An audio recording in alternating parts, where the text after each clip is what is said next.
absolutely beautiful out there. It's such a beautiful course. The trail running community, there's always a support for each other. Everyone in the whole crowd loves this race and loves our sport. I wanted to win. I wanted it so much. I was dreaming about it. That's the best feeling and the best result. That's why I do this sport. I'm really grateful to be at the start line surrounded by these amazing athletes. If you are a trail runner, you have to take part one time in your life.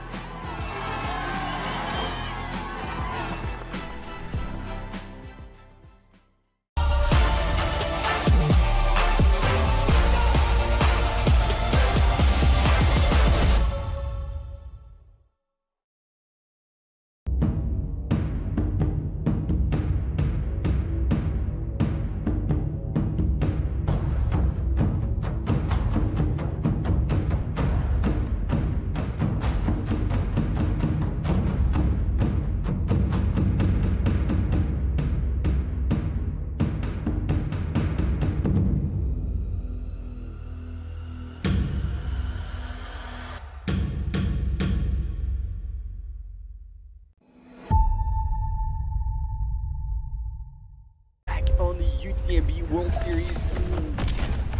There's the man. Oh, The world is watching. We're alive. Merci à tous d'être présents. That gap is melting. Bonjour à toutes, bonjour à tous et bienvenue.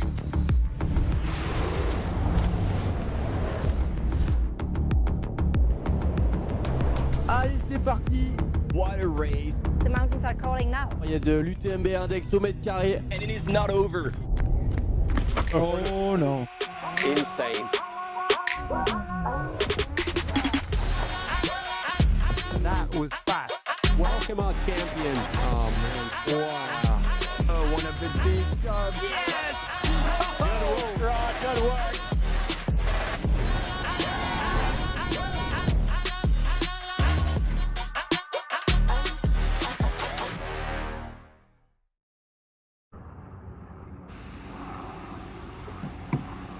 Ladies and gentlemen, welcome for actually the last live broadcast of the season for this UTMB World Series, and we are in Chiang Mai for this HOKA Chiang Mai by UTMB, and by my side, Tony McCann. Hey Tony, how are you doing?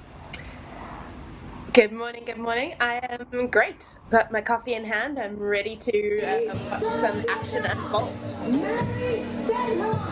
And what 2 days of action we will have again for this Asia major in the UTMB World Series, meaning prize money for the top 5 in the 100 mile, the 100K, and the 50K distances, as well as top 10 men and women will punch their automatic entry into the UTMB World Series final next year in Chiang Mai. A whole lot of top athletes have shown up to this race, and we are here on the start line of this Elephant 100. Starts in Wat Nong, Ranoi at 9 a.m. local time, so just under a quarter of an hour away from the start line. Having had the opportunity to these races for years, it is always stacked with local runners that we discovered on these trails. Yeah, I think, like you said, there's always going to be someone who sneaks into our top positions that we weren't expecting, and I think these races are getting so competitive and it's so exciting. Every time you show up to a live feed, you don't know who you're going to see on the podium. Obviously, you've got the favorites who are showing up, and like you say, people are coming here to get that opportunity to run at that UTMB finals at the end of August. But besides the lone favorites, we're always getting excited by new talent and new faces, and it's just getting more and more stacked. It is indeed, we've seen familiar faces already on this start line, with Ekaterina and Dima always smiling here. We got Yuri Yoshizumi as well, from Japan, who just went in our screen. There she is to the right, and as we know her, always a smile on her face, always out there. And she's gradually, I mean, she's been in the industry, in the scene for over 10 years, and gradually moved from, she was an expert in vertical races, and then moved up to being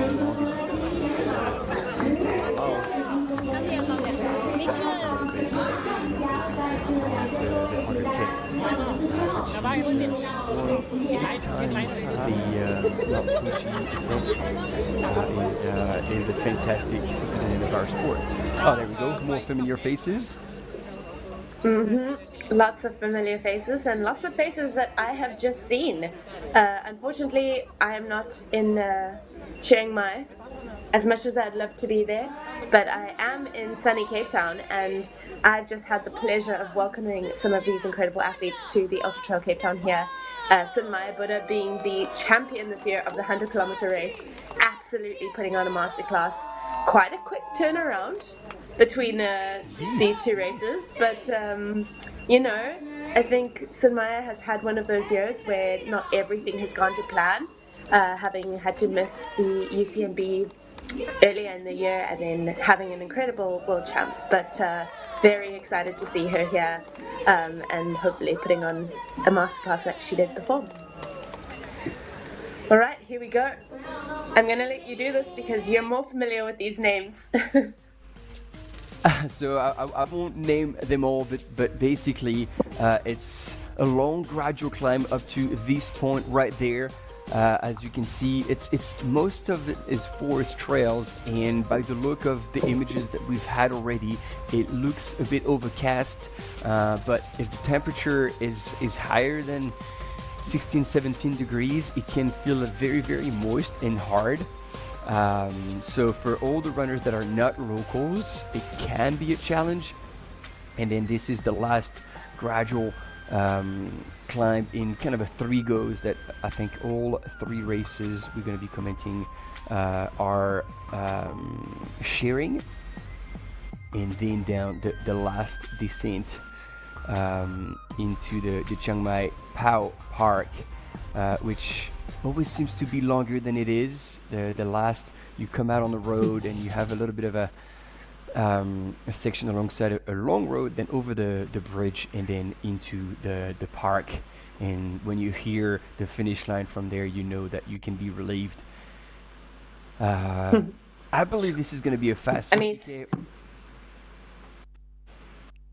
descent. I mean, you're descending for about 30, maybe a bit more, 14 kilometers at the end there, and over 1,000 meters. So that's quite a leg breaker at the end of a 100-kilometer race. It is indeed. And you have to run fast in that descent, and then like I said, the road section on the flat has surprised a lot of people. So for these 50k runners and 100k runners, you know, you kind of keep the momentum going. But for the 100 miles, it's a tough one to carry on. In the past editions, we have seen actually quite a few passes, late passes, and that's demoralizing when you're going hard on the trails, and then a little bit of a change takes place on the final run and stretch. So here on your screen, Marie Denon from the US is the third highest UTMB index in the women's HOKA T. From Vietnam, always smiling. It will probably take a hot start as she does. Here we've got all the officials coming in on the front line. And as you mentioned, Sunmaya Buddha has had an amazing back end of the season. As you said, she didn't get the chance to partake in the UTMB World Series final in Chamonix. She was pretty disappointed about that, but she backed it up with a second place at World Champs and then a really recent win at Ultra Cape Town. So if she's carrying that momentum into this race, she will be extremely hard to beat. And then it looks like Julien Charrier was struggling to squat here at the front, so he's backing up a little bit. But yeah, all these people are all contributing to the quality of this race. And I'm glad they get to be recognized before we sent all these top runners on the line. And here in the means, Dmitry Mityayev, who got a lot of talk after his second place at UTCT, after leading in the last sections and being passed so late in the race. Miguel Arsenio is in town, and when things click for him, he can be extremely strong and like a bit of a shorter profile, like physically, but man, he can run on anything technical, so he's gonna be up high for sure. And Jijuo, he's performed so well at this race before. I don't think he was in the 100K. I remember seeing him in the 100 mile and winning it by a mile. So we'll see. But he'll know these trails like the back of his hands, and he'll know how to handle them. Hiroki Kai here as well on your screen on the line in the Elite Wave. Yeah, there they go. They're getting called up. We are about to see the start here. And like you said, it looks a bit overcast and pretty warm. I would say that the humidity, you can see in the bottom left-hand corner of the screen, the humidity is saying 88%. I would venture to say it probably feels like, well, with the cloud covers. Yeah, 88% humidity is no joke. If you're not used to it, you're gonna be losing a lot of water, sweating a lot. But I think all these athletes are well aware of it and will drink accordingly. It's not very often that we see Dima in the zone. Like, he looks almost concerned. So. After that late overtake in Ultra Trail Cape Town, he's focused. He wants that win. Yes. And if I'm not mistaken, I think he also DNF'd here last year. So I would say he's also coming back for a bit of a redemption run. There we go. We'll have a Y as per we toe the line. That's I think his redemption run, and kind of showing that he can get the best out of himself. Not to take anything from his second place at UTCT, that was pretty damn solid. No, that was an incredible race. That overtake at the end, wow, goosebumps. Every time I watch that back. So hopefully we see that kind of action today. Yeah. I mean, we're all for it. We all got excited, and this was definitely one of the highlights of the race. And I don't think we'll be short of such action today again. And look at that. I mean, it is a pretty special spot for a race start, right in the garden of a temple at Wat Nong Bua Noi again. It's a point-to-point race. They will finish at the Chiang Mai Power Park, like all the other races. It is quite a special place, especially you'll see when we be covering the night finishes today of the 100K.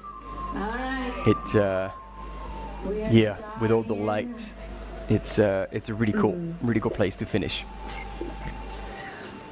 I've done my homework. I've watched the live streams from previous years, and my goodness, I am excited to be watching it all unfold today. It really looks incredible. It looks beautiful, and very excited to see this unfold. We are close to the start now, if I'm not mistaken. 3 minutes to go. And not only are we watching the 100K today, we are also seeing the start of the mile a little bit later, starting at 11 a.m. local. So if one race wasn't enough action, we get to watch two of them unfold today. Exactly.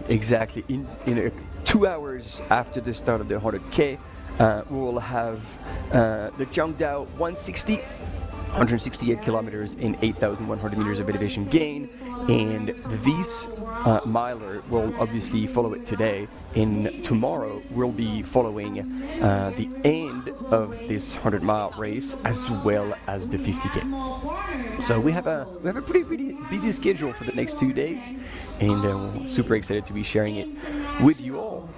All right, just over a couple of minutes away, and Sophie, the MC, is here on the line. There she is, hand up in the air, getting everybody fired up.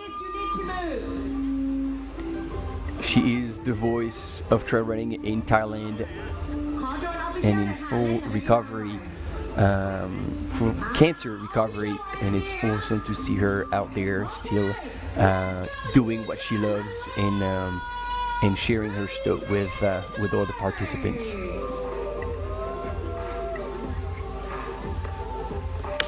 And you're ready? Run with happiness. Good luck to all of you. And if you're ready, be prepared to enjoy. And you move. Tony, I like that. Like, you see, they have a wee sign for, like, it was 5 minutes before the start, and now it's 1 minute before the start. It's like a boxing match. I like Very smart. all the race directors take note. Yeah. For all the people at the back who can't hear. Yes, yeah, exactly. What an incredible location for the start of a race. Oh my goodness. Incredibly special.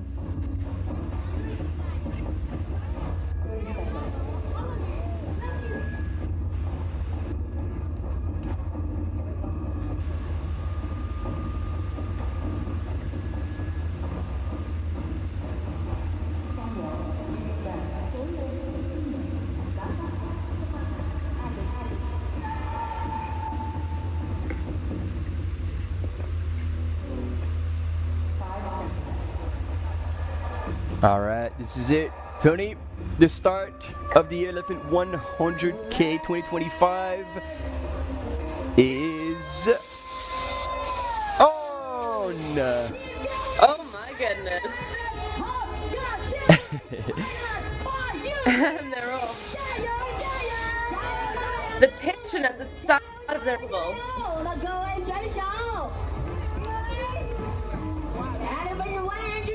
And as anticipated, a pretty hot start. I think Hiroki Kai from Japan is leading the field as he does.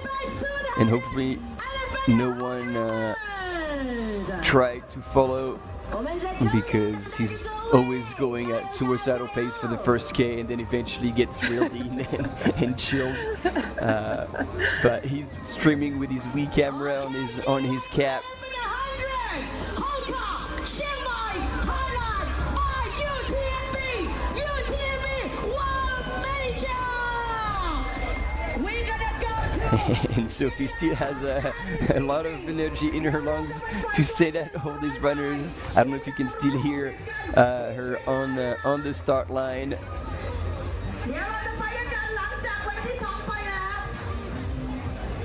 Yeah, she's got lots of energy still.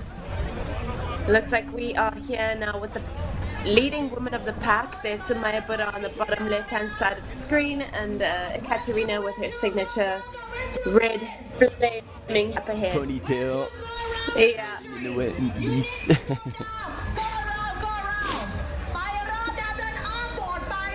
And it's going to be interesting to see, like, what kind of strategy will these ladies choose to take, whether they take it out hard. Because Hohati might very well be ahead from there Vietnam. she is. She always goes Above the bucket hat. goes out hard.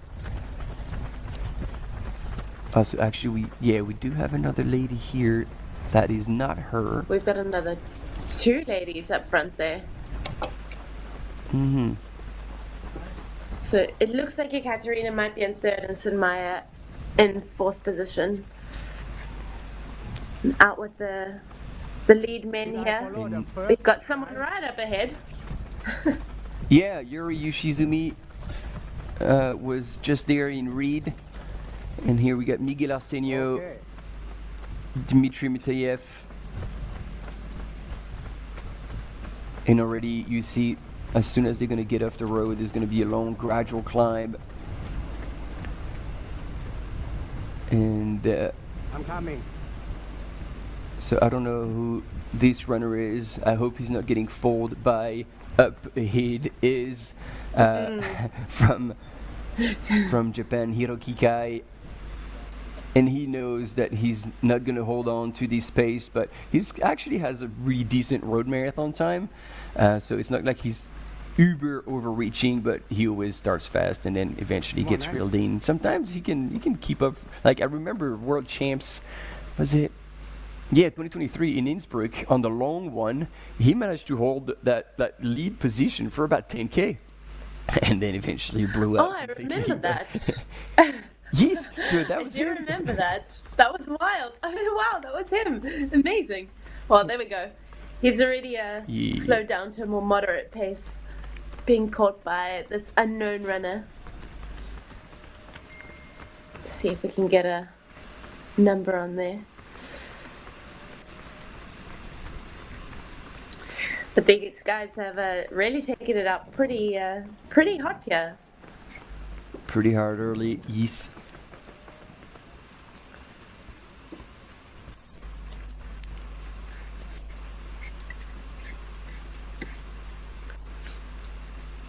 Yeah, and like you're saying, they've got a bit of road here before they hit some more kind of forest trails, a bit more tropical, as they start climbing up towards, oh goodness, Baniak, and the hilltop temple of Wat Putabat Siroy.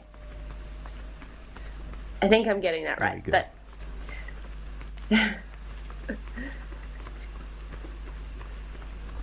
and yeah, it's already going to be like 20 Ks into the race.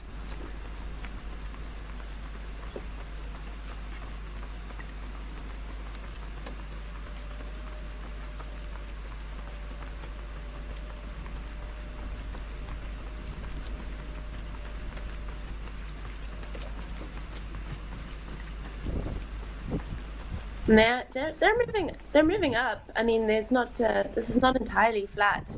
So these guys are moving incredibly well. I wonder if they have slowed down at all.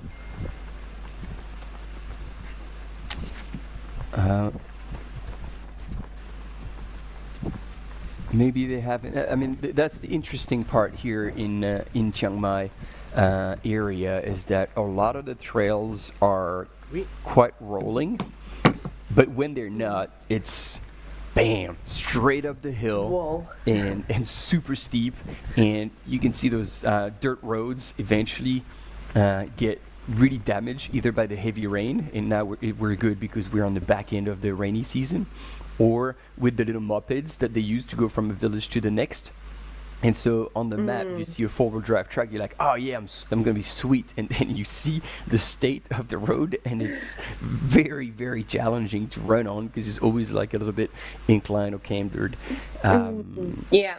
So yeah, I think if they don't know the course, and I'm guessing aside from the locals, they wouldn't really know it, except those who have run it. I think they're in for a bit of a surprise. There we go. 1, 2, and 3 all running together. Yeah. The elite team is pack running is better. now slowly catching up, and they're going to regroup.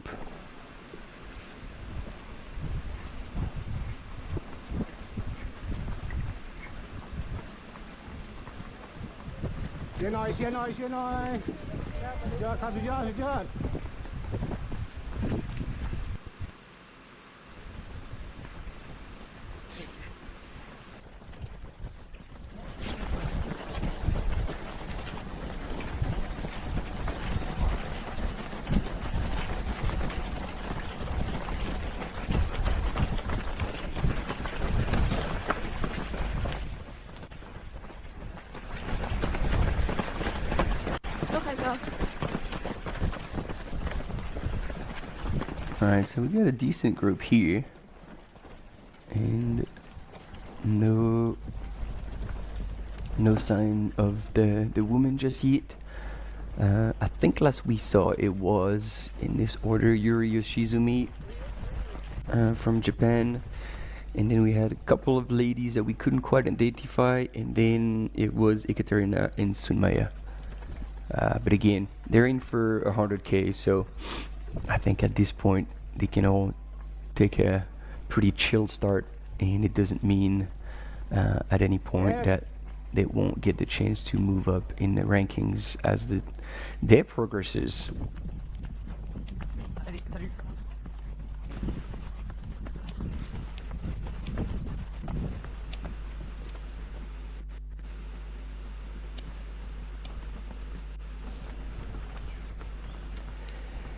There we go.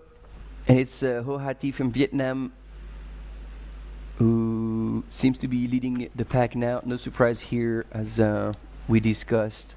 She likes to go at a pretty solid pace right off the gun, and doesn't really worry about what's going on around her. ไปสุดไหน โอเค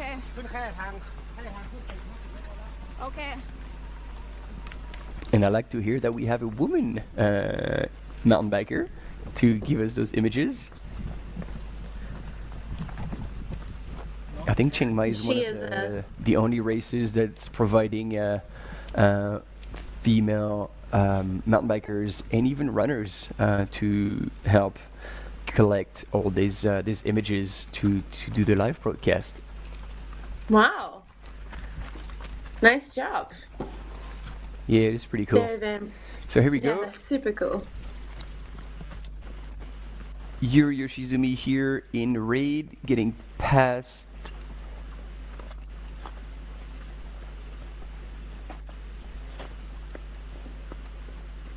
was that another female runner from Fuga? I think so. Because obviously I see the ponytail, but sometimes we get confused and it was a man with a ponytail and you're like, oh crap, got that one wrong. We can only do our best.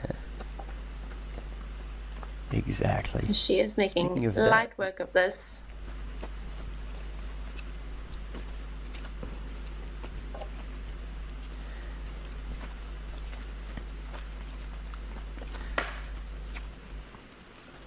Yeah, like you were saying, you can see the trail here is a little bit rutted out. It's definitely seen some rain, which makes it pretty difficult. Like you were saying, you know, you're expecting a nice smooth Jeep track, and you're faced with a pretty uneven surface. It does make it quite difficult to find a good rhythm. But Yuri is really making this look very easy. Yeah, again, like her experience in skyrunning and vertical races, and plus like her body shape, like she's very, very lightweight, so for her running uphill or moving lightly over technical terrain has always been one of her advantage and her strength, so I'm expecting that she'll fare well over those climbs on the 100K distance. And here we are with the men's leader. And man, they Is that are a banana? Yes. Is he carrying a banana? Looks like a banana. Yeah. You know. Very early in the race to be having a banana, but you know, each to their own. Maybe I suppose. a late grab, and hasn't had the time to put in his bag just yet.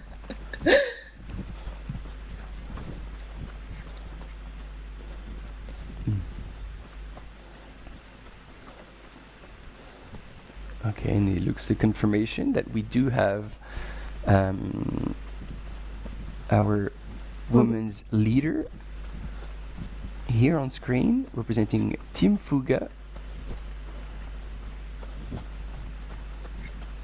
And hopefully we can pull up a name very quickly to tell you more about that woman.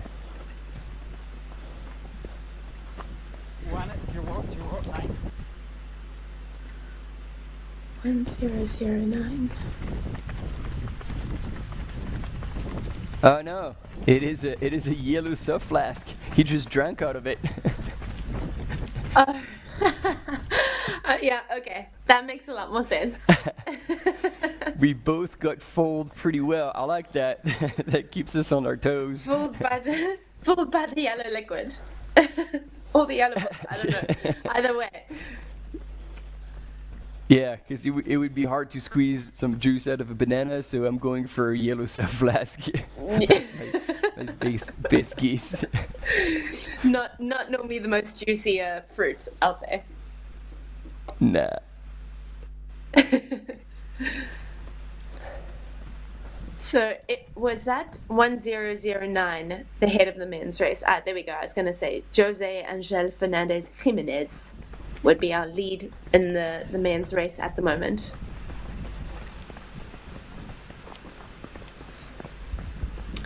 Looking at his year, he's had a pretty tough year. DNF at Le Templier, DNF at the World Champs in the 100K, a DNF at Transgran Canaria. He's had some results, a win at Penigalosa 50K and a win at the Ultra Trail Bosque de Sur 100K. So he has had some good races, but I think, we never want to end a season on a DNF, speaking from experience. So he's definitely here with a bit of fire for sure. Looking for that result to end the year on a high. And I guess he's running on confidence because he's certainly not pacing himself early on. So my guess is that he's not going too conservatively. So we'll see how this pans out, because once again it's 96k precisely and 4,600 meters of elevation gain over terrain, as you've seen already, and you will see throughout the day. It is rather challenging, constantly on uneven terrain. So and the fact that he's left a runner of the caliber like Dmitry Mitiev behind is it's a pretty hot start. So maybe Dima is choosing to be a bit more conservative. Wei Hyung is our lead woman from China.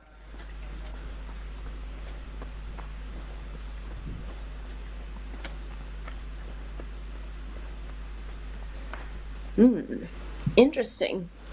We were saying earlier that we sometimes get people that we've never seen before up in the front of races, and here we go. I don't have her on our list. First surprise of the day, and I love it. Here we go.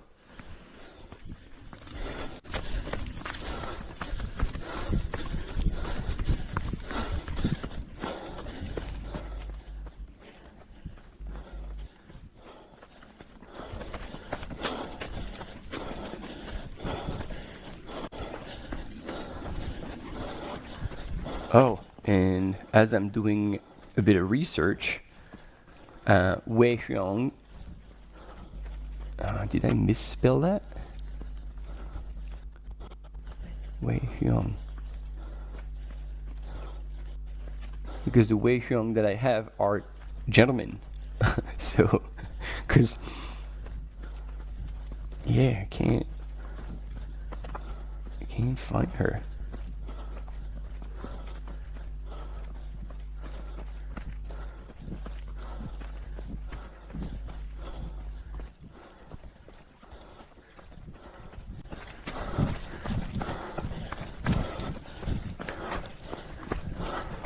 Again, we are on the live.utmb.world platform. And if you want to get involved in the chat, we're checking it regularly. And so please share all your comments, your support. I can see already that, like, Elsa, so you're all writing in your own language, which is fantastic. So I apologize if I don't pronounce that pretty accurately, but we've got Novel who's saying good luck, GM Yardley, Mariano, and then we have Elsa Boaprova Dir, if I did this right. We've got Nabila cheering for Giza, Danu, and Elmar, Luki, Gas, Banter, Masdani. And Wally72 is asking how many start wave were there in the Elephant 100. That is a very good question, and to be totally honest with you, I am actually unsure of the answer. I thought there was only Looking one at the way, start. yeah, looking at the way that start happened, I would say that there was only one wave, but potentially an elite group that was let off, that was allowed at the start of the shoot, just so that they, get those positions that they need right at the beginning of the race. But from the looks of things, there was a mass start, which was pretty exciting. Always quite challenging, but exciting. And usually when there are waves, different waves, we go back to the start to film and broadcast the start of each wave. So if we haven't done that, if our broadcasting team hasn't shown us any more images of the start, it's pretty safe to say that indeed it is just one single mass start for the race. And look at these images. Oh, wow. One thing that this area is very well known for, if you're going there for tourism, is the countless waterfalls that you can see and go and visit. Either you can, I don't know if you can actually go in the water, but you can see them from afar and get many walks to check them out. So we do have a quick break coming up, but we'll be right back with you to carry on following this Elephant 100K. Stay.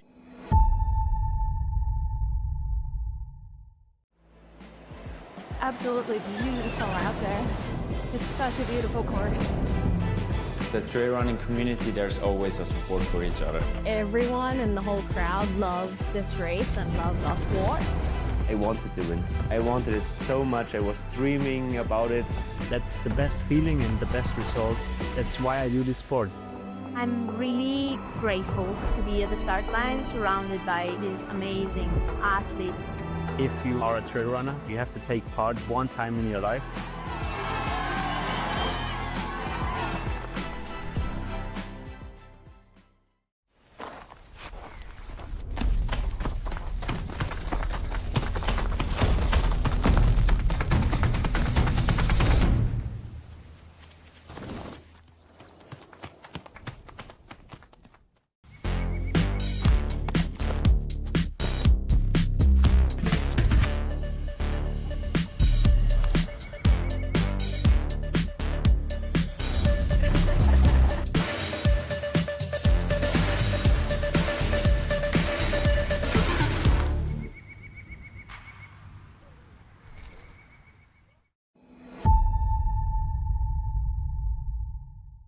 Sound very good.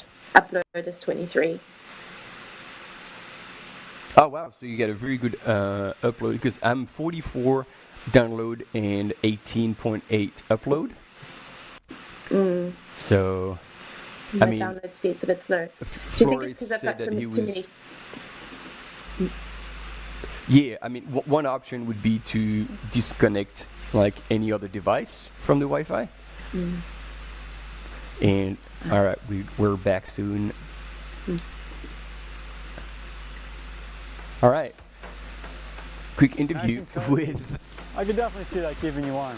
Hayden Hawks. Nice. Hey everyone, this is professional HOKA athlete Hayden Hawks. I'll be running the Chiang Mai Elephant 100K. I just wanted to walk everybody through my kit for race day. The shoes and clothing that I plan on using on race day, I'll use the HOKA Chiang Mai X3. This has kind of been my go-to shoe for race days recently. The HOKA race kit. I do like racing in a t-shirt rather than a tank top. It gives me just a little bit more protection, like especially when I'm wearing a pack. And then just the HOKA shorts. A couple key items that's important for a race like Chiang Mai. It's very hot and humid in Thailand. I need to make sure I'm on top of my hydration. I will be carrying the recommended 1 liter of water for race day, but I'll probably be carrying an extra flask with me as well. The mountains in Chiang Mai, they're a different style of mountain, but I think it's really important that you have a really good rain jacket, something that can keep you dry.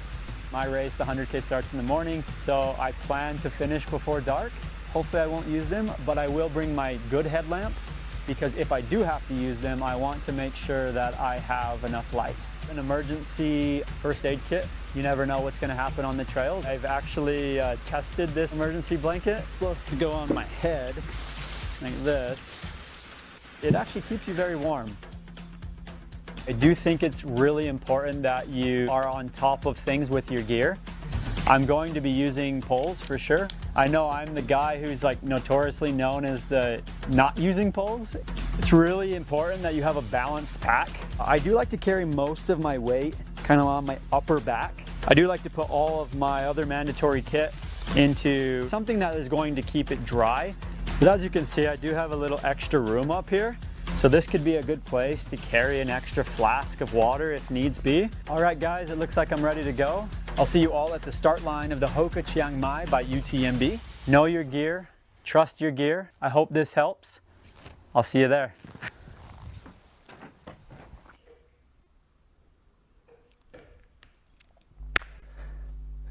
Here we go.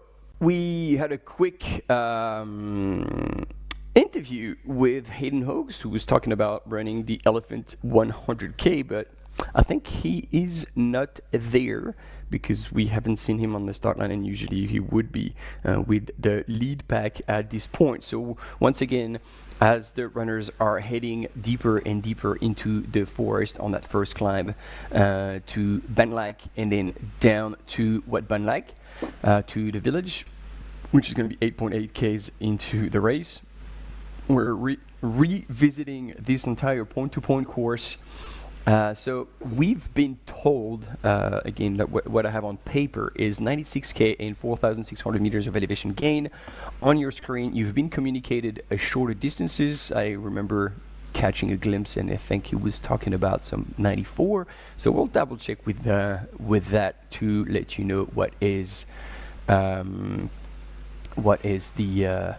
the accurate total distance. And yes, since that interview, as if some of you are very familiar with all the mountains around the world, Hayden did record that interview in Chamonix, so that was a wee while ago, and so since then he has decided to step down, hence why we did not see him at the start of the 100K, but he's running the 50K, so he will be present on these trails, and hopefully he will not need that headlamp, because then that would really mean trouble.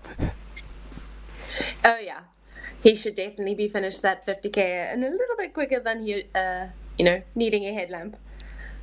Yes.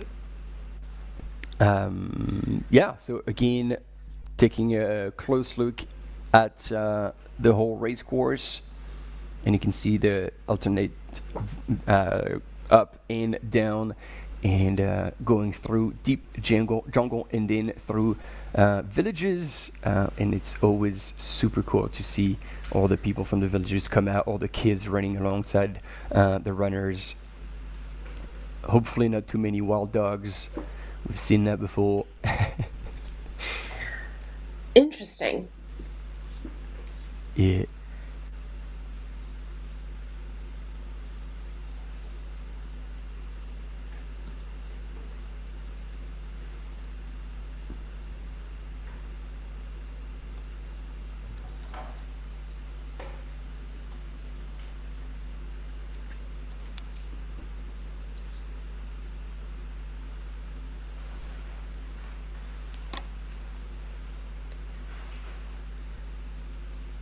No, I've never been to Thailand, but it's definitely high on my list of places to go. And I think one of the things that I would definitely love to do is, I feel like when you visit a place, the best thing to do is to go and try all the local food and experience the culture of the food there. And I think Thailand is a place that's always been high on that list of places I want to go to eat all the food.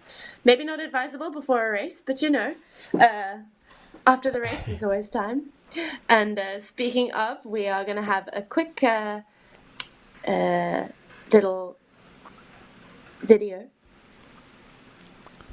about the video capsule, indeed, about the local agriculture.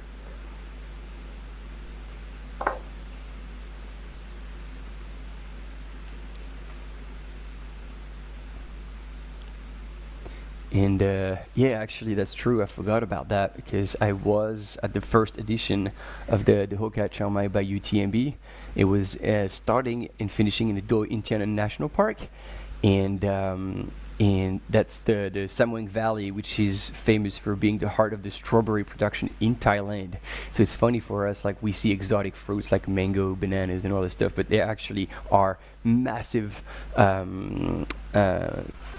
greenhouses with heaps of strawberry plantations, which is quite cool.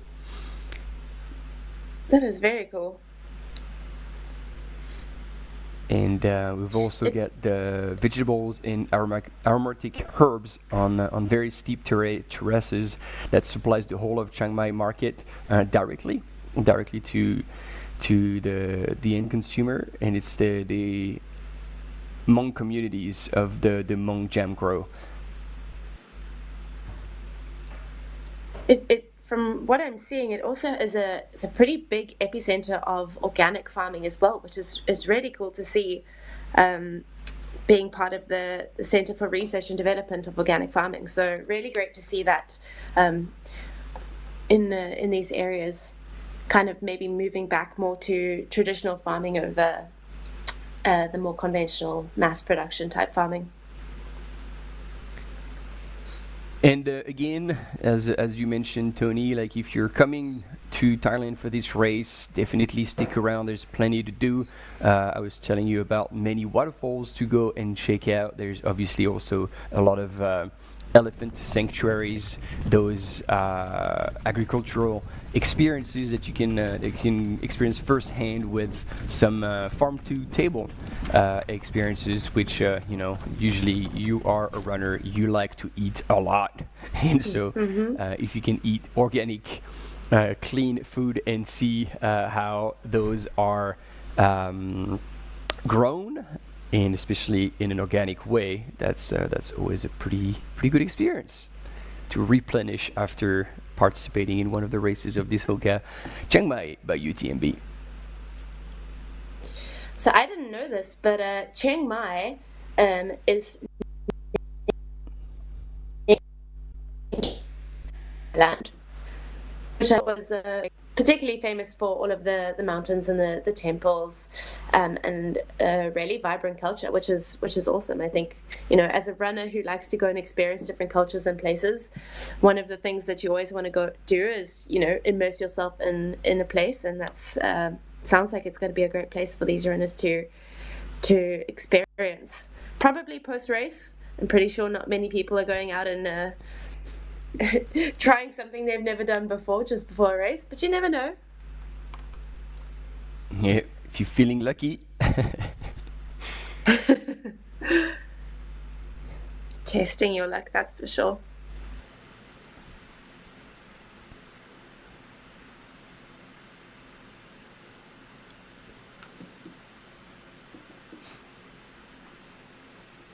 What I see when I look at all of these images that we're getting on the screen is I see humid. I see very, very warm and challenging conditions. And I think regardless of what the temperature is today, that humidity will always play a really big role, especially if you're not used to it. Coming from Cape Town at the moment, I would be dead if it was humid. Just because it's absolutely not hot or humid here at all. It's very hot, but very dry heat. And you can be conditioned for heat, but if you're not ready for that humidity and not prepared to adjust your nutrition for it, and the way that you approach the race, I think, you know, you are in for a bit of a challenging day. Yep. So hopefully everybody came prepared, and we'll take advantage of the multiple aid stations along the way to replenish, and there's going to be obviously crew access also throughout the course. So for those who came with friends, they're going to have access to their own nutrition, their own hydration, and possibly a copious amount of salt pills along the way, just to also make sure your electrolyte balance is right. And wow, look at that landscape here. This might have been shot a different day than race day today, because when we saw the images of the race start, it was far more overcast, and you actually couldn't see the blue skies.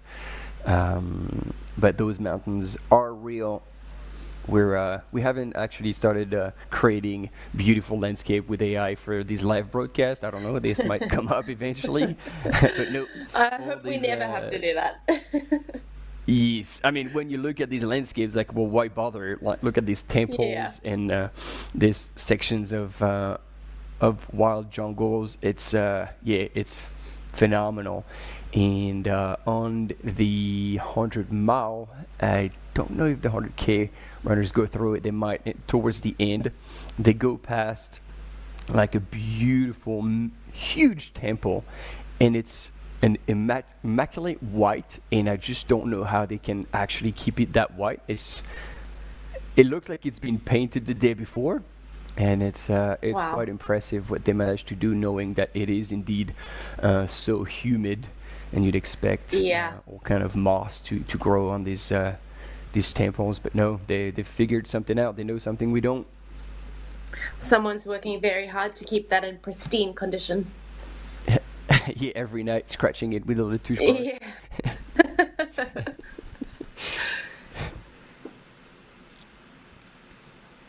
So we'll be hopefully getting a bit of an update on our runners at the first aid station, which will be around 9 kilometers into the race, with about 344 meters of climbing. So a pretty significant amount. I mean, not a ton, but I imagine all of that is quite runnable as well. So, or gradual, I should say. Maybe not runnable, having seen some of the trail that they were running on. But yeah, hopefully we'll get an update fairly soon.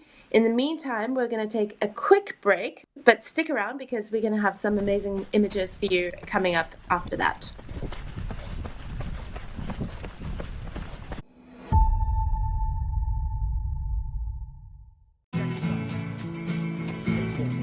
Try imagining a place where it's always safe and warm.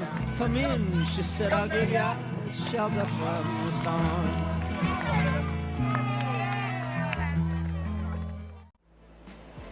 Absolutely beautiful out there. It's such a beautiful course. The trail running community, there's always a support for each other. Everyone in the whole crowd loves this race and loves our sport. I wanted to win. I wanted it so much. I was dreaming about it. That's the best feeling and the best result. That's why I do this sport. I'm really grateful to be at the start line surrounded by these amazing athletes. If you are a trail runner, you have to take part one time in your life.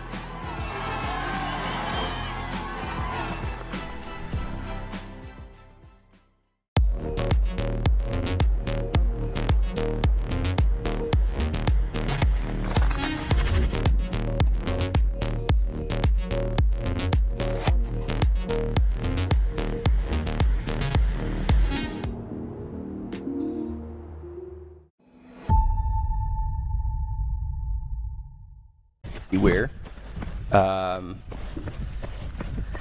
We're back. We are back, and we have some amazing images of these men absolutely charging. They are moving. There's no letting Oh, up yeah, of this yeah. pace that they've set right early at the start of the race. Yeah. And so we're still with our main leader, José Ángel Fernández Jiménez, seeking for a redemption race on the back end of his season, and Dmitry Mitayev, representing Team Terex for this 100K, and these two gentlemen seem to now have made a bit of a gap on the rest of the competition, but I still wouldn't bury Miguel Arsenio from Portugal. And is there anyone, any fan of the Mike show on the live broadcast? I'm gonna check the comments. We're gonna try and keep an eye on that as well.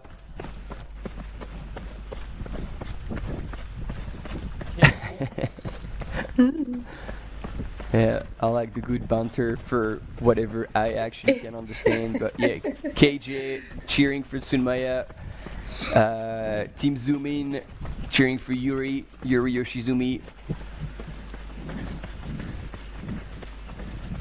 Good stuff. We've got Rufena from Brazil.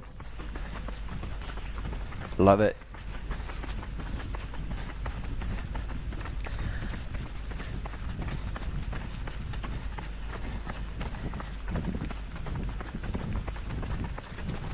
I imagine that Jose, you know, has had a bit of a experience with these more runnable races, having recently had a DNF at Templiers. His training leading up to that would have definitely been geared towards a more runnable race, or a race with more gradual climbing. So I think this first half of the race will definitely suit that style of running that he has been training for. And depending on what happened at Templiers, he may still be incredibly fresh. I don't know why he DNF'd there, or how far into the race he was. But yeah, definitely out here looking for redemption, and so far he is running incredibly well. Yeah, that's a very good point, Tony, about Les Templiers and the kind of training he would have done to compete in that race. It is a runnable course with like a few punchy climbs, but just over 80k in distance.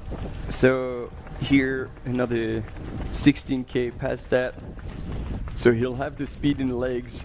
So you're gonna be able to like handle this extra few kilometers in a terrain that will be a bit more technical, and as we've talked about quite a bit already, the weather conditions, because the heat is definitely not the same heat as you would find in Spain.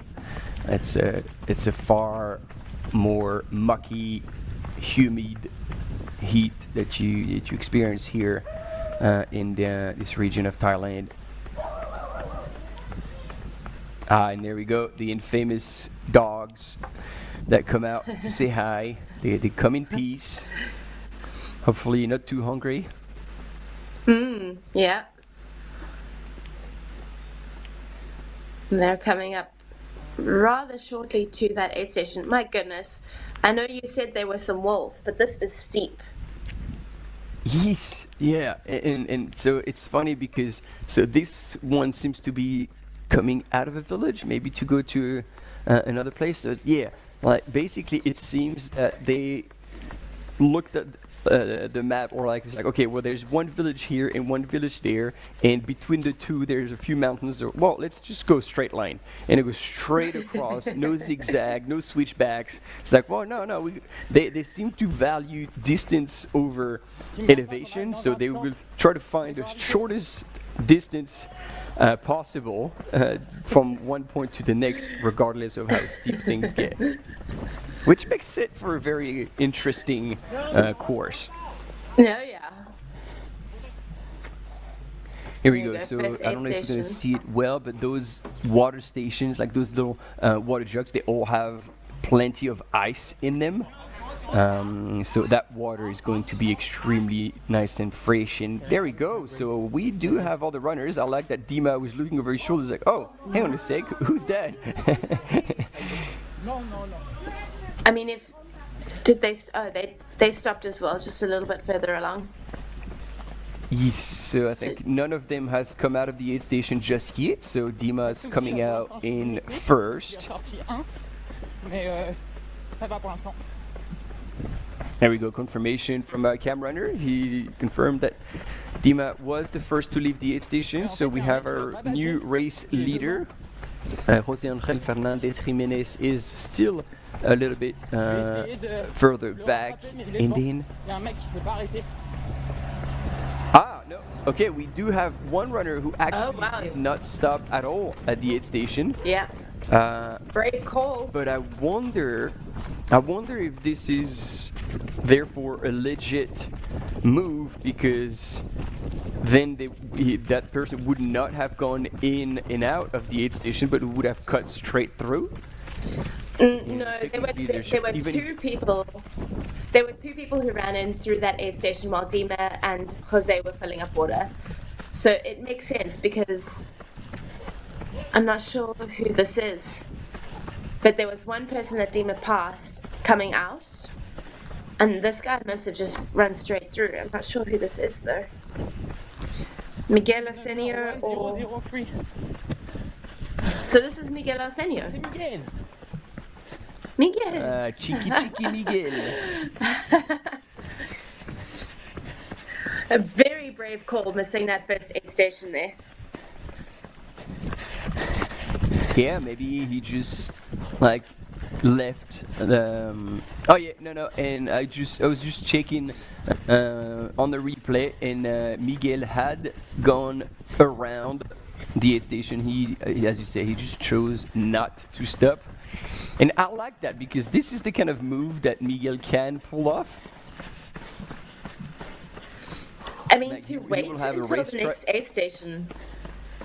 Your next aid station is only around 20 kilometers, so he's going for 20 Ks without stopping for additional fluids, which, again, super brave move. He must have really thought about this in his nutrition plan. Either started with extra bottles so that he didn't have to stop there. But yeah, interesting move there. I wonder how that's going to play out later on in the race. Yep. Let's keep that in mind. But yeah, Miguel, that is not his first rodeo. Like, he's done plenty of ultras. He come from a cycling background actually, so he already had like the endurance and like you used to fueling, hydrating, and you can see him actually fueling right now. So like he didn't miss the aid station. It was definitely part of his plan, and as you said, it's a bit brave, it's a bit bold, but he definitely knows what he's doing, and he basically chose to probably leave with a bit more water and a bit more fuel, and knowing that he would totally skip that one. And it's cool because he made like 30 seconds at least on the rest of the pack, and now they're gonna have to work to catch him. So if he had enough with him and he's not like kind of sacrificing hydration for a faster transition, then it's gonna take a lot out of this gentleman to close that gap. And is this Ekaterina in the lead of the women's race? I'm waiting for confirmation.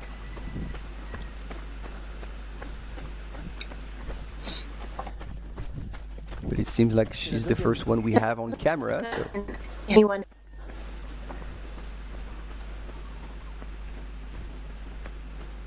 Putain, j'ai chaud, mon pauvre. And it seems like our cam runner are overheating as well. Not the only one.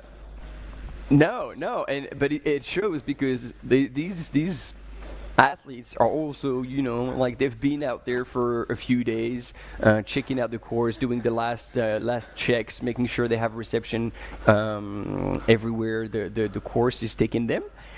And if despite these few days of acclimation, they are still hot, it shows that it's going to be tough for the runners. And here, Hiroki Kai, after a hot start, is now walking up the hill and getting passed by our lead female runner, Ekaterina Metayeva. I mean, Ekaterina's dropping our camera runner here too. You can just, I think this is a great example of how hard these people are running. Yeah. Like she's not moving slowly at all, and these camera runners are by no means unqualified runners either. So for her to be pulling away like that is very, very impressive. Yeah, and so we're probably gonna have another runner at the aid station waiting for a lead female. So hopefully we'll see Ekaterina's transition and see who is behind her, maybe in a split screen. And in the meantime, we're back with the men's leader, and it looks like Miguel Arsenio has been caught up by Jose Angel Fernandez Jimenez. So there we go, and Hohati is right next to her, and she's already out of there. And it's interesting, those big water jugs, you actually press on it, and it's got a wee motor, and it just like pours water into your flask. Wow. So as much as it's completely automatic, then sometimes you'd be wanting for a bit of a faster flow, and you're like, oh man, come on. But the little button, like it just the same flow for everyone, and it looks like at this game Hohati was a wee bit faster than Ekaterina, and there she is leaving the aid station in the lead of the women's race.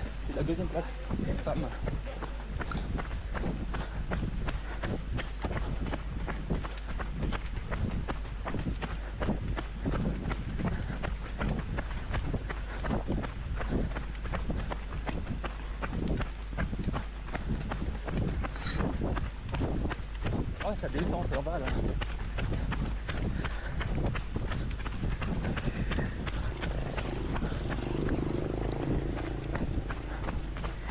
And it looks from the live tracking that Yuri Yoshizumi was also very close by in that checkpoint. So we've got our top 3 women all very close together.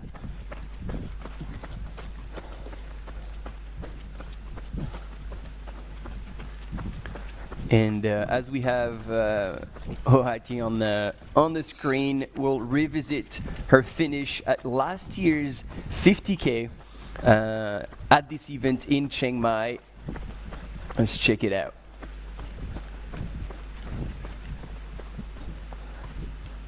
She's coming into the park with her now infamous Vietnamese hat. And this is the finishing area I was telling you about. Hohati taking the win. Hard fought win.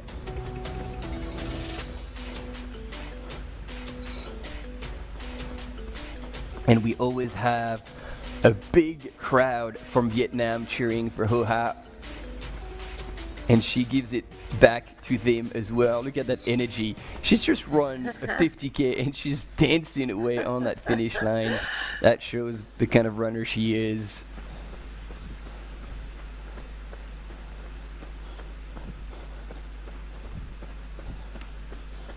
And there again, she's back in the lead for twice the distance on the same type of terrain. And we'll have to She's count going for that back-to-back. Yes, yeah, if she can, but yeah, we'll have Ekaterina Mitayeva, Yuri Yoshizumi, and Sunmaya Buddha that we haven't seen just yet. She might be a bit tired still from racing a couple of weekends back, plus the travel. I'm assuming that is also taking a toll on runners, like, you know, spending all that time sitting in the plane and all sorts of vehicles, plus the jet lag certainly isn't advised to do this too many times a year.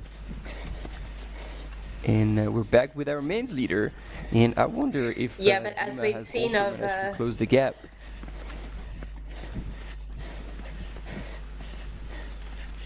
I would imagine that Jose had to work pretty hard to catch up to Miguel in the frontier. So I would be curious to know if Dima has held back a little bit, not pushed too hard to catch up, maybe playing his cards to his chest and letting the men run out front. Hopefully catch them at the next aid station or somewhere along. And one thing for sure is that they are running hard, like our camera runner was saying back to the studios, like, man, they are running absolutely everything regardless of the incline. So there we go. Now Jose is breaking into a power hike, but our camera runner, who's obviously is used to following the race leaders, he seemed to be quite impressed by the pace at which they're going right now, which is not even an hour into the race. And I mean, we saw that graphic at the bottom of the screen earlier. They're climbing up about 20%. It's not flat by any means. That is steep. And to be running up every step of that, or hiking as fast as they were. I mean, we heard that camera runner. He's breathing hard. It's very, very impressive. Yeah, and it's always a. But I guess I should stop saying that, actually. Yeah. Well, should stop saying that just because we should come to expect this now. I think this is the level that the running is at. If you want to win these races, you got to be running. There's no more taking it easy. I mean, for sure. Like they're going faster and faster. Yet again, we've seen times and times again athletes starting at a pace that was just a little too fast for the distance they have in front of them, and we've seen that again at the 100 miles at Ultra Trail Kosciuszko by UTMB in Australia, which took place just last weekend. And the men's race in the 100 mile, they took it out so hard, and eventually, like, they just faded away. So it's a fine line between wanting to be competitive and trying to pull away from the rest of your competitors, but also try to be mindful of what's ahead of you and able to think, okay, is this a pace that I can actually run out in the last 10Ks of my race? And when we were looking at the splits, it was like, probably not.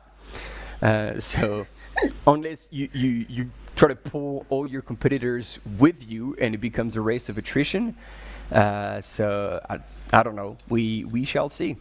Yeah, I don't think you can just bank on people not finishing the race anymore. I don't think we can count on attrition. And we say this, but we've got Miguel up front, and as you said earlier, he is no stranger to this distance. He is no stranger to pushing his heart. So it's going to be interesting to see if he can stick the landing on this. He's one of the few I believe he can. Yeah, at least like I've seen him race enough in done commentary when he was like in those races, and to see him, like, I was always impressed. Not only the fact that indeed he could race like and run uphill all the time, but could stick to his pace for the entire distance. Here's Ekaterina Mityaeva finishing the 100K last year, and yes, that's what we're telling you, the beauty of that finish line in the dark at night, all the lights, you can see them from so far away, and look at that smile. Man, she was stoked. And if I'm not mistaken, Dmitry was waiting for her at the finish because, as you mentioned, Tony, he did drop out of that race, but she brought the win home. And she's here with a lot of event in here at Cape Town. So coming up at the Chiang Mai by UTMB with a lot of energy. A lot of energy, a lot of stoke as usual. It's absolutely incredible, the temples here. I think that's part of the reason I said earlier that it's known as the Rose of the North, just because of all the incredible temples that we are getting to see on screen now. And I'm hoping that these runners will get the chance to look up and appreciate the architecture they're running through. And I love the contrast between those little houses on the side of the road, which are seem pretty elementary, basic, with metal roofs. And next to them, you seem like to have those work of art shaped with gold and immaculate white paint. It's quite a sight. It is quite a sight indeed. I'm not sure the front of the race is going to see it based on the speed that they're going now, but definitely the over 1,000 runners that we have here taking part in the Elephant 100 will be able to take in the beauty of the area that they're running through. We have a quick break, so don't go anywhere. We'll be right back.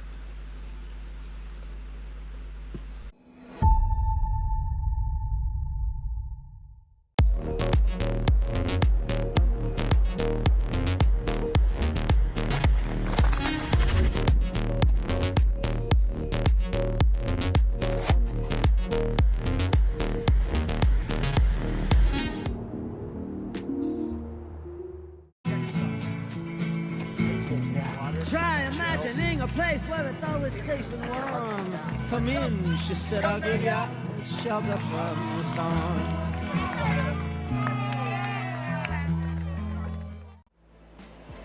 absolutely beautiful out there. It's such a beautiful course.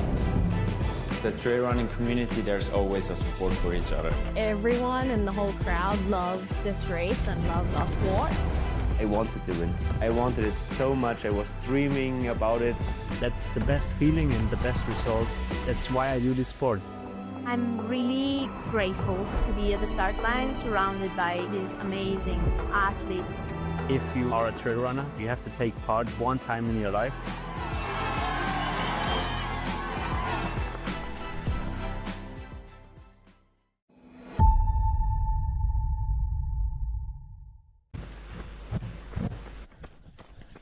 Mais profitez parce qu'en montée à cette vitesse-là, je ne les suis pas.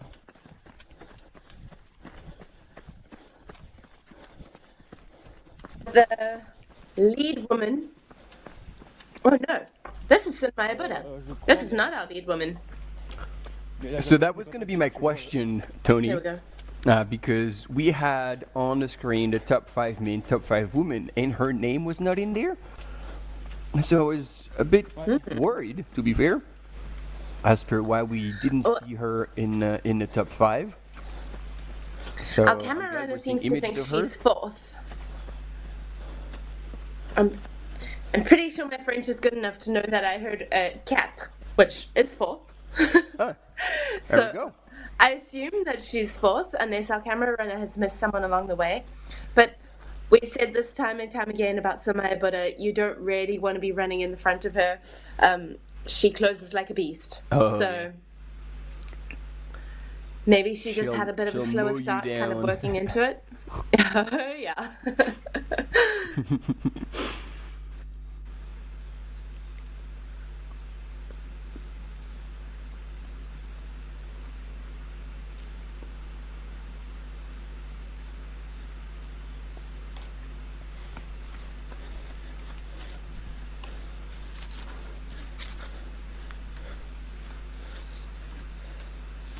Here we go, moving up. We do have a There's a- ponytail. Yeah. There's a ponytail. And so that would be Mais à cette allure-là, en montée, je le colle, moi. Vanya Knops from Belgium, representing Team T8. She was ranked at the last checkpoint in 4th. And about a couple of minutes back from Yuri Yoshizumi.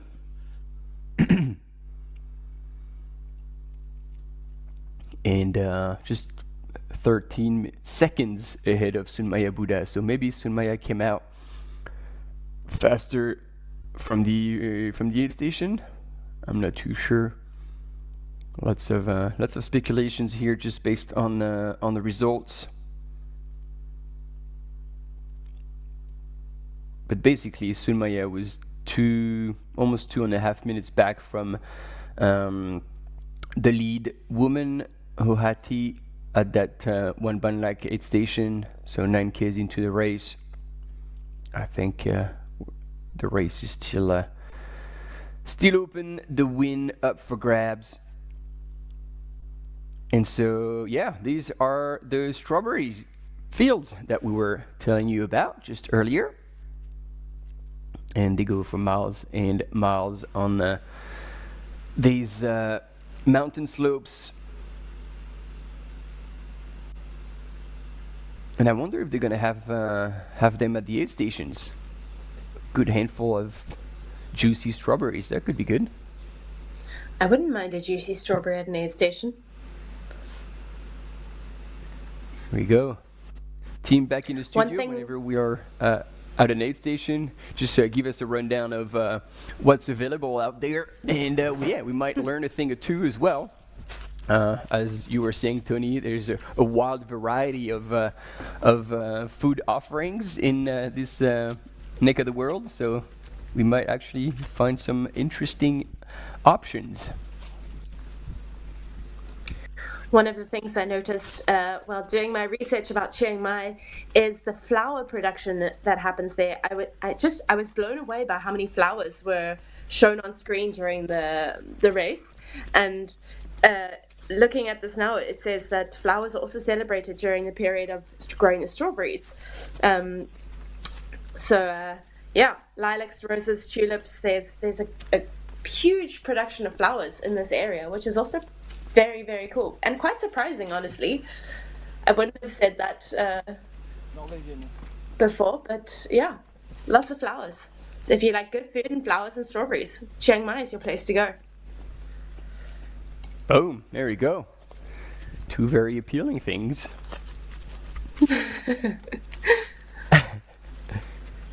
So we do have Vanya Knops on the screen coming from Belgium.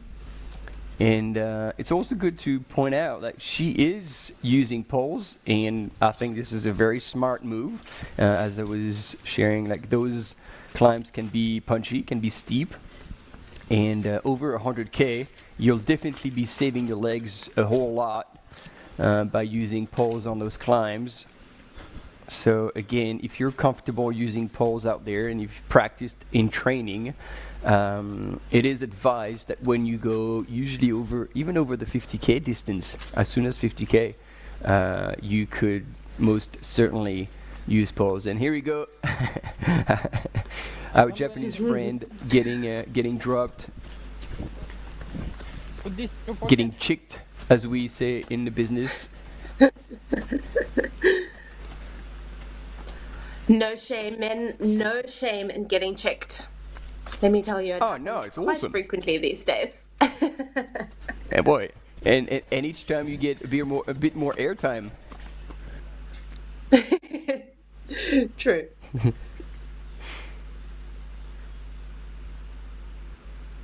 Best way for a man to get a lot of airtime, if you know you're not going to win the race, stick to the ladies' lead. It's a great way to let your family and friends know where you are in the race. If you can, that is. That is indeed if you can, which is not a given for everyone, indeed.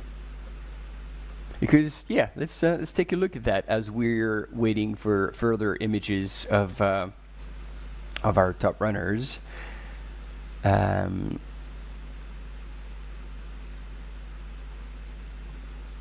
Where are our top women in the overall ranking? 21st overall. Hohati is 21st, 22nd Ekaterina, 25th Yuri Yoshizumi. So, you know, getting into the top 20, and they're not gonna stop there. I guarantee you that. Yeah. So it means that to be able to stick and get airtime, you need to be able to run top 20 in UTMB World Series Major, which not everybody can do. Yeah, not the easiest thing to pull off for anyone. And actually, this is probably another topic we can touch base as we are waiting for further images, is the fact that indeed it is a major. So what does that mean? They are a major per continent so far, with one in for the Americas, which is Kodiak, that takes place in California. One in Europe, which is Val d'Aran, that takes place at the beginning of July. Chiang Mai by UTMB, which is this one that we're watching now. And for Oceania, it's Ultra Trail Australia, which is in May, at the beginning of the season. And so at these events, so there are, so there we go, that's the list in order. UTA, Val d'Aran, Kodiak in the Americas, and then Doi in Tianan, Chiang Mai.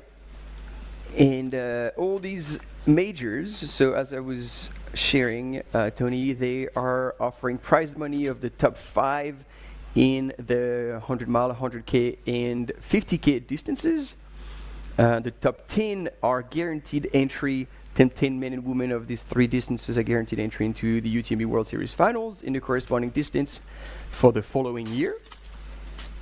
What else do we got? Yes, double the amount of stones, because if you are not planning to get your automatic entry, the more stones you have, the higher your chances will be to get drawn in the distance of your choice for the UTMB World Series final. So the more stones you get, the better it is. So here, to run the same distance, you get twice the amount of stones. Here we go, and I like that they show us the fist in front of them, and this might be a thing, as in France we kind of wave with the open palm, that just like Sun Maya just did. Maybe this is a sign of like, okay, strength and let's go, and something like this. Power. Power, indeed. And off they were. Just about an hour 10 back. So still a long way to go, and after a hot start, things started to settle in the men's and the women's.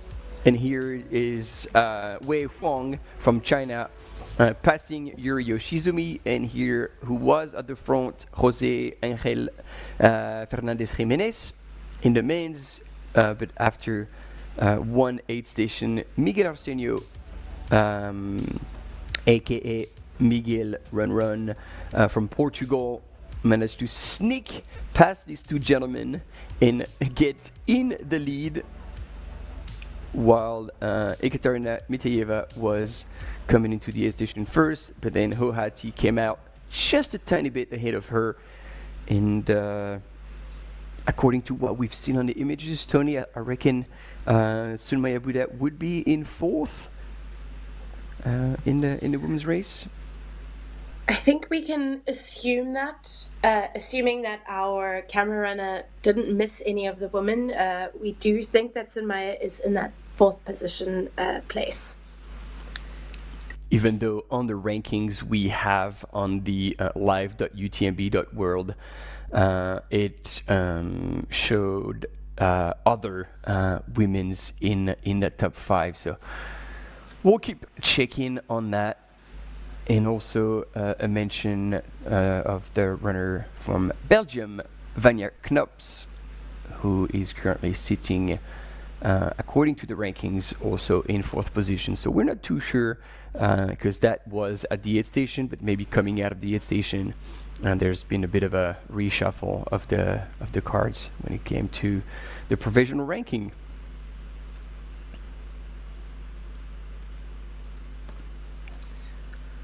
So we're waiting now on some images. We imagine that they are heading up towards the next checkpoint.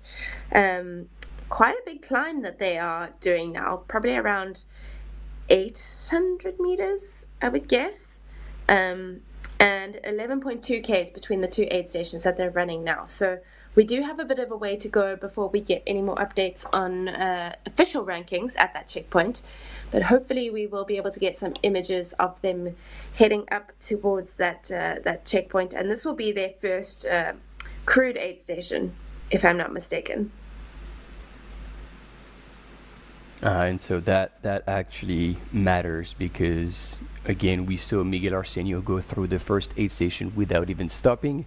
And so we made the assumption that he had planned to go through without taking any fuel, any water, and so banking on the fact that at this aid station he will have crew and he won't be able to restack with everything he needs at a very fast pace, because basically, as we're now familiar with, he'll get to the aid station, drop everything on the ground, pick up whatever he needs, and be on his way. And as we're waiting for the images from the top runners, we have actually a best of the amazing jungle by UTMB 2025.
Well, Tony, that looked like an experience.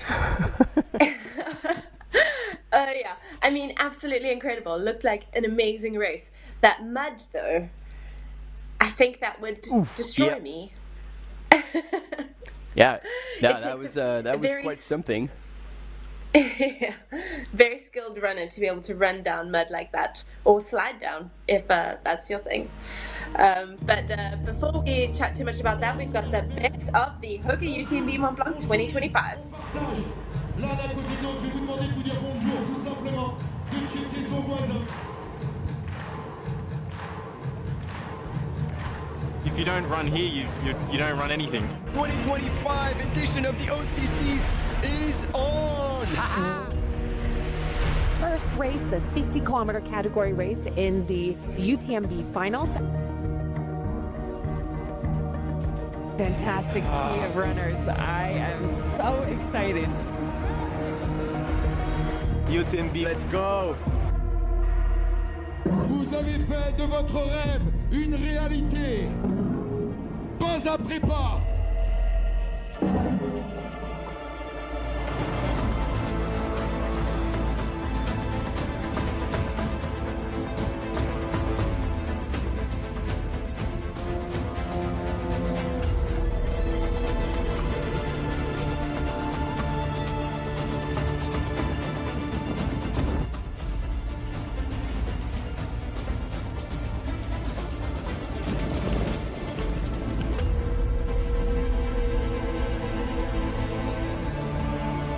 Je me sens super bien.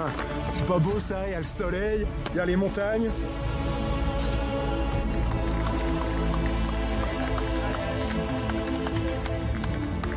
It's gonna get steep. Look at this. Yes. Ooh. Brutal.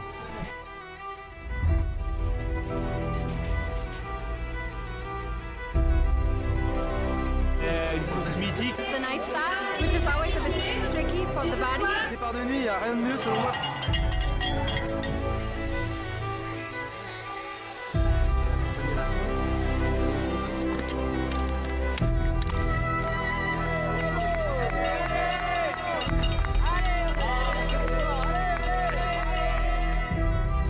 Very difficult, but this is PTL.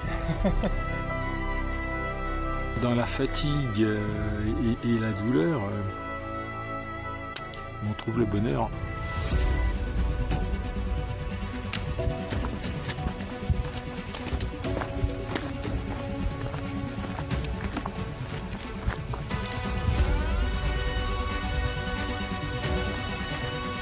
Advert, we saw Blondine Lirondelle. She was moving well and she tripped. And bam!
Chills. If the pavement could speak, the one that is on this Place du Triangle de l'Amitié on that finish line of all the UTMB races would have a lot of stories to tell.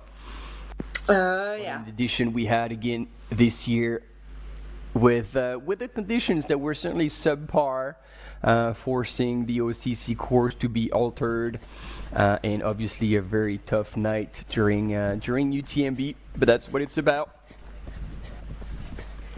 And yeah, these runners they won't be experiencing snow, that's for sure. But it will not be easy nonetheless. And here we have a runner from Brazil that is on camera.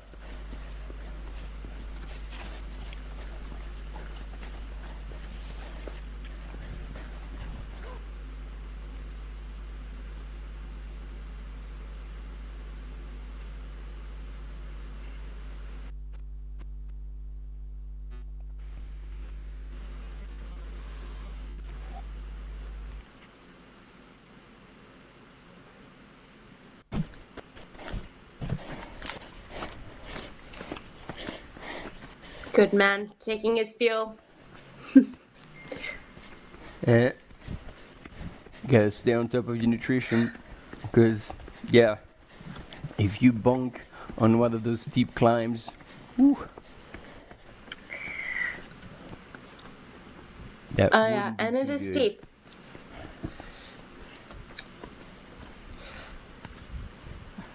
So that graphic at the bottom there that we have just seen on screen, that shows us the gradient of the climbs that they are climbing up. So we saw 22%. The current climb is 22%, and it's that's steep. That's definitely, for me, I would say hiking territory. Poles out, especially considering how smooth this piece of trail is. I would have definitely pulled out my poles at this point. But everyone has their own methods.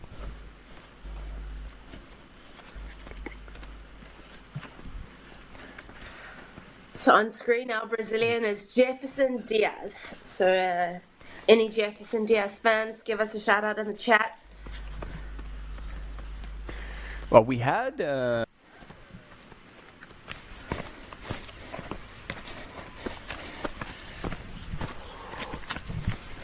in the chat earlier.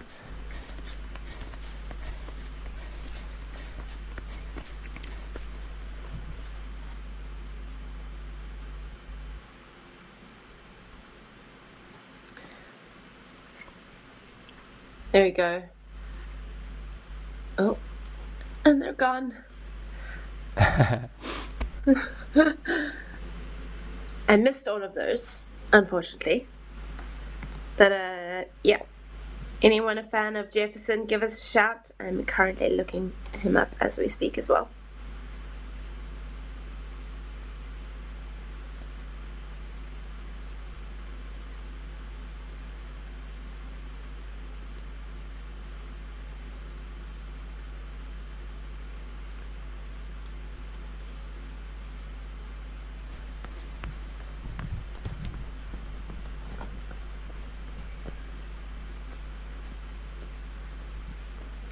So Jefferson Diaz is currently ranked first in his category. So he is in the 40 to 40. I'm going to say that's the Masters category. I don't know if we're actually putting a label to these categories. They're just age groups. So yeah, because there's just so many, how do you say, like in track and field, and then like other running like disciplines, and I felt like there was definitely no consistency. So when somebody was a masters or somebody called a veteran and all sorts of different names, does not really correspond to the same age all the time. So I found it easier eventually to be like, all right, in the category 40 to 49, here's how we But yeah, I mean, you've got a point here, Tony, that you know, the category winners, because once again this is a major event in the UTMB World Series, they also get an automatic entry into next year's UTMB final. All the age group winners, once again, the top 10 male and female in the 50k, 100k, 100-mile category. That's a total of 210 automatic qualification spots for the UTMB World Series finals. That's quite big. And then again, I didn't give the breakdown, but this is the same prize money for 50k, 100k, 100 miles, and it goes 5 deep. So from the winner to the fifth is 5,000, 3,000, 2,000, 1,250, and then 1,000 for fifth. Obviously, both in men and women category. So, you know, it's it could be a legitimate payday. Yeah, not a bad day out. Yeah, if you come into the top 5, you get your ticket to the next year's UTMB World Series final, and a bit of money to spend on the Chiang Mai market. Buy strawberries, a bouquet of flowers, and try any sort of food.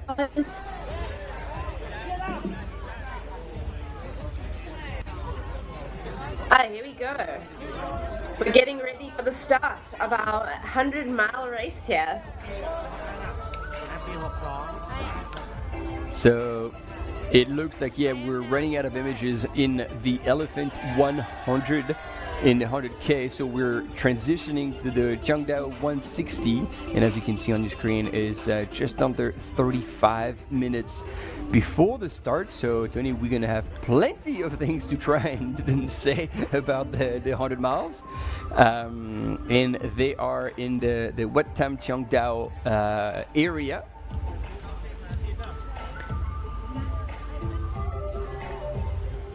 And they have the now infamous music official tune of the Chiang Mai by UTMB. You'll hear it at the start, at the finish, everywhere. And if, like me, you've been following the event for several years, you could be closing your eyes and be anywhere. And if you hear that, it's like, oh, this is Doyin Tianan.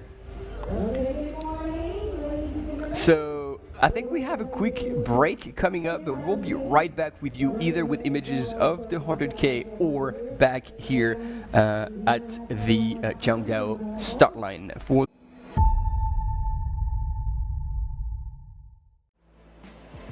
Absolutely beautiful out there. It's such a beautiful course. The trail running community, there's always a support for each other. Everyone in the whole crowd loves this race and loves our sport. I wanted to win. I wanted it so much. I was dreaming about it. That's the best feeling and the best result. That's why I do this sport. I'm really grateful to be at the start line surrounded by these amazing athletes. If you are a trail runner, you have to take part one time in your life.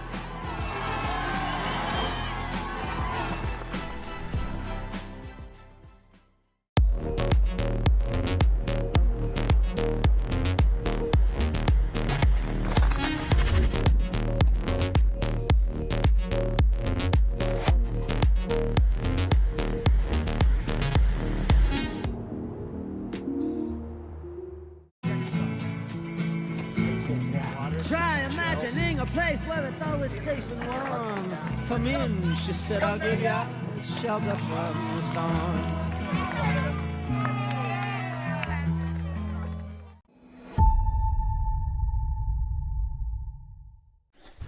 Voilà, c'est juste l'alpi, ça aide, quoi, c'est de la santé. Here we go, team. We're back with a bit of French banter on the trails between a participant and one of our cam runner. Unsure who we have on screen.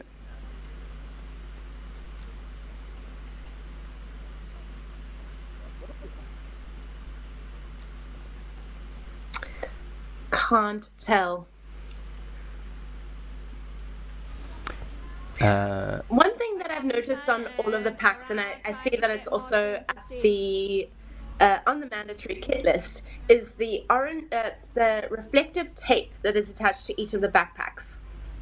Now, I've got an idea about why they would have these. But maybe you can clarify if you know why everyone has to have that reflective tape on their packs. I mean, this is going to be a total assumption because I do not know for sure. I haven't seen the rules, the why, but I'm guessing common sense would be the fact that they're obviously going to be running at night for a large proportion of the participants, and as they go through villages, or we know that to get to the Chiang Mai Pao Park where the finish line is located, you do have to run across a few roads and then run alongside a big road, so obviously you can be spotted by the vehicles. But then if you are a competitive runner and you might end up running at night, this is definitely something I would put like try to hide a little bit, you know, just to prevent from anyone behind you to just scan ahead with the headlamp and see if there's any reflection in the dark. You just try to go stealth. The tactics come out. Yep. Headlamp off. Reflective and tape. Safety third.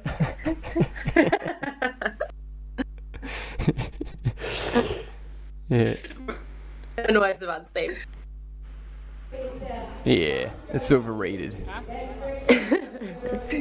Another thing I find interesting that's on the mandatory kit list is the reusable bowl and spork. Now I understand why this would be necessary for the people back later on in the race. It's just interesting for me that it's on the mandatory kit list where, you know, it feels like something that if you know you're going to be taking soups and broths or something like that you would take anyway. But yeah, just interesting that that's a mandatory piece of equipment for me. Coming from Europe, I guess we don't really, well, actually living in Europe now, not from Europe, but racing mostly in Europe.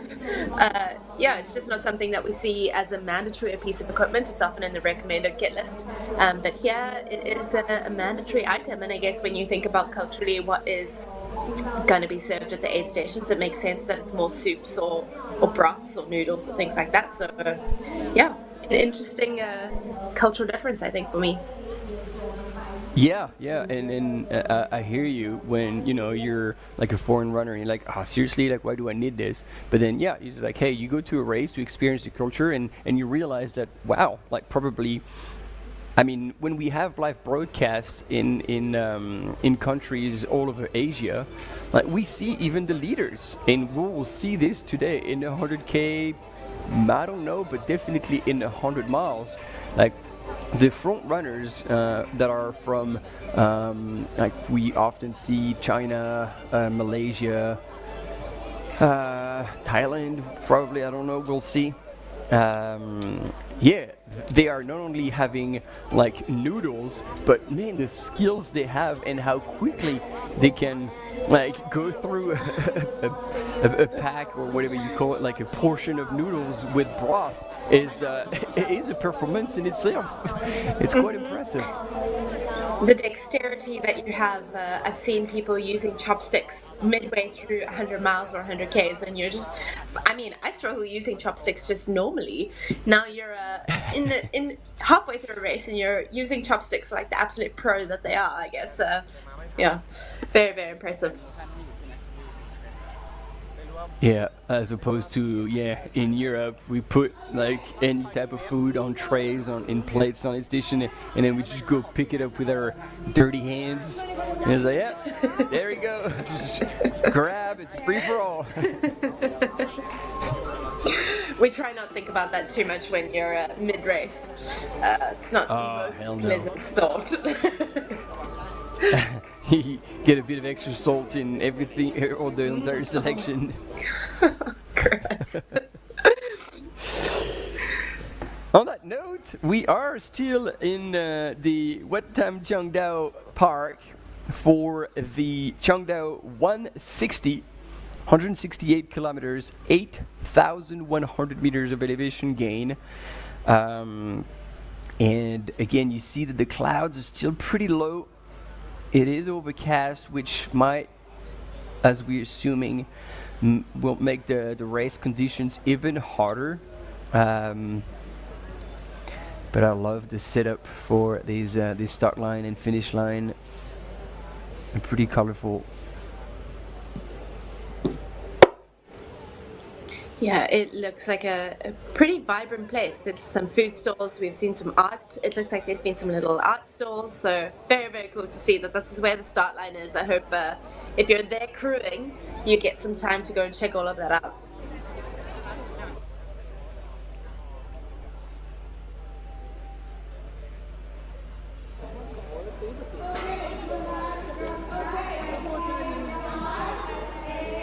So we're still like 25 minutes away from the start, so plenty of time. You see everybody's just, you know, finding a spot, sitting down. They have their drop bags also for all the runners that are arriving to the area that they're going to be able to put in the designated area. So these drop bags can be available throughout the course at selected areas, selected aid stations, and obviously to the finish line. So when you cross the line after 100 miles, you have a change of clothes, you have, I don't know, if you're really onto your recovery, you could have your protein shake, although when you get to that point after 100 miles, I think it's all out the window, and you just want to stay away from anything artificial. And we are at the back of the pack with our extraordinary runners on a trail somewhere in Thailand.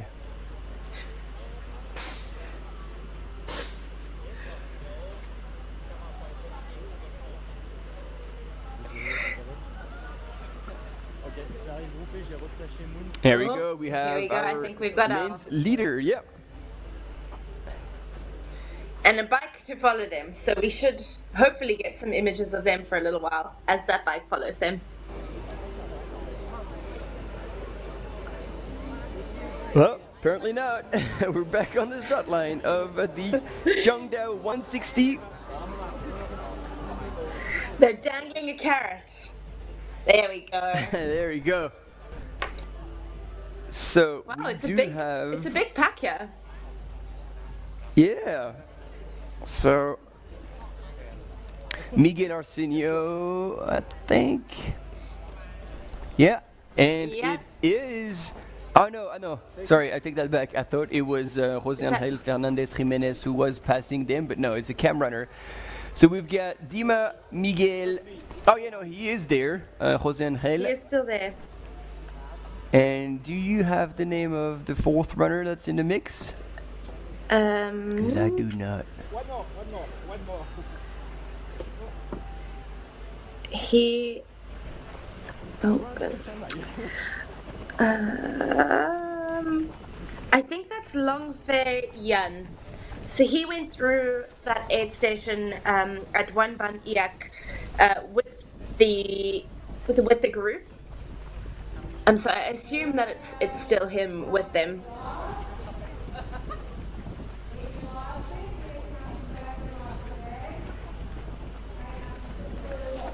Well, I would say that's not a bad assumption.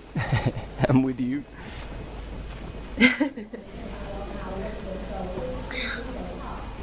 So the advantage that Miguel got coming out of that aid station without stopping seems to have dissipated with the group catching up to him. Although, he maybe got 20 seconds on Dima coming out of there. And Jose definitely caught up rather rapidly. And now the group's back together.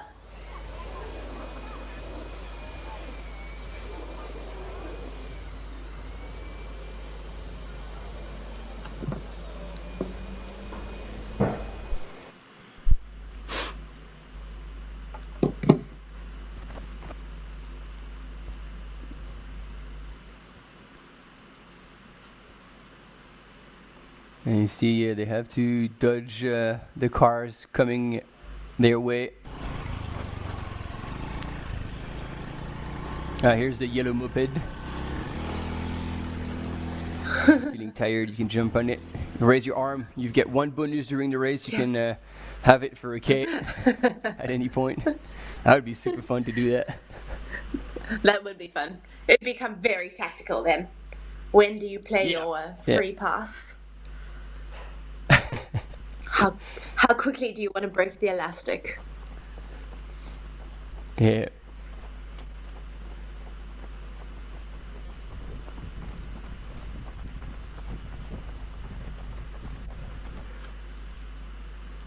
So the lead over the men's race will be coming up to that 20-kilometer mark rather shortly. I would say they're maybe a kilometer away from that next checkpoint where we will get some official timings, and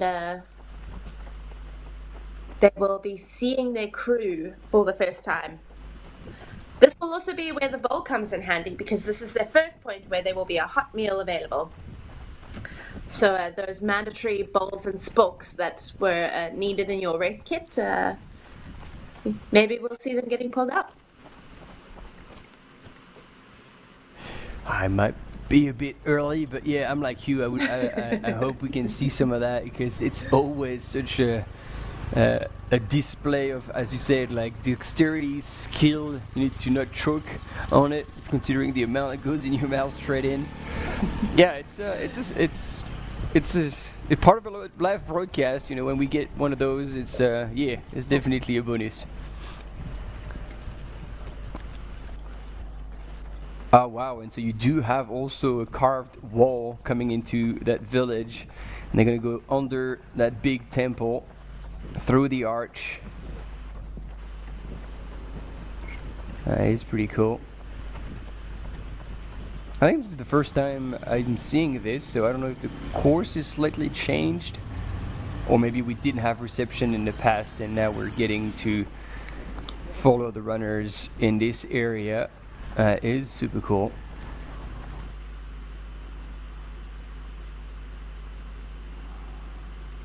Yeah, they're moving pretty well, the four of them.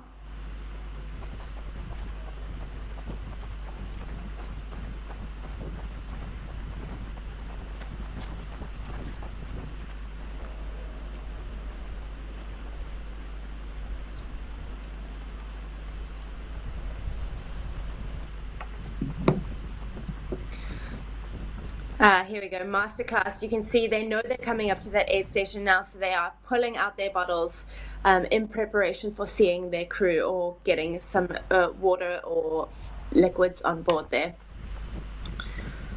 Trying to make that transition as quick as possible. Very good point, Tony. Yeah, you see Miguel finishing his flask, having a gel, so he's probably going to chuck like the empty packet.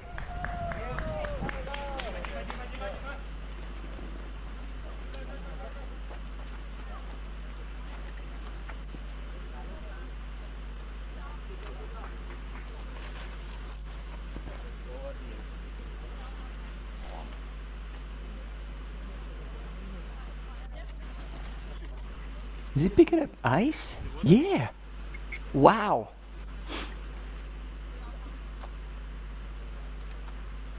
Interesting.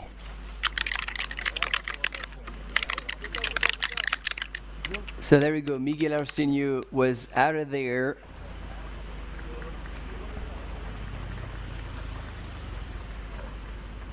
And I'm not even sure he was the first to come out.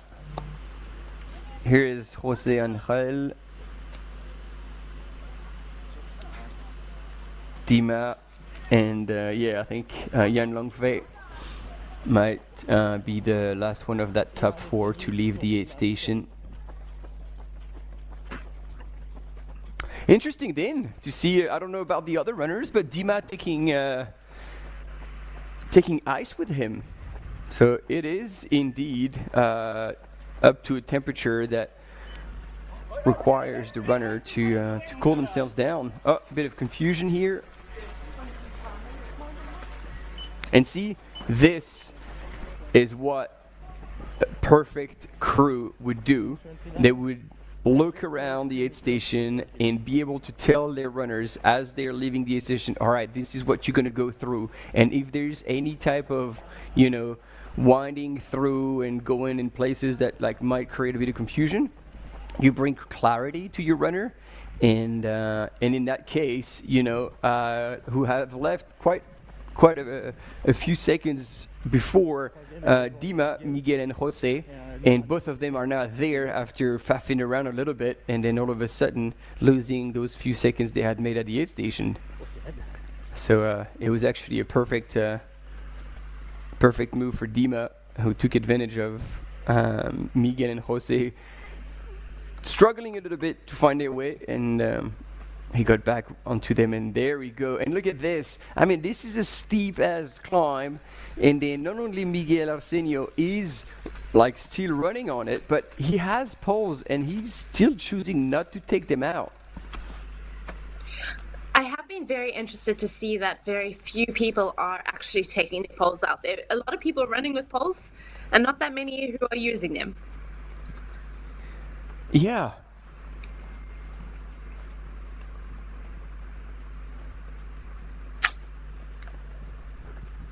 So I mean, as a next pro cyclist, like Miguel Arsenio certainly has the muscle group for climbing, like well trained and well developed.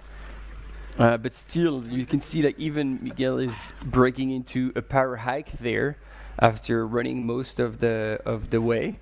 Okay. And again, you know, you're coming out of the aid station, all these runners are very comfortable with like pulling out the poles and storing them away. So yeah, I'm a bit confused as per why you would carry the poles with you and yet not use them in such steep climbs.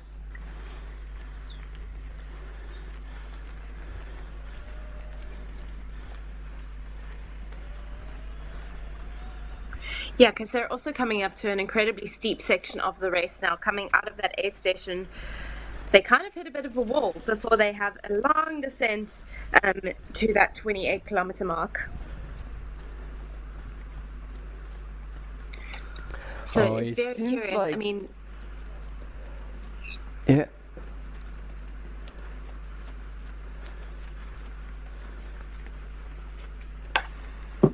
Like you can see the road that has been like shaped by the rainy season, and they are definitely staying on the flatter sides. But yeah, it seems to be kind of almost a psychological battle between Miguel and Dima. Like they are just kind of almost fighting each other to be in the lead and just kind of showing, no, you're not gonna run away from me, and I'm just always gonna keep you in check.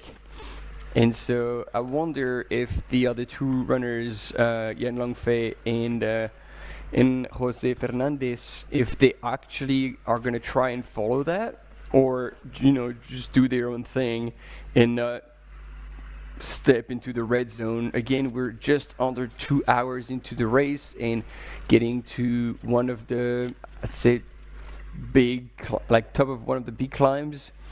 I don't know if we can say there's 3 or maybe a little 4 in between. And here we go. We got another runner here coming through. So that would be a 5th runner in the men's category.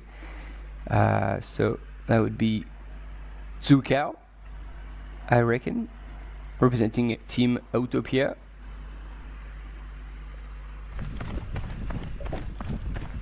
And running past. What a place for temple. This. Yeah, this absolutely incredible place for an aid station.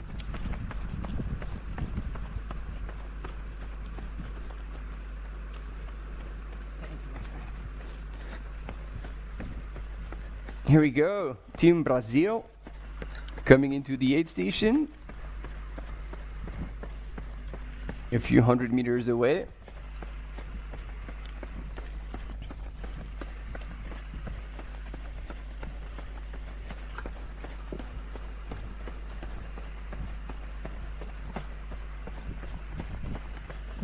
DS Jefferson, who either is moving up the... Oh yeah, he would have moved up because he was 11th at the previous checkpoint. And I'm waiting for the update.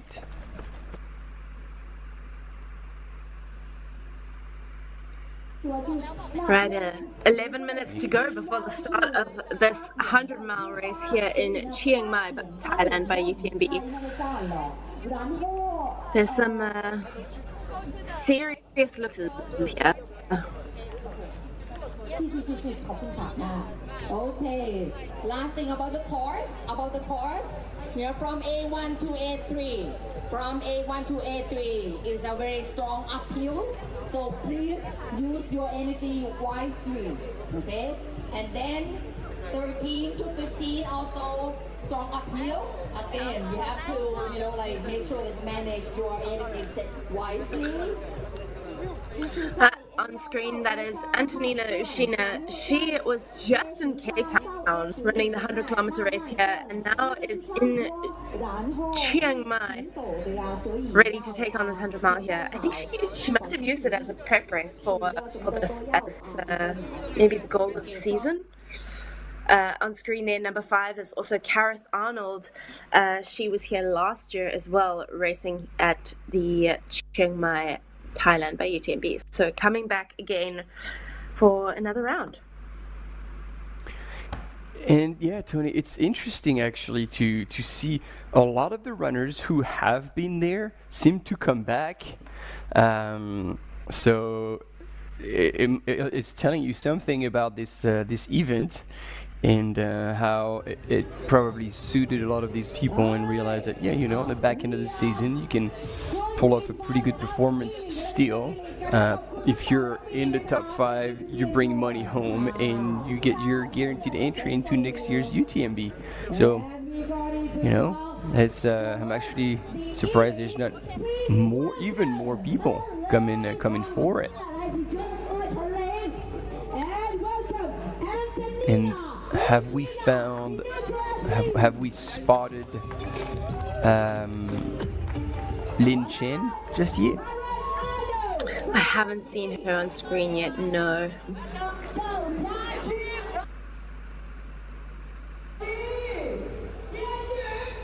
Lin Chen, who's already qualified to next year's UTMB World Series, as you can see on the screen, with her win at the HOKA Chiang Mai by UTMB. And it was the major for Americas.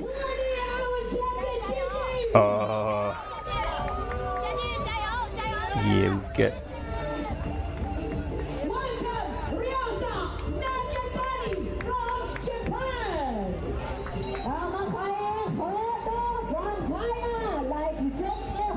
on screen who was wearing his mask. So here we've got a top 3, Ryota Nakatani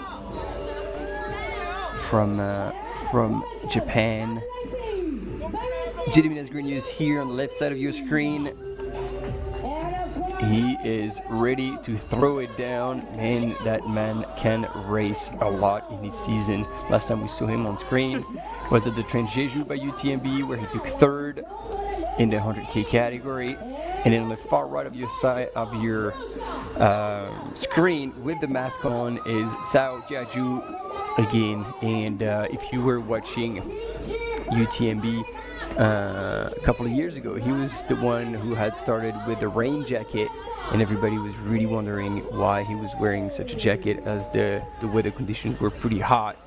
And he had struggled a lot, but he had said before the start of the race that he was coming back after 2 DNFs to finish the race, and after a pretty hot start, he eventually fell like way out of the top 100. But still, kudos to him, he did finish the UTMB Mont-Blanc 2 years ago, and it's good to see him back here.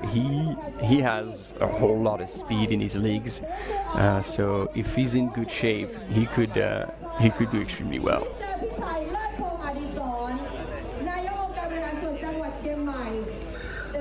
So we are 7 minutes away from the start of the 100-mile race here in Chiang Mai.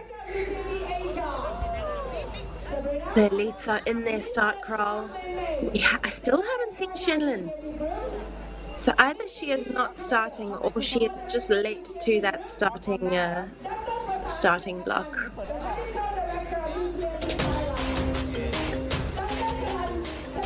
I hope she's here.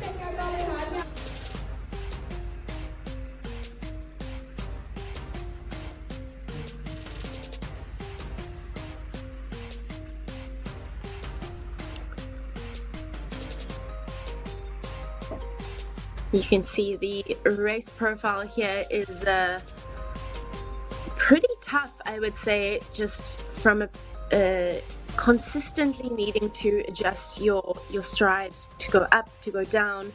There's some extended climbs, but a lot of undulating terrain as well, which always makes these races really challenging. Plus, we've seen the additional challenge of the weather, and the type of terrain that you're going to see here, some smooth running trails and then some more technical, rutted out type of cambered running as well. So a bit of everything here today for these runners, plus just the exceptional beauty of this area and running through all of these local villages. We've seen images of the farms, maybe stop and pick a strawberry along the way. And then as they run down from this final descent, this really long 11-kilometer descent at the end of 100 miles into that finish line.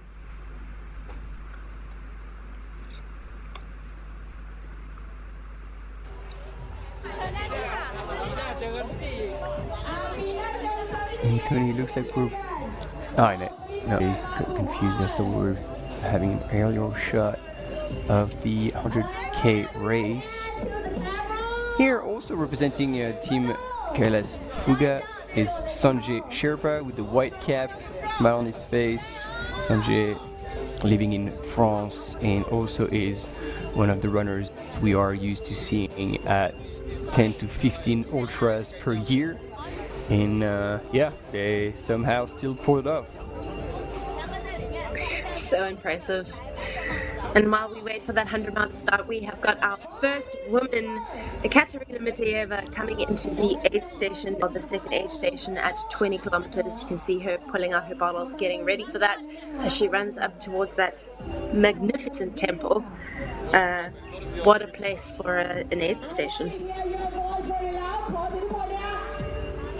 Yeah, and so now I believe that they possibly would be crewed by the same person, and so then we can assume that they will, like she will also be picking up ice. Let's see if that assumption is correct, but they would most likely share all their race strategy and try to take all the tricks.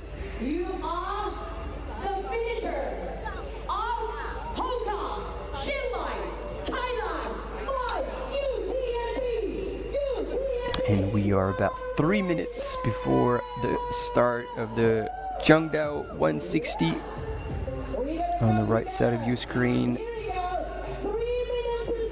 And we had images of Ho Ha Thi from Vietnam, so she can't be too far.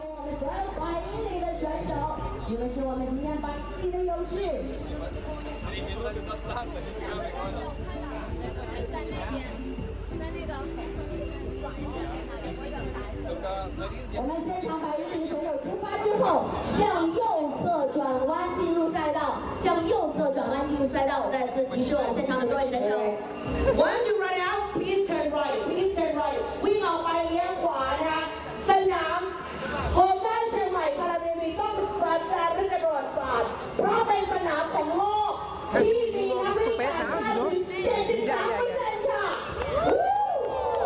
We have 73% of the foreign runners. Thank you so much. This is just amazing. Protect Thai. And we can hear loud and clear Sophie, the MC, as she's made it to the other start line. And she's getting everyone ready and fired up. It's interesting, it's quite a narrow start. So they're going to be kind of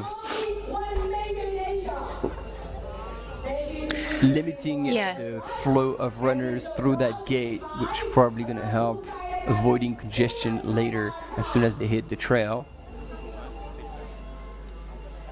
We are going to start in 1 minute.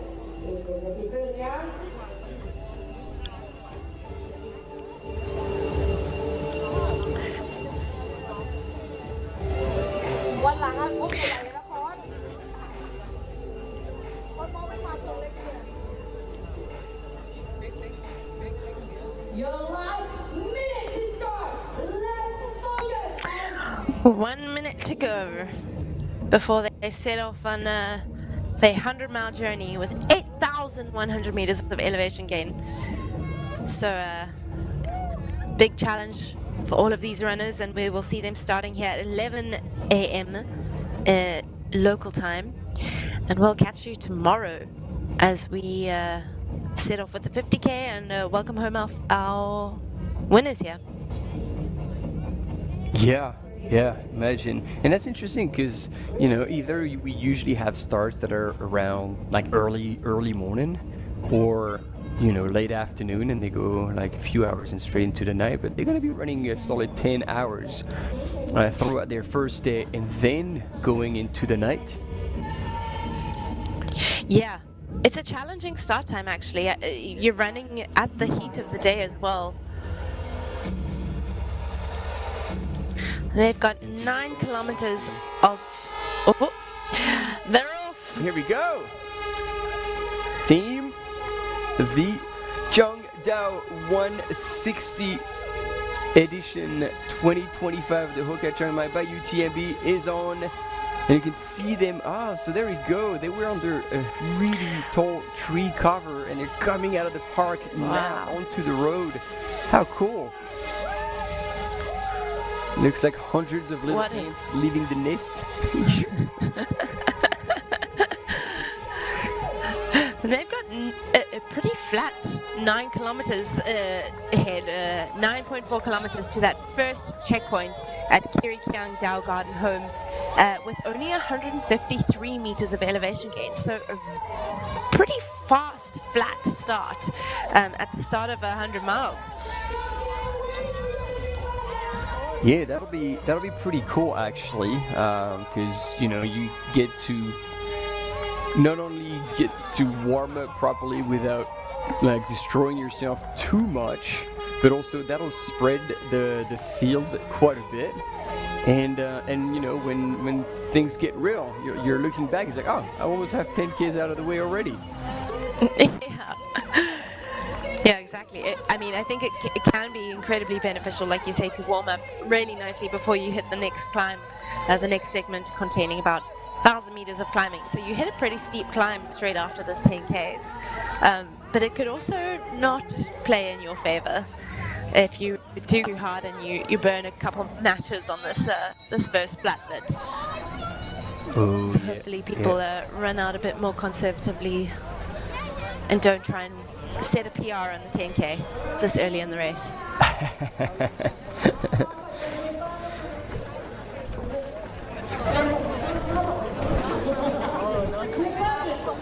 Yeah, and as you say, mentally it could possibly be quite hard because, you know, if you want to be competitive and you're seeing this big lead group running a certain pace and you're like, oh, I don't really feel comfortable, that's a tad too quick, you gotta have the mental strength to be like, all right, well, I'm just gonna let them drop me, and then you fall back and possibly have to run a little bit on your own.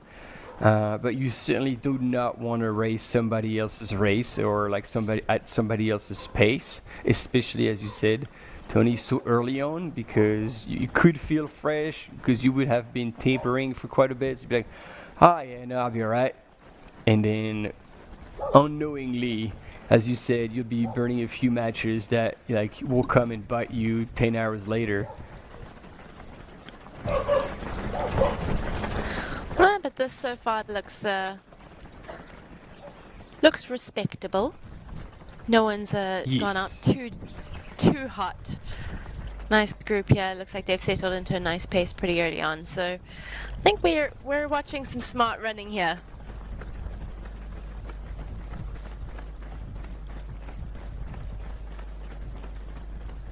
And going through the list of like some of the elite runners, and I see Admire is there. Do you know if he made it? I I was having a look on Instagram now just to see if he had made it across, and he's usually pretty good about updating his social media with where he is. So and there's nothing there, so I don't think he is moved across there. After his race here at Ultra Trail Cape Town, I think he's probably decided to call it a season. He had a great race here in the 100-mile race. So, yeah, I don't think he's there. Okay. So yeah, that would make sense because again, like doing 2 back-to-back milers, maybe that was a fallback race in case things didn't go to plan. With the racing at home. And so I'm glad that we have this replay of the top women coming through the aid station. So indeed, Ekaterina was with the same person who was crewing Dima earlier. And it was also interesting to see, like, she asked, oh, where do I go? And right away he knew where he needed to send her, which again, kudos to him. That's perfect crewing right there. And then as Ekaterina was leaving the aid station, Hoha was getting there, and she's like that, saying hi, turning around, showing gratefulness towards the people who give up their time to be on the sidelines and play a great role in her race. And I like her transitions. It's usually a bit all over the place, and she just stuff her face with whatever she can. It's a bit like the transition that Zach Miller in the good old days was offering us. Like a bit all over the show, always stressful for the crew because you never know what's going to happen. It's not the calm and composed ones that you see with other runners. I would say for us, you and it's Ruth great. are a great example of a calm and composed crewing situation. You guys have got that nailed now. I would say Zach is still working on it. To our greatest delight, because commenting that is always a whole lot of fun. Yeah. Were you on the commentary when he ran the World Champs in Innsbruck? Yes, when he had this infamous moment of pouring however many water bottles over himself at the last aid station before that final big descent. That's the one. Yeah, he was just like, he had one goal. It's like, I'm too hot, I need to cool down. And then all of a sudden he's like, well, water, not having the slightest awareness of what was going down, or like how this very moment would create such an uproar in many ways. But yeah, he keeps us entertained. And to his credit, like, there was a big bucket to cool yourself down, but he was on the far end of the aid station, so it's not the first thing he could actually spot. While usually in the design of an aid station, you want those big buckets with the sponges to be really at the front, so runners grab them, they carry on walking, they put water all over themselves, and then they can hand over those sponges to somebody in the crew and then be out of there. So yes, that was kind of a little bit, I wouldn't say an excuse, but maybe a reason why he went straight for the water bottles instead of those things. But as we are discussing the fun parts of ultra running, we do have a little bit of a video clip coming up about the temples and statues that are on this 100-mile route.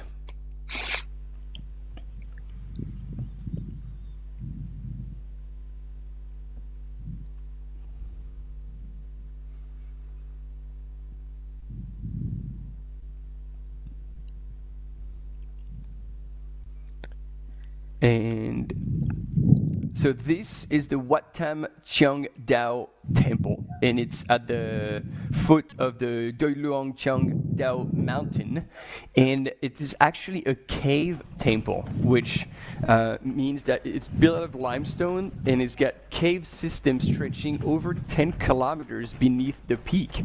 So I've just been handed over this data so I can actually share it with you. But it's got caverns and massive stalactites and stalagmites going both ways, going down and going up.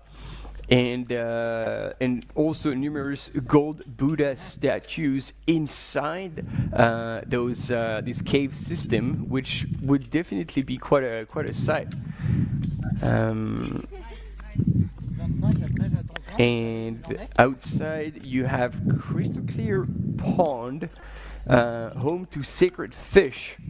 So don't you go fishing over there. That's probably going to be a bad look. Yeah, and definitely don't want to upset the deities.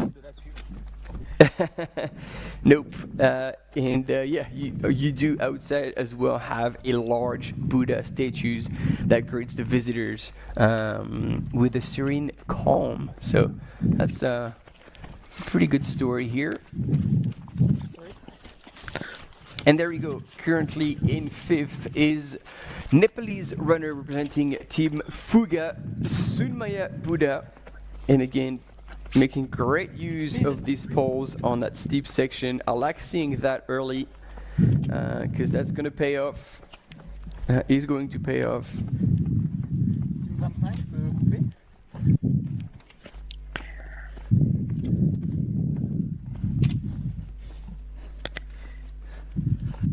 So she's about 10 minutes back from Katerina and Hohati at that Wat Praputabat. See, Roy? Oh goodness, I have definitely not nailed these names like you have, Martin. I'm getting there. I will. By the end of this, I will nail them. But yeah, at that aid station, she was about 10 minutes back from the lead group, which, knowing Sunmaya, is not an impossible amount to close. Speaking of Sunmaya, her 2022 CCC was probably one of the most impressive runs I've ever witnessed, closing down the gap to the lead in insane style. Her back half of that race is truly incredible. So watching her now coming into this finish line behind Blandine Lirondelle, the legend, French legend. Yeah, an incredible race for her. I think, if I'm not mistaken, this was her first 100K as well. But correct me if I'm wrong. I actually don't know about that. What I remember indeed is that she closed so hard on Blandine. Blandine took the win, new course record, and Sunmaya was also under the previous course record on that CCC. And as you see Sunmaya crossing the line, she fell into the arms of Ryan, who is the team manager and looking after her, and actually now her sister as well, Ramaya, helping them, sort out all the admin of the travels, of the visas, and crewing them. So Ryan's done a great deal of work to help Nepalese runners come out, and successfully so. So as you said, she is a closer, and so the fact that she's got 10 minutes with 20 Ks done, yeah, she's definitely still up there to possibly take the win here. We do have a quick break coming up. We'll be right.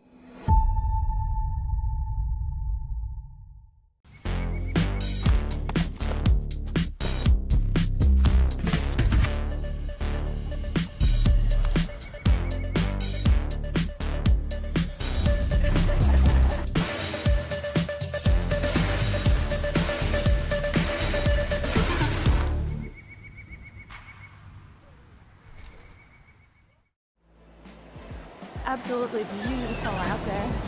It's such a beautiful course. The trail running community, there's always a support for each other. Everyone in the whole crowd loves this race and loves our sport. I wanted to win. I wanted it so much. I was dreaming about it. That's the best feeling and the best result. That's why I do this sport.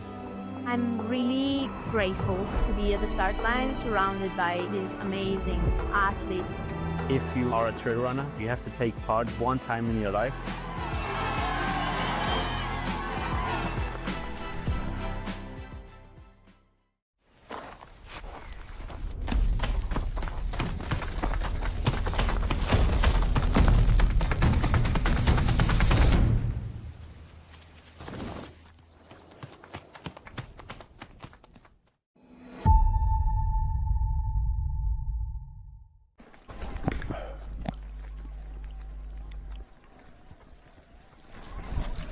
And we're back with our Chiangdao 160 runners.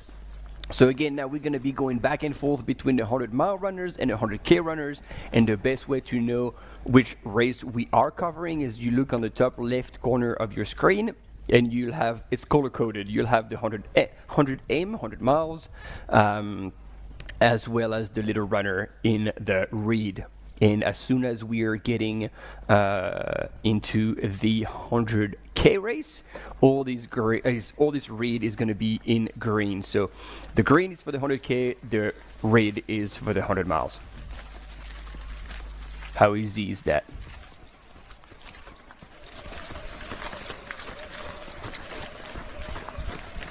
So we had about 400, just under 500 people starting here today in the 100-mile Chiangdao 160. So pretty cool to see so many runners. And we've got a French flag there.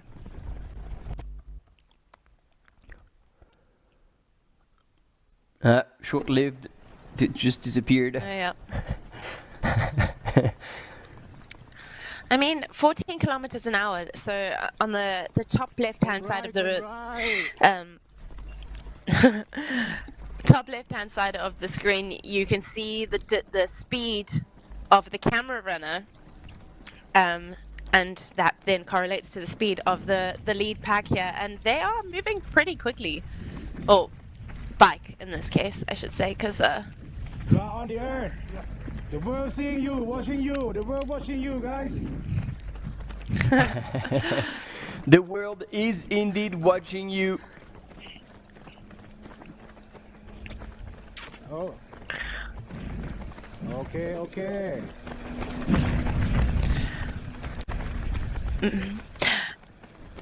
Yeah, I said earlier that they went out at a respectable pace. I kind of take it back because they are moving very quickly. Probably around 14, 15 kilometers an hour. Obviously the bike is kind of surging ahead every now and again, so it kind of skews that speed. But when he's kind of just sticking with these runners, he's sitting around 14 k's an hour, which is moving. That's a bit aggressive.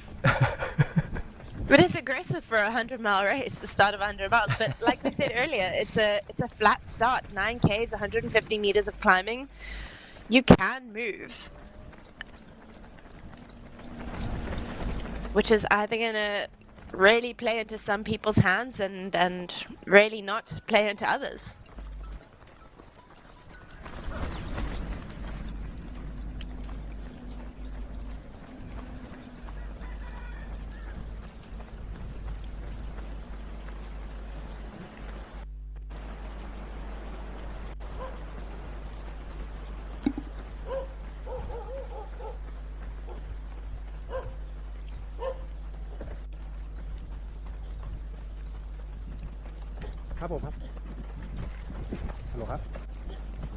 And so at least it's easy for our cam mountain bikers to go back and forth and give us images on the front runners as well as the chasing group.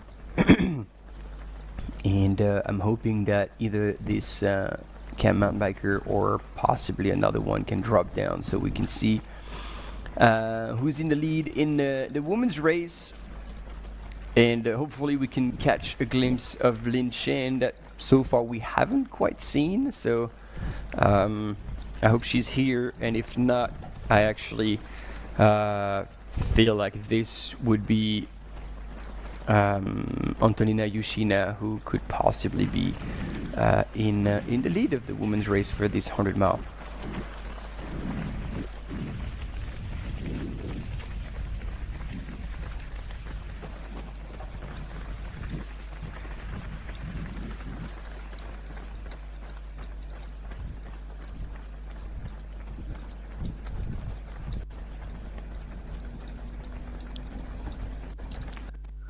So that mountain that we saw in the background earlier, we do have stuff to share about it now. It's the Chiangdao mountain.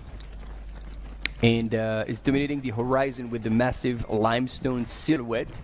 And the Doi Luang Chiang Dao raises as Thailand's third highest peak. There we go. And is an actual UNESCO Biosphere Reserve. The Alpine Sanctuary hosts a unique biodiversity. Rare flowers, long-tailed goral thrive on those sheer cliffs, inaccessible anywhere else in the kingdom. I'm interested to know what is a long-tailed goral, but we're going to check this out and let you know.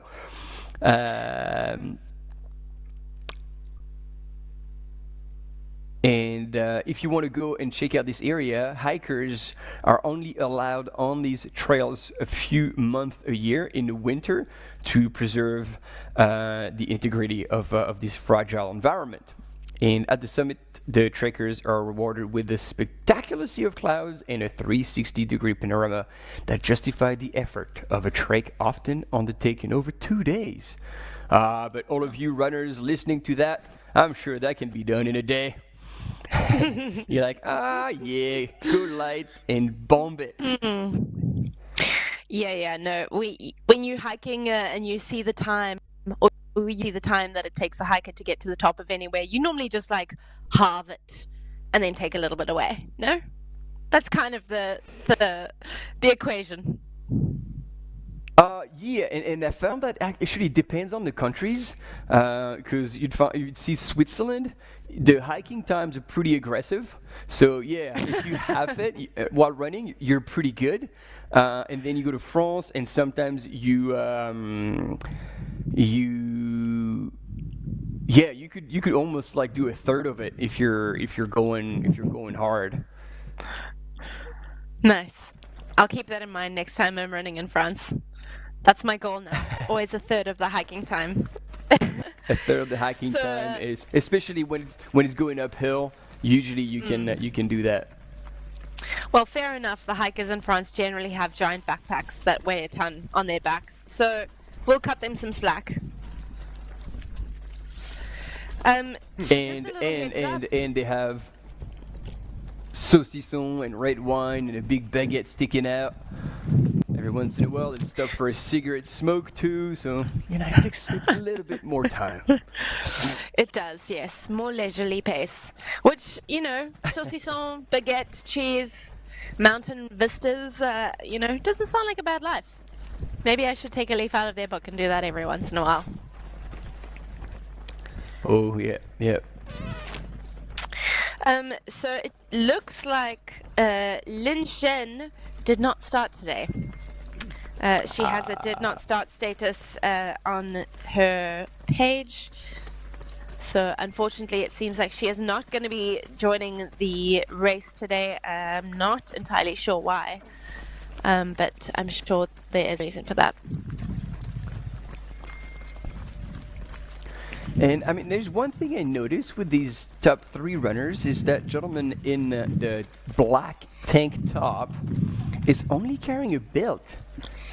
And seeing the large amount of items that are required as part of the mandatory equipment, including that spork and that little bowl, like, where does he put all that?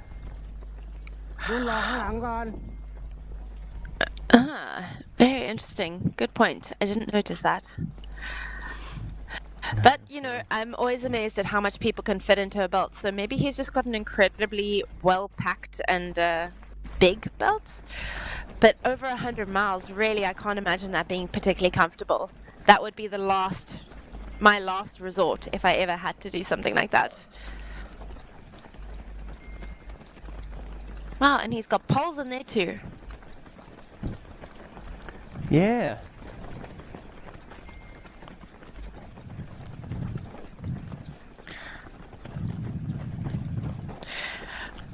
He must have the most compact spork and bowl in the history of the universe. Yeah, we're gonna keep our eyes peeled when he'll get to the aid station and see like what he can pull off. You know, sometimes when you buy those pre-made salads, you have like a wee tiny useless piece of sport that is in there. Maybe that's what he's got. Hey, they didn't give a size recommendation. It really could be very little. You never know. Loving this conversation. All right, cool. We are back. Yep, we're back with the 100K. Yeah. And Tony, it is Miguel. Yes, Miguel Arsenio in the lead, cruising down, and it seems like he's made a bit of a gap on Dima, who up until now was tailing him.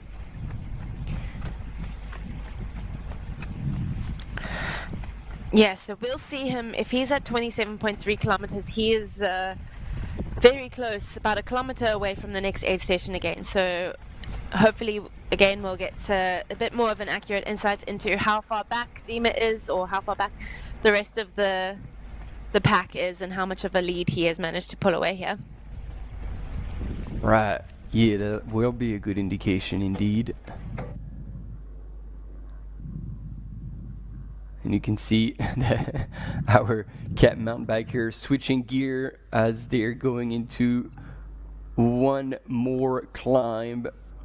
Man, that course is relentless. And I think behind we had another runner on the screen, but I don't know if that was either a cam runner or that person who was seemingly on his way to marking the course. But there are course markings, so maybe that was someone who was checking that the markings were still there, because we've had this time and time again where the course is perfectly marked and then all of a sudden some very bad people just pluck them out during the night. So yeah, we'll see. I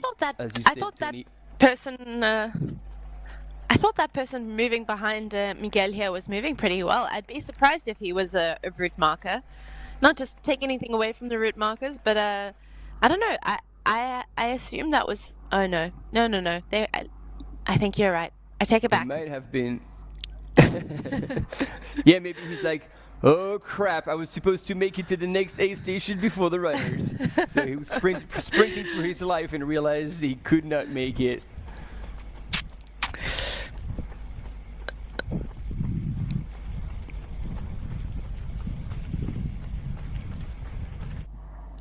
So to this aid station, they've had quite a big descent, around 700 meters of descent in this last segment, with only around 400 meters of climbing. So it's been a relatively quick change between the two aids. Here we go. Oh yeah. So second man, Dmitry Mateev. Yeah. And so Dima still running, powering up that hill. He would not probably have Miguel Arsenio in sight anymore. So it's going to be a bit of a guessing game, I'm guessing. Is there a crew at this aid station? No. Let's see. No, so this is an uncrewed, yeah. Yeah, he won't be able to ask anyone how far back he is.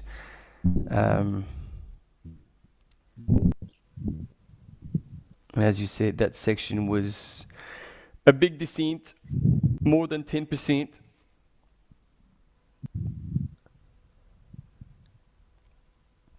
So that's where you need to keep your legs loose, not pound the ground too much, because it's still too early to destroy your quads and IT bands. So interestingly, actually, Dima is wearing the 2.5 liter pack from Terex. That's not the 5 liter pack, because there's no upper pouch. So everything that he's carrying is also in a 2.5 liter vest. So pretty minimal.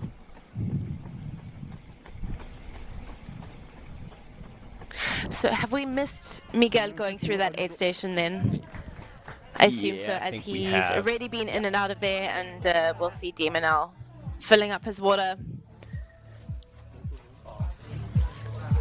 What? Is that a Coke water mix? Oof. He downed that water.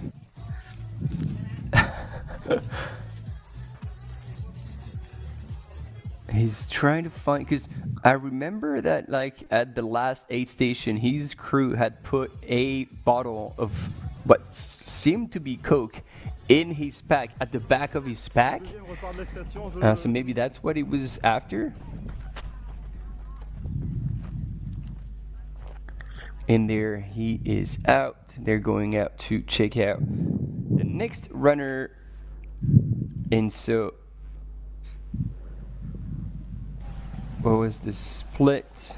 All right, 1:40, 1 minute 40 between Miguel Arsenio in the lead and Dmitry Miteyev in second place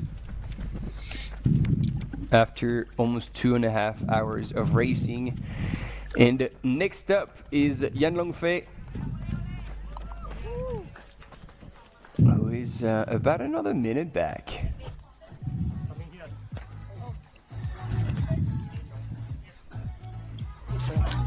He is in no rush here, taking his time. Yeah, see, that kind of stuff, if you know, are prepared. Oh no, now his water bottle is actually stuck. Oh, that's the worst. Oh. See, that's why you can't go cheap with your water bottles. You gotta get the good stuff. Because see here, the struggle. Good thing he actually got it open, but it could be a massive challenge, and all of a sudden your soft flask is useless. But yeah, like he could have come into the aid station with both soft flasks already open, and that would have saved him easily 30 seconds as you're strolling into the aid station. And that's why it's so important to have on your watch the course as well as all the key points, so then you get a good understanding of where you're at and you can prepare for this, which we saw and you pointed out, Tony, at the last aid station. It makes a big difference. Huge difference. I mean, he could have made this aid station at least a minute shorter if he had come in there a bit more prepared. Looks like he's filling up a bottle there with powder. So he's got carbs in the one bottle, water in the other. And there you go. He's going to wet that with iced water. And we're back. I wouldn't say that was the... Yeah, not the quickest transition I've seen. No, it's a bit of a shame because like he was coming in third, not so far back, about a minute back, if that, from the two front runners, and then he'll come out with quite a lot of daylight between him and the front runners, and who knows, maybe the runners will be creeping up in the mains. We had Jose Angel Fernandez Jimenez, who was not too far back. So here we go, 100 miles, and leading the women's race is American runner Kareth Arnold. And she's moving.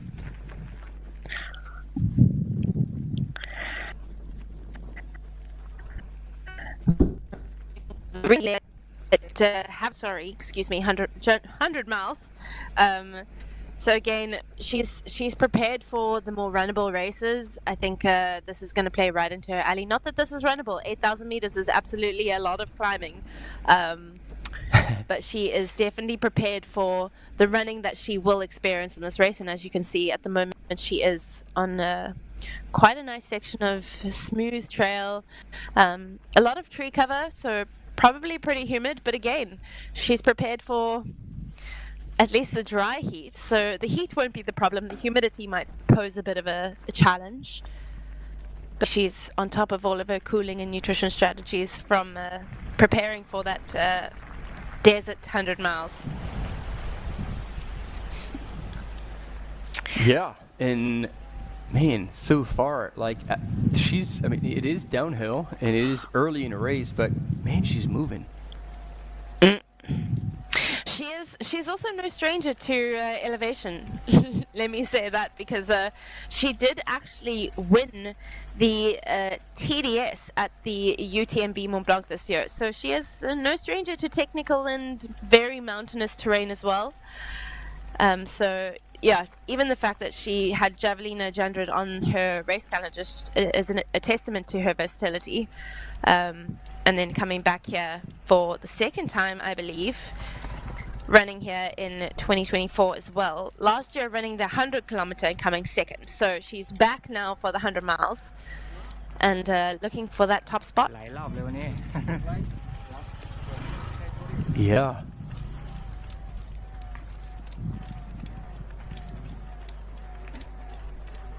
And, so And it looks like a new fourth position in our 100K. We're missing Jose. Yeah, you're right.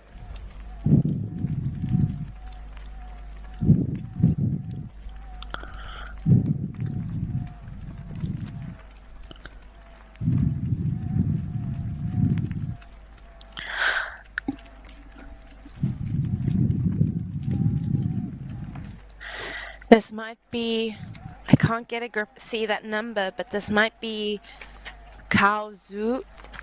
Oh no, Hong Fuzhang, sorry.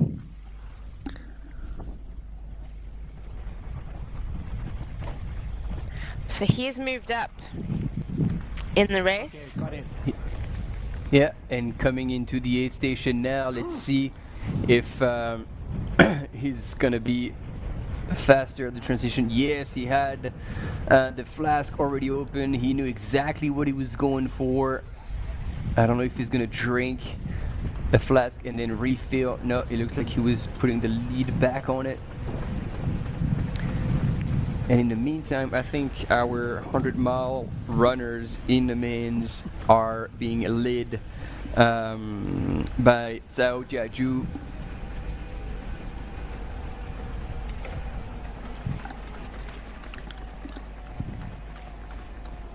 Oh, actually, no, it is not him. Which is surprising, because usually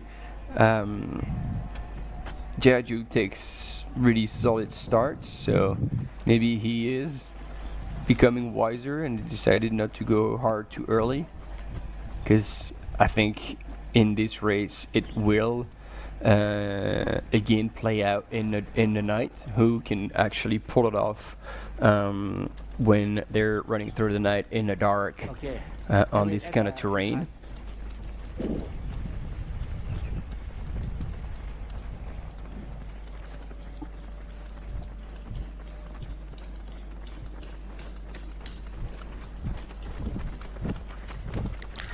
So 8.4 kilometers into the race now, and they will be about a kilometer away before they start that big climb.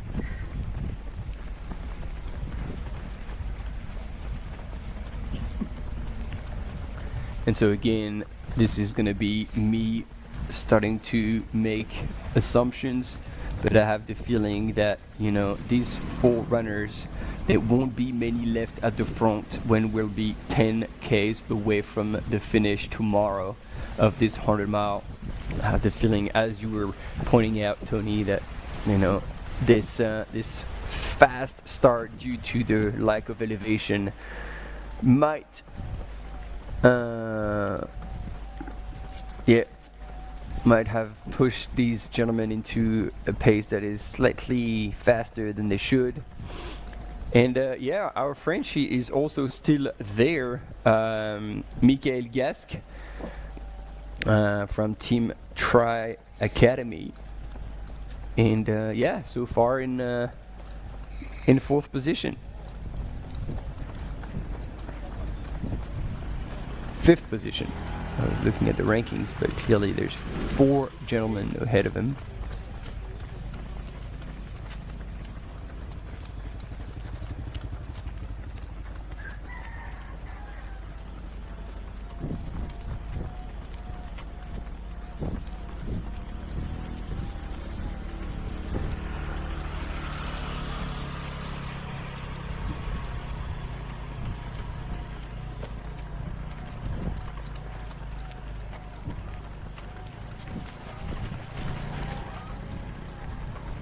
All right, back in the chat for a sec, and we've had a lot of comments. Sorry, we missed out on that. So Nashid Ahmed is saying good luck to his coach, Mr. Partho.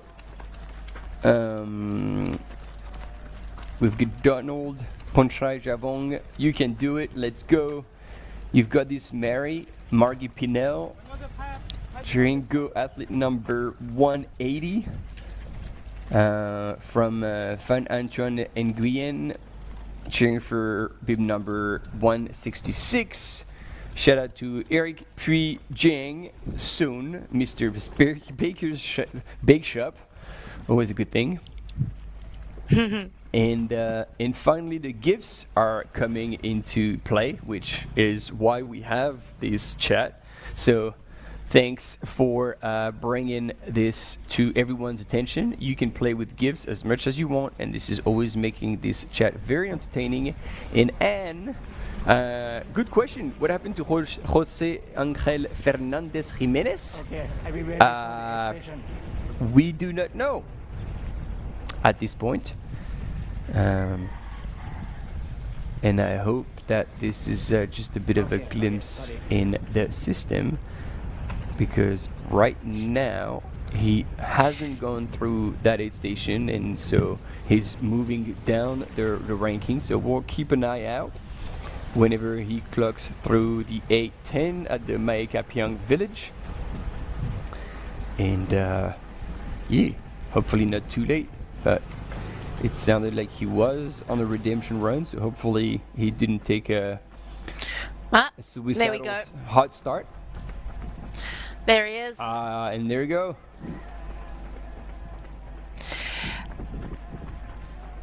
Oh, damn! There's a bit of dirt on the side, so he might actually have hit the deck a little bit. Yeah, he's running with his phone in his hand, so that's never really a good sign. If someone who was at the lead is running with their phone in their hand, it probably means he make some sort of call. He doesn't look like he's moving particularly comfortably right now.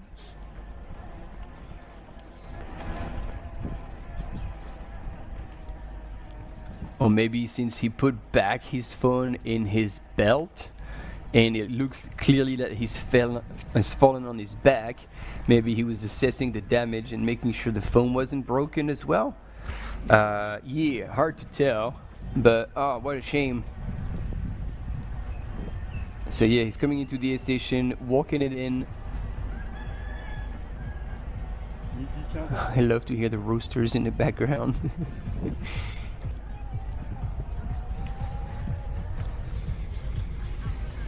Oh yeah, he looks quite checked out. And it seems to be more of a survival pace and like kind of body language than one that would be in contention for a podium or top position.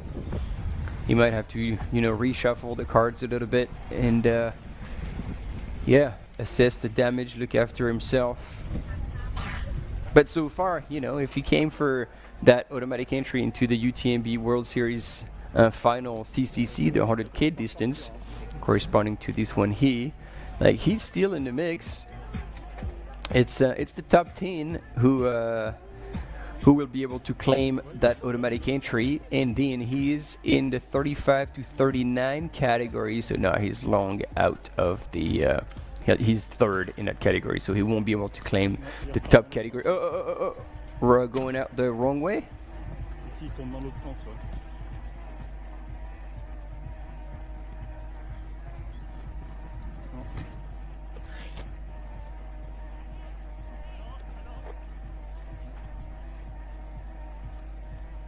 Oh wow, he is really out of it.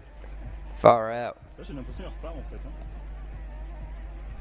Yeah, and our cam runner was not saying anything because they thought he was probably pulling the pin and going back to a car or something. But no, he seems to be, you know, walking out of the aid station and still planning to complete that 100K.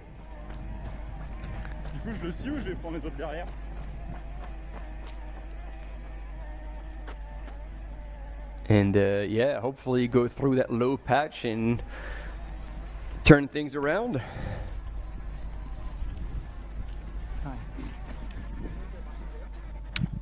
Apologies about that. I seem to have had a slight malfunction with my internet, but I'm back.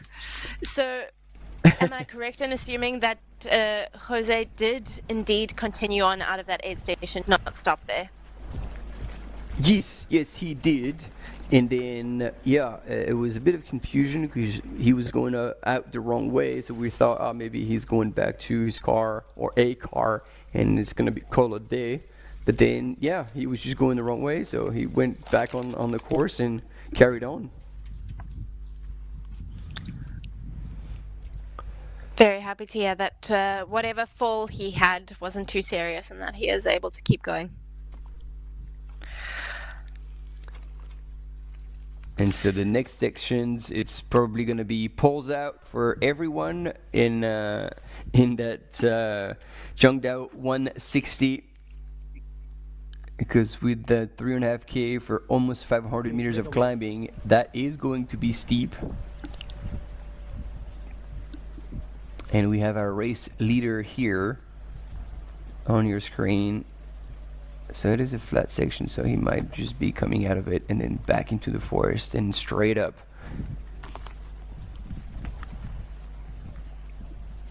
And that's our runner who, yeah, we're a bit confused about just wearing a belt and no pack. So hopefully we're still with him when he gets through the next aid station and we can check it out. See if he's got a Mary Poppins belt that he can pull large things out of it. Yeah, I was going to say, Willy Wonka right there. Pulling bizarre things out of small spaces. Still with Kareth Arnold here in the lead of the women's race. Still moving very well.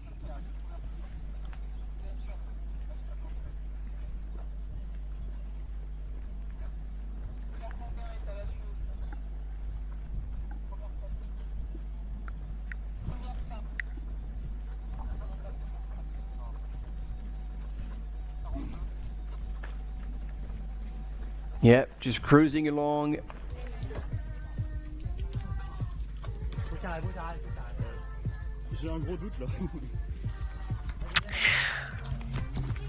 And this is our lead woman in the 100 kilometer race.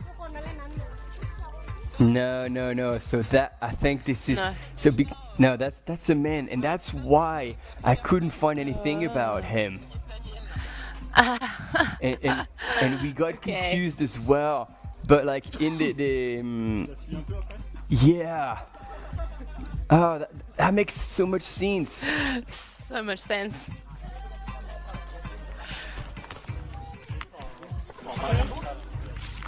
Because that was Wei Huang, who is indeed a man. I mean, we said earlier that the ponytail can create a lot of confusion, and there you have it. Prime example of how ponytails can cause confusion. Yeah. It is Wei Huang, age category from 23 to 34, and he's had a lot of solid races in China from 100K to 50K. Yeah, sticking around the 100K distances and on that, and pretty solid because he's got a UTMB index way above 850. There we go. Now we are with our lead woman in the Elephant 100, Katerina Mateyeva, flying down here about a kilometer away from the aid stations. She'll have a little climb before she gets there, but moving super well through what looks to be an incredibly beautiful orchard. Yeah, it's a lot of green. And it's almost like a wee I don't know puddle. enough about I don't know enough about fruit trees. It's like I would not be able to tell you what those trees are growing. Oi. Yeah, But that's a good question. Well, we know it's not strawberries. Yeah, that I can tell you, I know for certain.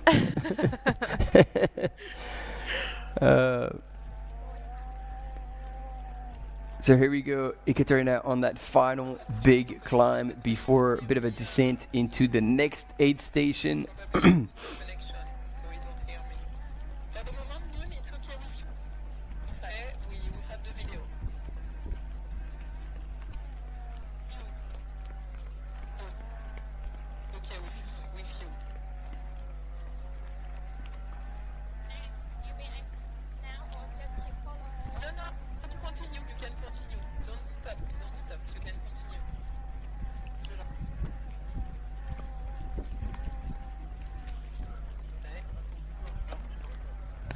And Katerina is making quick work of this hill.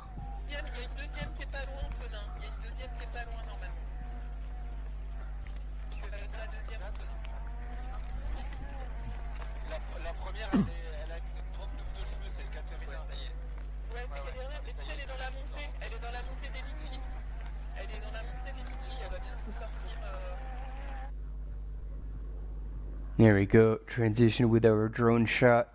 She's getting close to the aid station. And I wonder if we're gonna be able to pan right back to where she came from to see if or how far Hohati would be if Hoha is still, oh yeah, there she is. Oh wow, so that's probably just under a minute. Yeah, I would have said about a minute. Maybe less. Yeah. Because she's about to pop out here and make that corner as well. Yeah, no, you're probably more right than me, because last time between the first two men there was 140, and it seemed to be just a little closer, but not that much closer. So yeah, probably right. It's just going to be around the 1 minute mark, and again, it's going to go down to how quickly they can operate through that aid station. But both of these women are extremely efficient. They will know exactly what to do. And you can see here Hoha on the left side of your screen picking up the pace on that descent.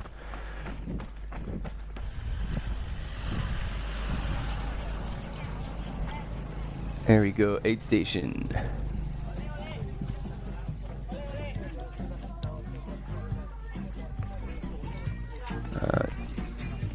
The raging tunes.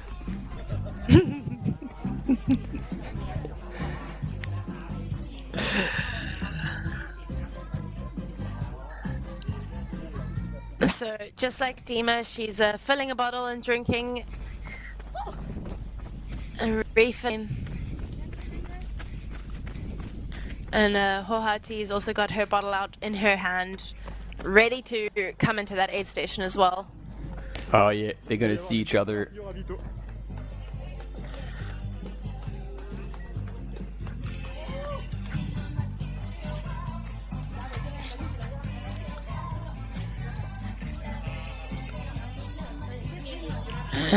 Katerina. Hoha. It might be Coke or something. But it's interesting because at the last aid station, Ekaterina was leaving while Hoha was coming in, and now, oh, well, yep. So Ekaterina is still leaving, and it's interesting because Hoha seems Hoha's taking water.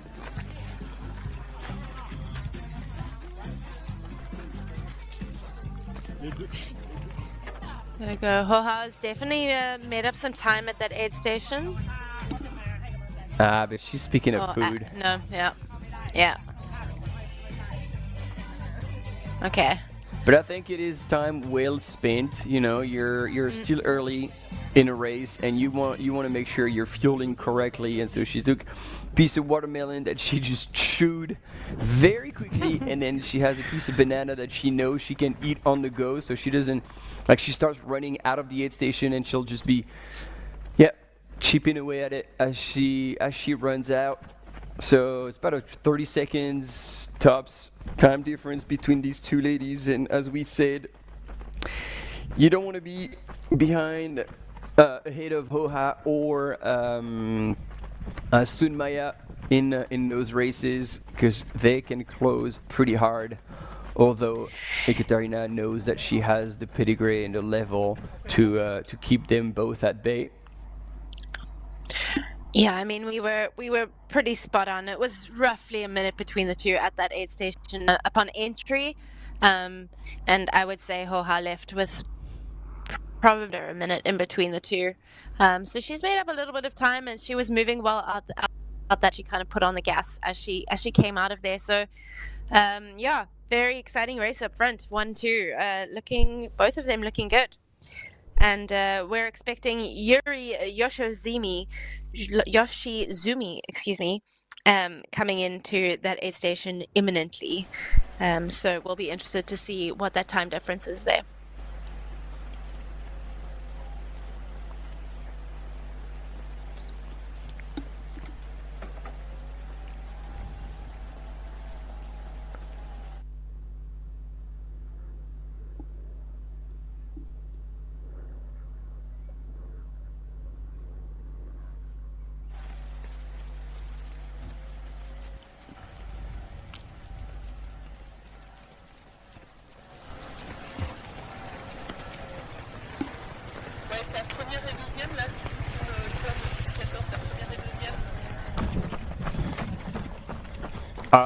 You were spot on. There she is. Here Shizumi. So she's going down, and she's gonna have that little kick, little uphill before dropping into the aid station. So she's gonna be a wee while before she gets to that aid station, but she's moving super well.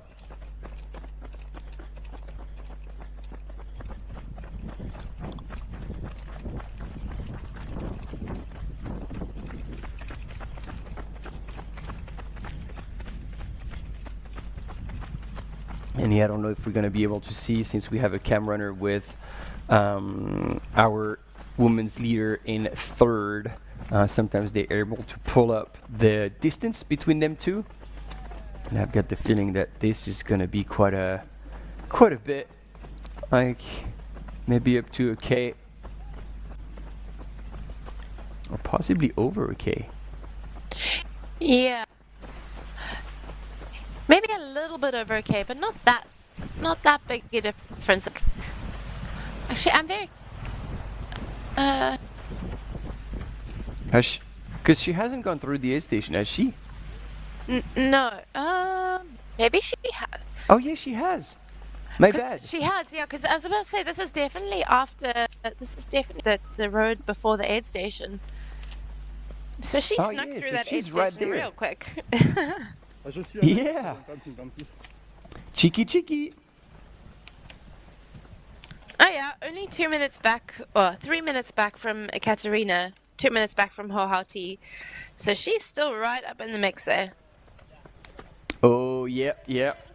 That is not necessarily a good news for Ekaterina and Hoha, because yeah, Yuri can move super well. And if she's still that close, we can definitely counter in.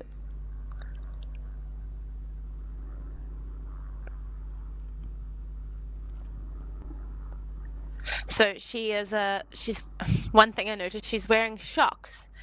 What would you say is playing in her ears right now?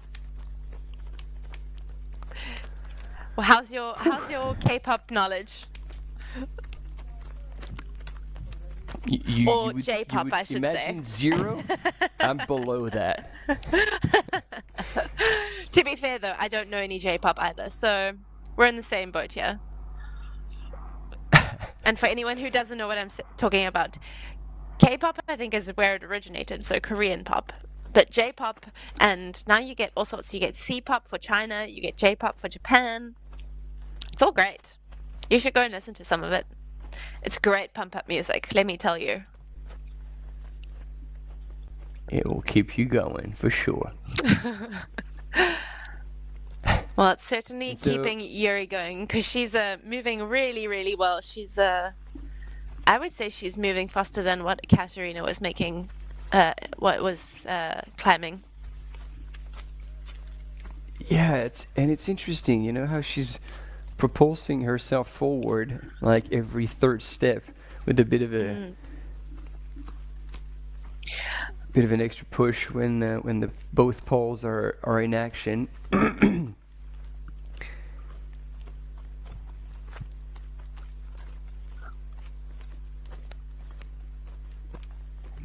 And yeah, again, this is a testament of the trails in Thailand.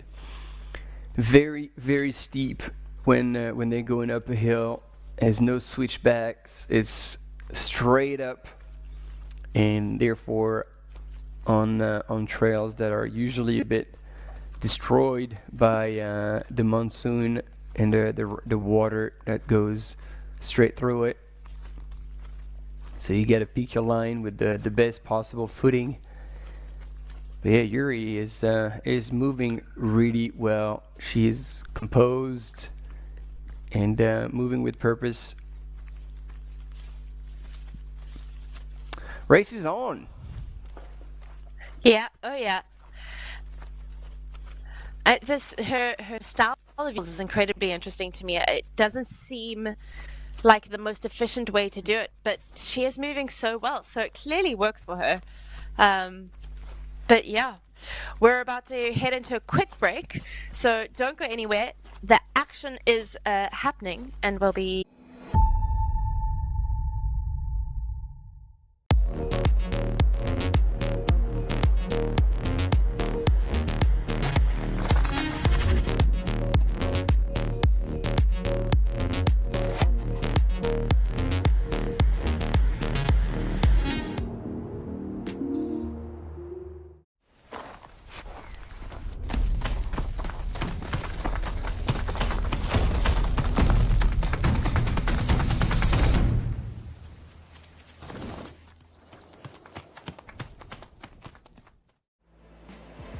Absolutely beautiful out there. It's such a beautiful course. The trail running community, there's always a support for each other. Everyone in the whole crowd loves this race and loves our sport. I wanted to win. I wanted it so much. I was dreaming about it. That's the best feeling and the best result. That's why I do this sport. I'm really grateful to be at the start line surrounded by these amazing athletes. If you are a trail runner, you have to take part one time in your life.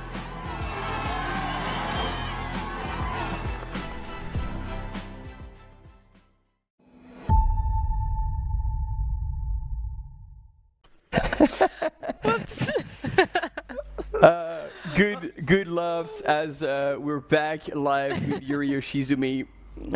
It seems like when we're going on ad breaks, sometimes our mics do not get cut. So, you know, you get to share some of the off-air comments with us. It's all good. So we are here waiting or watching our fourth woman here, Vanya Knops, who has moved up one spot, if I'm correct. We did, however, miss the third woman going through. No, we didn't. Yuri Yoshizumi, yes, we didn't see her go through, but she's on course. Vanya Knops here from Belgium, and then we will be waiting for Sunmaya Buddha to go through that aid station to see how she's doing, what she chooses to pick, and we'll have a bit of a longer break after that until we can catch up with our top men in the 100K at kilometer 42. So it seems like Vanya is taking a bit of time. She's got the cup out. Oh, interesting. She used the cup to put some, I don't know if this was like trail mix with a bunch of nuts. It seems she's picking stuff out of the cup, which makes a lot of sense because you know, if you want to drink something, you just take your flask. And so now she's on the go, still munching on whatever she's picked up, dried fruits. Smart. That is smart. I never even thought of using the cup in that way. Learn something every day. See, that's the beauty of doing the live commentary. You pick up on all the little tricks that everybody's is using, and so then you can put them to good use. So Vanya Knops from Belgium went through the aid station of Mae Kapiong village in 3:02:45. So that is 8 minutes back from Yuri Uchizumi. And let's see.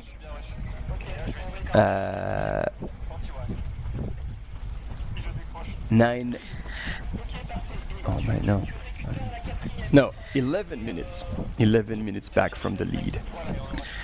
Mental maths. It's not our strong points. She is absolutely flying down.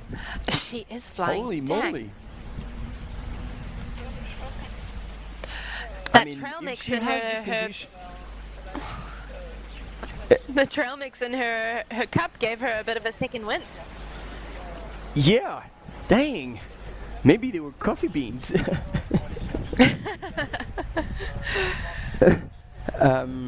Yeah, wow. If she has the conditioning in the legs, it's fine. She can, hammer those downhill, and be fine for the rest of the race. And here she's sporting her T8 shorts. I think they were originally a brand based in Hong Kong, and I've heard very, very good things about those.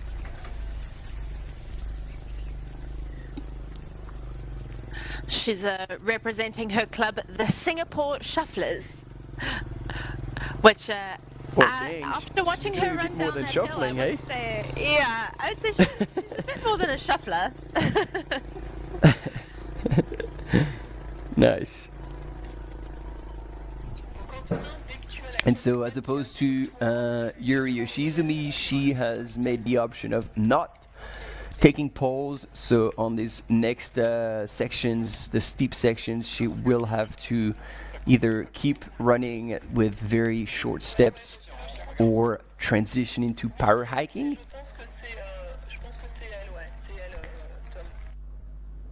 Which is fine. And we have possibly an aerial shot of Sunmaya Buddha coming into the aid station, poles in hand. That would make sense, as there was a bit of a climb, and as she's coming into the aid station, she is pulling some flasks out of her pack, so she's getting ready for it. And let's see if we have a cam runner or mountain biker on the ground who can pick her up as she gets through that aid station.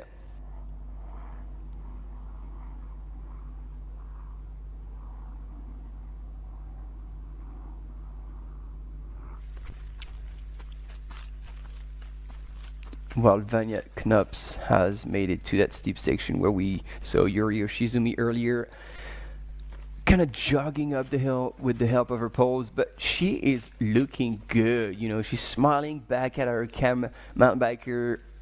She looks in control. Good stuff. Yeah. And while she's making her way up that hill, we've got Sunmaya Buddha in the aid station now.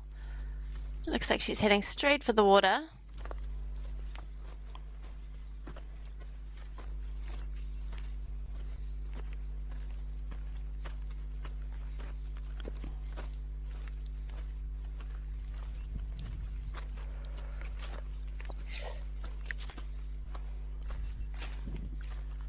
One or two bottles getting filled up there by Sunmaya Buddha, who's coming in as 5th woman in the Elephant 100 today. And Vanya Knopp, 4th woman, making her way up the steep section of trail. I've just looked, those T8 shorts are actually the male version. Not that there should necessarily be that much of a difference, but definitely a little bit longer. The women's version are quite short. So maybe she's taking a leaf out of Courtney's hat and she's going for the long pants. But they look like great shorts. I love the amount of pockets that are around the base. Yeah, and the fabric is super minimal and designed to not chafe when you're sweating a lot, because like, you know, Hong Kong and these countries, you end up sweating like after two steps of running. Yeah. And there's another, man, she is full of resources, because I was staring at her back and it looks like her pack is under her tank. Yeah, I was looking at that as well, and maybe that's what we're seeing with our 100-mile runner, the lead male, who we assumed was just wearing a belt. Maybe his pack is under his t-shirt as well. Yeah, he looked like a skinny guy with not much on his back, though. So yeah, as much as we try to find the excuses, because he might not be carrying a pack altogether. But yeah, what forced me to look at her like carrying system a little closer is because she was holding that soft flask in her hand. It's like, oh, why don't you put it in your pocket? And I'm like, oh wait, there's no pocket at the front. And then looking at the back, the pack is actually under her tank top. So then what do you think, Tony? Is that because she might be thinking, hey, you know what, at some point it's going to get so hot that I want to take off my tank top and run just with a running bra, and she didn't want to have to faff around with her pack? I don't know. My guess is that she's probably just wearing a sports bra that has storage in it, and that she's not wearing a pack, but it's just a sports bra where she's got stuff that she can, like a hole at the back. Often they have like a pocket for a cell phone or a jacket or something. So she's probably got her all her mandatory gear in her sports bra, and then the t-shirt over that. Because I can't imagine wearing a pack underneath a t-shirt. That would be really uncomfortable. Even if you do have a sports bra on, I just can't imagine that would work. And it wouldn't sit so flush on her front either. She would have sort of like the fastening system on the front, and it doesn't look like her front has anything attached to it or underneath that t-shirt. So yeah, my guess is she's wearing a sports bra, and that's where she's storing everything. I like that. I had never actually seen a sports bra with carrying capacity, but that makes total sense. Yeah, interesting. If anybody in the chat is actually listening all the way from Belgium or anywhere else, and supporting Vanya, like, let us know if you know about this, or if there's anybody from T8 that is sponsoring her and knows about that carrying system. Like, we'd be super keen to find out. Yeah, look, because even on her shoulders, it's sitting super flush, that t-shirt, sitting super flush on her shoulders. If she was wearing a pack under there, there would be some sort of bubble. Maybe she's wearing a crop top, because often crop tops will have some sort of, I know Normal has a crop top with that, the Addy Zero crop tops, some of them have pockets in the front and the back. So all right, it's actually quite a clever idea, especially if you can fit all of your mandatory gear. Yeah. So unfortunately for women, we have a sports bra, t-shirt and pack on top. It's 3 layers, and when it's hot like this, you kind of want to minimize the number of layers that you have on your body so that you can cool yourself more effectively. So this is maybe her way of mitigating that problem. Yeah, and I mean, after all, they are designed for carrying capacity at the front. Well, why not make them carrying capacity at the back? Yeah. Yeah. As you said, learn things every day. Yeah. I'm like, I'm going to take this into my next race. It's a great idea. Here we go.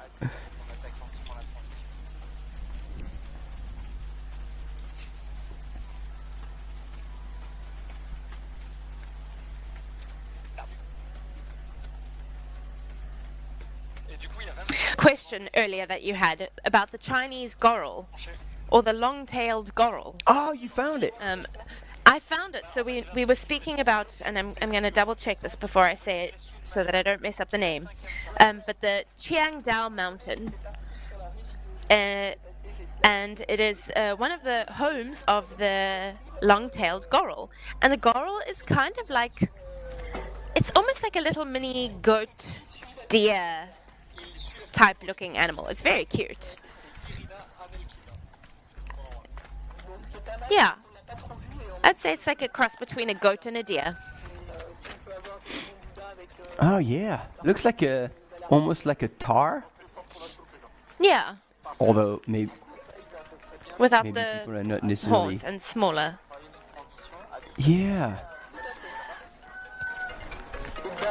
Here we go. Thanks for clarifying that. There we go. If anyone doesn't know what we're talking about, we spoke earlier about the Chiang Dao mountain range, a beautiful mountain range that we will see periodically throughout the day. It's a massive limestone silhouette that frames the city of Chiang Mai, and it is home to the long-tailed coral, which thrives on the sheer cliffs, which sound pretty gnarly, and an area of the mountain that is not experienced by that many people. So if you get to do that, very, very lucky, and maybe one day you'll get to see a long-tailed coral. And the interesting fact as well is even more confusing, because when you look at those little animals, they have like wee tiny horns, but doesn't seem like they have a long tail. So I don't know where this is coming from. Maybe not so aptly named. Yep. Anyway, Sunmaya Buddha powering up that hill, double pulling, and making quick way of that climb. She's creeping up on that gentleman who's moving away. Good man. He's French, that's why. Gotta trust the Ladies French to first. always have good manners. Oh, the chivalry. It is good to see Sunmaya Buddha moving that well at this point. It means that she's still ahead in the game and well into the race. 28.7 Ks into the race precisely, sitting in 5th. But man, there was not much of a difference, and she is expected. Oh wow! Hang on a sec. Wow, she would be expected. Over 20 minutes back at the next aid station compared to Ekaterina Mitieva. That is quite a lot.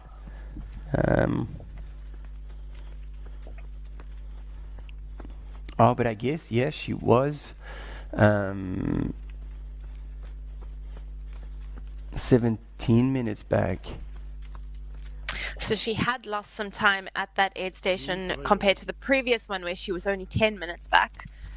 So she did. Definitely is moving slower, or was moving slower up until that point. Yeah, interesting. She definitely chose to do a very conservative start. So I don't know if this is on purpose or if maybe she's feeling a little bit her recent race in Cape Town and doesn't necessarily run up to her potential. I mean, it is a quick turnaround. 2 weeks with the travel in between. It's it's a bit of a bet. Yeah, and the conditions this year in Cape Town were also really challenging. Extremely hot, extremely windy. So, not only did she run a 100-kilometer race 2 weeks ago, but she also faced really tough conditions. So I do hope that she's really prioritized that recovery, and she is feeling good, and that this is just a conservative start, because she is such a fun person to watch racing. But I guess we'll have to wait and see. She's still chatting away, so.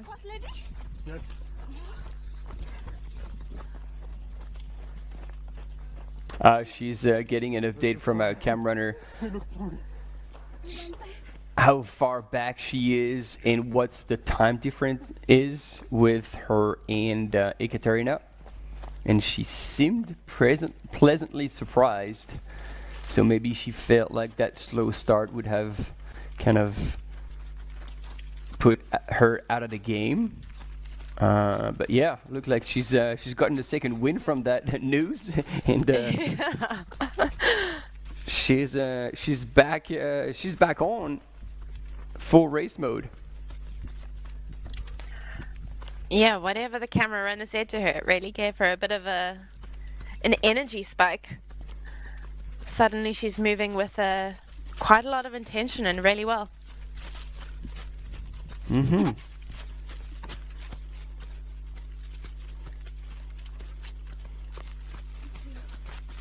it's funny how the mind can have an influence on your race. Maybe she thought that was it. She was out of it, so she was just going to cover the ground on her way to the finish, and that was going to be the goal for the day. And all of a sudden, you're being told that you're still like in the mix, in the top 5, and just under 20 minutes from the lead. And all of a sudden, you're like, holy crap, let's go. And our camera so is much of confirming ultra to running this- is.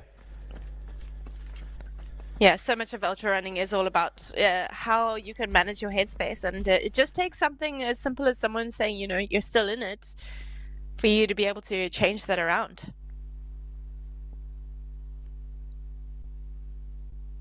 Yeah. And as we see the location of Sunmaya Buddha from Nepal on that race course of this 100K, we have a commercial break coming up, and then we will transition straight into a 45-minute race recap of the UTMB World Series final that took place at the end of August this year. And then we'll be back with the top men in the 100K at kilometer 42. We'll be right back in about 45 minutes.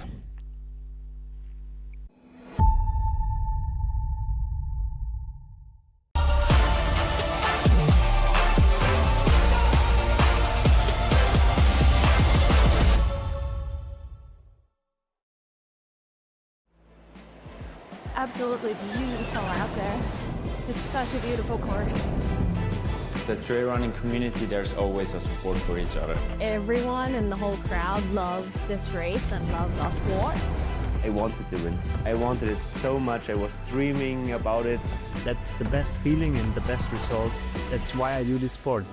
I'm really grateful to be at the start line surrounded by these amazing athletes. If you are a trail runner, you have to take part one time in your life.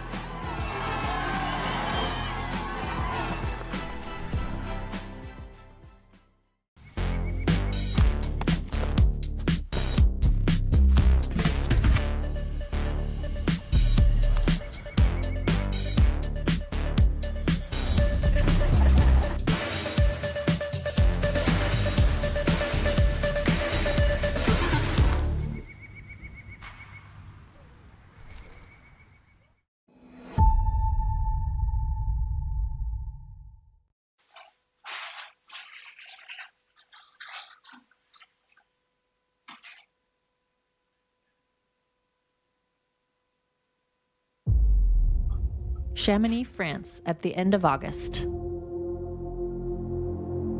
I think the UTMB week, which is the Olympics of trail running. UTMB has always represented something in the realm of trail running. 圣洁的一个比赛，然后世界各地的越野跑运动员。I think no one's unbeatable. Donc je sais d'avance que vendredi, quand je serai sous l'arche, il y a quelque chose qui va se passer. There's lots of stress, there's lots of pressure. Tons of people, horns or bells. Everything is like really magnified. Que votre rêve devienne réalité. Je suis en 2025 et je suis sur la ligne de départ. It's hard enough, but to do it with a disability is absolutely incredible. On parle de sport et plus de handicap. C'est une grande course qui est incomparable à toutes les autres courses. Winning this race will be my goal this year.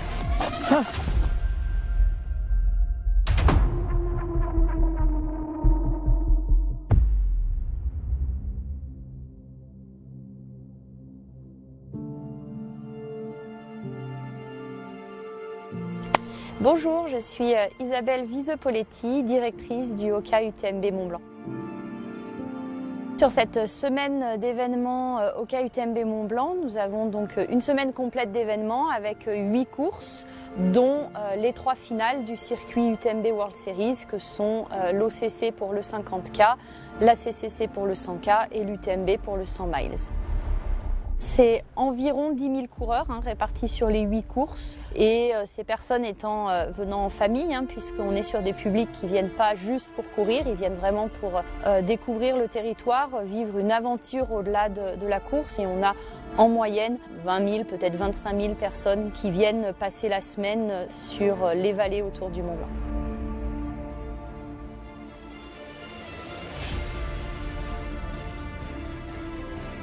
L'OCC, du coup, est une course qui a été créée en 2014 à la demande de la commune d'Orsières. Nos voisins suisses souhaitaient eux aussi leur départ. Et puis, il nous manquait ce format journée, un marathon un peu plus long. Et donc, nous avons fait le choix de créer cette distance à la fois pour honorer nos voisins suisses et pour proposer ce nouveau format dans l'événement.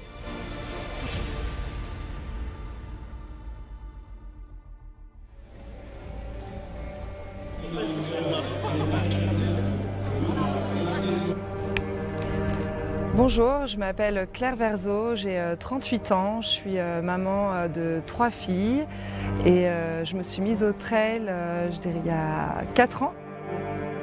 Mon rêve ultime, c'est d'aller en montagne et de m'offrir cette opportunité d'avoir 2 bâtons et d'avoir cette propulsion que j'ai pas forcément toujours des 2 côtés avec mon agénésie.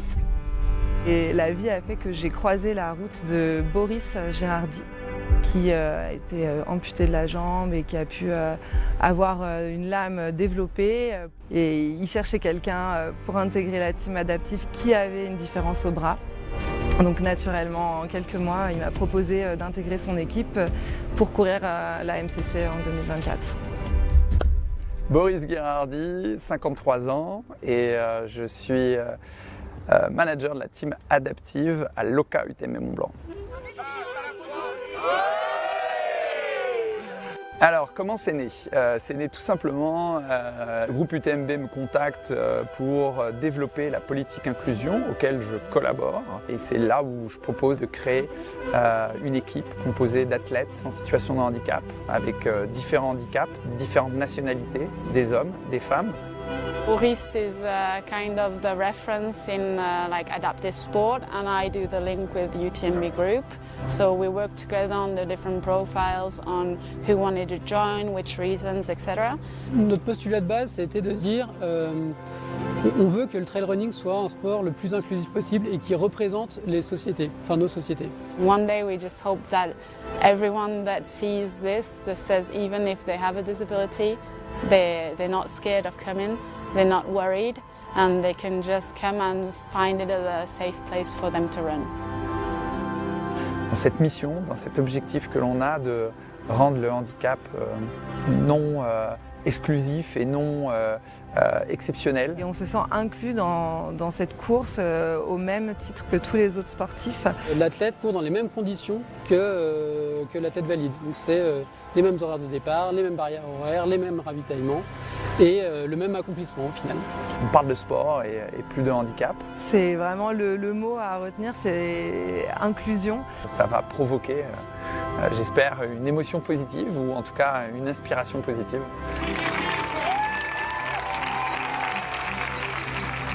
Et ça, c'est voilà, une chance unique que la team adaptive et l'organisation UTMB nous offrent depuis l'été dernier.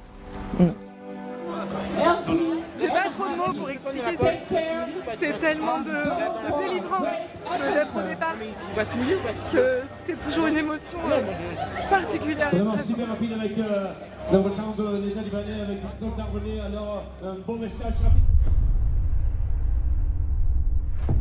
With the course change due to weather conditions, OCC runners will face 61 kilometers and 3,400 meters of elevation gain to reach Chamonix.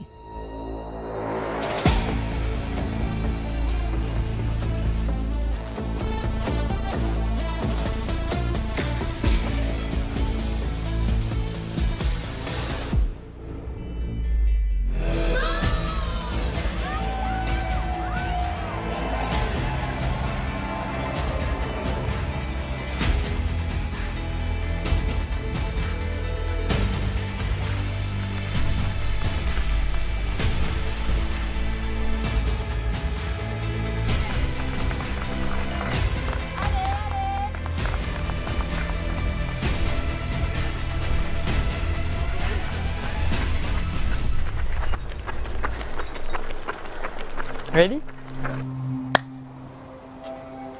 My name is Rosanna Buchauer. I'm a German ultra runner, and I think I'm a mountain child, so I'm not really a runner, but then I got into mountain running and I really love it, and now I'm super happy to be in Chamonix.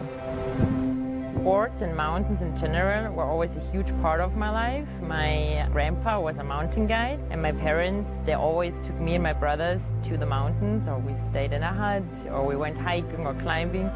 So I think that was the base for my love for the mountains, that now I want to spend as many hours as possible outside. This year it's a little bit different. Usually I run a little bit longer, but I also want to run the World Championships in September. So I thought I want to do both, so 50 kilometers seemed perfect. I think especially the female field on OCC is super strong, very fast runners, very fast downhill runners. So I think the top 10, top 20 will all be within minutes. So I think it's going to be a fight from start to finish. My strategy is to not start too fast, but then also to follow the fast women and try to hang on to them as long as I can and to still run the last uphill.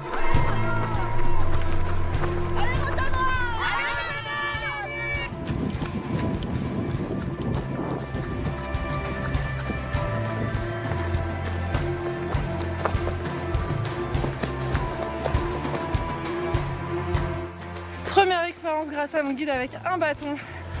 Et ça soulage.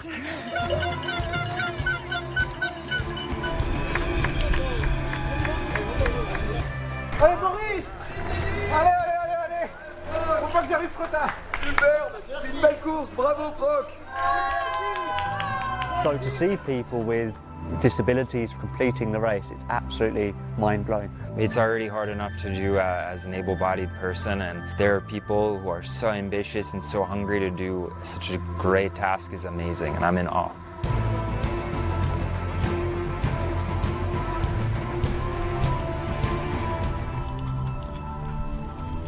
Ça va bien? Tu sens bien? Ouais. Et voilà, une gourde bien pleine. J'ai pas pu faire, je sais pas comment le déplacer.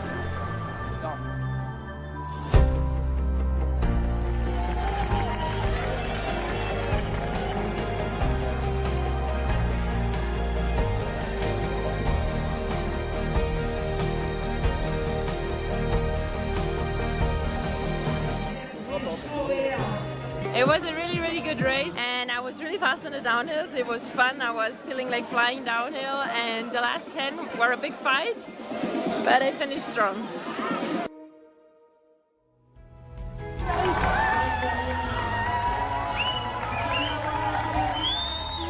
Is absolutely inspirational, and I'll be excited to follow along with the adaptive team, with the front to the back of the field. Finalement, le handicap, au départ, c'est pas ça qui leur fait peur, c'est la boucle, c'est l'épreuve, c'est l'aventure. Ça, c'est quelque chose de commun avec tout le monde, et que ce soit le meilleur athlète sur la ligne de départ et l'athlète qui terminera en dernier, et l'athlète du team adaptative. Et c'est ça qui est magique dans le travail, c'est que du coup, on court tous un peu la même chose.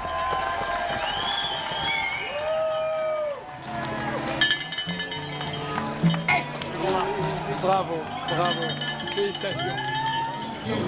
Comme la veste l'indique, j'ai terminé l'OCC, là ça y est. Je suis quand même très heureuse d'être arrivée. Vraiment, arriver là sous l'arche, c'était magique et vraiment une récompense énorme après un effort comme celui-ci.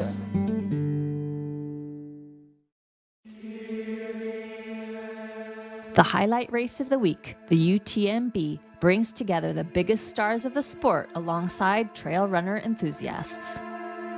I think UTMB has always represented something in the realm of trail running. For Americans, it represents the mountains in Europe, and I think we can all agree that it remains like the crown of them all, at least in terms of mountain ultras. I think UTMB is obviously a lot. I feel like the field's really deep. You can always guarantee that there'll be the top elites that will make this their priority for the year. And so, yeah, I think it's just our biggest stage to try and perform on. UTMB it's a whole nother ball game. It's really far. I think even as a 100-mile race, it's really far. The finish line of Western States would put you, I think, around Chiang Mai luck in terms of time, and then we have another 5-6 hours left, I think. So it's absolutely like an incredible challenge. 然后对于中国运动员来说的话，这个 UTMB， 甚至是中国运动员，全世界的运动员来说 ，UTMB 像一个每年举办的像一个奥运会一样，一个非常圣洁的一个比赛，然后世界各地的越野跑运动员。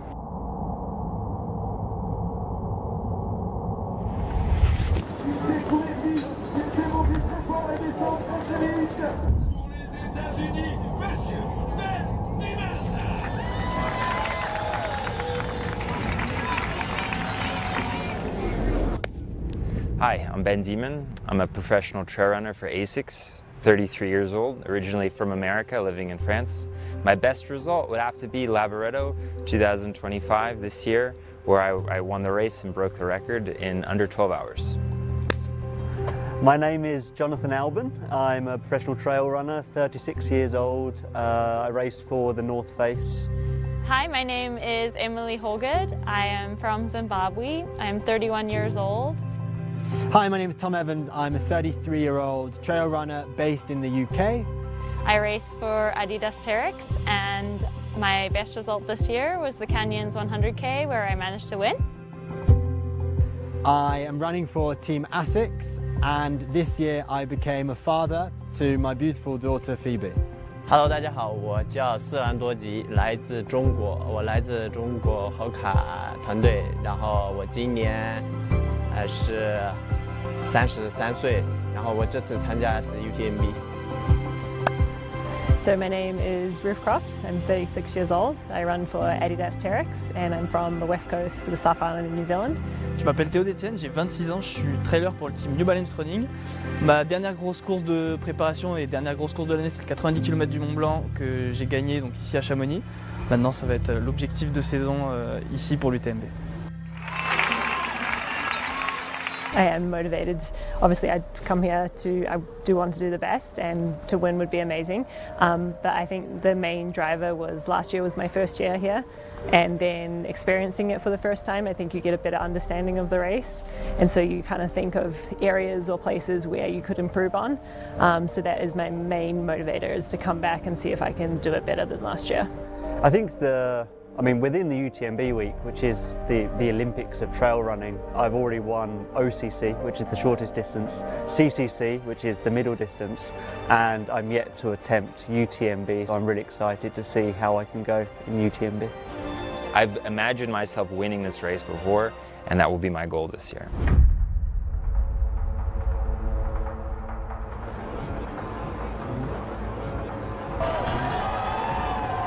Être sous une arche de départ d'un UTMB, c'est incomparable à toutes les autres courses, donc j'ai hâte de le vivre, de mettre les émotions et le vécu sur ces mots-là.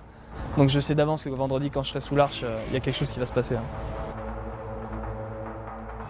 She's the first one to win the UTMB, the Western States and the Hard Rock in the same year in 2023. She's won every single UTMB she's done. Please welcome from the US of A, Courtney Dauwalter.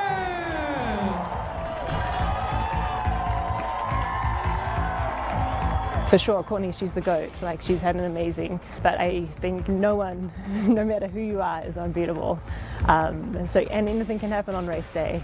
Et notre Maxi les jaunes, il remporte l'UTMB en 2012, 2014, 2017 et 2021. C'est son grand retour, représentant la France, Monsieur François Den. Et je m'étais dit en rigolant, bon voilà, j'ai fait 17, j'ai fait 21, pourquoi pas revenir en 2025. Et puis finalement la blague a pris et puis on est en 2025 et je suis sur la ligne de départ. 174 kilometers, 9,900 meters of elevation gain, and epic weather conditions await. The 22nd edition of the UTMB is about to make history.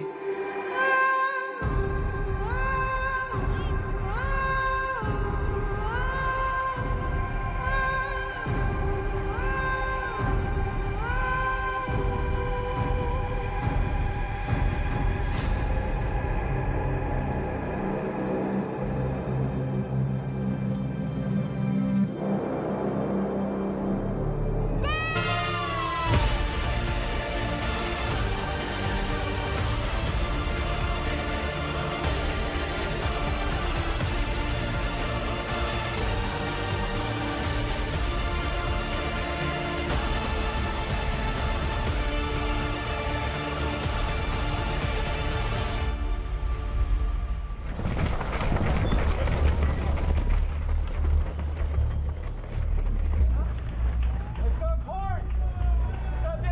more patient you are at the beginning, the better the race will be. If you go out and you try and go too fast, too early, things will get really tough and you'll probably not finish back in Chamonix. Take the first half easier than you think you're going, easier than you think you need to go, and then open up in the second half. But yeah, be patient and that will pay its rewards later in the race. On partira donc par la vallée de Chamonix en direction des Ouches pour ensuite aller passer le col de Vose et redescendre de l'autre côté, toujours en Haute-Savoie, sur Saint-Gervais, puis les Contamines. Et aux Contamines, on quittera les paysages un peu plus urbains pour partir dans la montagne, passer le col du Bonhomme, redescendre sur les Chapieux, rejoindre le col de la Seigne, la redescente du Val-Vény avec un petit point haut avec la remontée à l'arête Montfavre, avant de redescendre à Courmayeur. Et donc ensuite, deuxième moitié, on repart, on monte au refuge Bertonne, direction le Val Ferret italien d'abord, jusqu'à Arnouva, puis la montée mythique du Grand Col Ferret.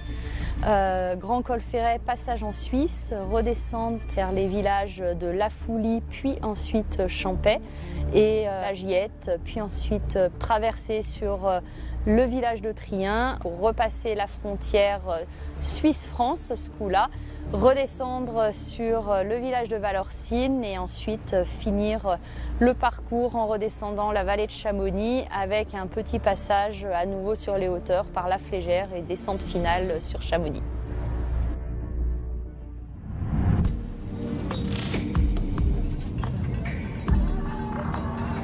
On the slopes of the Col de Vosa, the peloton stretches out as the favorites move up to the front.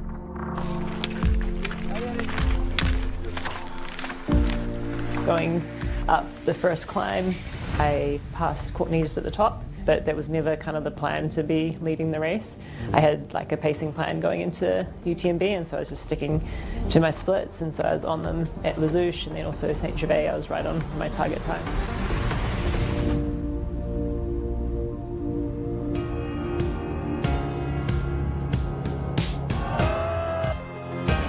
On prépare le fromage, le saucisson, le pain et dans une bonne ambiance, c'est sympathique.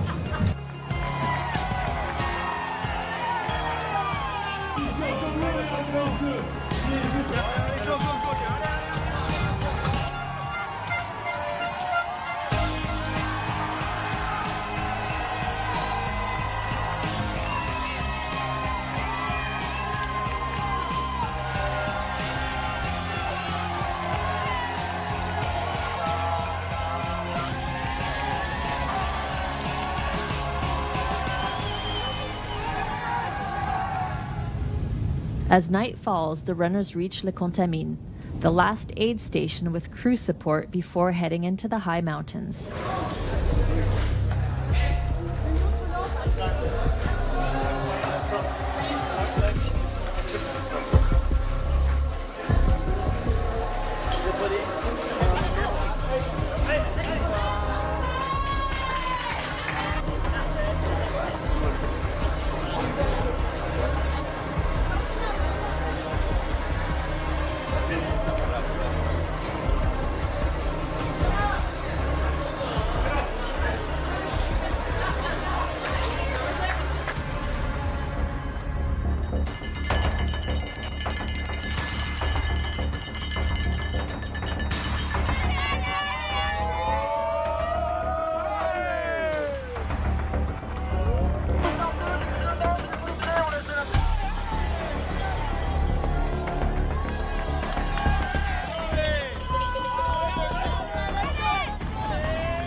The night brings intense weather conditions: rain, wind, cold, and even snow.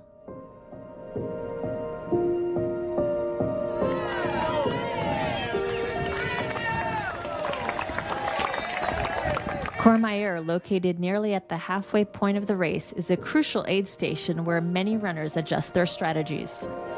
There is certain mandatory equipment you have to carry. I carried those and I carried extras because your hands get cold, it's impossible to do anything. The top 15 men are only within 30 minutes of each other.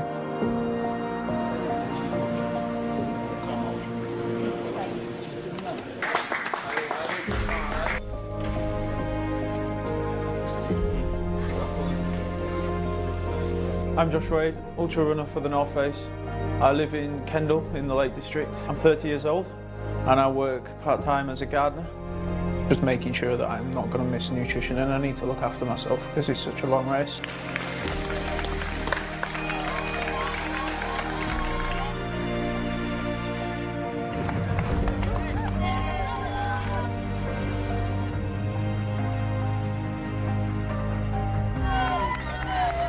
High energy, tons of people, just like high fives or horns or bells, and then the counter of that where you're all by yourself doing this very simple motion in complete silence. Camille Bruyat, 33 ans, Team Salomon. La stratégie c'était vraiment de partir tranquille. Nuit, il fallait vraiment jouer avec les éléments et bien s'habiller, bien faire attention à pas prendre froid quoi. But going into the aid station meant obviously got the nutrition that I would need for the next 50k. Cami, when she passed me, she was moving way better than me, and I felt Courtney was moving better than me as well. Ruth Croft leaves Cormier in third, 12 minutes behind Courtney Dauwalter. People say it's always the darkest before the sun comes up. You learn a lot about yourself climbing Grand Coffret. The top of Grand Coffret is where the race really starts, and after that you roll the dice and you see what happens. And it was there as well that Tom was able to take his lead. When I realised that there was a gap to Ben climbing up Grand Coffret, is that, oh, okay, well, this is happening, you can do this.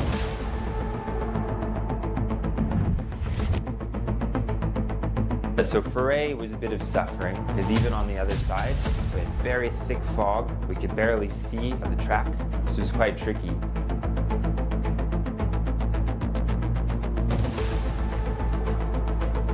I seemed to be climbing quite well, so up Grand Coffret I could see some head torches and I felt pretty good, so I'm like, okay, we'll keep going at this pace. I feel really good when I'm descending Grand Coffret.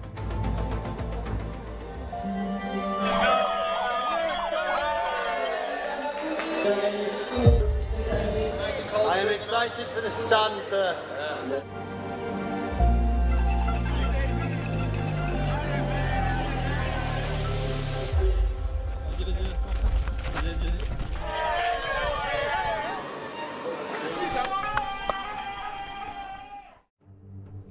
With daylight returning after a tough night, the leaders are now approaching Champs-Lac, with Tom Evans leading the pack by nearly 15 minutes.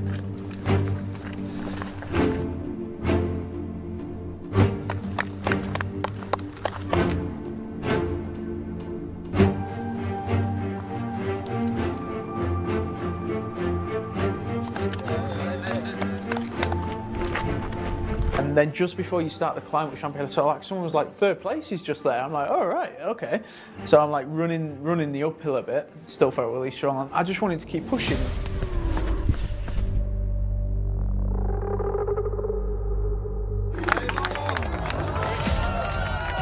Where I get to see my crew at Champs-Lac, everyone feels bad, but you have to pretend that you feel good.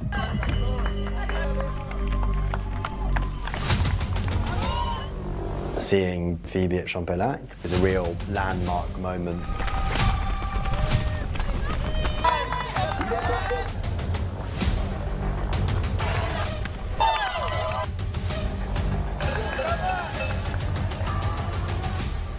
I put music in at Champs-Lac. This helps a little bit, so like when a good song comes on, I'm a bit like, oh. Quite a lot of caffeine. Caffeine helps too.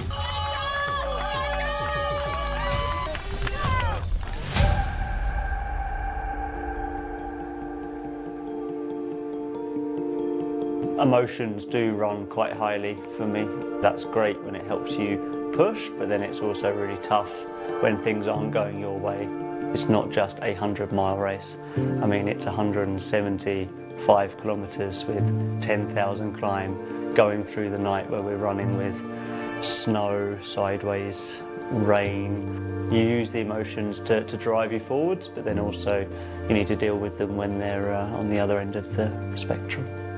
On the women's side too, the night puts bodies to the test.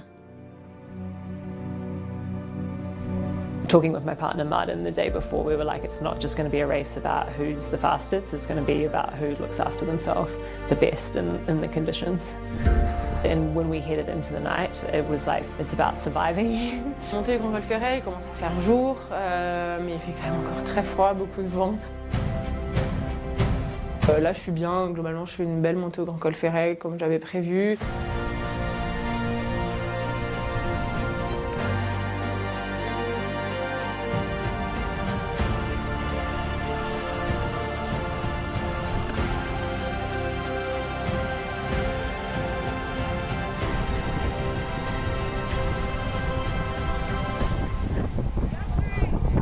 Going up Grand Col Ferret, I was able to take some time from what Courtney and Cami were ahead of me.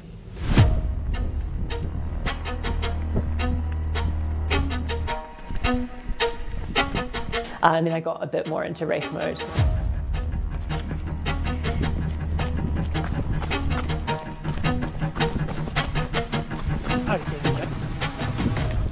Tu gardes gros? Tu gardes la tienne?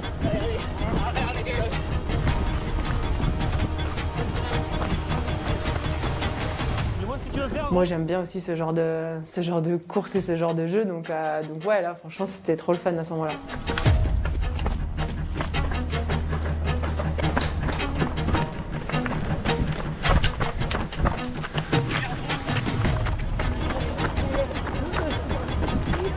Allez, viens donc.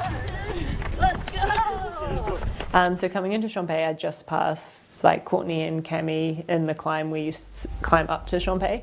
I felt like I was moving pretty well at that point.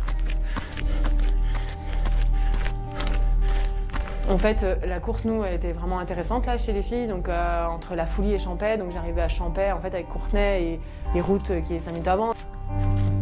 Bon, on sait qu'on n'est pas loin, on se connaît toutes en fait, et voilà, et en fait on est juste trop contente d'être là et de se dire ok, bah en fait c'est cool aussi de pouvoir courir un peu des bouts ensemble, puis ça nous challenge. Allez, bravo.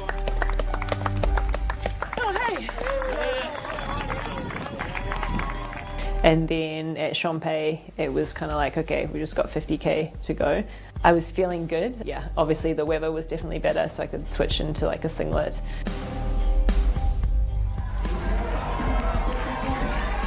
But it was quite shortly after Champé that it felt terrible.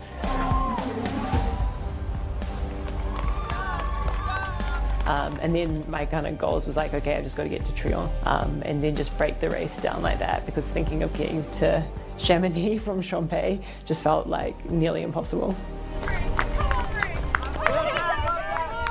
Là, Champé, pour moi, c'est le début de la fin, mais la fin est encore longue, quoi. Donc ouais, en fait, je suis super contente de revoir plein de monde. Et il commence à faire bon, on commence à sortir de la nuit, donc là, je me dis, bon, allez, là, ça peut être que mieux, entre guillemets, en tout cas en termes de conditions et d'atmosphère et d'ambiance.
It's okay?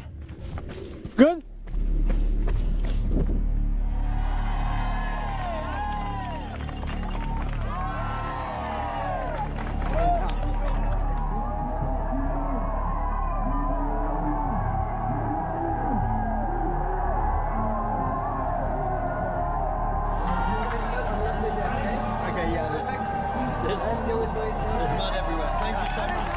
Knowing that that was then going to be in Valacine, the whole idea was, right, now is time to really enjoy it and use the energy from the crowd.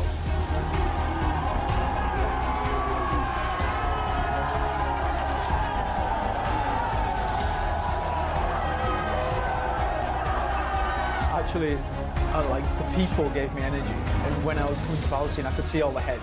I was like, actually, I could do with a bit of that energy. So like, I came in there, it was like, go! And then, it gave me a massive boost. So I thought the crowd were awesome. All along the route, the crowds are amazing at UTMB. Like you say there, you're on your own, and you're just in your own head, and you're just ticking away, like climbing and descending. And suddenly there's loads of people, and I'm like, go! And then like lift the energy up again. Then it was really cool.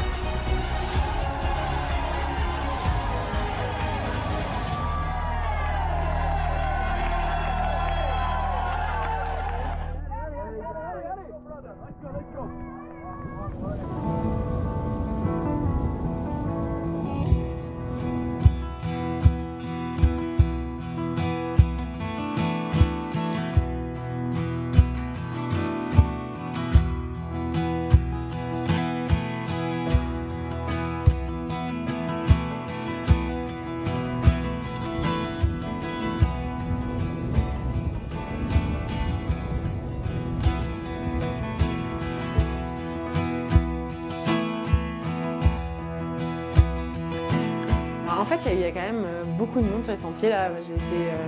J'ai été vraiment surprise. Les gens étaient vraiment très chaleureux au bord des sentiers. J'avais la chance de courir en France, c'est que moi, il y avait vraiment tous mes amis et toute ma famille. Donc là, ils s'étaient vraiment mis partout sur le parcours jusqu'au col des Montets. Et Valorcine, bah oui, après on m'avait prévenu et tout qu'il allait y avoir beaucoup de monde et voilà. Mais moi, ça me fait plutôt chaud au cœur et ça booste vraiment.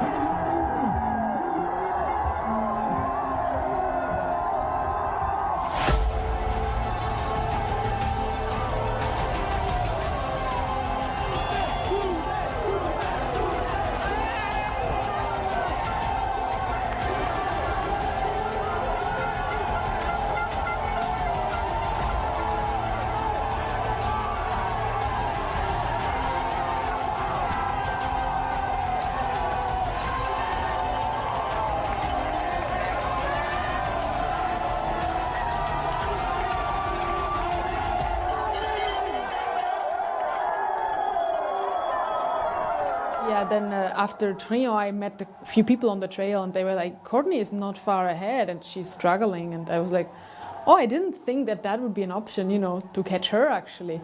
And I thought, well, I don't think there's enough time to catch her. But then going down to Valorcine, like people were like, she's 10 minutes, she's 5 minutes away. And then I came into the aid station and she was right there. How's it going? You good? Yeah. How are you? Almost there. Hello, my name is Katharina Hartmut. I am from Germany and I'm 30 years old. I'm a trail runner for Team HOKA and my best race result has been second place at UTMB 2 years ago.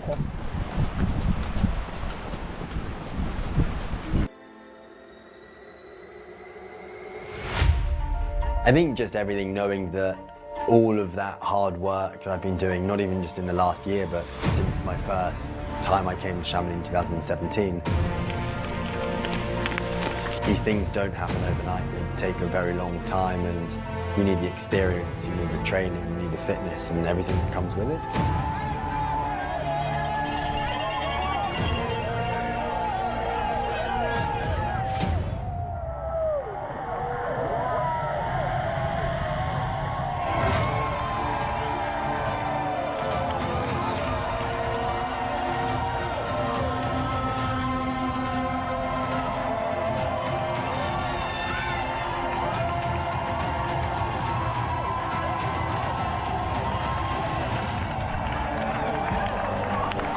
Tom Evans wins the UTMB in 19 hours, 18 minutes, and 58 seconds. Sometimes to stop enjoying what you're doing because there's lots of stress, there's lots of pressure, lots of demands.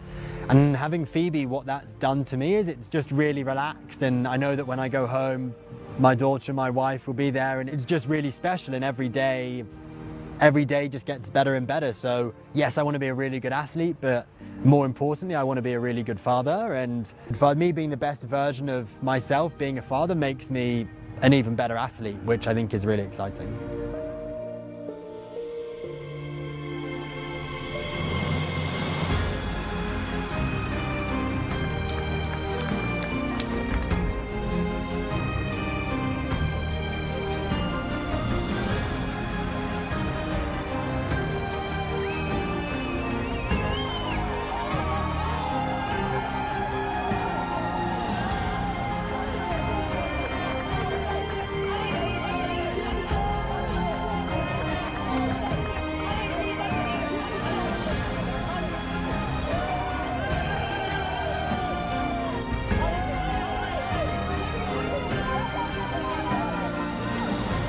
Ben Demon came in second, 30 minutes after the winner.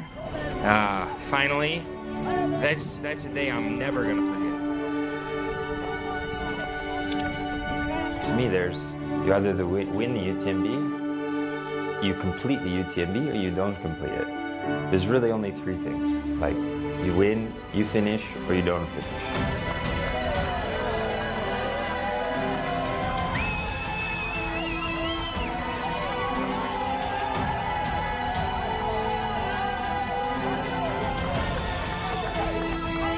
Third since Champlain-Lac, Josh Wade completes the podium.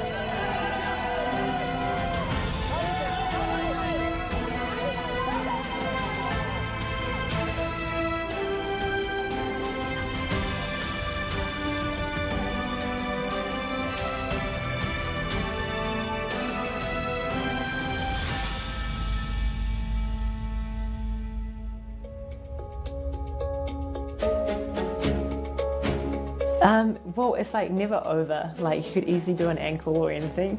So I never think that it's in the bag until like you kind of hit the road into Chamonix.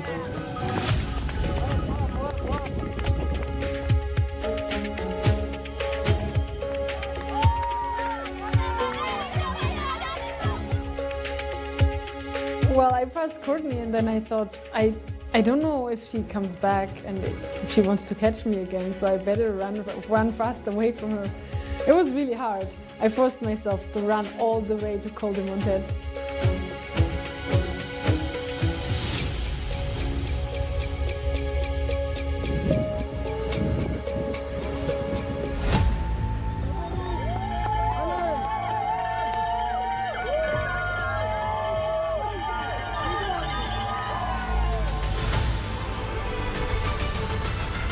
But then coming into Chamonix, it's just wild, like all the support. Yeah, I don't think we have another race like it in our trail scene.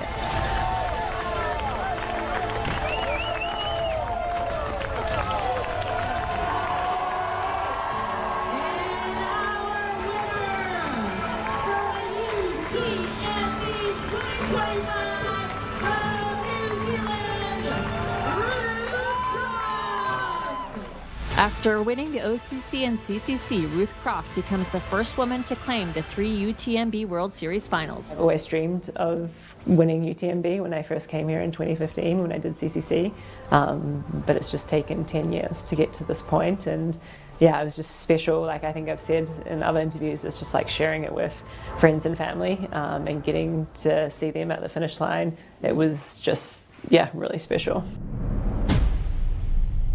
La bascule à la Flégère, elle est quand même... c'est quand même cool, il y a quand même vraiment du monde qui te motive. Même si physiquement, de toute façon, t'es plus là, t'es vraiment à bout.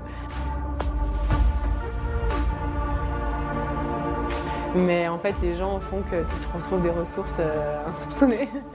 Et après, la bascule, je me suis dit, bon, là, il reste plus qu'une descente, profite. Et je savais que c'était loin devant, loin derrière. Donc voilà, l'idée, c'est de ne pas prendre de risques, de terminer et puis de se faire plaisir.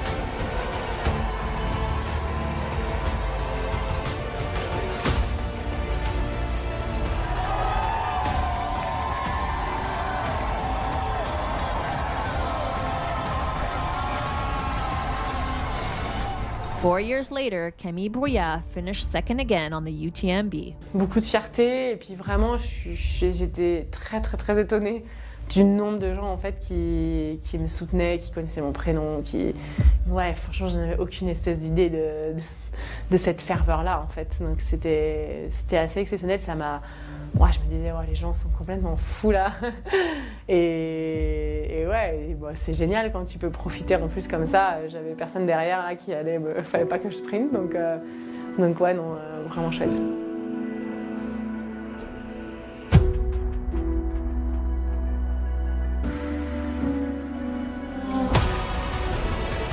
Katharina Hartmut rounds out the women's podium.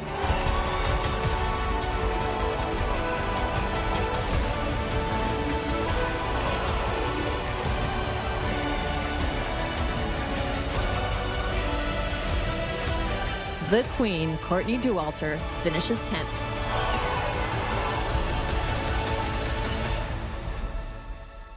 Really tough day out there and night, but I was absolutely boosted by all the cheers on course. Team sport, doing hard things together makes the best type of memories. Here are the men's top 5, and here are the women's top 5.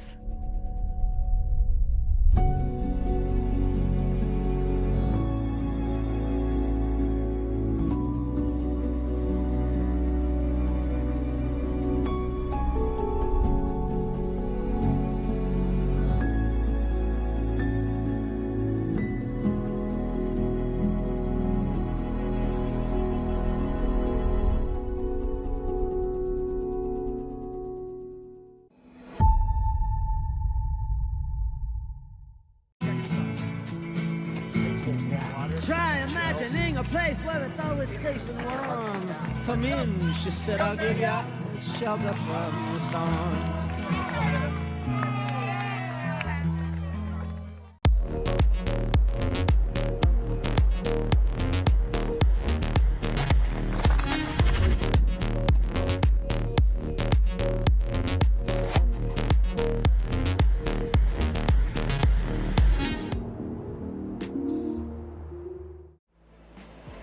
Absolutely beautiful out there.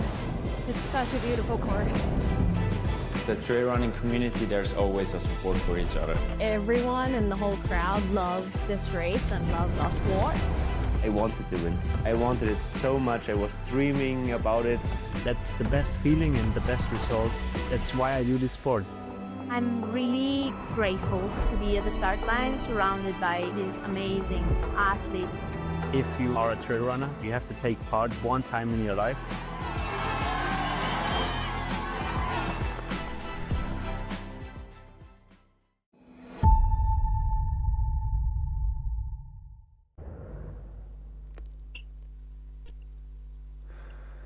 All right. Hopefully you enjoyed that recap of this past UTMB World Series final in Chamonix in August. A lot of drama, a lot of emotions, and a lot of passion going on. Very different scenery now. We are back covering the HOKA Chiang Mai by UTMB, the Asia major race in this UTMB World Series, and we're back with the 100K race. Just over 4 hours elapsed, and we're waiting for the first main coming into the 42K aid station. And by my side, the one and only Tony McCann. Hello. I can hear you loud and clear. Good. Woohoo! Good to know. And here we go. We have eyes on our leading men coming into this aid station, or exiting the aid station, because indeed he has been through there in 1:07. So at 1:07 p.m. Sorry, excuse me. Miguel Oceania has been through that aid station at around 43 kilometers. So he is in and out of there. Down. Interesting. Right. And so it seems like he's starting to take a bit of a commanding lead in this 100K. And as we were discussing earlier, for those who were already with us at the early hours of the day or wherever you're watching from, Miguel is not the kind of runner who will fade over time. He's got the distance, he's got the endurance in the legs, and the way you see him run now is most likely the way he's going to be running towards the end of that race. And he can also handle like steep elevation changes, whether they're uphill or downhill, and knowing that that last section of the race, like the last 13.5 Ks, are like big downhill and then a bit of flat. He seems to be doing pretty well. So let's keep an eye on the rest of the runners and see when they are expected to come through that aid station. Shit, it should be another 7 minutes before Dmitry Mitayev in second place is expected in that aid station. So wow, if that is truly 7 minutes, then yeah, as you said earlier, Tony, the elastic has snapped. Yeah, the elastic has definitely snapped. Miguel is just absolutely pulled away. Even at the last aid station, I think I saw he had already made a bit of a gap. I think at that aid station it was around 6 minutes. So yeah, he's heating. He's looking over his shoulder, but yeah, he has got no one chasing him anytime soon. So as long as he keeps going and he keeps fueling well and keeps moving as he's moving, like you said, he's unlikely to fade. So I think 40 Ks into the race, just under halfway, I think we might be looking at a very potential winner here. Yeah, which is not fun for us. We like, changing positions, a big fight, a little bit of drama. But I would say, yeah, we do. And I would say, like, if they were going into a night, this could reshuffle the cards a little bit, but they're going to be done, like, during the day. And, the way Miguel is running right now doesn't show any sign of fatigue or fading. And the way he was looking over his shoulder to try and see if there was anyone coming behind him is more, to gauge where his competition is. He doesn't look stressed or anything. He's just doing his thing, and yeah, it's working so far.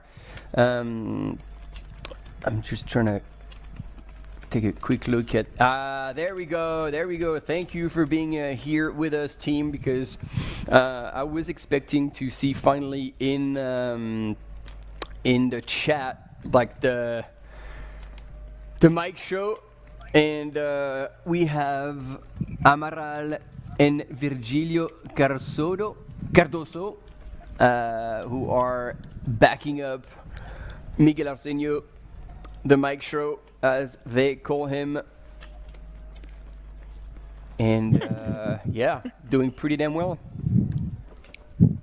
Doing pretty damn well indeed, the Mike Show. I dig it.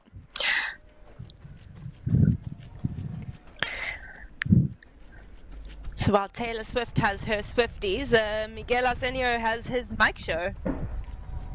His fandom. Exactly. and it's interesting also here to see, the how it changes from, technical terrain, steep up and down, and then those long, I don't know how long, but not super long stretches of pavement where either uphill, like here, with a kind of bit of a douche grade where you have to run, or downhill where we saw earlier Vanya Knops like bomb down right after the aid station, that road section. It really requires the top runners to be super versatile and confident on all sorts of terrain to pull it off. Here, Miguel coming into the end of a steep climb and still running it. And here, good catch.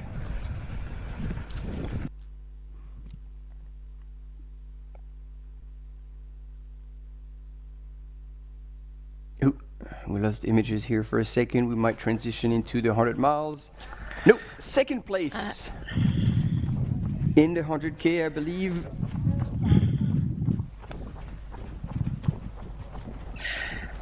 There you go, Dmitry Mitayev coming into the aid station at the, let me get this right,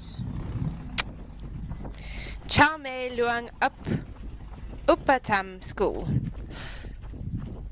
Looks like he's also picked up a little friend running with him there. Yeah, I was just gonna say there's quite a lot going on, like going through that narrow street in that village. It seemed like a market out there, somebody backing out their car. A wee dog decided to get involved. Happy days. Oh yeah, that The dog full has given cultural up. experience. Oh, I don't know. You got a second wind actually, coming down here now. Yeah, I might have spoken too soon.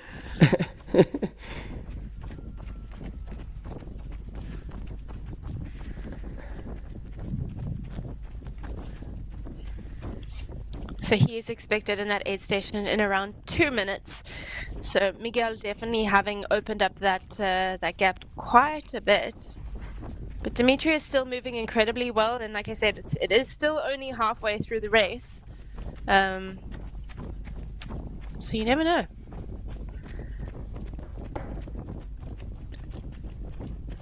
Yeah. Dimitri is here after a DNF at Chiang Mai, Thailand by UTMB last year in the 100-kilometer race. So he is back for redemption. And after a very close battle with Jeff Magavaro, if you haven't watched the footage, go and watch it. The Ultra Trail Cape Town 100-kilometer finish just 2 weeks ago. You should go and watch that footage. It is nail-biting. Just a kilometer and a half from the finish line, him and Jeff Magavaro having a sprint finish. It was quite thrilling to watch. But Dimitri is back here this year looking for redemption. Yep. And as I was saying, we're starting to have camera. The aid station can't be far, and there it is. And so he's got both flasks in hand. And interestingly enough, he seems to already have Coke in one of his flasks. It seems to be a bit early for that, but I guess it's just once you start, you just have to kind of keep up the sugar intake. But we've seen other runners do over 60K on Coke, so they'll be all right. Ooh! Oh wow! Oh, and look at this. It's a Yan Long Fei who is right here at the aid station, right next to Dima. Well ahead of his estimated time as well. So he is moving very, very, very well at this point in the race. Yeah, he closed pretty hard, and then again, we'll see if he's improved a little bit his transition through the aid station, because he did waste quite a bit of time last time we saw him go through the aid station. So now Dima is out. But as you said, Tony, like Yan Long Fei must have had like a pretty solid section there to close so hard on Dima. So off he goes. Doggy had time to catch up.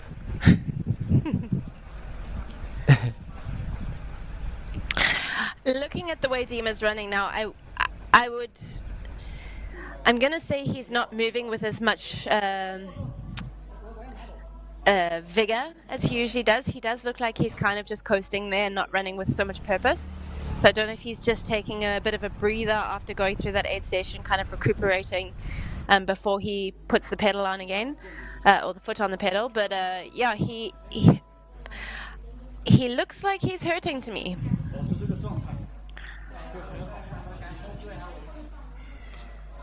Yeah, it is definitely not as smooth. I think the chat needs to take bets on how long this dog is going to keep running with Dima. I'm going to say he's going to stick with him for like 30 minutes. Dima doesn't seem too unhappy with the pacer either. Yeah, he's giving him some love, so that's going to keep him going.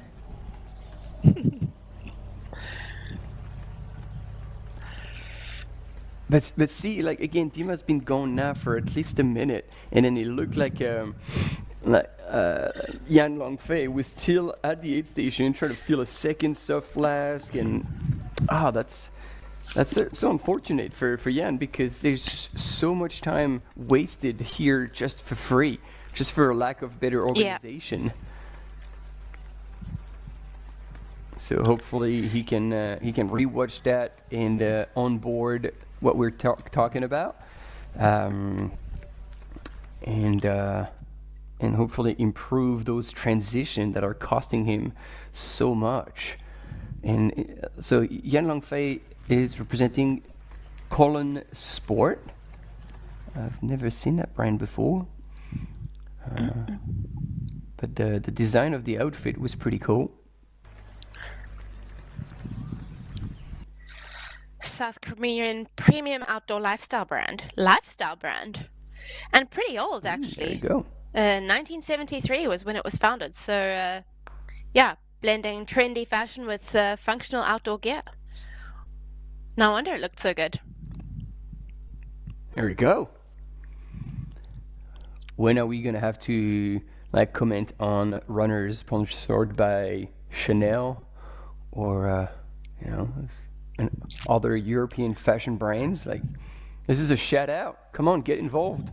Find a few athletes, stylish athletes. Hey, look, I wouldn't say it's that far away, honestly.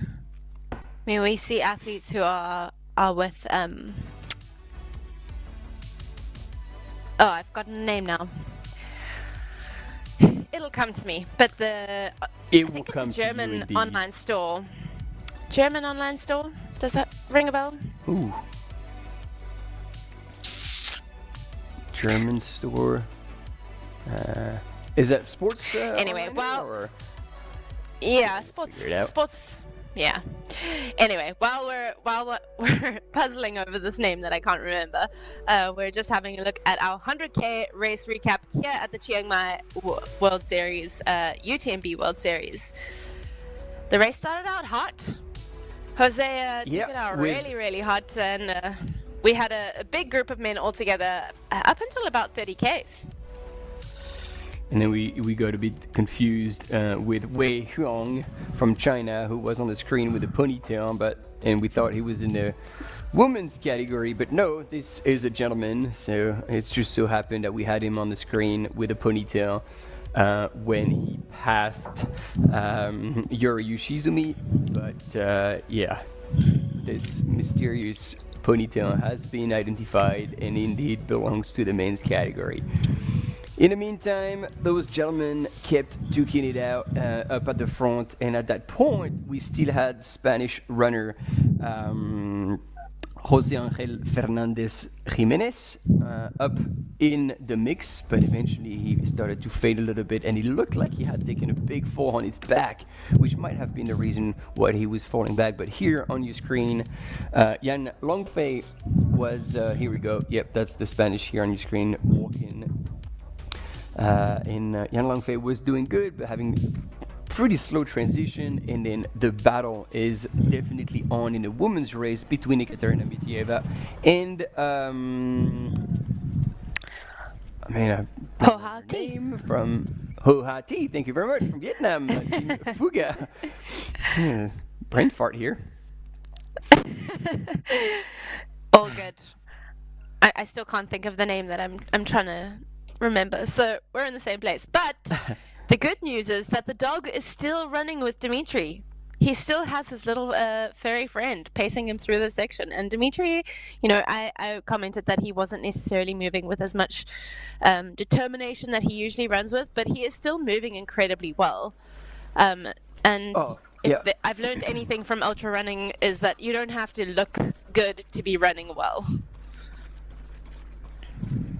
Let's see if he catches this turn here. True. Oh, see now. Dimitri didn't take that right-hand turn like Miguel took. I'm not sure if Miguel took a wrong turn there or if Dimitri has gone wrong there. So someone has missed the turn off or well taken a turn off that wasn't Tony. supposed to be there. Yeah, but I think, like, again, by the body language, it looked like Miguel almost overshot it and then kind of saw it at the last minute. And then, possibly Dima has gone the wrong way, but I trust that he has the GPS track on his watch, and then eventually that's going to vibrate, and then he's going to be like, oh, hang on a sec, I am not on course anymore. And he might backtrack a little bit. So here we've got our fourth man into the aid station. And so that would be Hong Fu-san, I believe. Oh, he's still on the road. Yep. Oi. Oh, trying to. Oh, well, there are markers. Are they? So could it be Miguel who went wrong then?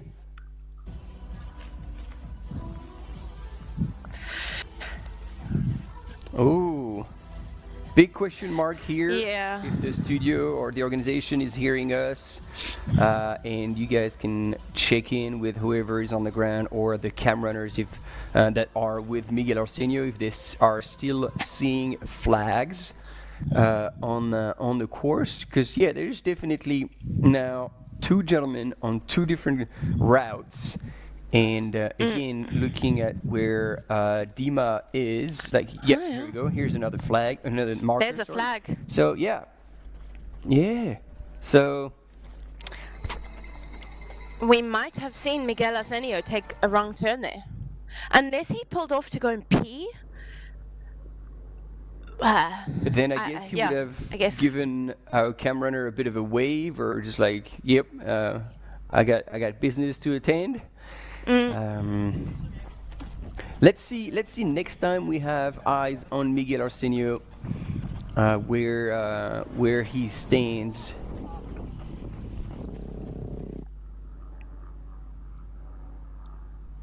But that would be, we were asking for more drama, and all of a sudden we got it. We got drama. Ask and you shall receive. That's the way it goes, I think. Look, I can't see Miguel. I guess Miguel wouldn't be in camera side there anyway, because he had pulled quite a gap. So even if he had pulled off to stop and pee and got back onto route, I still don't think we would have seen him up ahead from Dima there. But I guess we're going to have to wait and see. Yep. But then here in fourth from China, Hong Fu-Tsang is also moving really well up that hill as he's chewing on what looks like a piece of banana. And we're seeing some blue sky as well. This is something to take into account, because we already saw the runners like using ice and trying to cool themselves down as it was fully overcast. And so now the fact that the sun is beating down on them will add even more complexity to the race management and try to handle the heat on top of the humidity. And look at that, 29 degrees Celsius. The humidity percentage has dropped from 80 to 52. But I reckon if they are under a tree canopy, that is just going to be cooking down there. Oh, yeah. Probably giving local advantage a bit of an extra push. I mean, 29 degrees is really hot, and especially when you're running on paved sections like this, that sun is just going to be hitting that tar, heating it up and bouncing back up at you. So really, really tough conditions. It doesn't look like there's a breath of wind either.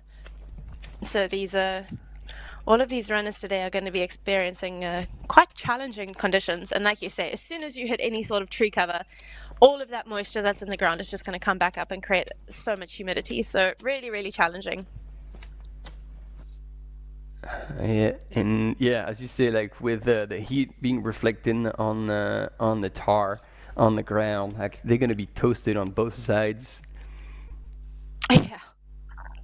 That's not something you'd be looking forward to as a runner. Yeah, it's the kind of section where you find the shade and you run in the shade. It's like, even if it means you take the corner a little bit wider, I would probably choose the shaded corner versus the tighter line, if that were the case. You just want to be out of the sun as much as possible. It's so draining trying to keep yourself cool. So here we go, dropping out of the fourth runner, San Hong Fu. Actually, studio said, nope, stay with him, so it doesn't look like we have any other incoming video sources. So we're going to stick with San Hong Fu in fourth place. 4.5 hours elapsed in the Elephant 100K, which is actually 96 Ks, 4,600 meters of elevation gain. Started this morning local time 9 a.m. at Wat Nong Duat Noi, and finishing like all the other races in the Chiang Mai Pao Park.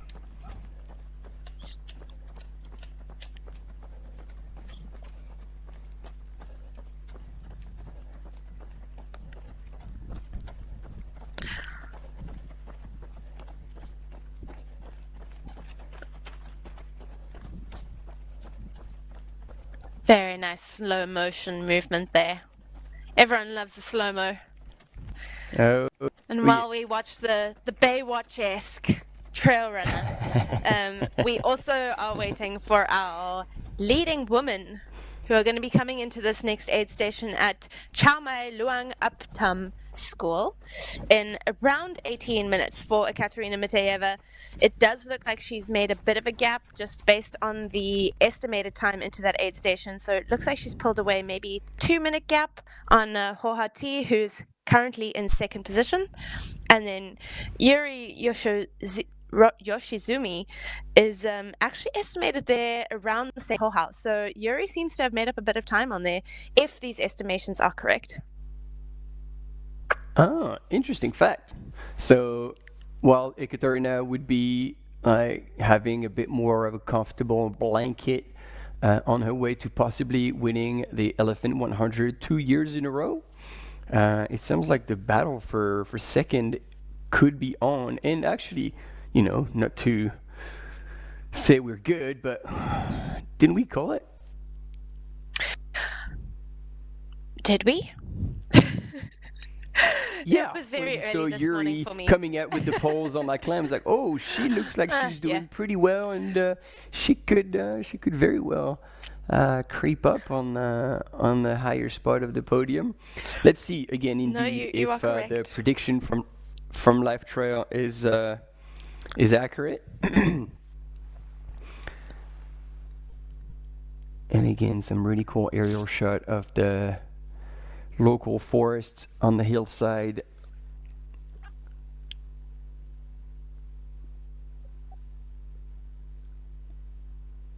And a segment detail of that last section.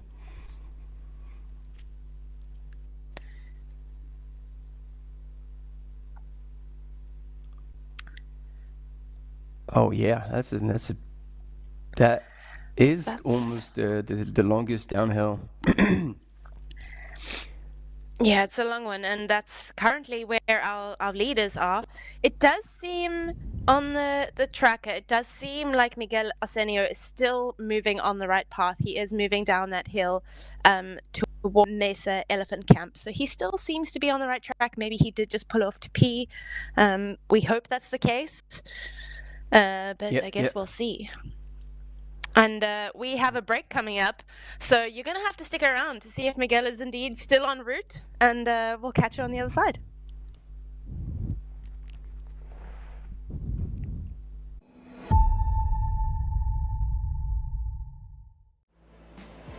Absolutely beautiful out there. It's such a beautiful course. The trail running community, there's always a support for each other. Everyone in the whole crowd loves this race and loves our sport. I wanted to win. I wanted it so much. I was dreaming about it. That's the best feeling and the best result. That's why I do this sport. I'm really grateful to be at the start line surrounded by these amazing athletes. If you are a trail runner, you have to take part one time in your life.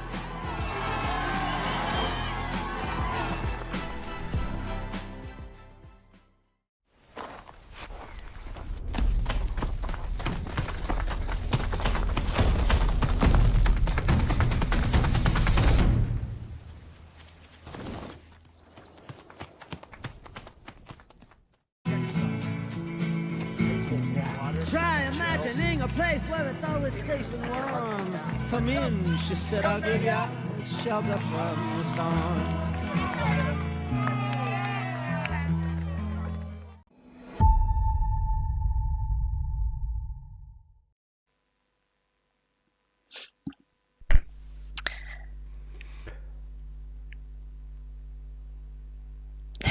We are back. We are back.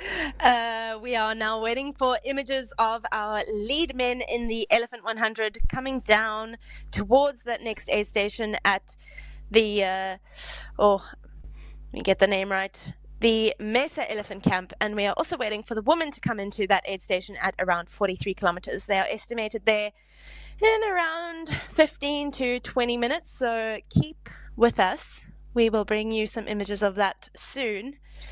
And while we are following the women's, the 100-kilometer race, we are also looking at the Chiang Dao 160, so the 100-mile race that's happening here in Chiang Mai by UTMB. And we have some updates. In our men's race, we have Masatoshi Obara from Japan in the lead position, Alexei Bereznev in second position, and Jiaozhu Zhao in third position. And in the women's race,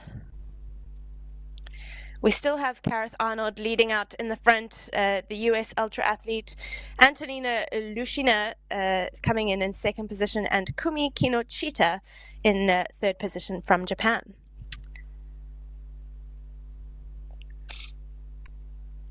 They are currently 2 hours and 40 minutes into that race. And it was interesting to see here the top 5 men in the Elephant 100. Both Miguel Arsenio and Dmitry Mityev have like a 9:01 and 9:02 UTMB score, and then below them, like 3rd, 4th, and 5th, their UTMB score was actually below 800. So there's a huge gap in terms of level, which leads me to possibly worry a little bit about Yan Longfei, because he is running very close to Dima, and so either he hasn't been racing in a while and his UTMB index is not a correct indication of his level, but if he is truly at that UTMB score, which was below 800, I think we're in for a massive blowout. Because yeah, you never know. This could also just be his. Yeah, it is a big gap. It is a big gap for sure. But I think we've seen big surprises throughout this year and in previous years. So maybe this is his breakout race. Well, I mean, the name crossed is for him. definitely familiar. Yeah, I remember seeing him, and then like a few years back. So possibly, yeah, his last races, either, I don't know, didn't show up in his ranking, or it's hard to tell. But yeah, for me, the only hope I would have for him would be that indeed, like, his last results are from really far back, and then they're starting to fade, which actually I can check. And in the women's, it's far more coherent. And it's just Sunmaya who's not having the best day, but again, we said she ran 100Ks in Cape Town a couple of weeks ago, so it will be a bit of a tough one to do back to back.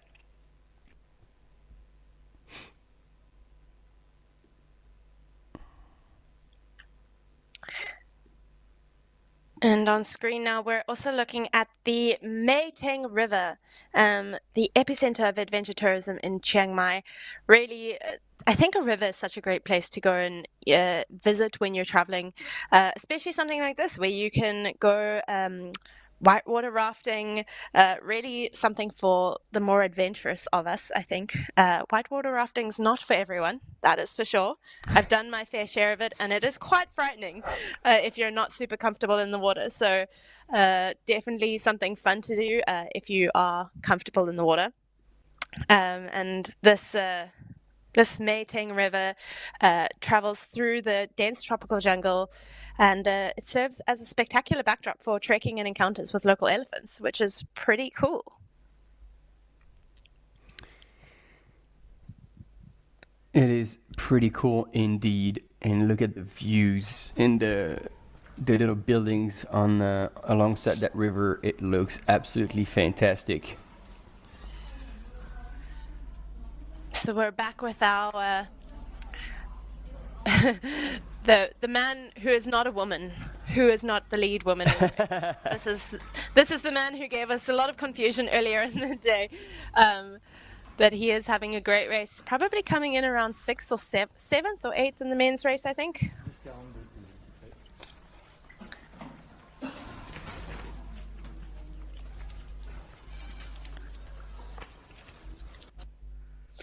No, head under the water. It is clearly getting warm out there.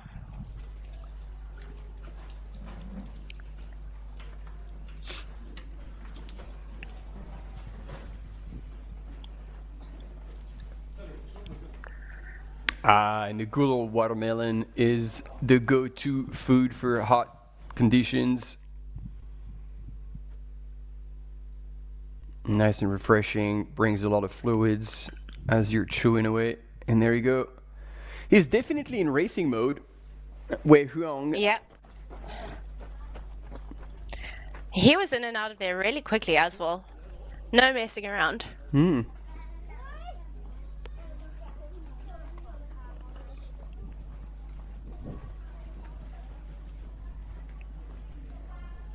Our camera just backtracking here back to this aid station in hopes that we see our lead woman coming through fairly shortly. So she would be now already in the top 10 overall. No, it looks like we still have a few runners. Yeah, on this it's still saying she, at least at the last checkpoint, she was 12th overall. So very possible that she'll be in the top 10 now, or 10th. But she's still about 7 minutes away from this aid station, according to the tracker. So I think it's possible that we'll still get a couple men coming through before her. Yeah, but so 12th already at the race. Yeah. Definitely think it's possible to crack that top 10. Oh, yeah. And, yeah, we've got Genki Onishi, Rukara Faziri, Mohamed Reza Gelodar, Kanta Mizutani, and that rounds up the top 10 men expected at this aid station. Dao Lo A, and then indeed Ekaterina, who was the last aid station in 12th. There's a lot of people expected in 6 minutes at that next aid station, so could be a pack.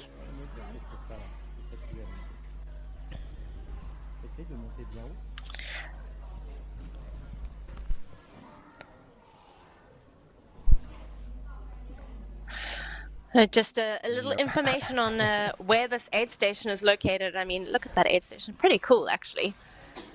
What is all of... There are so many treats that I don't even know what they are. I know. We got Euro cake. If only I knew what a Euro cake was. There we go. Broth. Soups. Yeah. Good ramen. Bang, bang. Bang, bang. Ooh, that is rice in a banana leaf. Ooh. If I'm not mistaken. Yeah, that seems like it would check. Oh man, look at these wee little carts. Oh, what? That's so cool. Oh man. I think that beats the yellow scooter. If you get a bonus, you can get on the little cart down the hill. Yes, it might be a bit of a hazard. That one's a use at your own risk situation. Yeah. Are those human propelled? No gains guaranteed. No. So there we go. We got a runner coming in. No. Transitioning back to the race now.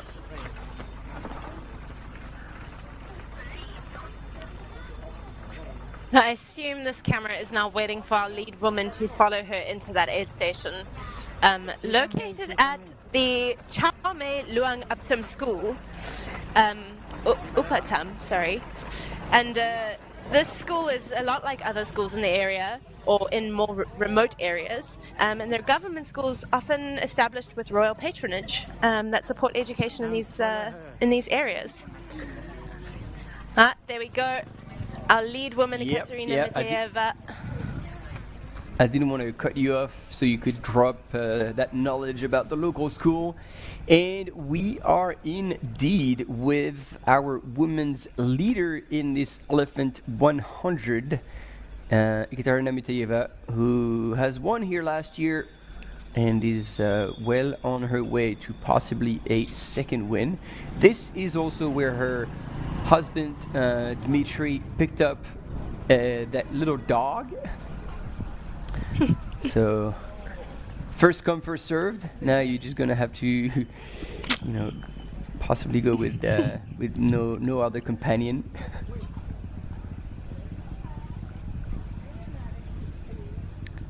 And so, I mean, you know Ekaterina well, and so how would you say she looks right now?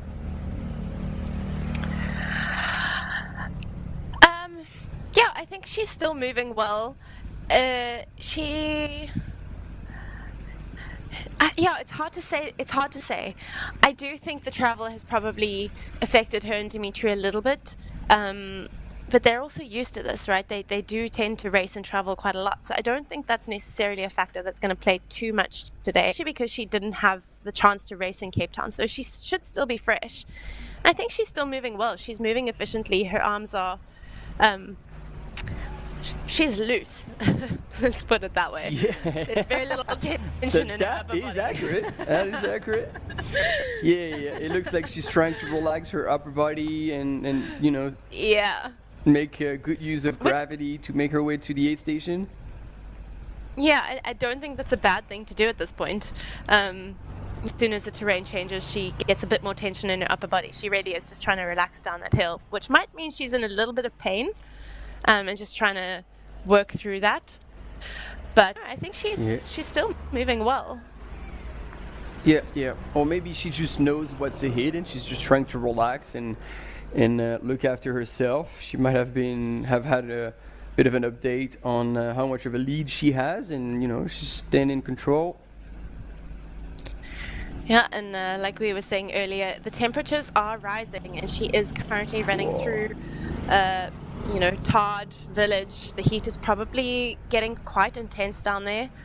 So yeah, just conserving energy, knowing that she's coming up to this aid station now where she can get a bit of ice, potentially refill her bottles, recoup before heading out again. So good. All these little girls on the side of the road.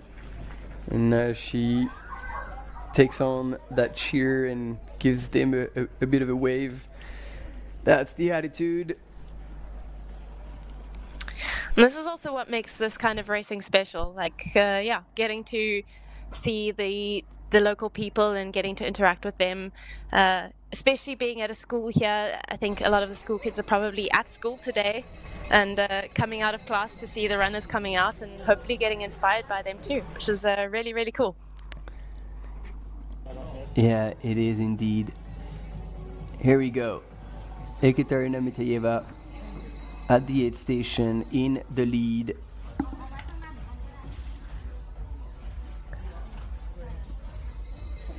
And also good. Hati is right there, ladies and gentlemen. She is not letting go of Ekaterina. The elastic certainly hasn't broken, and Hati looks very composed, very in control. She's hunting silently, hasn't decided to take the the lead just yet. But man, this is an arm wrestle right here.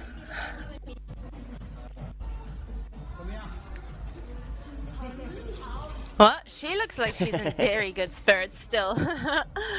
Yeah. Very little rush, And, very little stress. It looks like she's completely focused, having a lot of fun. Whereas Ekaterina looks a little bit more serious. Yeah. And then up she goes again.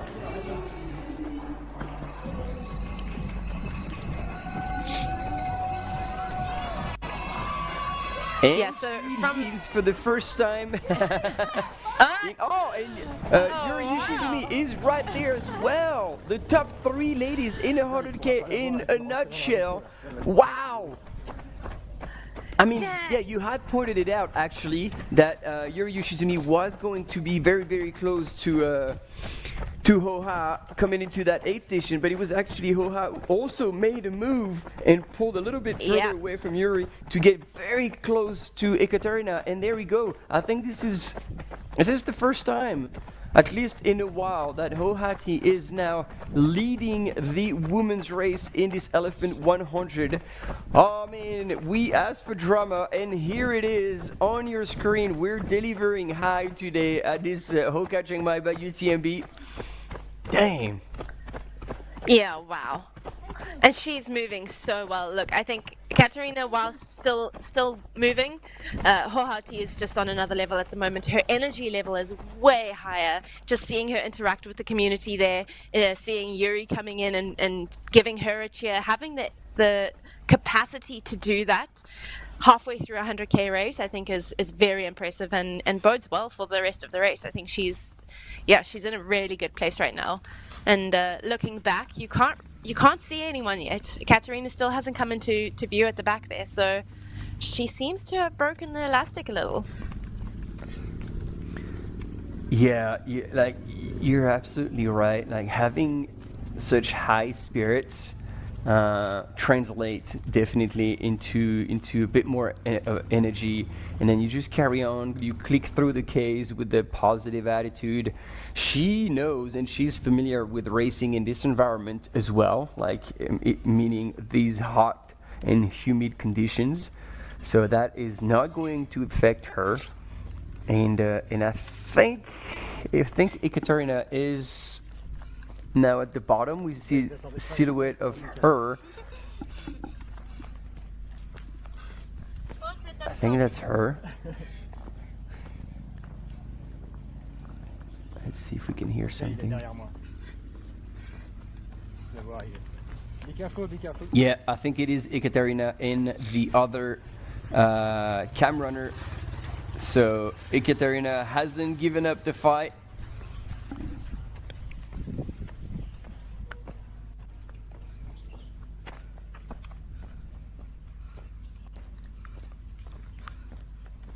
And as we saw with the men earlier on,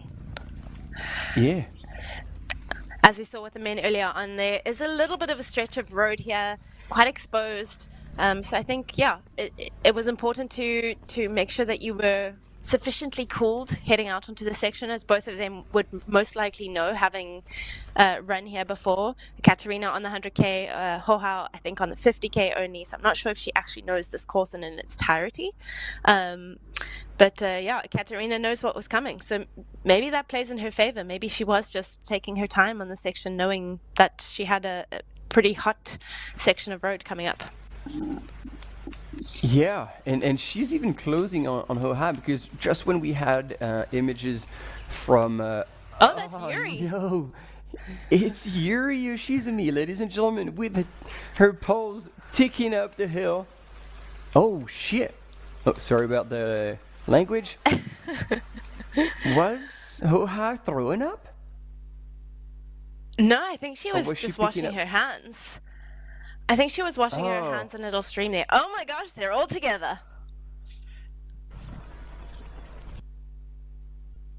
1, 2, and 3 in a 100-kilometer race at 45 kilometers.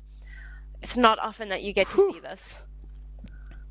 And Yuri Yoshizumi has taken the lead while Hoha was, so as we were saying, like maybe cooling down, using that stream. And she's learning now from Yuri. Being like, oh, hang on a minute, I got poles too. I might as well pull them up.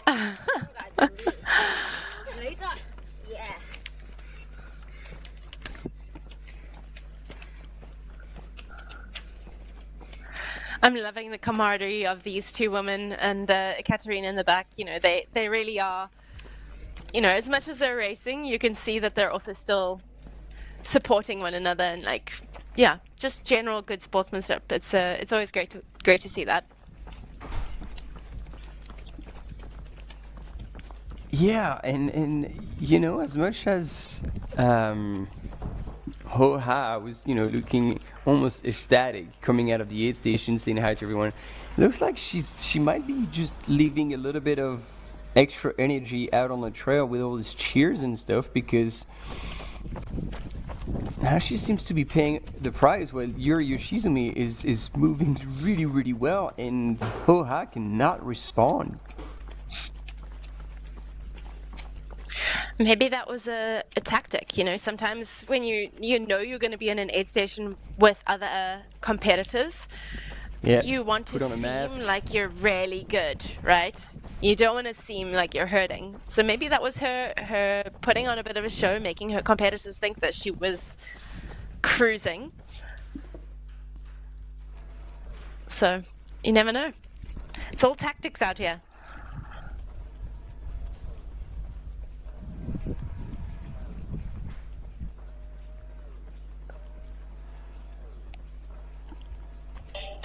Yeah, and Ekaterina is seems to be dropping off a little bit.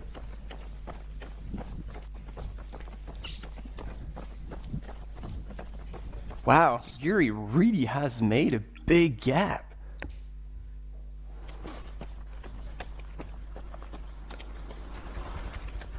There we go. She also ran the Itanon 20K last weekend.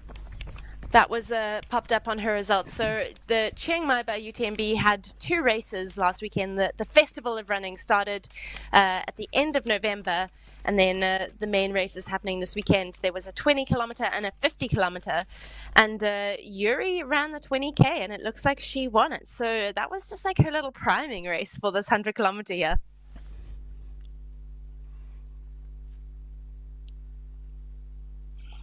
Indeed, and you can see now the difference between these ladies. Man, it is close battle for not only the top two but the top three, and we've completely reversed the order of these ladies coming into the last aid station. Ekaterina Mityaeva was in first, followed by Hoha by like really close, and then Yuri Yoshizumi here on your screen came into the aid station in third, and we're probably a couple of Ks away from that aid station, and it has completely flipped. Yuri, who was in third, is now leading the women's race. Ekaterina here on your screen, who came in first, is now in third, and Hoha is still holding on to second position after very shortly leading that women's race. And something tells me this is not over. Oh no. I think all of these women have cards up their sleeves that they're waiting to play. As you said, you know, Ekaterina has run and won the 100K last year. She knows the course, she knows what to expect. And coming up, it is that long 8.5 Ks descent, more than 10% grade average, and so she might be thinking, I'll just take advantage of the descent and try to close the gap, if not regain the lead in a descent. Although, admittedly, both Yuri and Hoha are strong downhill runners as well.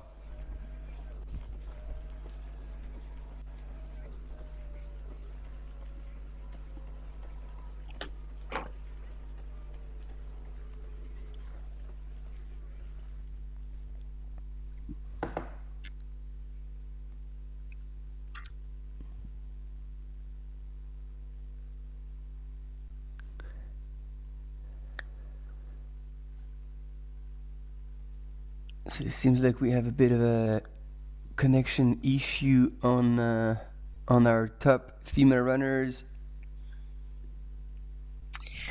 We're back with the Mai Tang River. In between snippets of Yuri absolutely just crushing this uphill here before she hits that long descent.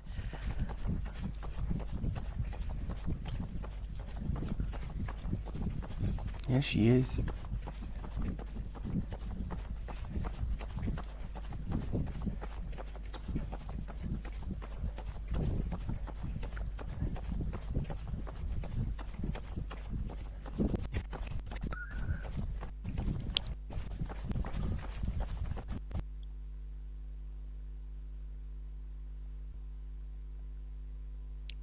And it seems like we lost her there.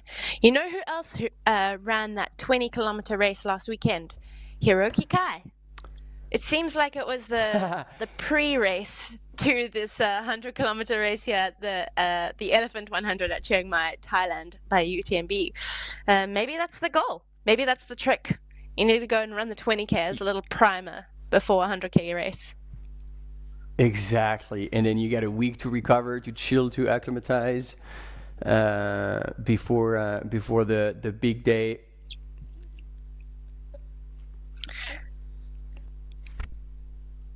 And I was looking at the chat, and do you know Mitch from Cape Town, Tony?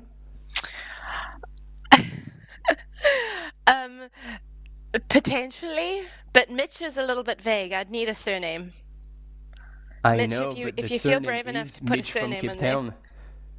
Yeah, watching from Cape Town, South Africa.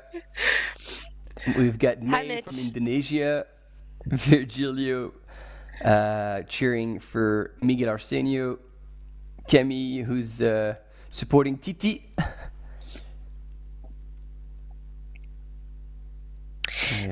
Hey, Jan Nielsen.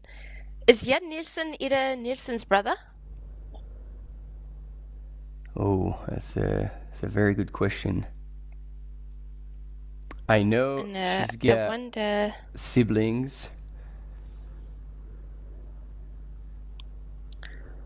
All right, we've got our fourth woman coming out of the aid station, and it is Sunmaya Buddha, ladies and gentlemen. She is moving up the rankings. She was in 5th last time we saw her, and after she's been told that she was less than 20 minutes back and still sitting in 5th, that gave her a second wind. Look at her go down that road section.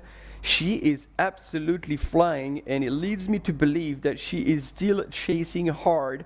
5 hours into the race, and so far just off the podium, but still both in the prize money and with her automatic entry into next year's UTMB World Series final. Although oh no, yeah, she needs that one because she couldn't. She needs the qualification partake in the race. Yes. Well, she's got it now. Sweet. Yeah, and she has closed the gap. I mean, last aid station we said that she was about 20 minutes back, and she is now only 12 minutes off of the lead. So 8 minutes in that last section that she's made up. Oh, and we've always said you don't want to be chased faster than the top 3. Yeah. Yeah, you don't want to be chased by Sunmaya Buddha in the second half of a race. Ryan, if you're listening to us and if you are curring Sunmaya again, now is your time to get to work even more than you usually do. Keep her composed, in control, but maintaining the pressure. She has another half to close that 12-minute gap. It's all doable. It's all doable.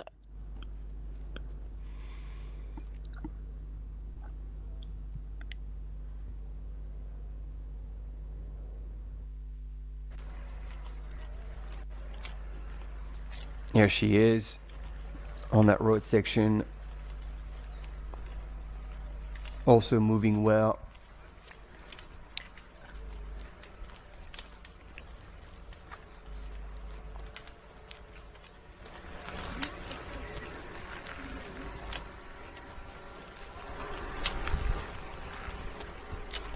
And despite the challenges that she's had this year with foot injury and some other niggles that popped up just before the UTMB, she has still had some incredible results, notably that second position at the World Trail and Mountain Running Championships in Canfranc earlier in the year. Incredible way to turn around what seemed to be a really bad situation. And I think Ryan and the team that he has established around both the Buddha sisters is testament to just that hard work, and it's paying off for sure. It's great to see more Nepalese runners out on the world stage. Yeah, indeed. And that makes me think of another lady who I haven't actually seen for a while. Last time I saw her race, it was in Malaysia by UTMB last year. And her family name was Rai. But I will try and find her name, because she was super strong, super smiley, and she was doing studies in linguistics, in English. So she spoke very, very well English as well, which is admittedly quite rare with Nepalese runner. And so, yeah, she had such good energy. I was like, I hope we can see her more on the world stage.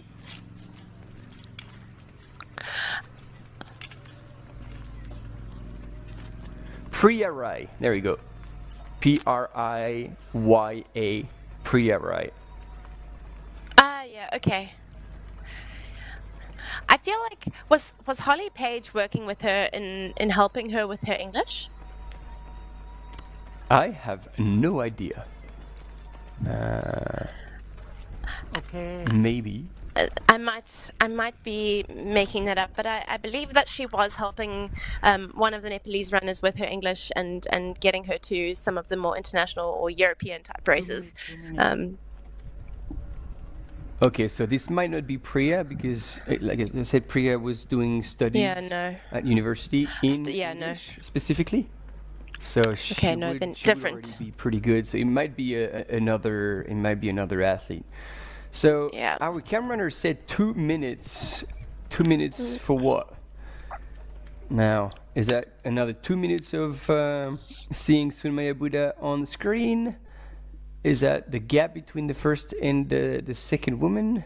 Oh, sorry, the third and fourth woman? No, because Vanya Knops has not yet been through the Uptam school, so she is not there yet. And I imagine Sunmaya has been through there for more than 2 minutes. So I'm not sure what that 2 minutes means. Yeah.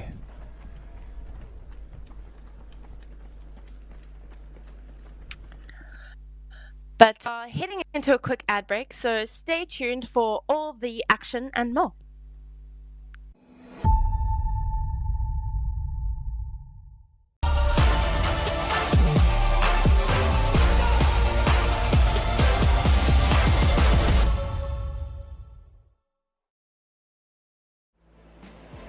Absolutely beautiful out there. It's such a beautiful course. The trail running community, there's always a support for each other. Everyone in the whole crowd loves this race and loves our sport. I wanted to win. I wanted it so much. I was dreaming about it. That's the best feeling and the best result. That's why I do this sport. I'm really grateful to be at the start line surrounded by these amazing athletes. If you are a trail runner, you have to take part one time in your life.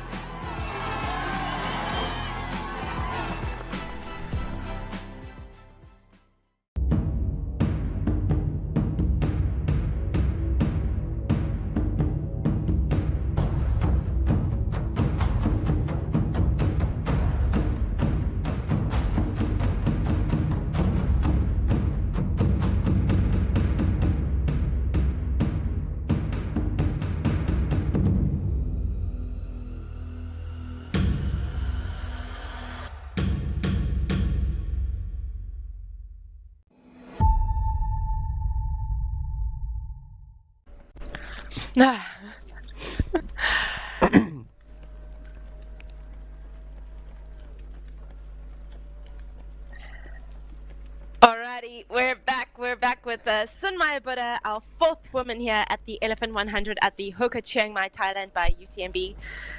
She's still moving really well. You know, we saw at the last aid station she had made up about 8 minutes from the previous splits we had at the last aid station, and she is now only 12 minutes away from the lead. So I think we've got a race in our hands. That podium position is very much still within reach for her. Yeah. The excitement definitely is on the women's race at the minute, because just looking at the men's ranking, it looks like, as we saw on the images, Miguel Arsenio from Portugal was Dimitriev, who went through that Chao Mei Luang Upatam school. And then Yang Longfei, who was very close, took quite a while to get out of it again, so that's unfortunate for him, a bit of time that was wasted there, but still definitely in the mix for our men's podium. But yeah, there's a bit less suspense, less excitement, and with runners shifting positions. And then Zhang Hongfu was also not too far back, but that was still 8 minutes from the podium, from third place. So yeah, we'll keep looking. Things can happen. And actually, there is still a big question mark on the men's race. It's wondering where Miguel Arsenio is, because last time we saw him on the screen, he was going off in a different road. So that was a dirt road. So a good assumption would be that indeed he chose to take that road to go do what he had to do, and that he cannot do on the actual tar and in front of everyone on the camera. But again, we haven't seen that unfold, so it is a question mark on this one. And yeah, his aerial shots are still beautiful, and these terraces are still there. There we go. 100K recap will let you enjoy these images of the 100K since the very start this morning, local time 9 a.m.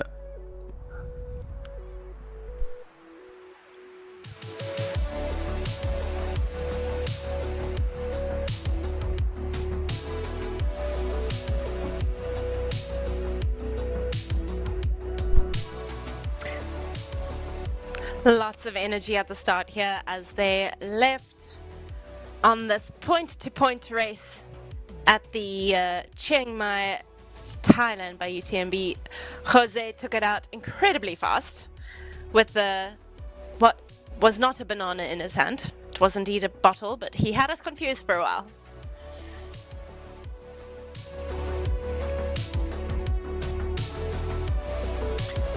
Men's race was incredibly tight up in front for about the first 40 kilometers before the gap started opening up. The women's race has been tight since the beginning, the top three sticking together, kind of always changing positions. No one has really stayed in the lead for too long a time.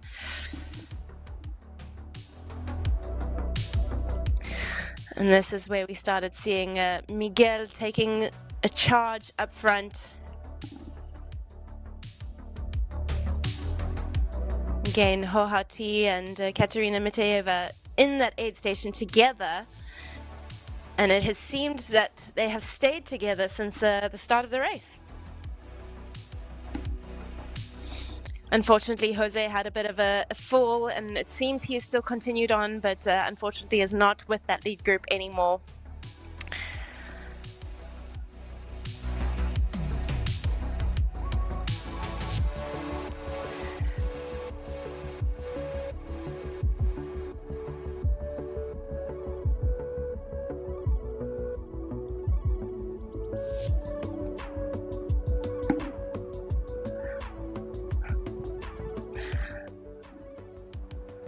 Ho Hao Ti really soaking up that atmosphere at the aid station.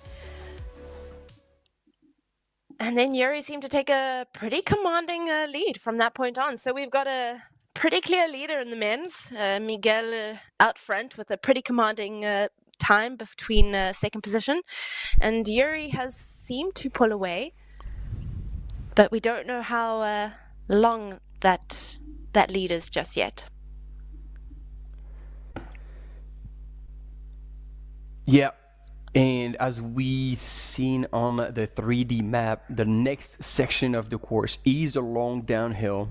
And gotta say, like, these three women can run downhill very, very hard. So it's a matter of who will want to take a chance on blowing up their quads in that long distance to try and either increase the gap or possibly close on their competition between Ekaterina Mitieva and Hohati and Yuri. Yoshizumi. I mean, it's going to be a road. Yeah, it's a risky descent to push too hard because, as we see in the profile, they still have that very long descent right in at the end of the race towards the Chiang Mai Power Park. So, you know, do you save your legs for that descent and hope that you have the gas in the tank to be able to push that final descent, or do you try and make your gap now and hope to stick it? I think there's lots of ways that the top people can take this and play tactically. It's just, I guess, who trusts themselves to go this early. Yeah. It's who's bold and who will trust themselves over the long run. Ooh, what just happened there? So maybe doing something like this, that'll be better. Oh, and look at him, Miguel Fun Run is absolutely crushing. He looks like he's doing a half marathon on the road, nice and easy. Look at the spring in his legs. And he's already gone 5 hours and 16 minutes, and he's close to dropping a 420 per K pace.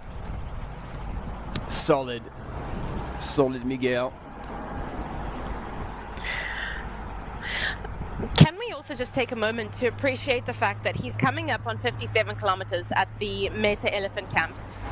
And at this point, he'll have done 3,200 meters of climbing, almost 3,300 meters of climbing at 57 kilometers in just over 5 hours. That is such an impressive time. I think, we often think that 100Ks is run slower than 50K, but it's not the case. These runners are really pushing the effort here. They're definitely not cruising. I agree. And then I'm glad you're pointing it out, because even in some 50K races with this amount of climbing, that would be a winning time. Yeah. Yeah, I mean, I'm thinking about OCC, the final at the UTMB World Series in Chamonix, and that's 56 kilometers and about 3,000 meters, and the winning times are just over 5 hours. So maybe just under 5 hours now, but for a long time, just over 5 hours for that distance was incredibly impressive, and now they're doing it in the middle of 100 kilometers. So, yeah, just pretty incredible how quick they're running now. Yeah, and it shows that, especially moving at that pace now, it's going to be quite hard for Dima to possibly close that gap, because I doubt that he's going to be throwing so much speed on that road section. And we do have a split screen on the left side of your screen. You have the Elephant Sanctuary. As we were telling you, the area of Chiang Mai is a big place for elephants, and they have big parks where they are taken care of and well looked after, and some of them are open to the public, so you get the chance every once in a while to see them, possibly feed them. I don't know if you can go all the way through to doing a little bit of a elephant walk, sitting on them. I believe these are just the staff, the park staff that are on riding those elephants. But yeah, this is quite a cool display. Some people have chihuahuas, and other people have elephants. You know.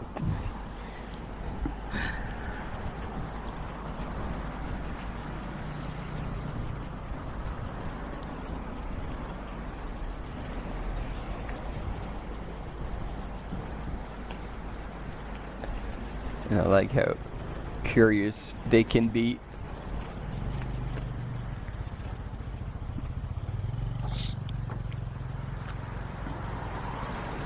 So there we go, on the right side of your screen, Miguel Arsenio from Portugal is coming to the aid station with his crew. Let's see if we can hear something, although my Portuguese is a bit rusty.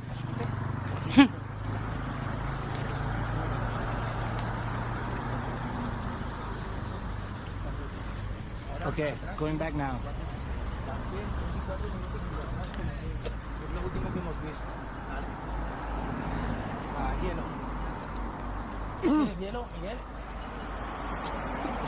Here you go, ice bandana.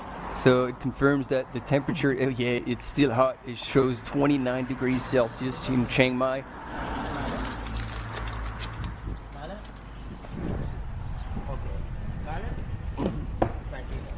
Los geles que te tienes que llevar, seguro. ¿Te pongo el hielo? ¿No quieres hielo? Ni que te refregue un poco. Venga, fuera. Ok. ¿Ni quieres agua por encima? Okay, so he's refused the ice bandana. ¿Eso sí? Vale, ¿por dónde? Yeah, interesting. Ya dirás, pero bueno. Vale. Sales. Esto es agua con isotónico, ¿eh? Venga. Some salt tabs. Vale.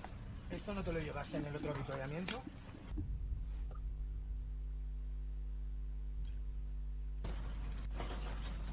¿Has comido suficiente? Vale. ¿No te llevas barrita? ¿No? I really like the person who's doing the crowing.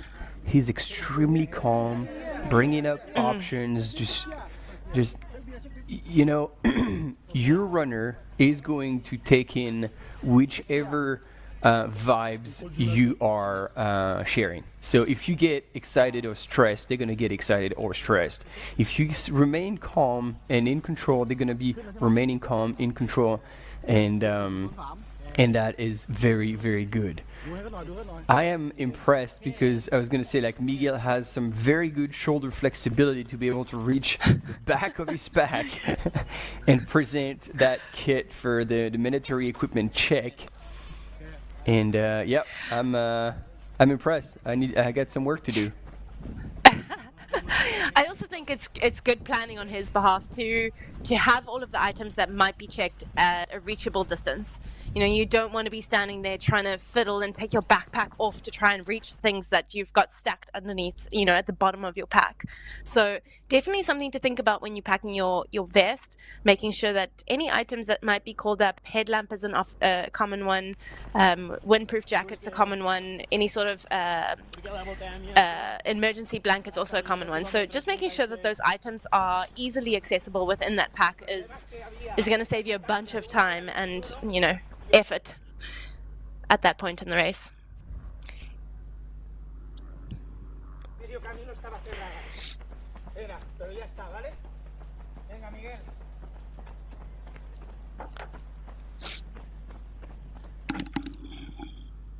Okay, so he was getting the last recommendations from his team. I think it was in Spanish actually. So.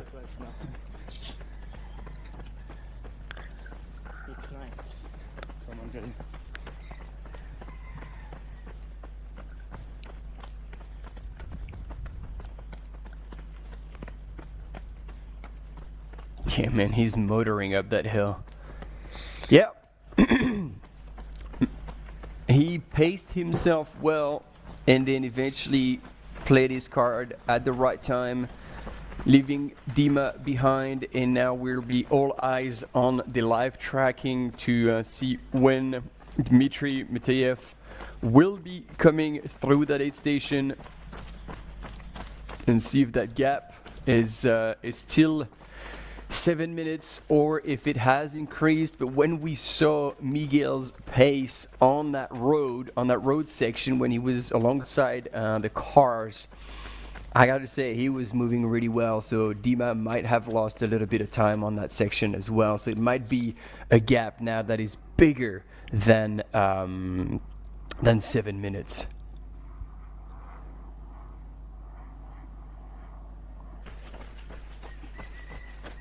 So let's see what's going on in the chat, team. Oh yeah, AGBG Nepal gave me the name when we were looking for Priya, right? Freya is watching bib number 276 from South Africa. Erica is giving some cheers from Switzerland to Shashwat Rao. Nat is giving us a whole lot of love. Go Joe Mark from Adam. Nat, je t'aime, t'es la meilleure. You're the best. Allez Gigi by Nico. I wonder who Nat is saying is the best. Is it you or me, Martin? Are we going to ching chong cha for this? Oh, well, I can't fight because in French, if it was for me, there would be no E at the end of meilleur. Meilleur na is female, so I'm afraid there's not even an argument. It's you. I mean, it's also very possible that it's one of the top women. But you know what? I'll take it. I'm happy to take that one. Take it. Nice comment here from Barbara saying that Miguel lives in Almerim. I'm sorry if I've messed that up. 40 degrees in summer. Can you imagine living in a place where it gets to 40 degrees in the summer? I think I would melt. Yeah. So then the question is it a 40-degree dry weather? Or a 40 degrees wet weather, because I don't know where Almerim is located. I guess I could just look it up. It's in Portugal, so I'm guessing it is actually probably quite a dry heat as opposed to that wet and humid heat that he is experiencing right now. In the Chiang Mai area in Thailand, but that is still helping us understand why he chose to turn down the ice bandana, and maybe he's just feeling fine about the current weather condition. Certainly not slowing down again on that climb, getting the poles out, getting good use of them. Solid. I feel like this is the first time we've seen the poles coming out for him. So far, he's been pretty consistent at running up these hills without his poles. So interesting to see the poles come out now. But I do think that they are heading into one of the longer climbs of the day.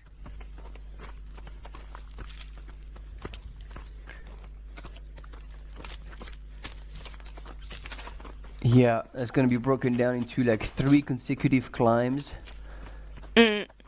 With a bit of descent shortly after that. And it's interesting that he's chosen to take the Lecky poles with the strap as opposed to, the speed lock with the gloves. Because those are just so easy to handle. But the pair that he's got, I don't remember the name of the model, but this is actually the lightest model altogether, because the other ones with the speed lock, the poles plus the glove is slightly heavier. But I don't know, I think it's a matter of personal preference. Like me, I'm a big fan of that glove. Because it's just so convenient, and whenever you're carrying the poles, like the little handle is not flapping in the wind like those ones would. But I'm also, I don't know if I'm being I don't know if I'm being dumb here, but I can't see the strap over his hand. Well, I was looking at this earlier, but then on this left hand I could see a black strap. But like that's what I thought at the beginning, and that's what's forced me to think, oh, okay, he's got those ones. But Yeah, maybe I was wrong, because on his left hand there is something around his wrist that looked like the strap, but maybe you're right, and he's going young Ruth Croft style when she first won CCC and she chose to cut the straps because she figured it would be lighter to carry around. Oh my goodness. No, see, if that was me and I had no gloves or no straps, I would 100% drop them. So this is a brave call. I don't know if this is a deliberate thing or maybe he forgot his gloves or I don't know, but that definitely looks to me like the shark clip-in for the gloves. Yep. Well, then he's Very going to have interesting either choice. well-trained forearms or very cramping forearms by the time he gets to the finish. But look, he's even transitioning into all types of paces, like the 2 steps, one pick with the pole, like 1 for 1, and even the double pulling when it's getting steeper and steeper. He's definitely comfortable with them, and yeah. I think you might be again right when it comes to what's happening, and he just probably forgot the gloves and ended up being like, oh well, you know, I got the poles, I'm still gonna try and use them. So Yeah, because look, I do think that. Go ahead. Sorry, I do think that you don't get as much power through the pole without the glove or the strap on your hand because you're relying a lot on your hand strength as well to make sure that you've got the grip. Whereas with the gloves, you're relying more on your wrists. It's not so much a hand strength thing; it becomes a whole arm is pulling you down, not just how hard you can hold the handles of the poles. So it's a very interesting choice if it is deliberate.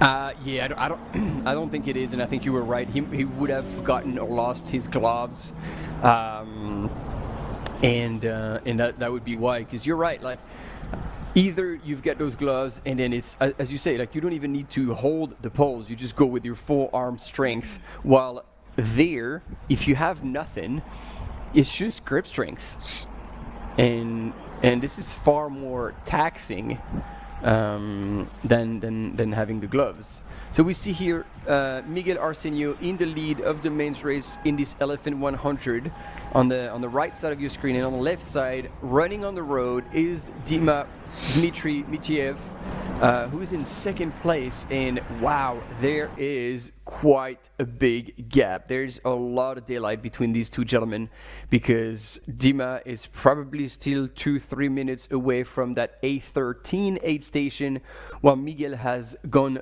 through it at 5:22 elapsed, and we are now 5:33 elapsed. So there's 2.1 Ks between first and second, which is going to be pretty darn hard to close. Yeah, that's going to be a tricky gap to close.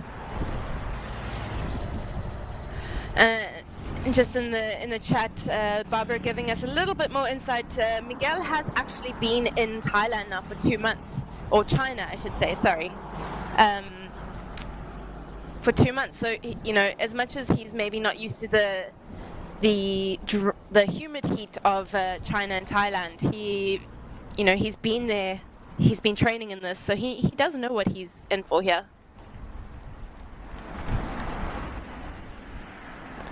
Yeah, and same, like, we appreciate your feedback in your comments in the chat. AGBG Nepal, Priya Ram comes from a road marathon background, and so she's very good in 50K distance. So thanks for the additional information about Priya. It's good to hear that she's got the speed in her legs that she can carry on and carry over onto trails. Loving this big activity in this chat on the English channel. We appreciate your presence and your involvement.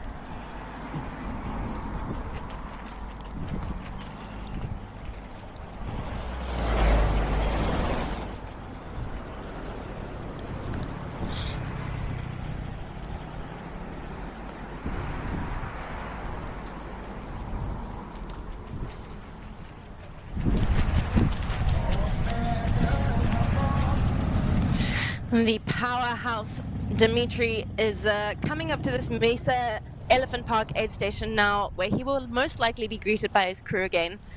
Going to be curious to see if he picks up more ice, if he's going to be continuing with the Coke train. Like you said, Martin, I think once you start with the Coke, you got to carry on. There's no coming off of that once you've started that high. Which is fine. You just have to be aware of it and just to keep chugging it and keep fueling your flask at every aid station. And if you want to be a bit more conservative, you can do half water, half Coke. And it's so interesting, you know. Go ahead. Carry on. Now, I would say, like, it's so interesting because we're actually discussing this recently with other runners, and you know, as endurance athletes, we're like, okay, we got to look after our nutrition and eat healthy, non-processed food, and in an everyday life, you'd be looking at a can of Coke, it's like, no way, like, I am not drinking this. This is absolute garbage. But then you get into a race and you're stuffing your face with everything but good food. It's all like fructose, maltodextrin, and then you're looking at like the option of quick fuel with Coke, and you'd be drinking liters of it. So it's interesting how we try to be healthy on the one end, and then it's all out the window when we're racing because it's all about efficiency. Yeah. I'm not sure if you've noticed, but I am genuinely impressed at how many gels Dima has just managed to fit into that vest. Yes.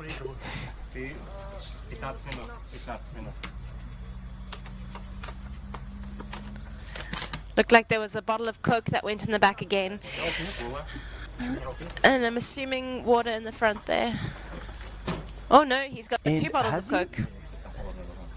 Has he managed to find a local Thai who speaks Russian? Because it sounded like he was speaking Russian, wasn't he?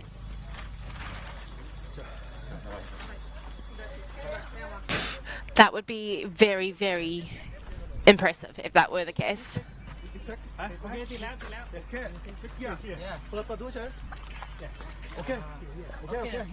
But see, now... Oh, wow, okay, so they checked right in his backpack right away. Because I was going to say, like, now, since Miguel has gone through a military gear check, then the crew should have seen that and be like, oh, hey, Dima, actually, let me help you. Pull out the military equipment, so Dima would show up in front of that table, already knows, show it, back in the pack and off. Luckily for him, there was one volunteer that, you know, anticipated that and looked straight in his pack to see the gear. So he was lucky to not waste any time there. But this is the small things, the small details that end up making a bit of a difference when you're crowing. So again, for all of you out there listening, if you end up crowing for a friend or family member or whoever in a race, what you need is, like, basically you get there early, try to see what's going on with other runners, and then be in the mind of your runner. Okay, they're going to come to this aid station. What are they going to see? Are they going to see me? Am I in a position where I'm visible? And then when they're going to be done with me, where are they going? So you can, as they leave, you can say, oh, here you go in this direction and around and out. So there's so much you can do to make that transition not only smooth, but absolutely not stressful for the runner. Yeah, absolutely. And yeah, I just think crewing is, you know, I've been on the other end of the crewing, and you are obviously a master at it with Ruth, but it really does make such a big difference. And being a crew is really stressful. It's really hard, especially when your runner's maybe not having the best day. So kudos to all the people out there who are top-notch crews. We see you. We appreciate you. Speaking of crew, we just saw Yan Lonfei coming into the aid station as well, only a minute behind Dimitri. So very, very tight race here for 2nd and 3rd position in the men's race. Yeah, and the question again, like, it looked like he had crew, so I wonder if that crew is going to help Yan Lonfei to have a more efficient and faster transition, because every time Jan was actually wasting quite a bit of time being no, he's still there. There we go. And see, asking questions. I see a pot of noodles. Are we going to see him with the noodles? Fruit No, platter, but we see bit some of Coke Coke. going down. That's good. It's quite a buffet he's got there. What is that? Is that coconut water? Coconut water? Yeah, I think it would be. That's super good for electrolytes and to refill in hot water.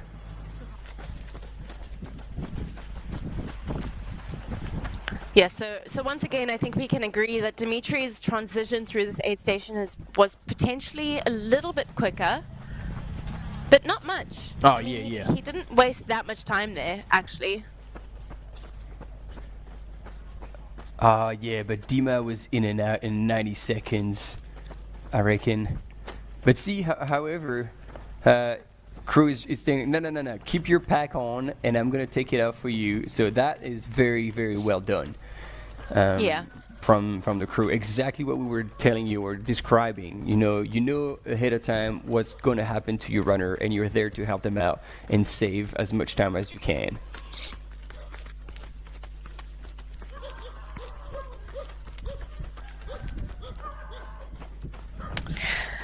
We have someone who understands Russian. Artur, thank you very much, has given us insight into what the crew person said. And they said 15 minutes in Russian. So I'm assuming they're giving him the distance between him and Miguel, which would be about right. I would say probably 15 minutes between the two. And, 15 minutes is a long time, especially at this point in the race. But it's not to say that it's not impossible to close that gap. We've seen it happen before in races like this of this distance. So yeah, there's still lots to play for. I think you can't count Dimitri out. But Miguel is looking incredibly good. I do think it would take something pretty significant for things to change here. Yeah, and it also confirms that he managed to find a local who speaks Russian, which is in itself a pretty big achievement. Although from Dima and Ekaterina, they have such a big community behind them that I guess they would just have probably gotten the word out and asked for a bit of support, and I guess that they would have had enough people to figure out someone to help them out. Good job. Jan Lonfay having quite the race today as well. It says that he was 3 minutes back from Dimitri at that A13 Mesa Elephant Camp aid station. So 3 minutes between the two, and we're assuming he took maybe a little bit longer at that aid station. So call it 3.5 to 4 minutes between second and third. It didn't feel that long, honestly. It felt like it was a shorter gap than that, but clearly I'm wrong. Yeah, it shows how quickly Miguel was moving through that section and out. And then, I was a bit surprised about Yang Longfei UTMB index, but he's around 800, and he's when he doesn't DNF, he's on the podium. So. I guess he managed to get to races that are not super competitive, or maybe the rating is not fully accurate with the races in China, but all in all, he's in third and still looking pretty darn good. Ladies and gentlemen, we have a quick commercial break coming up, but we'll be right back with you. Stay with us.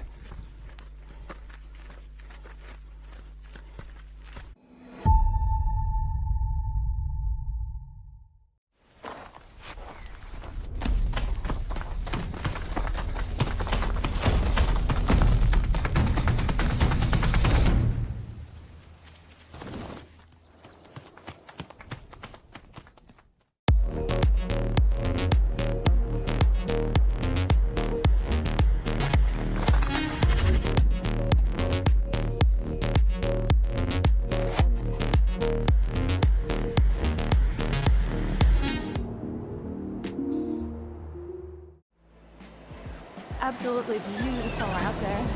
It's such a beautiful course. The trail running community, there's always a support for each other. Everyone in the whole crowd loves this race and loves our sport. I wanted to win. I wanted it so much. I was dreaming about it. That's the best feeling and the best result. That's why I do this sport. I'm really grateful to be at the start line surrounded by these amazing athletes. If you are a trail runner, you have to take part one time in your life.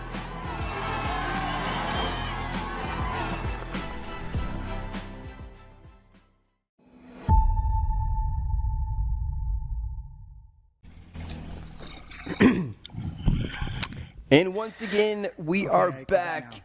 And we had Yang Longfei on the screen as he was moving away from the aid station on third place, back with Dmitry Mityayev in second place. But as you said, Tony, 15 minutes back from our race leader in the men's for this Elephant 100, Miguel Arsenio from Portugal, who's so far like pulling off the perfect race. Didn't get too excited at the beginning and eventually made his move at the right time, and since has been going at a pace that basically is he's the only one able to sustain. A quick word about the women's race that has been, if not it's not more exciting. I'm losing my English. Because in that last section between the two aid stations, Ekaterina Mityaeva lost the lead to Yuri Yoshizumi, who was in third, and Hohati has been in the middle, still sitting in second place at the last update that we had. And Vajnia Knops also losing one place to Sunmaya Buddha from Nepal, who has realized that she was still in the mix and therefore has cranked up a gear and is moving extremely well. In the last section, she was the fastest runner of all of the top four by 4 minutes actually, because she crept up down to actually more than 4 minutes, because she crept down from almost 20 minutes down to 12 minutes. So she's made a really good time on that section. Hopefully that didn't cost her too much, and she'll be able to carry on that speed into the next section. And then I was looking at the 100-mile race that took place, started 2 hours after the Elephant 100. So they are now 3 hours 46 elapsed into the race. Oh, hang on a sec. Before we go into the 100-mile, this is telling us that that runner is in third place. I think this is probably a mistake, because we saw Yan Longfei come out of the aid station, and this is Zhang Hongfu, who was previously in fourth. So has there been a pass that we've missed? I would struggle to believe that.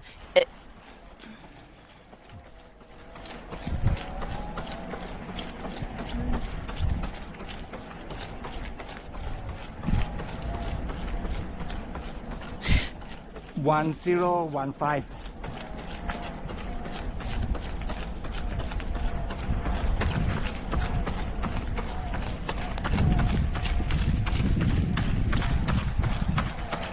Yeah, so no, I'm wrong. This is Zhu Cao from China. Okay, there we go. Fourth man. Wondering. No, okay, they've just confirmed fourth man. Yeah. Yeah.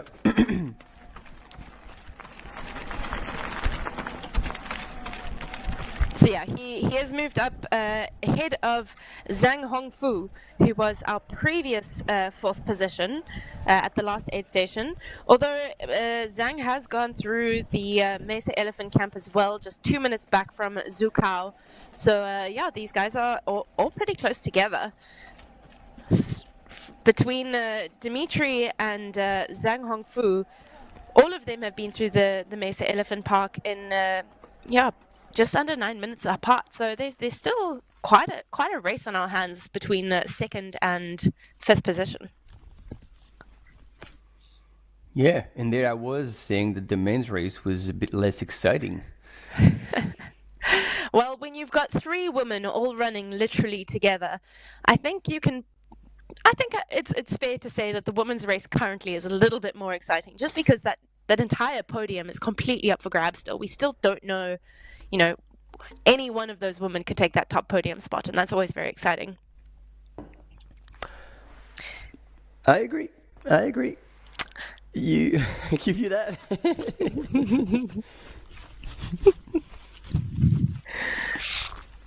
Here we go, 3rd place. There you go.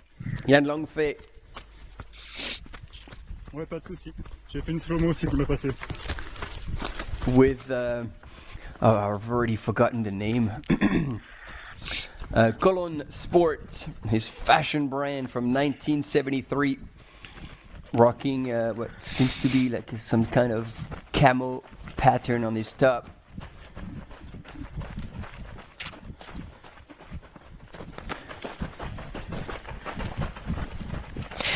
Look good, feel good, run good, no? That's what they always say. Damn right.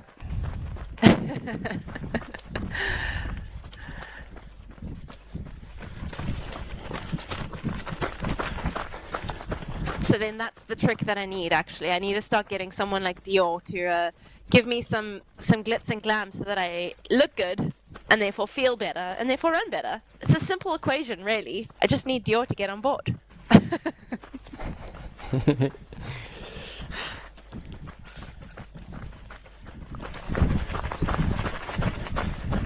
Yeah, I remember back at the School of Athletics, our sprint coach was saying, it's not complicated. Just try when you run to look tall, good. I'm trying to do this. Yeah, tall, look, and strong, and you will be fast. Okay. And I don't know, the 10-year-old me remember that, and he's like, yep, okay. Just be tall and look good and you'll run fast. Yep. Simple. But I think that was a very, very, very smart way. Instead of saying, okay, you need to focus on your stride, try to lift the knees for freaking 10-year-old kids. It wouldn't mean anything. I mean, it is true, actually. The taller you run, generally, I think the more efficient you are. Support your posture. Yeah. As soon as you start hunching over too much, you're also compressing like your lungs and your ability to kind of really fill your chest out and breathe properly. So I think running tall also just helps, breathing properly as well, which, kind of essential when you're running. Yes. A bit of an importance indeed. Yeah.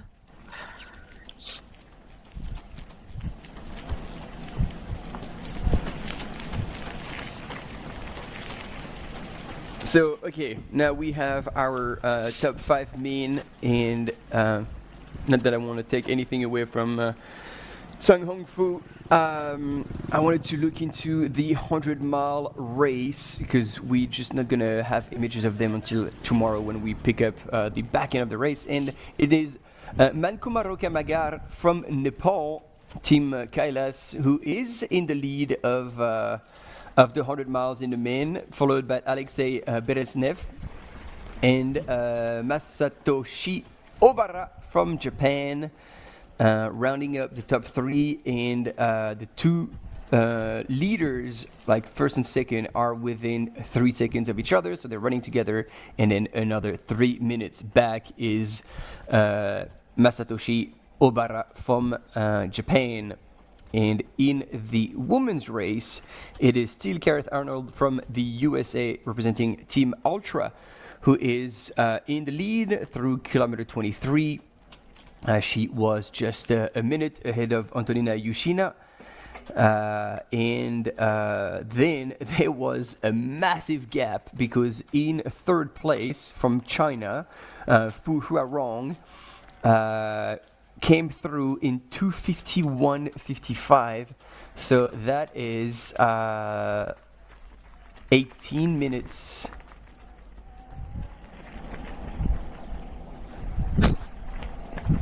Yeah, 17 and a half minutes back already at 23 Ks.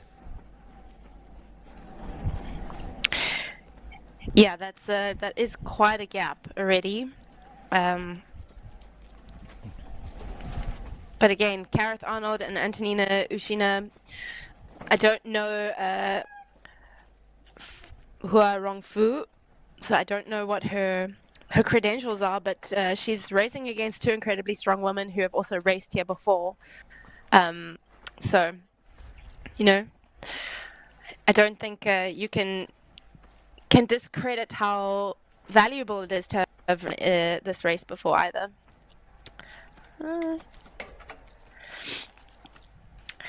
They're heading up towards the next aid station, which is the oh goodness, I'm gonna mess it now.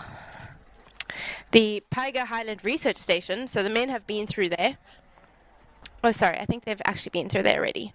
But just a little bit of information about that research station. So it's one of the key agricultural research stations in the Doi Itanon National Park. So it's about developing sustainable livelihood for hill tribes. And historically, Thailand was a big place for opium crops. So they're trying to replace those with other high-value crops like flowers, like coffee. So yeah, pretty cool. We're getting a cultural education while running an ultra race as well.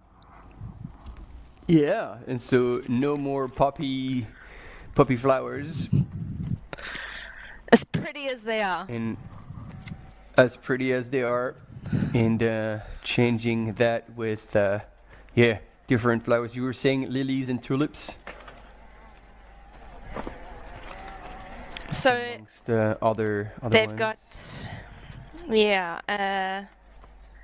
they say chrysanthemums gladiolas. Yeah, I'm not. I don't know flower names so much. Yeah, no kidding. I mean, at least in Europe. Yeah. No, this is true.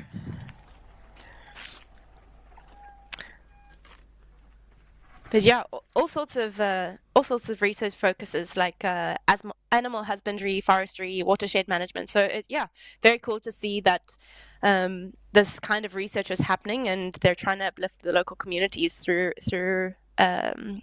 research stations like this. And a great place to bring tourism, right? Like, I don't know, I love going to look at beautiful gardens and seeing flowers, and apparently the bird watching's great too. So if that's your vibe, I've never quite got into bird watching yet. I assume at some point in my life I will, because that's just what you do, right? As you get older. Oh, I mean, it depends what kind of bird. I shouldn't say that actually, because I know many people my age who are avid birders. It's not only a sport for the old. Yep, for sure. So we have Mario Alfonso in the chat, and he said regarding Miguel's poles, he doesn't use gloves. He made his own adaptation with a cycling strip to make it lighter. There we go. Questions answered. Thank you, Mario. There we go. So yeah, I guess we were both wrong then. You were more right than me. Wow. So with cycling strip, I still don't visualize. It still didn't look like there was anything on there. Shark things. Yeah. Yeah, it's because then if you have too small of a string, that would probably cut your hand. Considering you put quite a bit of pressure on them. Ooh, now I'm curious. Unless he still doesn't use it to put too much pressure on, through the pole, but maybe just to keep it on his hand. Because when I'm using poles, and it's happened on occasion where I forget my gloves or they're not clipped in properly to the shark. The shark thing is not clipped in properly to the glove. It gets stuck on the ground, and then you kind of leave it behind by accident. So maybe the straps that he's made for himself just stop that from happening, versus are used to put pressure through the pole. I don't know. Very interesting. I hope we can quiz him about this at the end. Yes, absolutely. Although maybe this is his and trade now secret and he's not going to want to share. Well, it's too late.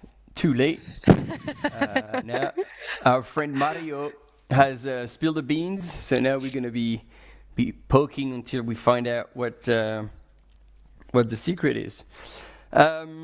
It seems like we're going to have a bit of a contest, so we're definitely going to need you to get ready in the chat and look at these legs, and you're going to have to guess who they belong to in the slow-mo images.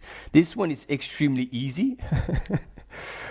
And like from the look at the outfit first, but then there's not many people who get the nickname of Quadzilla. And that definitely shows in that one. So, yeah, come on. I mean, the studio, I appreciate that they make us, feel good about, oh, yeah, that one was so easy to guess, and maybe they're going to trick us with the next one. But yes, I think we can all agree that these beautiful legs belonged to Dmitry Mitiev.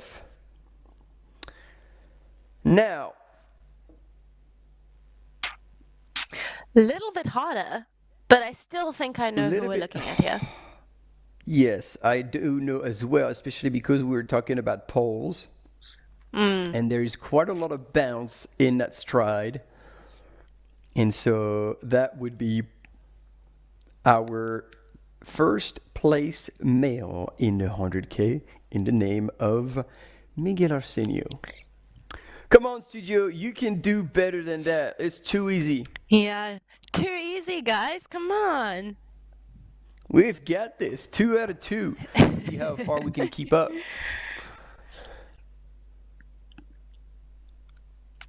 And this is actually a good question in the chat, and I'm not actually sure I know the answer to it. Is Rammaya Buddha running the 50K? So Sinmaya Buddha is our 4th place lady currently in the 100K, the Elephant 100K happening at the moment that we are currently watching. But is her sister, Rammaya Buddha, taking place in the 50K race that is starting tomorrow? I don't know. My guess is no. Just being quite new to the sport, new to this distance. She did race in Cape Town 2 weeks ago, so I do think that in all likelihood she's probably taking a rest, maybe helping with her sister's crewing with Ryan, the AMA team manager. So yeah, I would say no, but I could be very wrong, and I'm hoping that Martin is double checking me while I'm talking here. I am, and actually she seems to be in the 50K. Dang, I'm completely wrong then. Yeah, I mean, to be fair, I would have been with you, Tony, on that one, and I was just checking at the same time, and now she is signed up for the 50K. It says race not started. That makes sense because it's going to be tomorrow. Yeah, so I guess we are in for a possible repeat of what went down a couple of weeks ago in Cape Town. And I guess it's the final stretch, the kind of, to extend the season and try to bring a bit more prize money back home to, Ryan was saying, to try and build their mom a new house, which was quite exciting to hear what was at stake for these ladies. We have a best of coming up of the Ultra Trail Great Wall by UTMB. That took place this year. Ladies and gentlemen, good morning. Welcome to 2025 Ultra Trail Great Wall by UTMB. Yeah! 加油！加油！这就是我们的新运动员的见面时间。Ladies and gentlemen, 加油！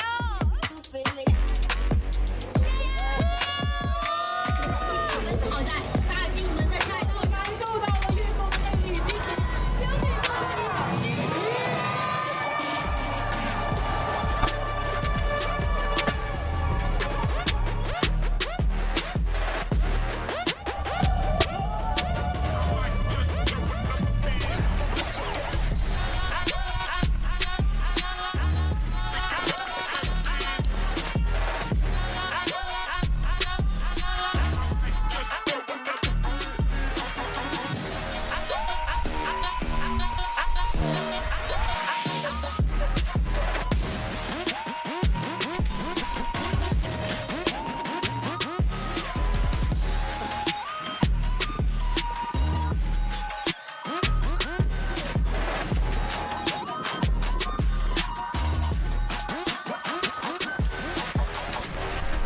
景还是非常好的，非常壮观的，而且可以看到古长城的遗址，所以来得非常值，太爽了。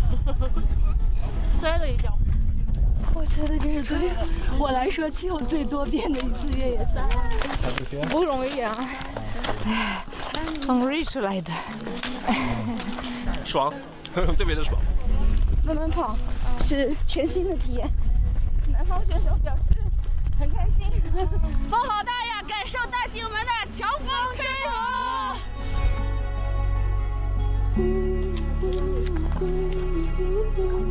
大家加油，这里好美。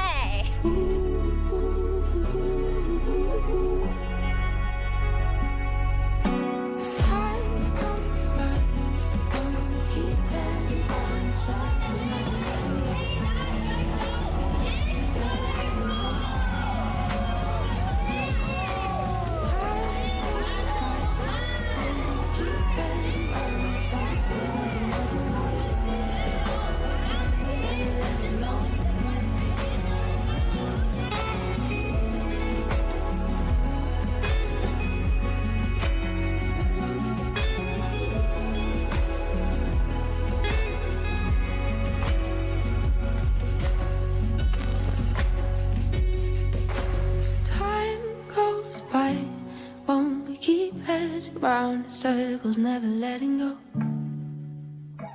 never letting go.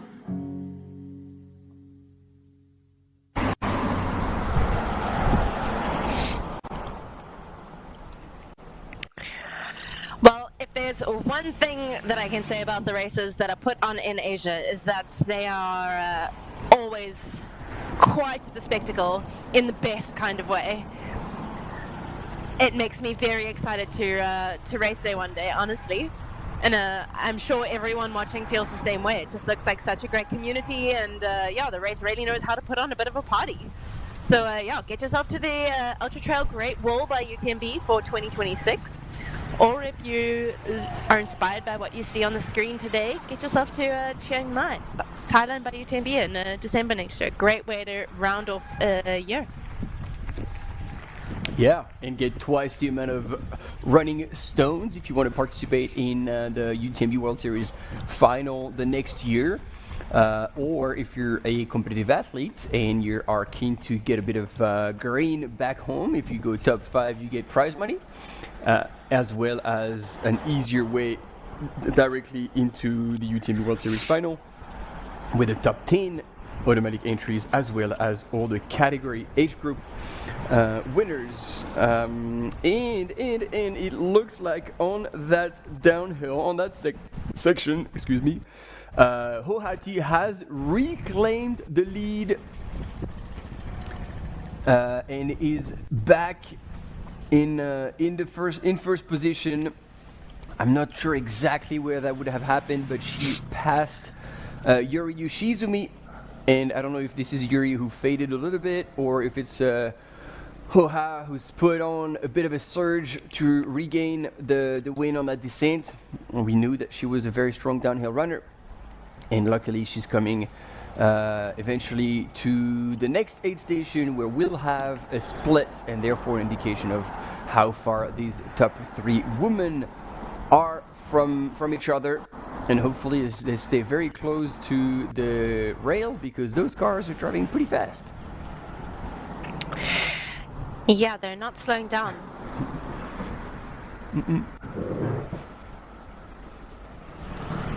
There we go, HOKA UTMB Index 768 with wins at the Vietnam Ultramarathon, the Kailas Penang Sky Race, and a second at Ultra Trail Ninghai. And it's pretty cool to see all these people driving by in their scooter and honking away, cheering on the runners as they drive by. And there we go. Oh no, that's just after this one. Yeah, so she is heading towards the yeah.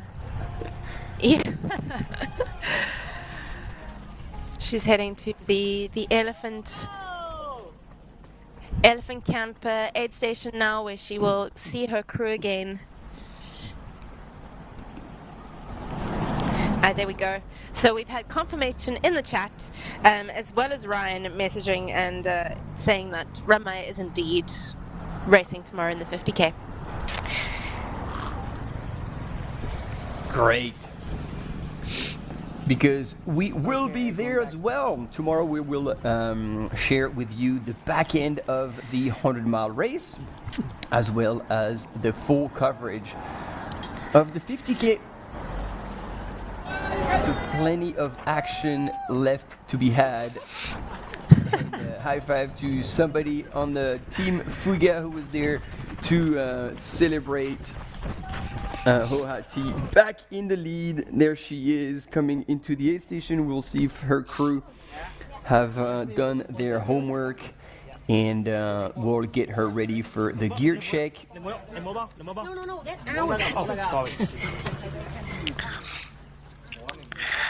I must say her energy into these aid stations is pretty incredible. She always seems to have enough energy to give high fives, to get excited with the people cheering her on, and it's pretty cool to see. Yeah. There we go. We've got rice coming in. Solid food. Ooh, ice bandana. Good. They're onto it. Oh yeah, that is her trademark. The amount of oranges she goes through, and see, it's like half ones. Usually it's so much easier to eat a quarter of an orange, but then she seems to be able to, get all the juice, spit out the pips. It looks like she's not eating the flesh at all, which actually makes a lot of sense, right? Because oranges do have quite a lot of fiber. So just getting the juice, getting the sugar and the kind of refreshing liquid from that, rehydrating, without getting any of that fiber, which could cause some issues. So very smart. We're learning, people. We're learning with you in the chat. Look. Not her first radio. I think he pointed out, he's just shared with her that there will be gear check. There we go. Good.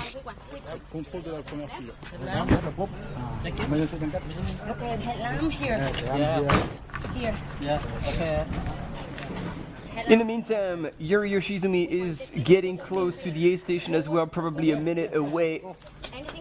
90 seconds at most. Okay.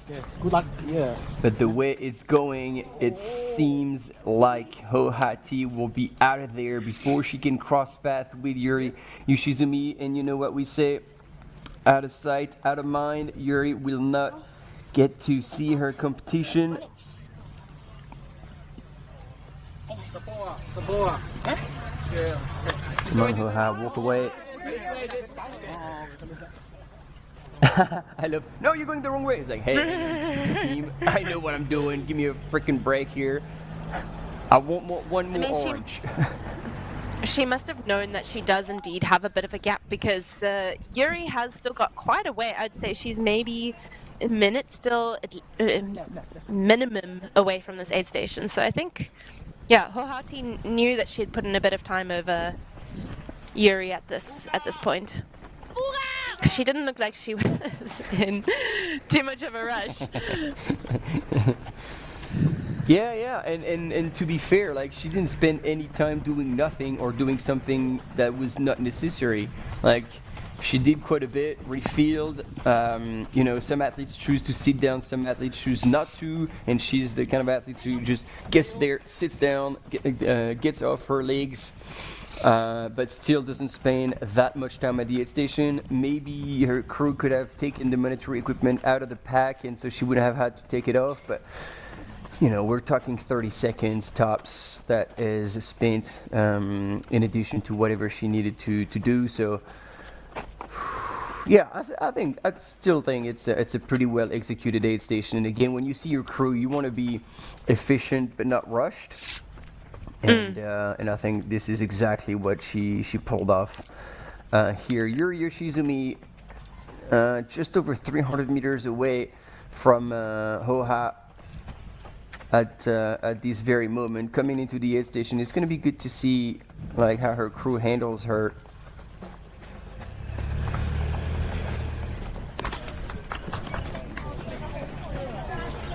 It looks like our camera runner was asking for a bit of help or support. He might need a bit of food or water.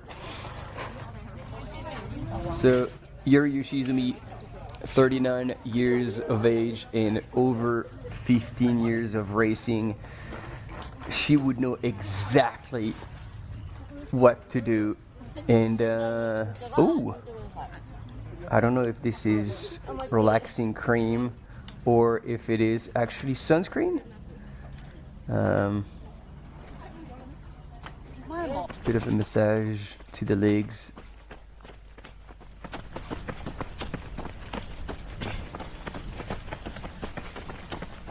Interesting.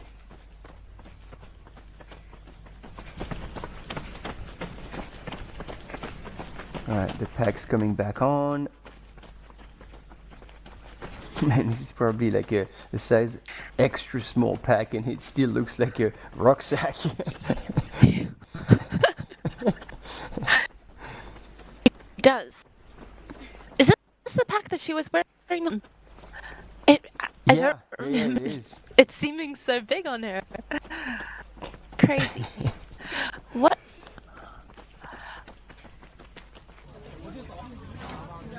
So she is also spending quite a bit of time. And what is that? Is that a slushie? Looks like a pink slushie. Yeah. That feels like...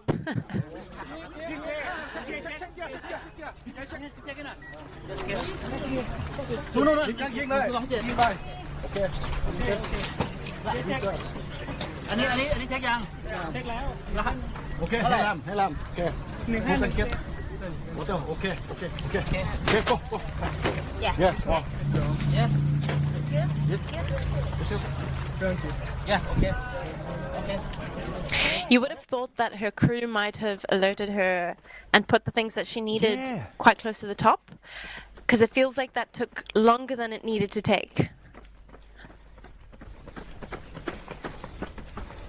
I mean, still pretty quick. And I appreciate that they're doing the same for all the top athletes, making sure that everyone is getting checked at that point. So it does become a much more fair competition. Yeah, we see even like the men getting checked at this moment, which we're probably down to outside the top 10 or just within the top 10. So it's good that everybody's getting the same treatment. Mm. And yeah, we've seen Hohati grab an ice bandana. It doesn't look like Yuri's taken anything for cooling necessarily, but the temperature is getting hot. You know, it's about 30 degrees out there. The humidity is not super high. Last time we heard it was about 50%. But, you know, they're going up through a lot of forest here, and I think regardless of the humidity inside that forest, it's always going to be pretty muggy. Plus the temperature in the high 20s, low 30s, I think it's going to be challenging conditions.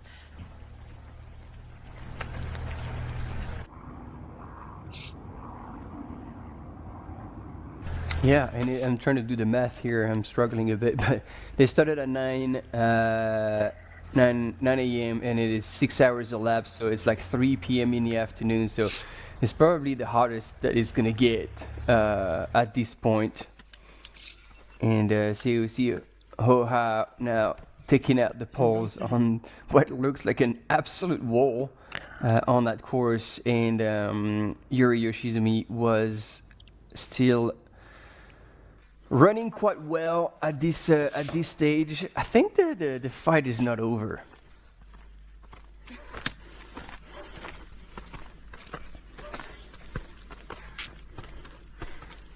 And it seems to be like almost going at kind of a roller coaster pace with Hoha. She gets to the aid station, she's all like jazzed up and like energetic, and then she comes out of it, and all of a sudden it seems like there's a bit of a low coming up right after, and this is where already Yuri Yoshizumi had closed the gap on Hoha coming out of the previous aid station. So now there is a bit more of a time difference. We saw it earlier, about 300 meters between them two, but that was when Yuri Yoshizumi was coming into the aid station, and as Hoha was still running, Yuri spent about 2.5 minutes at the aid station. So we're definitely closer to 600, 700 meters, although at that pace it might not be as much on such a steep hill. But yeah, she has made a bit of a gap. She was out of the aid station before Yuri could get in. So Hoha is establishing herself a little bit better in the lead, but I wouldn't call her the future winner so far. Yeah, I mean, 7 minutes on entry at that Mesa Elephant Camp on Yuri. That's what Hoha had. But like you say, I don't think we can call this just yet. We still have about 40Ks to go in this race before we crown our champion. And there's still a lot of racing to happen. And look at that. Ekaterina leaving the aid station, which means that she had a pretty efficient transition, because by the time we had images on Yuri Yoshizumi leaving the aid station, we would have seen her through. That's good. That's exciting. Yeah. Yeah, and I mean, Samaya Buddha is also estimated at the Mesa Elephant Camp in 3 minutes, which means she's closed hard in that last section. Because at the last aid station at the Upadam school, she was 12 minutes back. So she is really closing hard. Oh mate, like if she is not overreaching right now, because as you said, there's still 40Ks to go, and a lot can happen, especially on that 40K where they're going into a monster climb. Man, a lot could happen, and that top 3 could very well see Sunmaya take it from them by the time they get to the Chiang Mai Pow Park, where the finish line is awaiting them.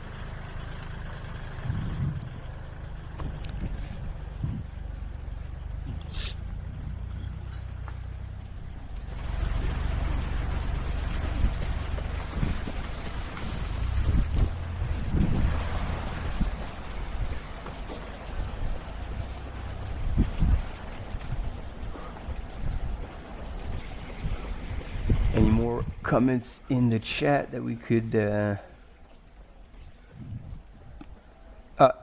if you haven't taken a chance to answer the polls that are going on, we still have 20 minutes to do so.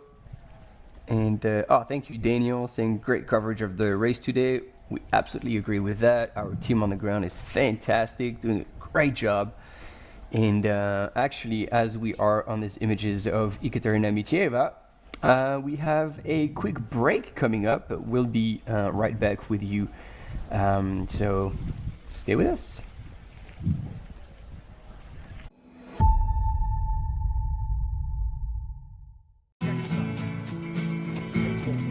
Try imagining a place where it's always safe and warm. Come in, she said, I'll give you shelter from the storm.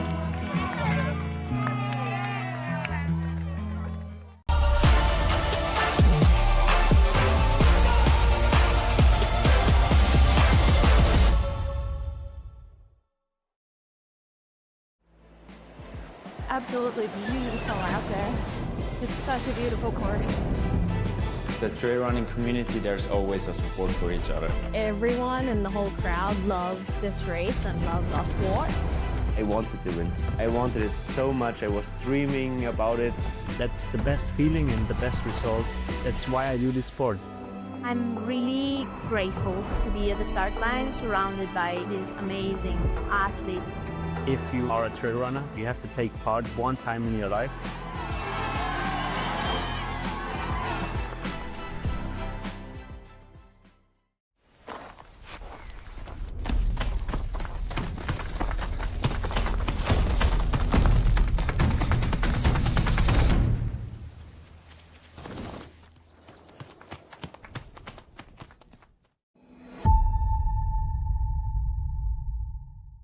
We're back from the outbreak. I hope you guys are all still with us. We are following the Elephant 100 here at the HOKA Chiang Mai Thailand by UTMB, the final installment of the UTMB World Series this year before we take a break until next year, which is not that long away. I hope you all have plans. If you have plans for a UTMB race next year, drop them in the comments. Let's see where you're going. Let's see where you're traveling to. I, for one, am putting one of the races in the Asias high on my list because they look like such fun. And following this race, it looks challenging in its own way. Lots of very runnable running, but also some very steep walls that we've seen our top runners making easy work of. Speaking of top runners, our leading male in the Elephant 100, Miguel, is absolutely cruising. 65 kilometers in, Miguel Oceania making light work of this section of road. Oh man, yeah, that's unreal. Like the way he's moving is oh no, there's a dog coming. Ooh. Hopefully just coming to say hi. Here we go. Friendly dog. Nice and gentle. Yeah, it's unreal what Miguel is pulling off, the pace at which he's running. It's I remember this place. They're going right across and then into the jungle, and I think this is gonna be another big hill. Yeah, so on the profile, Miguel Oceania has done that big climb out of the Mesa Elephant Park. Yeah, and then that little dip down into the Khun Chang Kian Highland Research Station before he will now make up, like you say, he heads up into the forest again, heading towards the next aid station.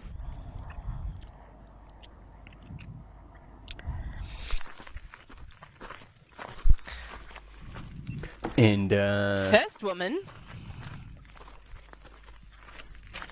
Oh. Have we seen another pass? Or have we missed another pass? Oh, damn. Dang, if Yuri was able to make up 7 minutes, because they were 7 minutes apart at that last aid station, if she's made up 7 minutes in the past, I don't know how long it's been, 15 minutes, that's very impressive.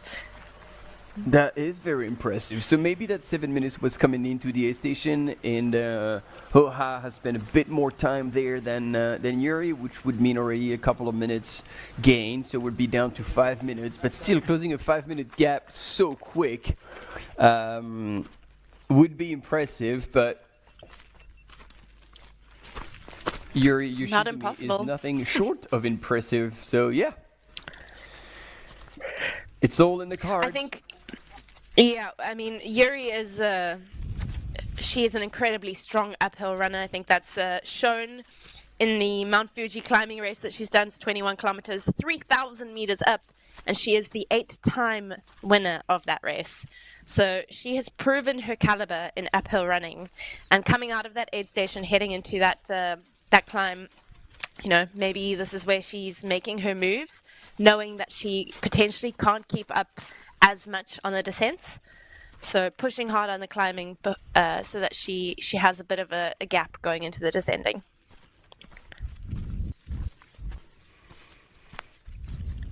Which wouldn't serve her well, because we've seen that the last 13.5 kilometers is a long downhill and then flat. So if she wants to hold on to that first position, she will have to make a pretty big gap by the time she gets to the top of that last hill before dropping down, because we've seen that indeed HOHA is able to close the gap whenever they do have a bit of a descent. So that's exciting. We still have a lot to see, and again, that's not counting the possibility that Surmaya Buddha is going to do a train rake on our top 3 women, and like in bowling, will be coming in through and knock them off the trail as she's cruising on her way to first, which is still not impossible. So yes, definitely stay with us until the end because we are obviously covering the whole 100K with the top men and the top women. So we'll see them through all the way through to the Chiang Mai Pao Park on the finish line. And yeah, I would say it is very hard to put money on the table for who's going to take the win from our top 4 women at the moment.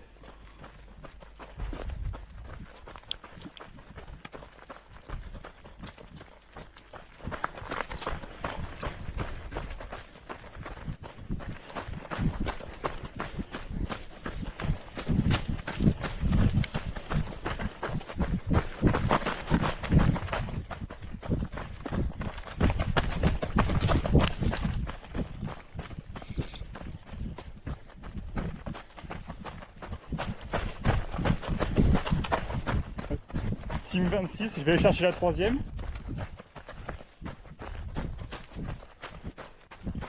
Elle décroche.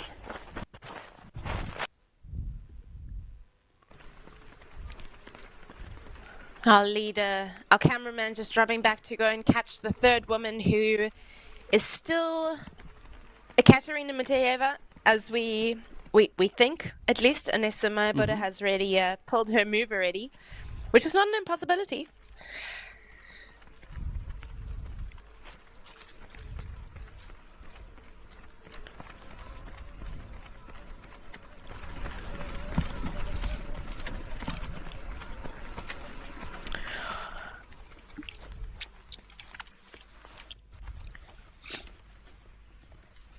So Sunmaya actually hasn't yet been through the Mesa Elephant Camp, that crude aid station where we saw our top 3 women go through.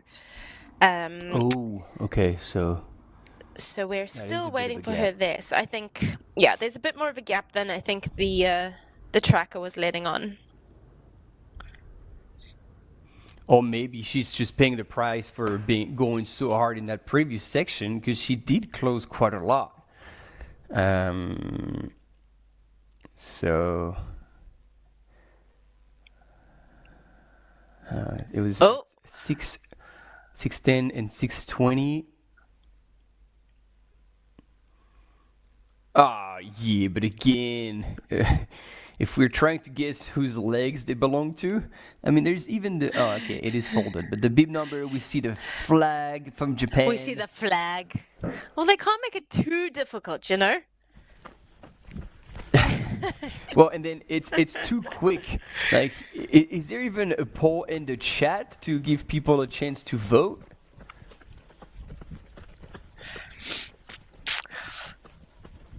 They gotta just guess. Well, yeah. So we have Erica, who's giving you a nice shout out, saying we're doing a great job.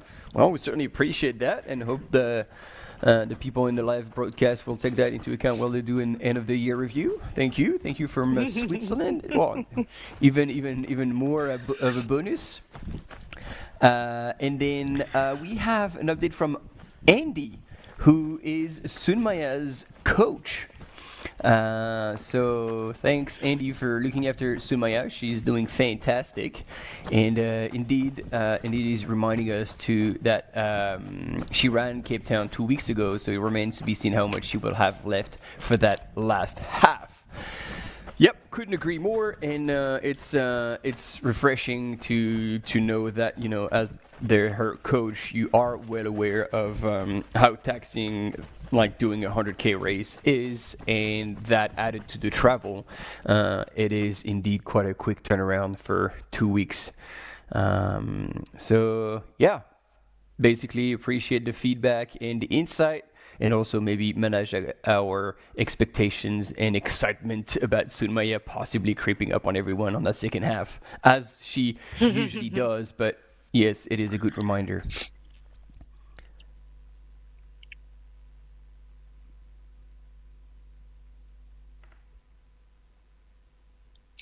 Mitch from Cape Town, hopefully doing mud in 2026. There we go.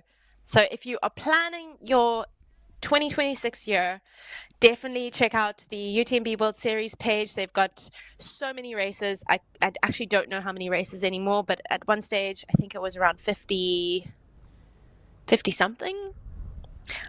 I should know this, but I don't. So correct me, please. But yeah, many races from all over the world. I'm going to give a shout out to the George Mountain Ultra Trail here in South Africa. All over, yeah, everyone who wants to come and run in South Africa, put it on your list.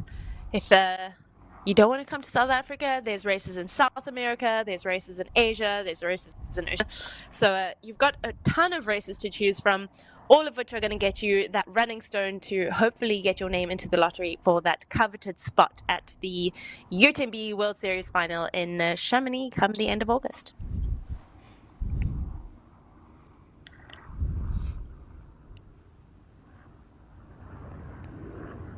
Yeah, plenty of option to make it to the UTMB World Series final.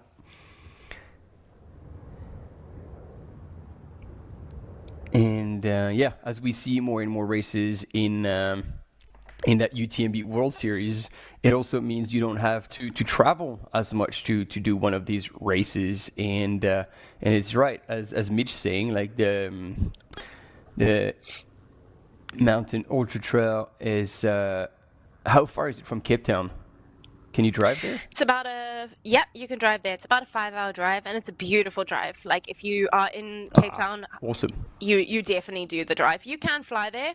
It's a silly flight though. It's one of those stupid ones where you go up and you go back down, and it's probably more hassle than it's worth. So definitely recommend the drive. If you can, carpool with some friends.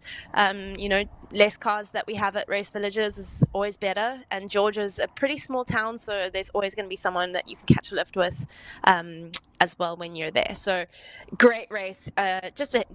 Wherever you are in the world, I think it's always advisable to either try and carpool or, take a train. There are races now that incentivize you taking the train or even help with local tickets. So yeah, definitely look into some public transport.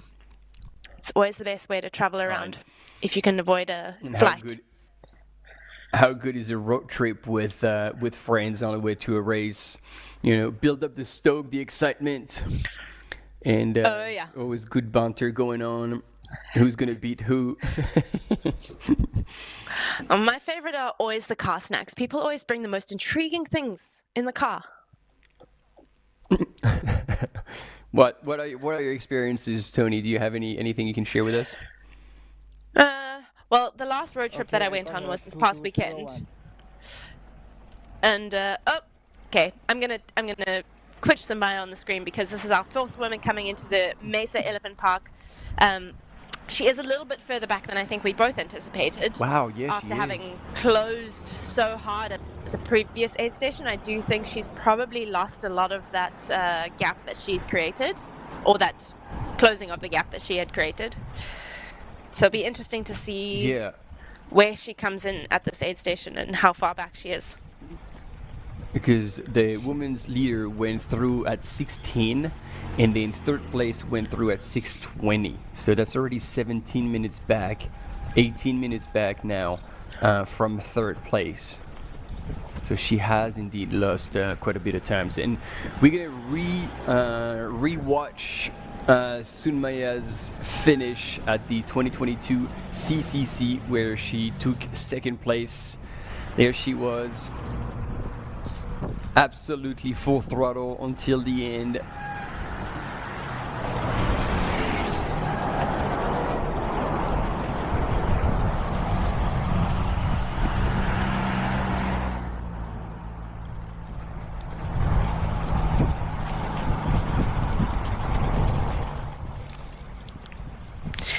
Always very special to see the relationships that develop with, coaches, managers. They become, running is one of those sports where you become very vulnerable, especially these ultra distance races. They see the good, the bad, the ugly, and everything in between. So there's always a very special bond between coaches, managers, crew, and friends that you make in the sport. So very cool that she got to share that finish line moment with Ryan, the APA manager.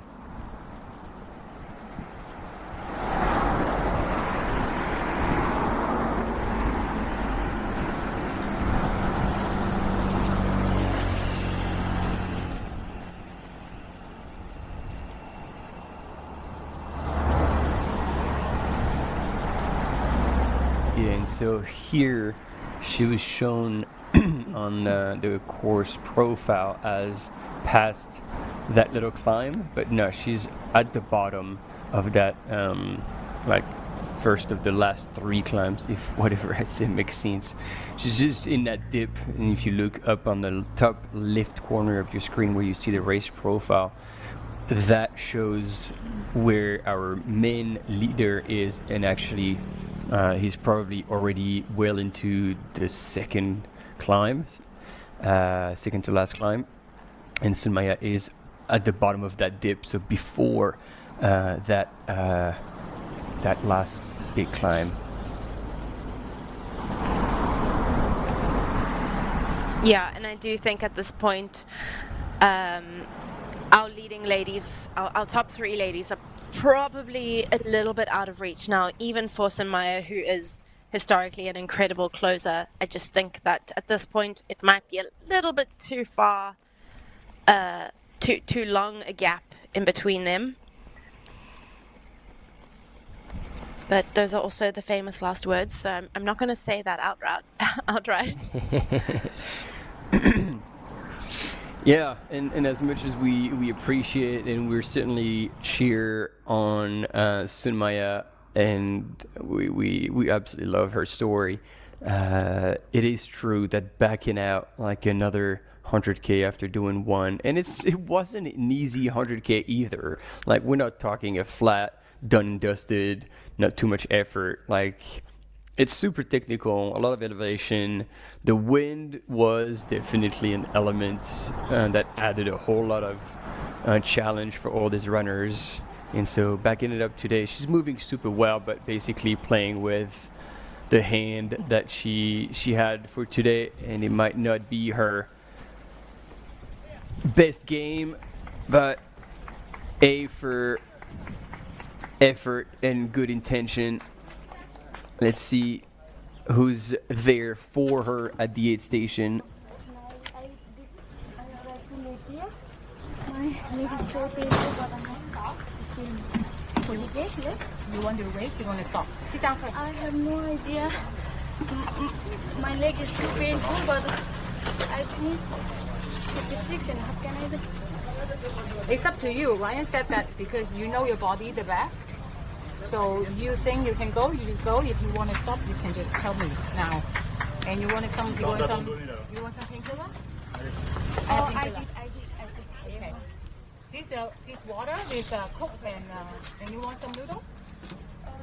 Sit down for a little bit. You're third place now. Third place. Really? Fourth place. And the girl from South Africa, the blonde one, she's third. So she's looking very tired also. But if you want to stop, you can just. How many? She's about 20 minutes ahead. 20? Yeah. No pressure. Yeah. Just try to clear some Coke and electrolyte. Coke, ice, electrolyte. So you decide.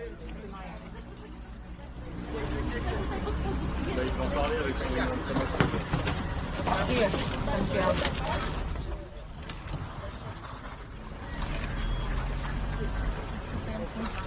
But sometimes okay, sometimes you can.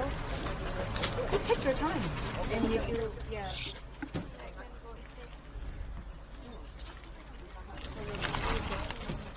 Any more? So you need to check your headlight there. Yeah. Headlight.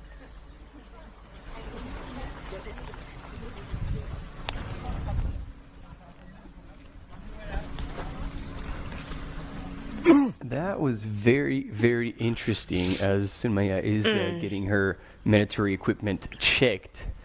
The chat between that lady who's been obviously in touch with Ryan and who's crowing for her, it was very good and refreshing to hear that, you know, nobody was pressuring her to carry on if she didn't feel like it. Like, the option was wide open. Hey, do you want to continue? You want to continue? You continue. You want to stop? You stop. Like, nobody was telling her to carry on no matter what.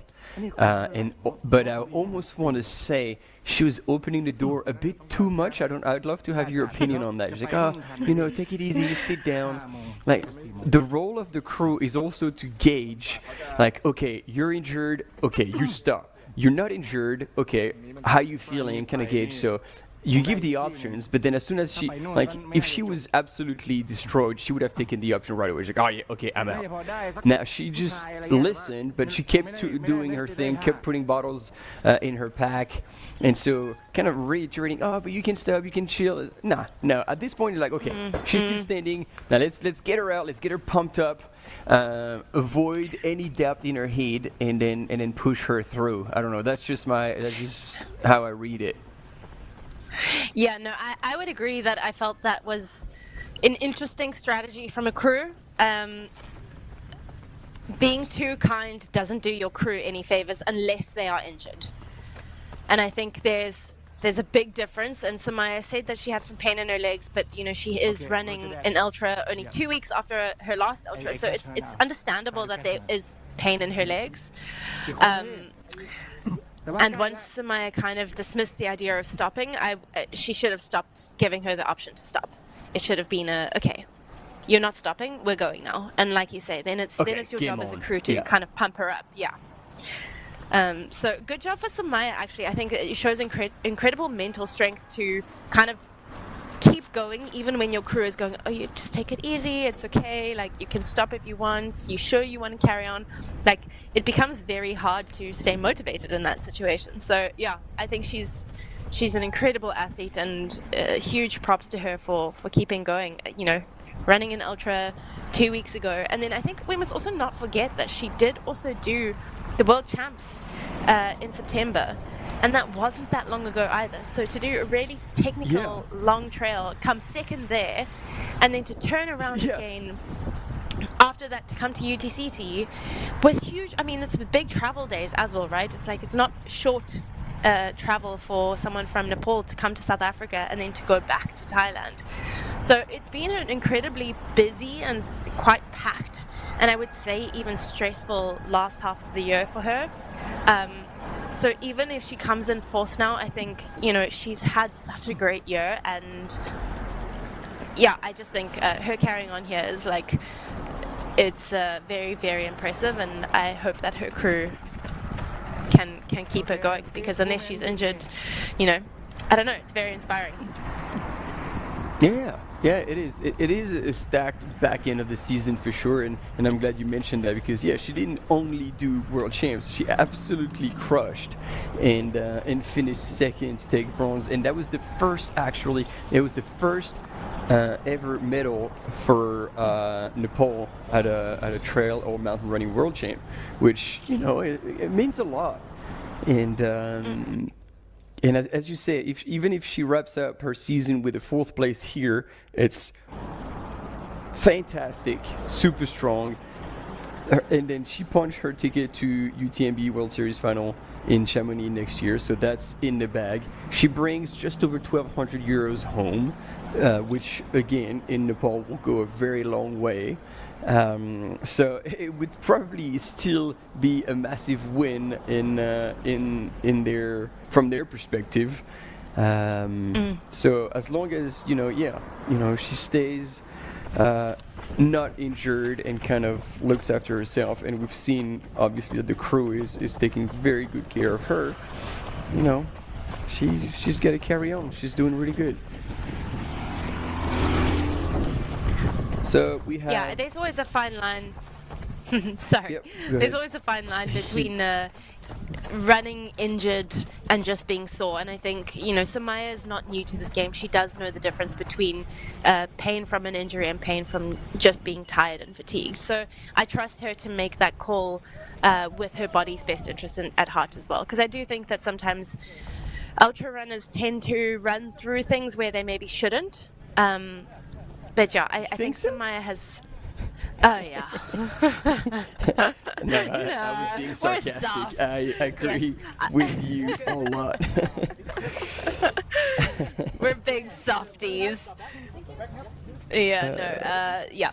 So I do respect that she keeps going and understanding that her body is okay. It's just a bit fatigued. Yeah, and here we have our Belgium runner, Vanja Knops, coming into the aid station in 5th place. So this is, we're back with 3rd place, Main. If he's still, oh yes, this is on the screen. Yan Longfei.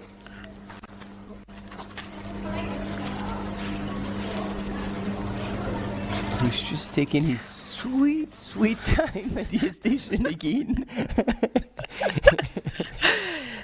Zero rush through these aid stations for him, and maybe that's a style, but dang, I would say if we tallied all the minutes that he's lost, I'm going to use the word faffing, but it feels a bit harsh, wasted time at the aid stations, I truly think it'll probably be somewhere in the range of 5 minutes. Yeah, I would say easily. And you know what this reminds me of? Martina Młynarczyk, when she was racing you at CCC. And she was bleeding minutes at every aid station on the back end. And you were just like, in and out, bam bam, see ya. And she could never catch you. And it was really cool to see her come back this year and then having absolutely dialed. Like, you know, I value that in a runner when, you know, new to the sport, and mistakes have to be made. This is how you gain experience. But you make the mistake once, you learn. You make the mistake twice, you're an idiot. But then she came back, and man, she was prepared, and that was on point. And so yeah, we can only absolutely. hope then someone will be able to translate what we're babbling on this live broadcast for Yan Longfei, and then he'll be like, oh, okay, I understand, and he can work on that and eventually correct, you know, the way he's doing it, because he's not doing it wrong, but as you say, like, he's just giving up seconds for nothing, while he's clearly working pretty hard, because he's still able to keep up and maintain that gap with Dima.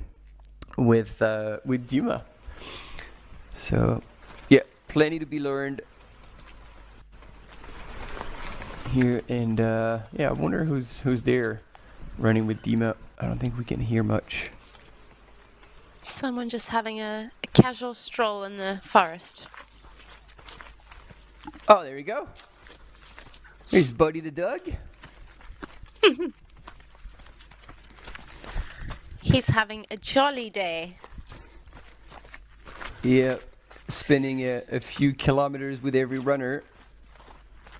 Secretly hoping that one gel just drops down from the pack and he can slurp it.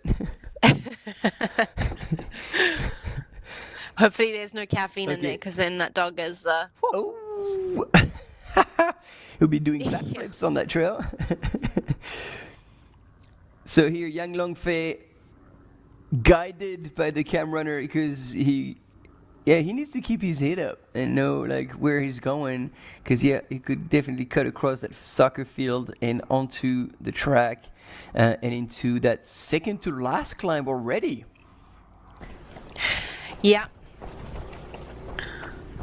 I mean, we're looking at Yan Longfei heading into the second to last climb, whereas Miguel Arsenio, he's almost at the top of that second to last climb. He's got, you know, a few meters before he has to summit that, where he'll have a little descent and a bit of flat running before the final climb, and then really he's just got that long 13-kilometer descent to the finish line. Yeah, it's insane, like the performance that Miguel has pulled off today. Like, he truly was in a league of his own, and when he decided to crank another gear, like, nobody could match that pace, and everybody fell behind.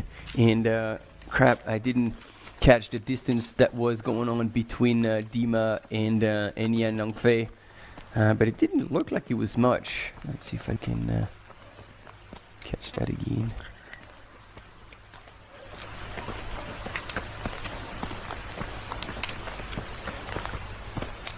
about 5 minutes between Dima Okay, 5 and minutes. Yan Longfei.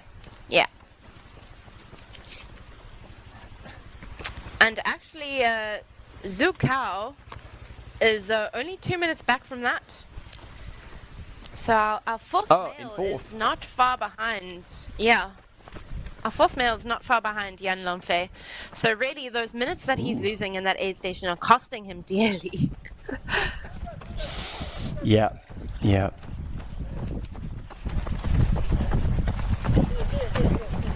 And like you say, he's still moving incredibly well. He's running very efficiently. He still looks very in control. You can see he's working, but he's not... It doesn't feel like he's overreaching watching him here. And yet, yeah, just so much time is lost in that aid station. Yeah, that's minutes that you're just giving away for free. Wow, this looks like a very tall forest. Oh man, look at that. Is that giant bamboos?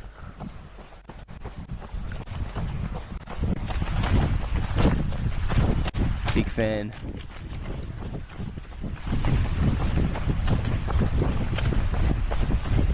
Wow, it is incredibly beautiful. Yeah, I got the chance to be at this very first edition of this HOKA Chiang Mai by UTMB at the time. The start and finish was in a Do Indiana National Park, so it was a different course. And man, some of the landscapes and the tall forest that the runners were going through was very inspiring. And the taller the forest, like I feel like the smaller it makes you feel, like you're just a tiny little piece of human in that forest that is far older than you. I think it's always quite humbling.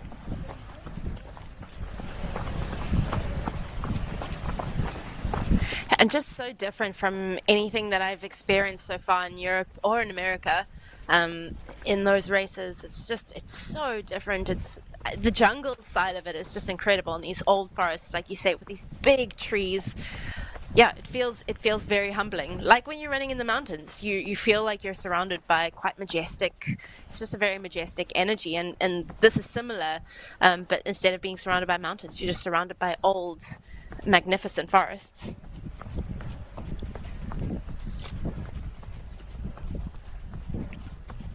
And so, Tony, you did receive a bit of an update that will help us understand where Sun Maya stands for this race. Do you want to share that? Yeah, so Ryan Blair, he is the Asia Pacific Adventure Athlete Manager for Sun Maya and Ram Maya, and actually seven other athletes who are racing in the Chiang Mai Thailand by UTMB. And he has said that unfortunately Sun Maya hasn't fully recovered from the Ultra Trail Cape Town race yet. So her goal in coming to this race is purely to qualify for the big loop around the Chamonix Mountains, the UTMB at the end of August. So she is here for that top 10 spot. I think her goal is to finish. If she finishes in the top 5, that's amazing. But yeah, definitely here for that qualification, which is very exciting that she is planning to go back to Chamonix at the end of August next year.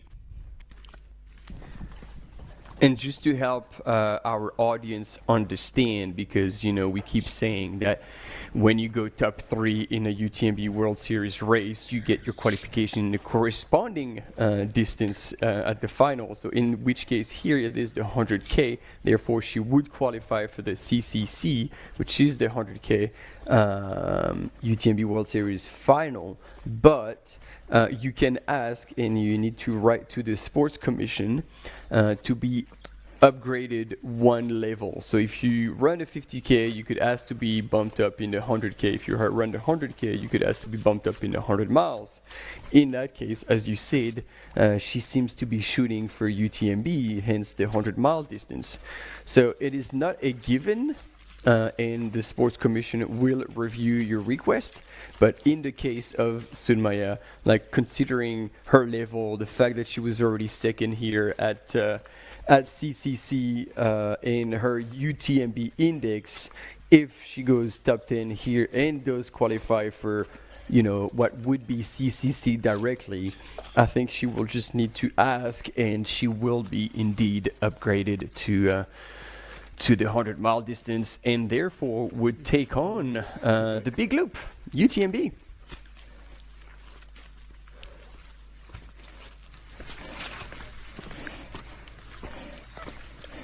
So from rolling Jeep tracks to absolute walls, and this is exactly what you said earlier, Martin. This race has it all. You have lots of running, and then you're posed with what we're seeing Yan Long Fei going up now, which looks to be incredibly steep piece of trail here. And even our fifth woman there on the... Yeah. Not easy running. No, not by any means. And then, yeah, you're right. Like Vanya Knops, also from Belgium, in 5th place, was going up, and it looks like she could definitely have used some poles for that section. But these are the decisions and the race choices that these runners have made, whether or not they start and therefore finish with poles. And who do we got here? With is that a black cap or a black hat? But this is back at the school, no? Oh wait, is this not? Is this not Miguel? Oh, maybe this is Miguel. Yeah. Coming into... Oh, no. This is saying 4th man. But he's already been through this aid station. Oh, yeah, because I was like, he didn't have the black quiver across Miguel. He had the poles like at his belt. So that's why I was like, who is that? Yes, it's 4th main, so that would be... Wait, but you said Tsu Kao has gone through... 4th main, so yeah, that's Tsang Hong Fu. But that is confusing because that's not the aid station we know. I think that was our 5th man. Yeah.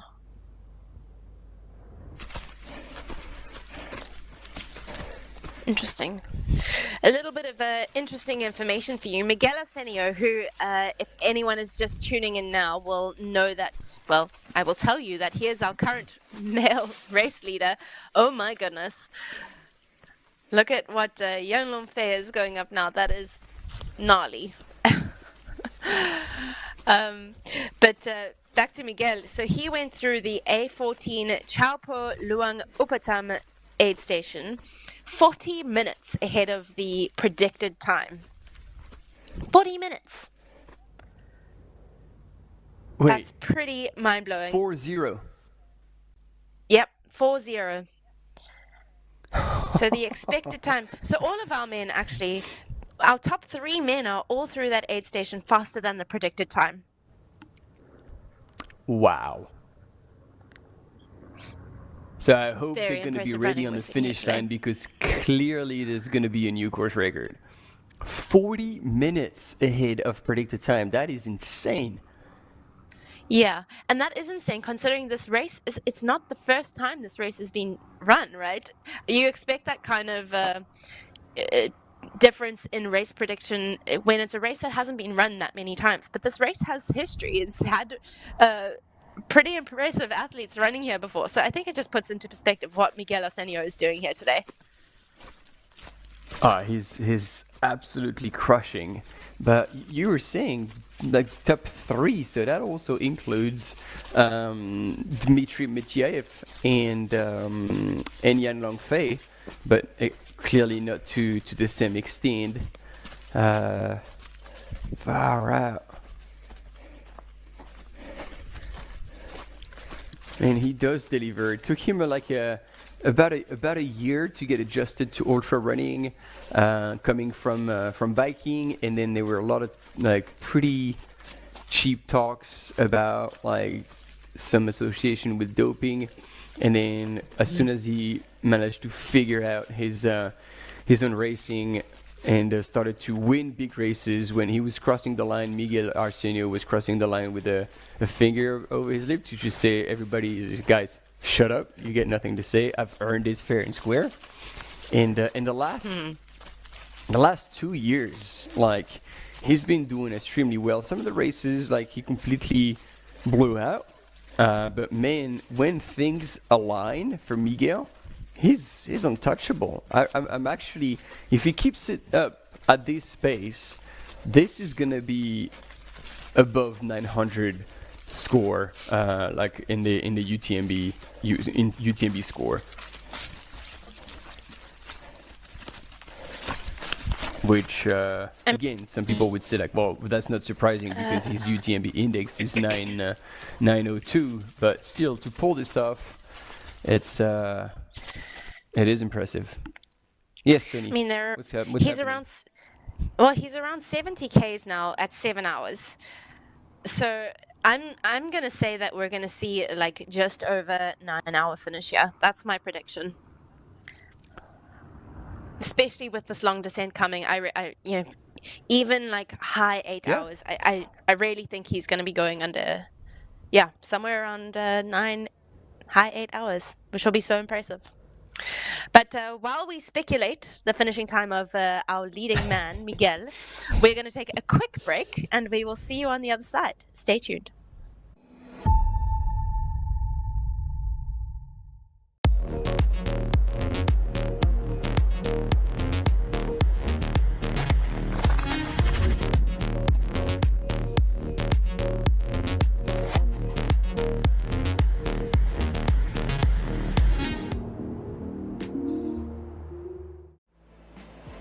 Absolutely beautiful out there.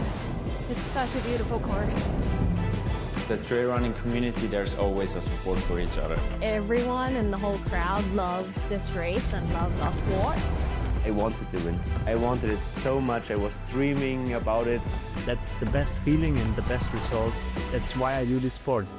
I'm really grateful to be at the start line surrounded by these amazing athletes. If you are a trail runner, you have to take part one time in your life.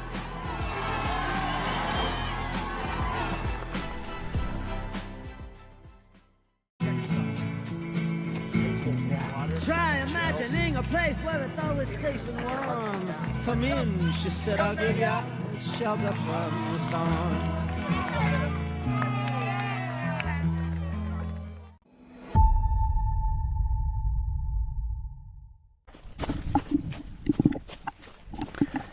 And we're back, ladies and gentlemen, once again covering this HOKA Chiang Mai by UTMB. And I'm not having a stroke, but I'm trying to figure out who we have on the screen. If you could see Martin and I right now, we're both centimeters away from our screens.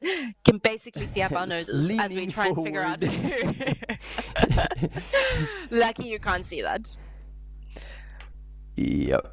But we'll have to leave that one as a mystery. Unfortunately, could not make that out. But we have another best of video coming up about the Ultra Trail Mount Yun by UTMB that took place earlier this year.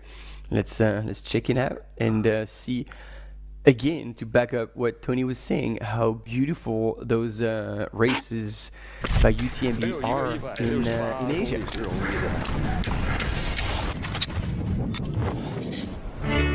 我觉得越野赛就像我们的人生一样，会有平坦，也会有挫折，可以不断的挑战自我。这是最好的、最美丽的方式 ，enjoy this life。是一项你累得要死，还想再跑的运动。别挑战，我们来了！3、2、1。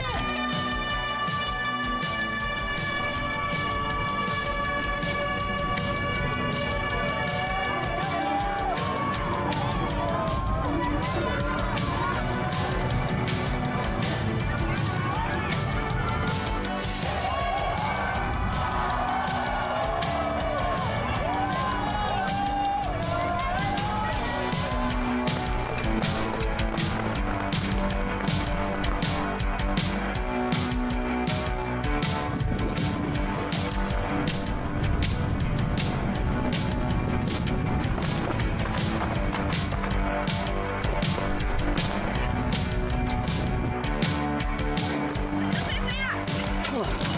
人生3万天，奔跑每一天。非常好的赛道，感谢组委会。很舒服。对我来说，手668我非常的满意。我要放飞自我。我觉得这个赛道挺有意思的。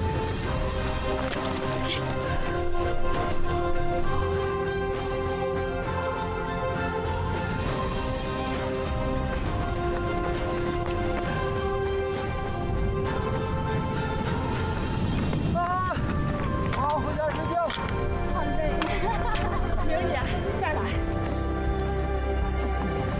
Where are you from? Russia.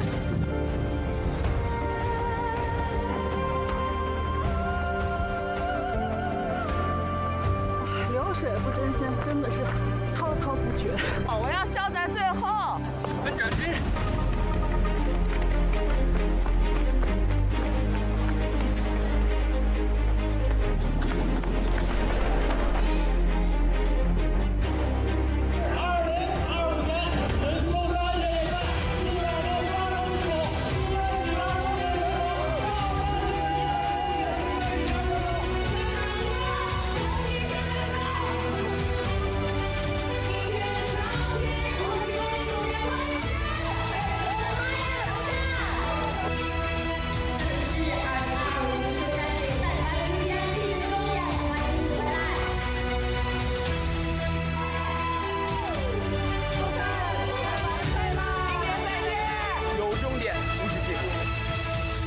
人生3个月赛，拜 UTMB 明年见。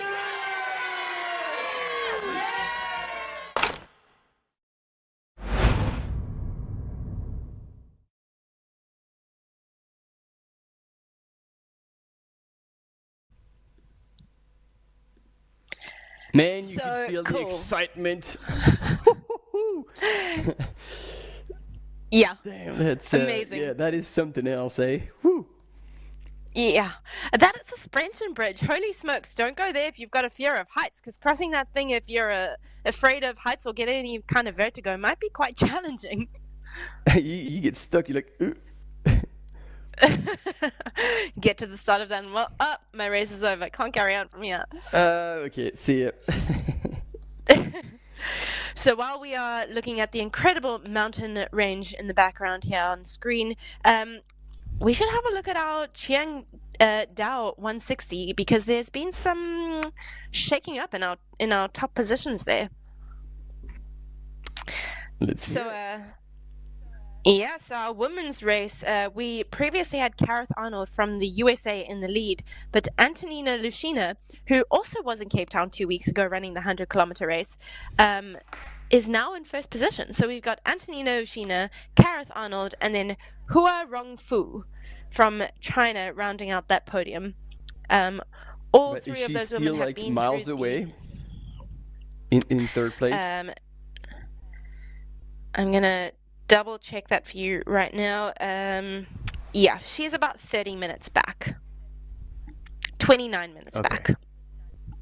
So the gap between first, second, and then the third runner is extending. Kareth Arnold and Antonina Ushina are still pretty close together, only about a minute apart. So they are both imminent at the next aid station, Hue Kub Kub village, and that's let me get this right, that is at 43 kilometers. So they are 5 hours and 14 minutes, and they're about to hit the 43 kilometer mark in the 160 mile race here. And on the men's side, we've got Zhaozhu Zhao from China in first position now. Mankuma Rokamaga, the Nepalese runner, is in second position, and Alexei Bereznev is in third. So all of our podiums have been shaken up in the 100-miler as well. And I feel like this is actually falling into place the way it kind of should, because Zhao Jiaju is definitely the stronger runner in that race, and so I'm guessing, as opposed to starting out super hot like he did 2 years ago at UTMB and eventually blew out, like he might have learned how to run more conservatively and pulling out the best possible performance. We didn't even see him in that lead group at the start, but now he's slowly but surely made his way to the top. And same with Antonina Yushina.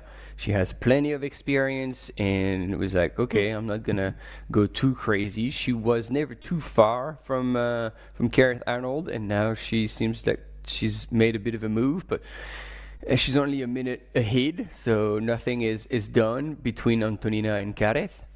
However, as you pointed out, like Fu Huarong is quite a ways back, 31 minute back. So that 29 minutes back. Therefore, yes, there is quite a bit of a gap.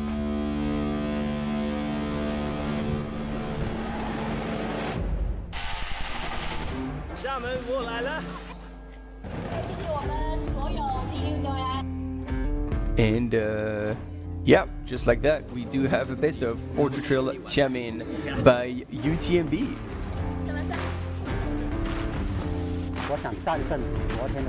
Not everything is easy, but that's how running is.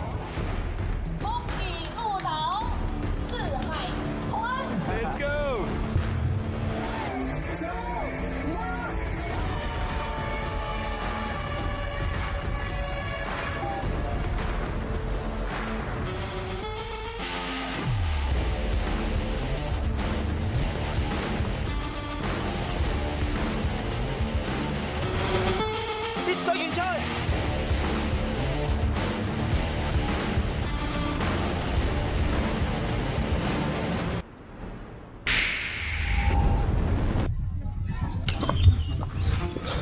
身体在地狱，心在天堂。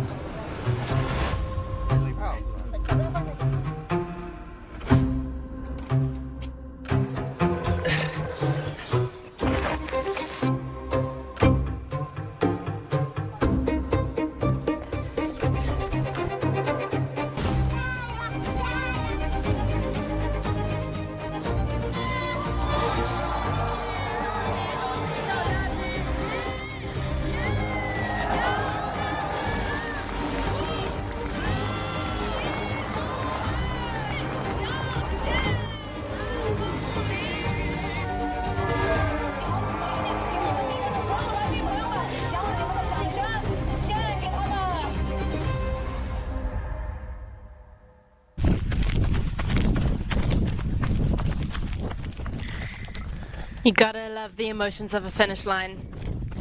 Gets me in the feels every time. And one who's gonna also generate quite a whole lot of emotion, and he already has started in the chat. Miguel Arsenio on your screen here, absolutely flying in that downhill, which is he's second to last, is that correct? Tony, he's got one more climb, and then that is all downhill, 13.5 kilometers away from the finish line, with about 3.5, 4 Ks on the flat. But everything else is a long, steep downhill into the finish. And look at him go right now. You can see there's still plenty of bounce in his stride. It doesn't look tired at all. He's just running the exact same way he was running 50, 60 Ks ago. Yeah, if you had shown me this image and not told me how far he'd run, I would never have said he was 73 kilometers into a race. He really just looks super fresh still. Very impressive. And almost and feel like you sorry say, for the cam runners. I don't think they were prepared for that kind of run. No. Shout out to the camera runners. It is a gnarly job especially when you're with the top runners. You know, you expect to be given an easy job when you're chasing someone running 100-kilometer, but no, that doesn't happen anymore. You are working really hard, and most of these camera runners will be bouncing between the top women and top men and different segments on this course. So by the end of the day, they've probably run close to a marathon as well. So shout out to all of our camera runners and all of the guys out there on bikes following these runners. We wouldn't have a show without you. Yeah, well said. Well said. And as we were talking about, like, blowing up the chat from Portugal, let us know in the chat where you're following from. We invite you to join us on the platform live.utmb.world, and this is where all the action takes place. This is where we have a much better chat with the possibility to share gifts, and we know that a gift is worth 1,000 words. And wow, look at that. Miguel is cutting those corners, making sure he doesn't do an extra meter on that course. Everything is optimized. But yeah, back to joining us on the live.utmb.world platform. You'll find a race easily, and then you join us in the chat. Ask your questions, cheer on for your runners. Let us know where you're tuning in from, anywhere in the world. We are broadcasting. Doing the picture this: we're covering a race in Thailand with a commentator. Tony is in South Africa. I am based in New Zealand. The studios are in Europe, and you might be in Alaska watching this. Does it get any better than that? No. Nope. Thank you, the production. Thank you, everyone who's getting involved in to bring all these images to the world. It is quite an achievement. Speaking of the comments as well, we've got Mel in the comments, and I'm assuming she's from South Africa because she said she's shouting for Tammy Whitehead, saying "Ho bien a ho," and that might be Dutch, but I'm pretty sure that's Afrikaans. I know that's Afrikaans, but maybe it's the same in Dutch too.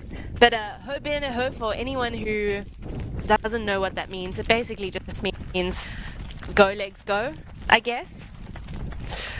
So good luck to Tammy Whitehead. Your family is supporting you out there.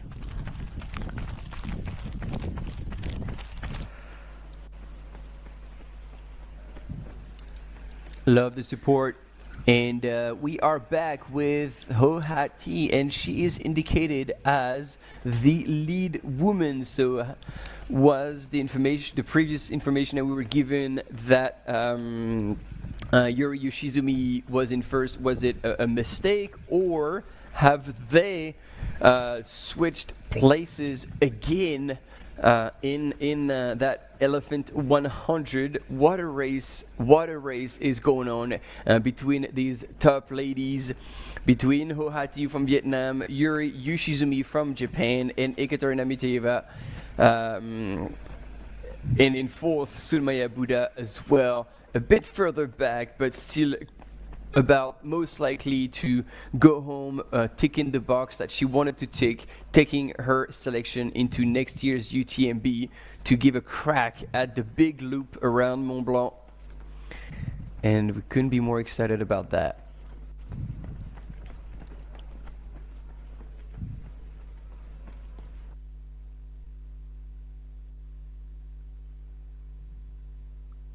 All right, so we're seeing Ho Ha-Thi on her way down to the aid station 14, Chao Pho Luang Upatam, and then back up the hill for the second to last hill, and then dropped after Buddha's footprint.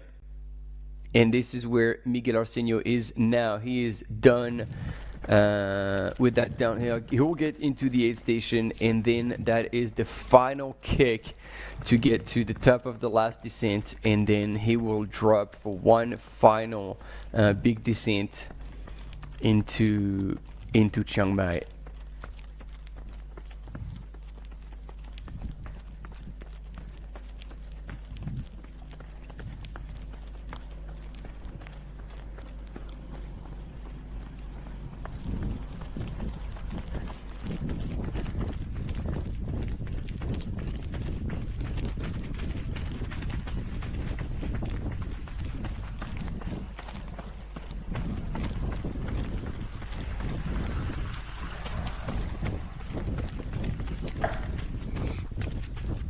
Oh, our cameraman is running away from him.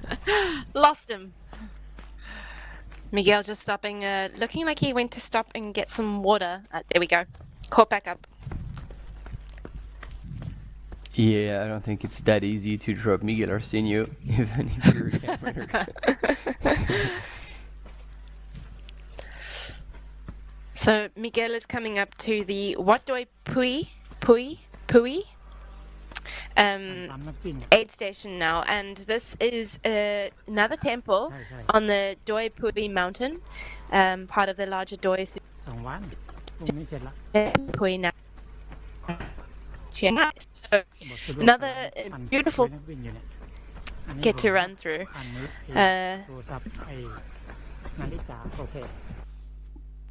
Yeah, he should be coming up to that any second now.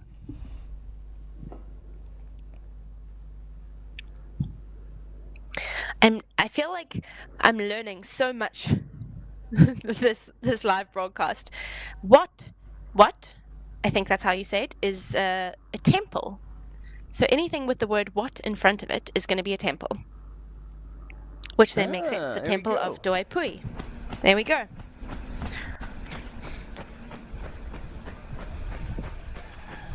And here that confirms what we were seeing in this early part of the race. Hoha is going very, very strong on all the downhill, and this is where she's been catching up with Yuri Yoshizumi for the last two big climbs and descents.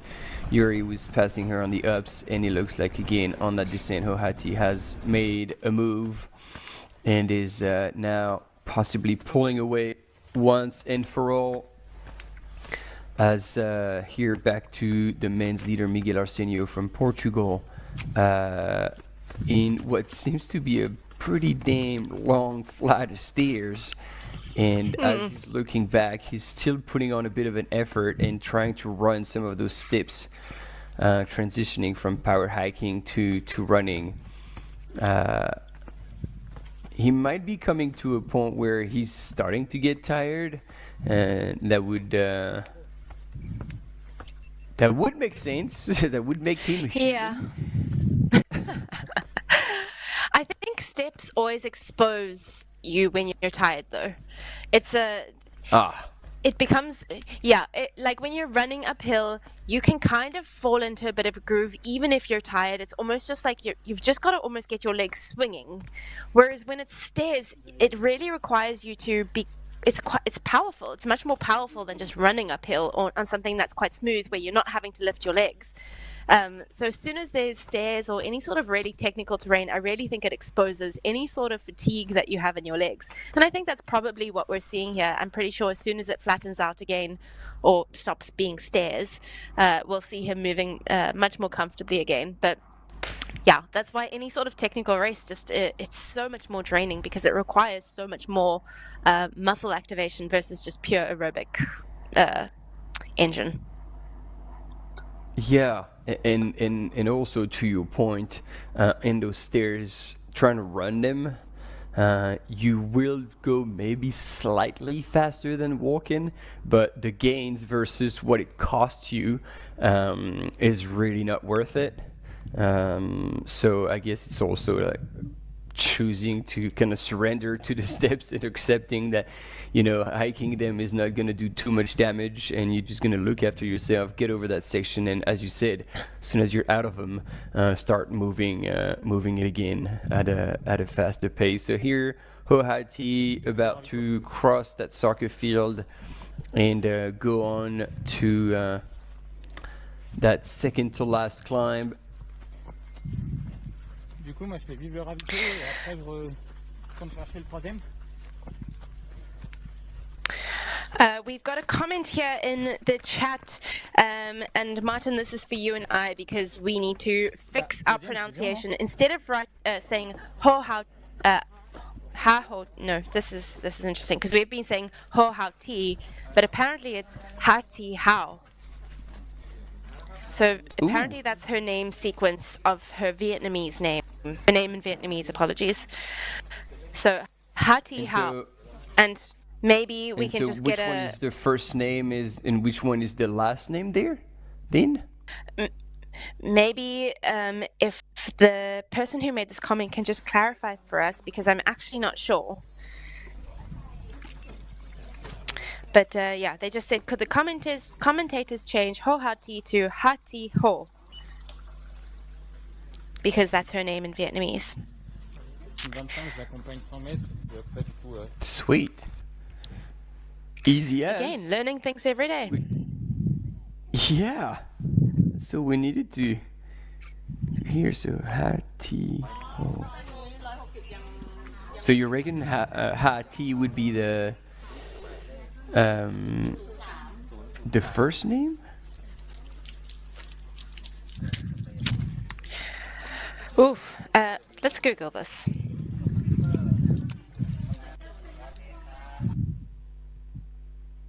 Or maybe Ando Chuan can. There we go. Min is giving that. First name is Ha, middle name is T, and last name is Ho. Okay.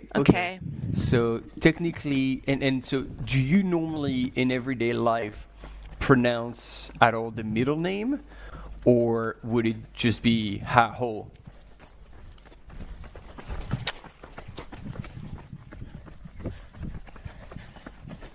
See, now we're understanding to something. We're digging deep, trying to understand it all.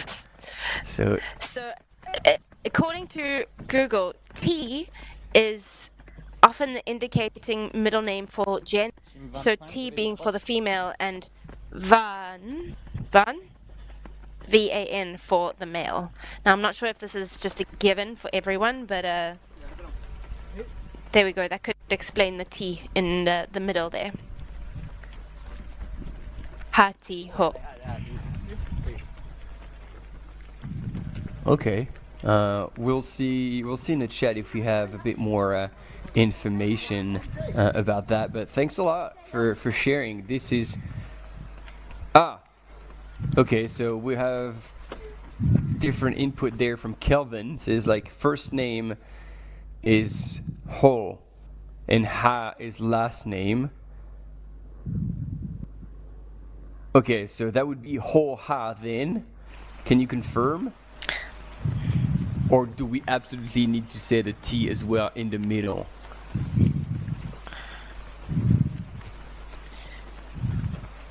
Okay. Ha Ho. Okay. And I remember hearing but we would Ha refer Ho to already. her as. That rings a bell.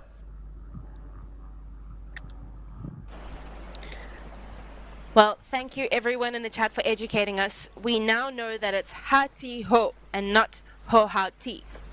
We had it the wrong way around. We were saying her given name instead of her family name first. Now we know that her family name is Ha and her first name is Ho.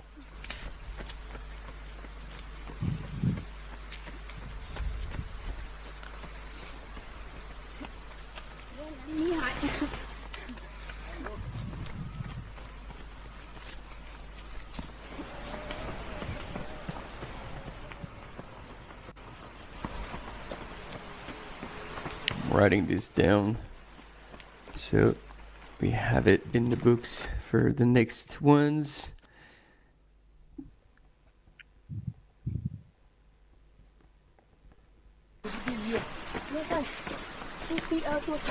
She is still ticking away on this hill. Small steps, poles out. Very efficient looking stride right now. No wasted energy.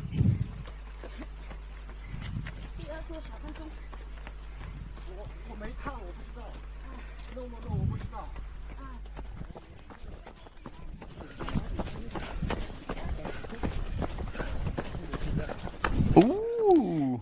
Change of events, ladies and gentlemen, because Ekaterina Mitieva seems to be running in second place and would have therefore made a move on Yuri Yoshizumi from Japan.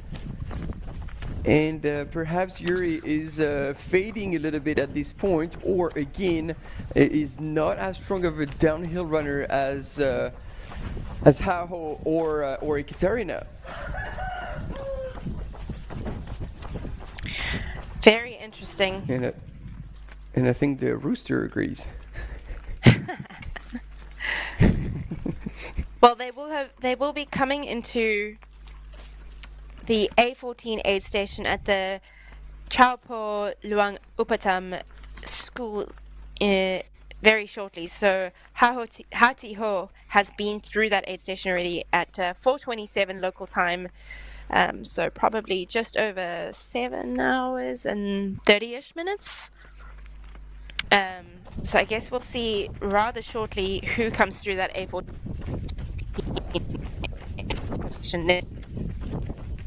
tracker. It says that Yuri is imminent and Ekaterina is still fooled by the tracker before, so take that with a pinch of salt. Yeah, we'll keep an eye on that and see how accurate those previsions are. Good luck.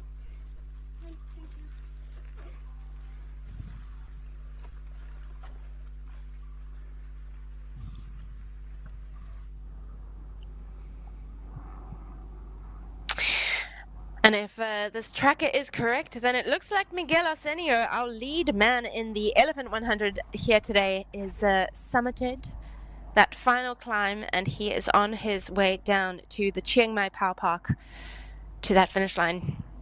So, we're 7 hours and 36 minutes now. He's got about 18 Ks to go. How quickly can he run those 18 Ks downhill? Damn. I mean, yeah, you were saying sub 9, and that is very probable. Oof. Sub 9, 18 Ks in an hour and 14 minutes might be quite tough, even if it is all downhill. But it's doable, I guess. Hour Depends 24. how fresh he Hour is. 24. Hour 24, yeah. Yeah. With that a whole lot of becomes more downhill. doable. So Yeah. But I don't, again, it's a lot of downhill, but I don't know how runnable it is. So we'll have to see. And here on the screen, Yuri Yoshizumi coming down. She would be, what, couple of minutes behind Ekaterina? If that was exactly the same spot we cut. No, they've both been through that A14 now. They both went through at 4:36 p.m. local time, so just been through now 7 hours and 37-ish minutes. So they went through that aid station together, which means Ekaterina has made up a bit of time on Yuri. Right, so she might have had either... There we go, them running together. I know, they're together. Yeah, and Ekaterina just made the pass. So actually, when we saw Ekaterina earlier, she wasn't yet in second position. She is now our second position lady, but previously she was still in third position and chasing Yuri very hard. You hear that in the studio? You've just been called out by Tony. Tony is always right, even when she is. Is that a big poster on the wall at your place? Bass knows it. Don't worry. There's an understanding.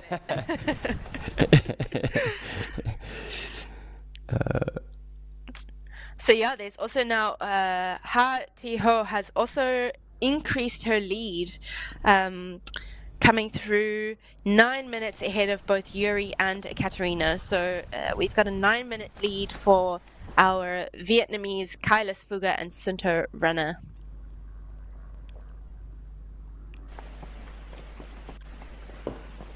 Which is the biggest lead so far we've seen between these ladies. So maybe the move is starting to be made.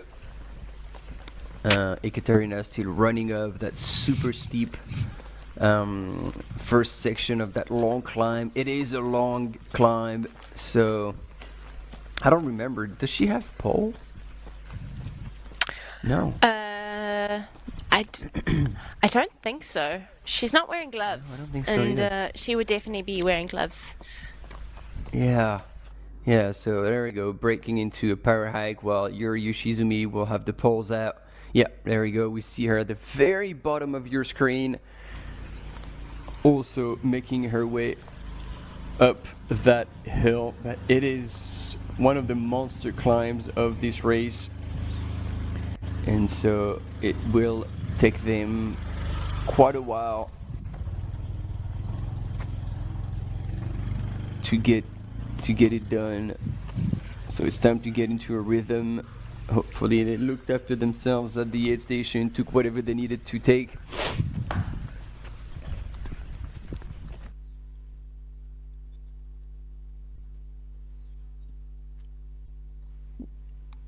And it's funny because on the profile it looks like a big climb, in here on the 3D map it didn't look as bad.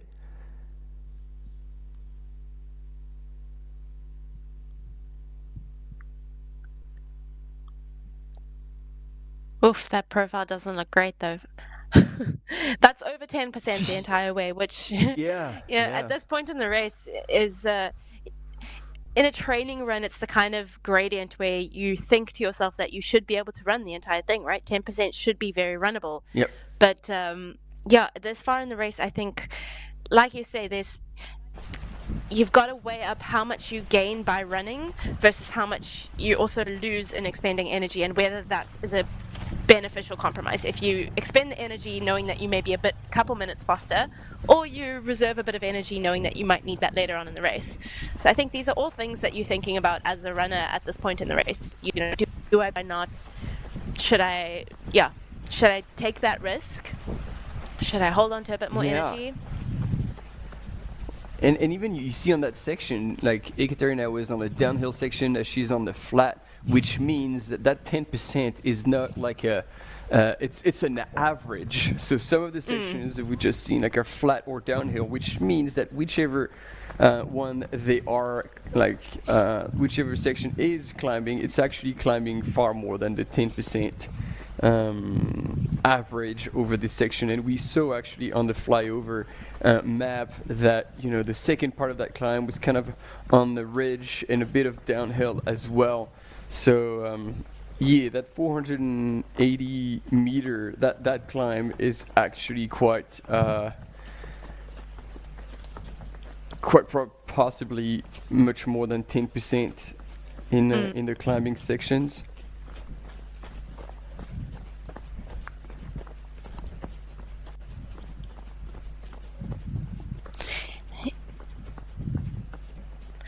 Interesting stat on our notification bar at the end, saying that Hati Hao has about, oh goodness, I'm going to get this so wrong, has about a kilometer on Ekaterina and Yuri. So stay tuned with us. We're heading into a break, but we'll be right back.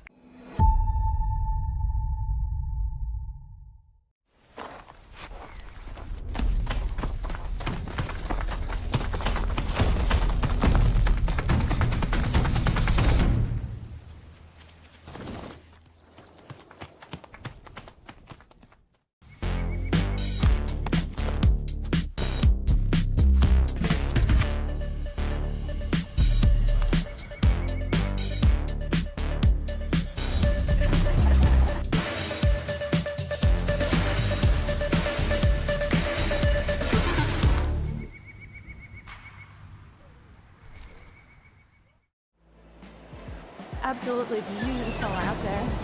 It's such a beautiful course. The trail running community, there's always a support for each other. Everyone in the whole crowd loves this race and loves our sport. I wanted to win. I wanted it so much. I was dreaming about it. That's the best feeling and the best result. That's why I do this sport. I'm really grateful to be at the start line surrounded by these amazing athletes. If you are a trail runner, you have to take part one time in your life.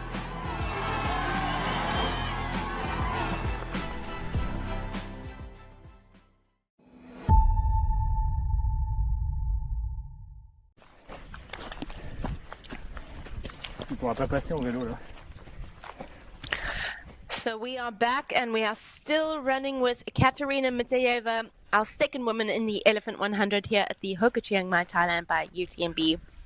There's a lot of Ekaterina and Dmitry Medvedev love in the chat. Big fans of this power couple coming here after spending some time in beautiful Cape Town.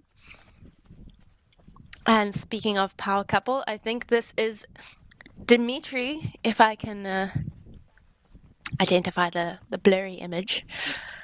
Pixelated image, I should say. What a beautiful area to be running in. Martin and I were discussing earlier how running amongst forests like this is just really special and really spectacular. And Dmitry is not a small guy. He's tall, he's strong, and he looks small in amongst these.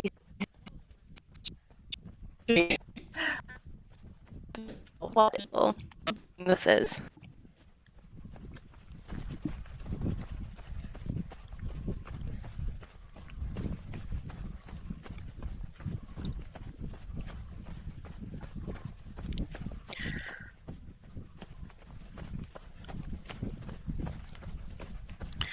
So Dmitry is still a ways away. He is about 16 minutes predicted at the Wat Doi Pui aid station, where Miguel Arsenio has been through at a local time of 4:30 p.m. So we are seeing that gap between our lead male Miguel Arsenio and Dmitry Medvedev increasing, as well as the gap between Yan Longfei and Dmitry Medvedev. So that top three in our men seems to be extending, pulling apart a little bit. There's not so much elastic between them. That seems to have broken, and our top three seems to be pretty comfortable where they are currently.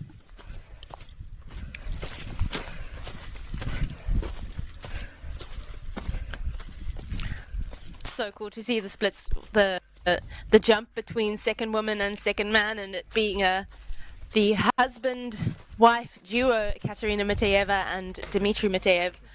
Very cool. Well done, Ekaterina. If there ever was a power couple, it's these two.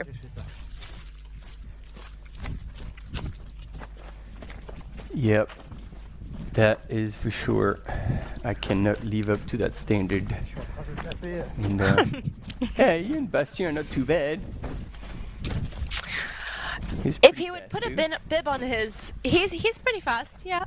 No, he's very fast. He's irritatingly fast. If I ever train with him, it's very frustrating because he always beats me. But he doesn't put a bib on all that often. So one day when he puts the bib on, we'll see. I think any long races, I might beat him. But the shorter stuff, he's still speedy. Good.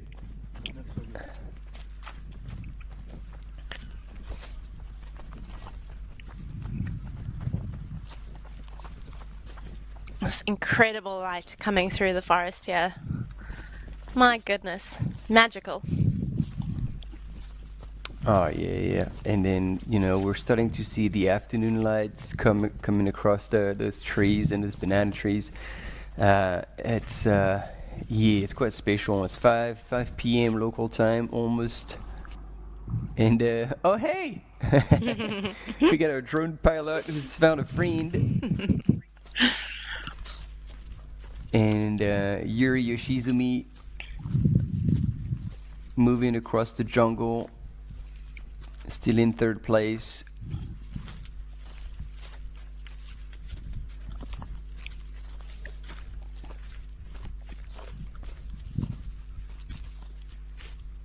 Oh, and the runners who will be carrying on this Elephant 100 at night, it is a full moon. So that's going to be quite a cool experience running at night. That sometimes if they have clear skies, you barely need your headlamp, and that's always a very cool experience.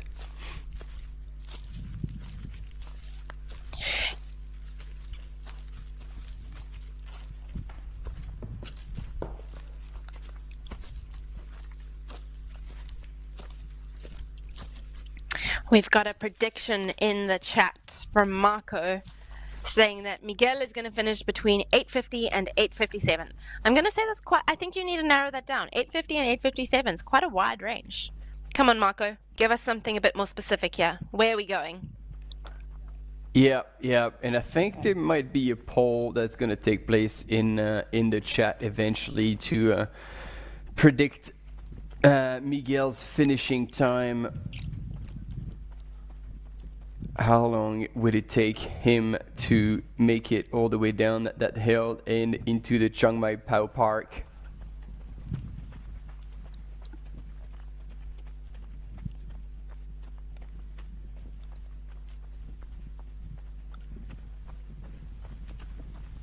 Nice stat there. 2.3 kilometers to go for Dimitri to get to the next.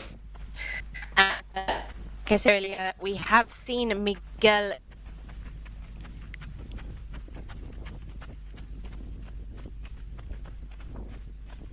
Oh, you've cut out a bit here, Tony. I don't know if you can still hear us. I can. Can you still hear me? Yep. We've got I'm you back. back. I'm back. Yes. I'm not sure if you heard what I was saying there, but yeah, 2.3 Ks to that next summit for Dimitri, and we have already seen Miguel go through that summit. So there is quite a distance between these guys. I was saying earlier, Martin, that there's more than 16 minutes before Dimitri even gets to the checkpoint that Miguel has already been through, and that is pre-summit. So the gap between our first and second man is quite big. I don't know the exact time, but I would say it's getting close to 30 minutes. That's insane. And that, I gotta say, that must have been infuriating for Dima to show up at a race and yet you pull off a pretty damn good performance, but then there's somebody else who's having a way better day even than you, and it's like, come on, man, like I'm racing well here. Can I get a win? That's yeah, two weeks apart. At this point, 2 second positions, because I at this point don't think Yang Long Fei is gonna respond and come back from that third position to take a second position here from Dimitri. But you never know. But I'm gonna venture a bet and say that Dimitri is probably gonna hold on to the second position here and cinch that silver medal. Yeah, I would agree with that.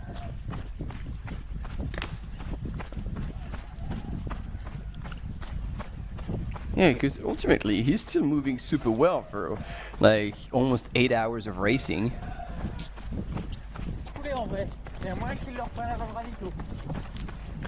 Oh, ho, ho, ho. And again we are wrong, because I just heard from our cam runner who is with our third man, Yang Long Fei, who seems to be moving also very well, and says like, oh, maybe we'll see Yan pick up Dima before the next aid station. Huh. Dang. Drama, zzzt, full scale. Yeah. Dang. So, that would be quite a run. Yeah, and then another pass in the next 16 or 15 minutes, and probably again, Dima won't know that somebody is creeping up on him until that happens. Oh yeah, there's 0.3 kilometers, so 300 meters. That's yeah, that is a gap that can be closed if these runners do. No, I mean, yeah, I gotta say, Yang Long Fei does look pretty darn good. Yeah.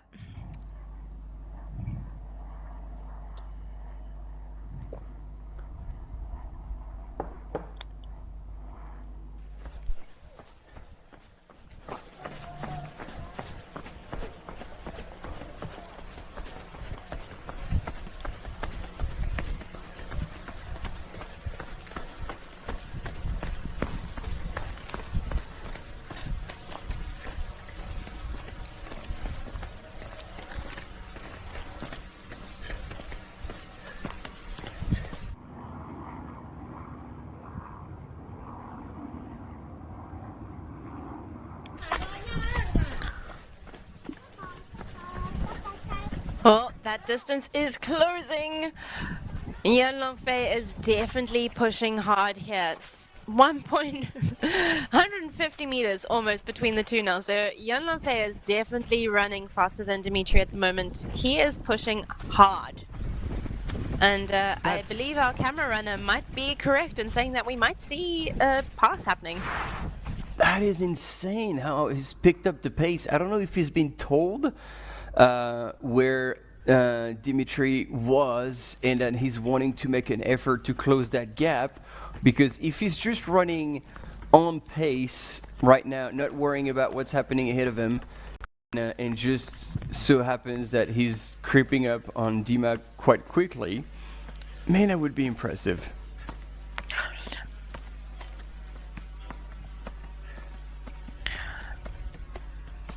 But correct me if I'm wrong here, Martin. That is not what he was wearing earlier.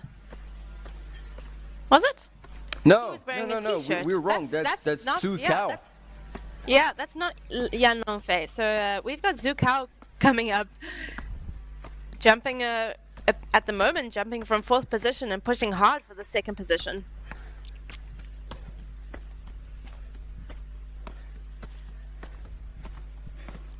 And he would have had a hell of a race. Like, he paced himself, you know, and waited for the second half of the race, and starting to like fire up the engine, and man, look at him go. Like, he was just so good. And so Dima, if he turns around now, he will actually be able to see Zhu Cao at the very bottom of the steps. He's got the poles. That also will make a difference, absolutely, because while Dima is having to climb all these steps just by the strength of his legs, Zhu Cao will make good use of his poles and basically move at the same speed, if not faster, but by not working with his legs as hard, which means in the next climb, or as soon as they get to the top of this, he's going to be able to actually push the pace again. Oh, Dima. Look behind you, Dima. Yeah, and at least this is not a K from the finish. Yeah. There's time for him to still respond. If he has legs after this and he does get past, there is still time for him to respond. There's that very long descent. It's not just grunted out to the finish line like it was 2 weeks ago. Yeah, hopefully he'll have a chance to respond.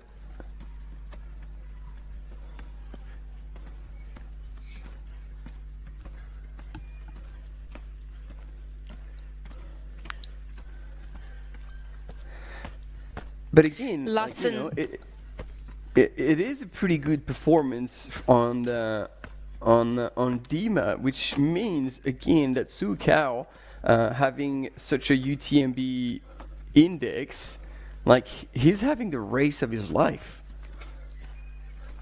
That is a big step up.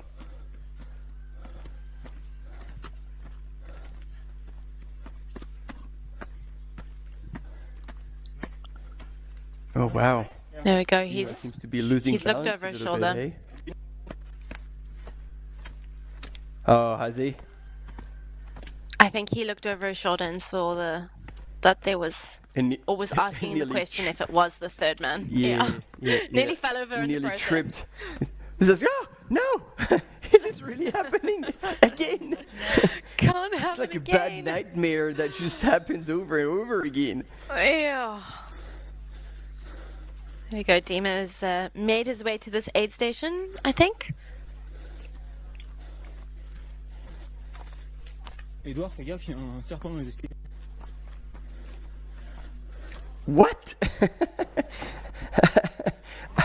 I just heard one cam runner say to the other, "Hey bro, look out, there's a snake in the stairs." Is this for real? This is trail running, so Very possibly. And look at this cheeky move. And the camera runner is like, all right, bro, I'll let you go ahead in front. Nice. Real gentleman. Safety first. Yeah. My safety. Yep. Well, we have plenty of runners. We don't have that many cam runners, so you know.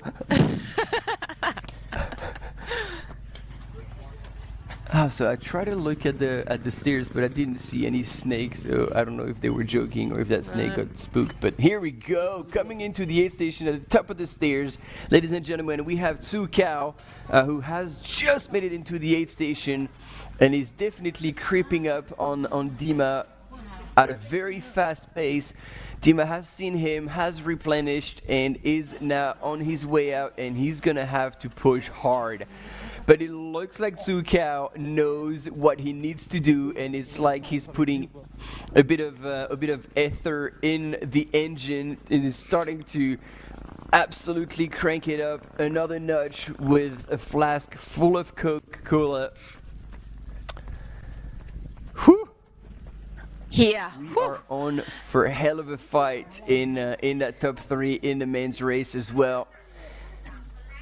And can we agree that we brought back the drama level to a balance between the men and the women at this point? Yeah. I think both of these races have a sufficient level of spice for us to keep us entertained.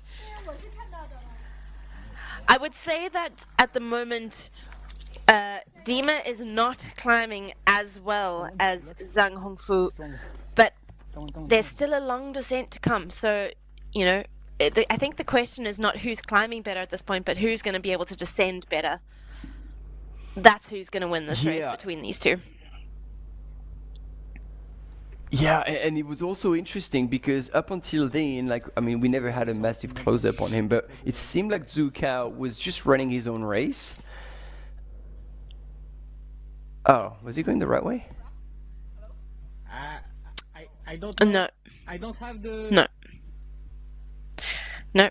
Because we do have a flag here, but I think he was here going up to somebody's house. Maybe he's going there for tea.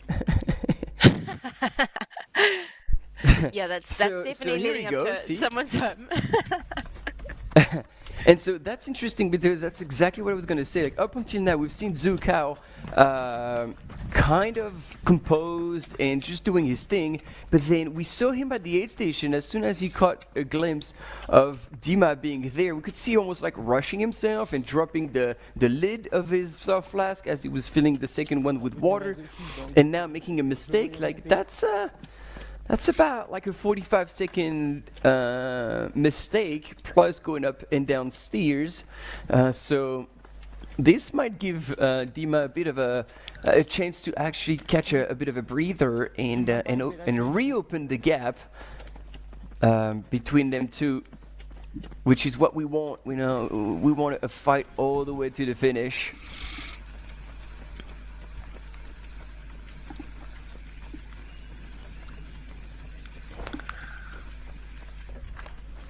Back with Sunmaya Buddha, our 4th lady in the Elephant 100.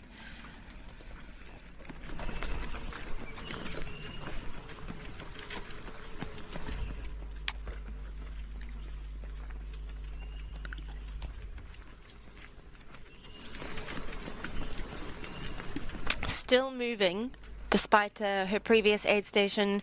If you're just joining us, the previous aid station, we got insight from her and her crew. Unfortunately, she wasn't feeling great. She said she was feeling quite a bit of pain in her legs, but had taken her time there, refilled, decided that she'd carry on. We also know that she is here for that spot, that top 10 finish, just so that she can get her entry into the UTMB finals in Chamonix at the end of August. So all she needs to do here is finish in that top 10, and she will have her automatic entry, because this race, the Chiang Mai Thailand by UTMB, is a World Series major, which means, as Martin has explained, that the top 10 will get into that coveted finals position in the UTMB Chamonix in August. Yeah, and so I mean, if she makes it to the finish line, she will definitely be in the top 10. But it is interesting because we're used to seeing her taking quite strong starts, and this is what she was doing, and also spending a bit of extra energy, like with the cheers with everybody who are on the sidelines. But look, like she started the year with a 100K. In Hong Kong, then another 100K in Vietnam, 100K category was 75K, about 3,000 meters of climb.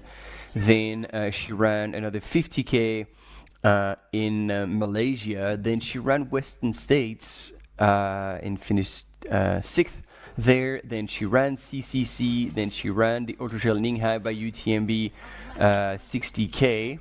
And that was back in October. So she does race quite a lot. And so maybe on the back end of the season again, this is probably a time of the year where, you're starting to fade a little bit. And no shame there, but it's the decisions that she's made in her racing calendar that has taken her to this place. And as much as if she's only looking for her ticket into UTMB next year, she has plenty of time, and she can drop essentially 9 positions, and she'll still get it. But yeah, she's maybe paying the price of a pretty heavily loaded season, if I can say it that way. On your screen, Sunmaya Buddha from Nepal representing Team Kailas and still running in 4th.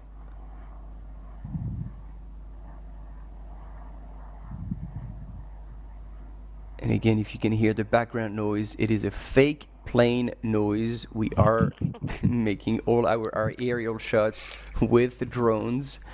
But we feel like that is more of an immersive experience if you see images from the sky with the sound of a plane.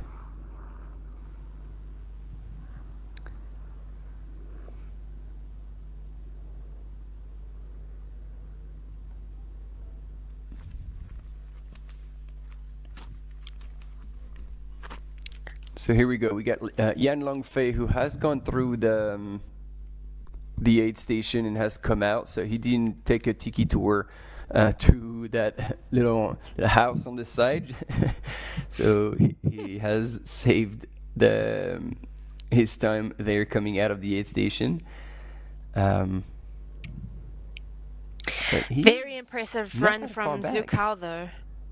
Well, the fact that Zhu Kao was able to come from behind and put in 5 minutes on Yang Longfei already and catch Dmitry Mitayev is pretty impressive. I think that segment from Zhu Kao, he must have pushed quite hard.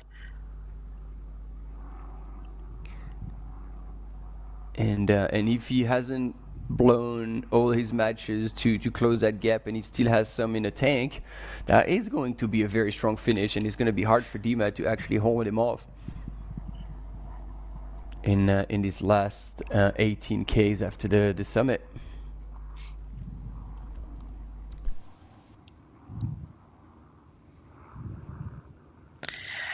And speaking of that final descent, Miguel Oceania has been through our final checkpoint before he will reach the Chiang Mai Power Park. So we have got our final insight into where he is.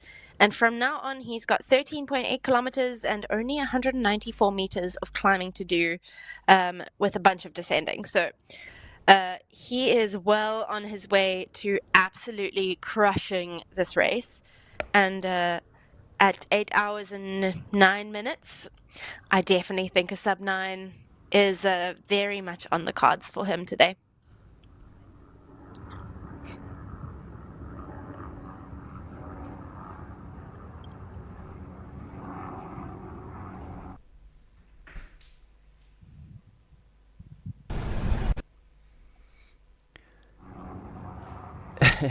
and then yeah, we've got people who have also noticed the snake. Marco is making jokes. Is probably just at aid station for extra protein.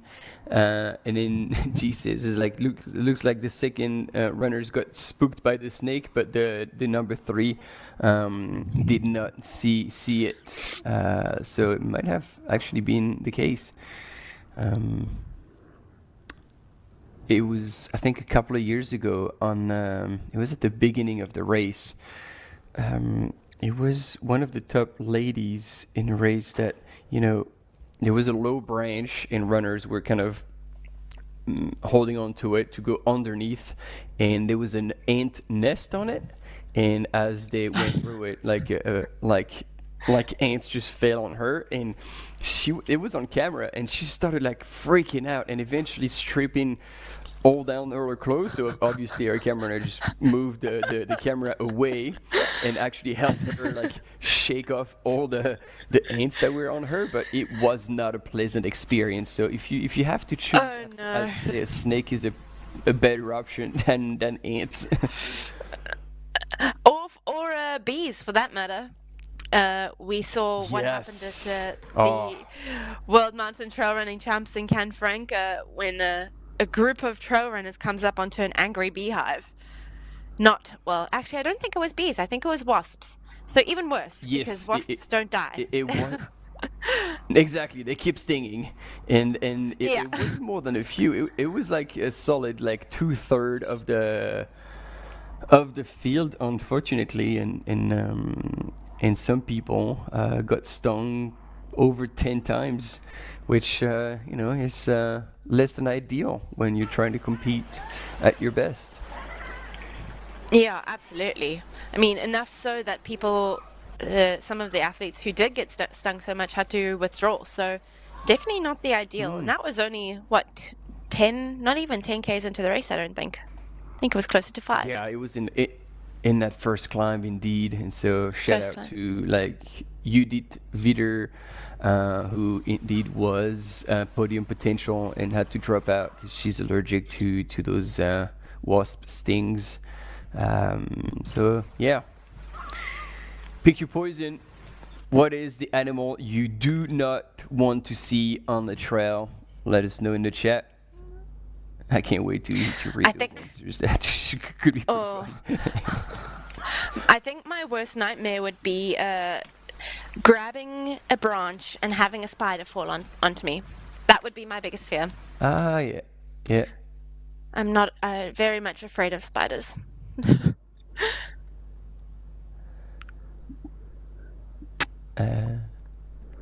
Trying to think. It's funny though, because when you're in race mode, you care so much less about like your perception of danger. Everything. Everything for that matter. You're right. You just trek forward no matter what. Yeah. But I gotta say, no, and this is actually quite recent. Is again on the images of UTCT. Like, I'd say seeing baboons on the trail, I would absolutely freak out. I would not be happy about this. There's a lot of animals, and possibly bigger, that I wouldn't care so much about. But, man, I've seen the fangs on those animals, and they are not small. Oof. Yeah, look, you are right to some extent, but thankfully a lot of the baboons that are around this area are, I'm not going to say tame, but are used to humans enough that they are not going to go into defense mode if you run past them. I would agree, though, that they are pretty frightening. Yeah, pretty frightening. Although, and this is also in the comments reiterated, Marco saying angry cows. And I think after what happened to Sara Alonso earlier in the year getting trampled by a cow, I don't know if I'd want to be on the receiving end of an angry cow in the middle of an alpine field. Well, I do have a solution for that. Obviously, it will require a bit of grit, but I've seen how Aussies handle wild cattle, and the way they catch wild bulls out in the outback. And basically they chase them down until they can hold on to their tails, and then they flip them over on their side. And that is quite impressive. So there is a way to take down a cow just by pulling on their tail sideways.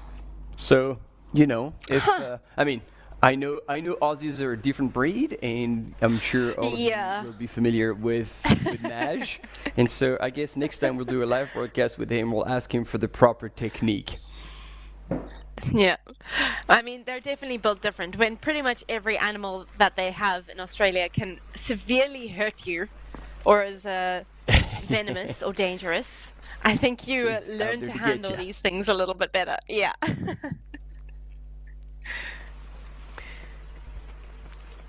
So we have angry cows. What else do we have?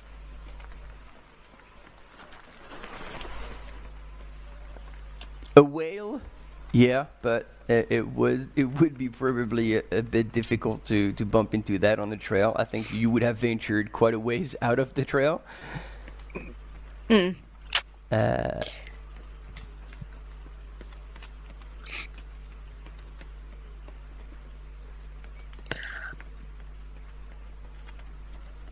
I don't know. There's some marathons that you can do, or like multi-day races that you can do through some of the wildlife sanctuaries and game parks in Africa, not only in South Africa, but in Africa. It would be an amazing experience, but I can't say that I'd be too excited to run up onto a pride of lions. That might not be so great either. An incredible experience, but I'd want to be at the back of the group, and ideally I'm the fastest in the group as well. When runners become the aid station food. I mean, there we go. Blair's also got a good one. A wild boar, especially one with babies. Ooh. Yeah, that's true. I mean, kangaroos in Australia as well, like, they can be pretty territorial. So if you spook them, and I'm not talking about the nice, like, small wallabies, but the big, proper human-sized kangaroos, they could be a bit of an issue. But then again, I remember, like, as you were talking about stage races out in the wild, in Costa Rica, there is a stage race where for some of the days we were like crossing rivers, and we were way deeper than waist deep, and they were saying, yeah, when you cross the rivers, just don't slow down. And I was like, oh, why that? It's like, you know, there's a few crocs around, so you might want to just make your way through quickly.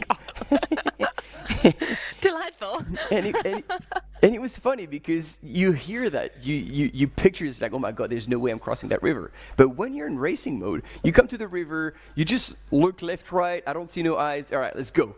And you don't really slow down. Yeah, it's incredible what you'll do in racing mode, right? Croc-infested water's easy. Yeah, dude, I mean, yeah. It's like, all right, be all right. All right, team, we got a bit of a recap of this whole 100K, the Elephant 100, at this HOKA Chiang Mai by UTMB. And that was the start earlier this morning, 9 a.m. local time. And a bit of flat road to stretch out this entire peloton. And then, you know, we've got a lot of passes, lots of events going back and forth, both in the men's and the women's. We're gonna let you enjoy these images that we've already commented a couple of times, and we'll be right back after this full recap of this 100K.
absolutely beautiful out there.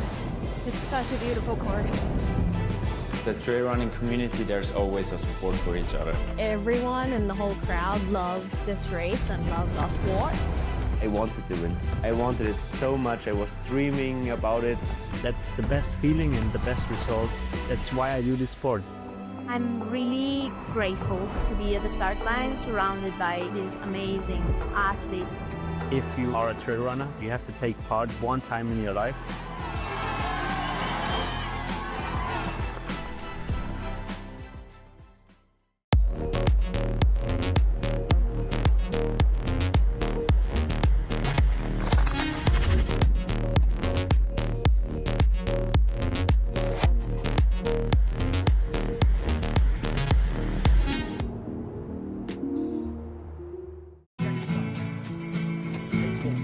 Try imagining a place where it's always safe and warm. Come in, she said, I'll give you shelter from the storm.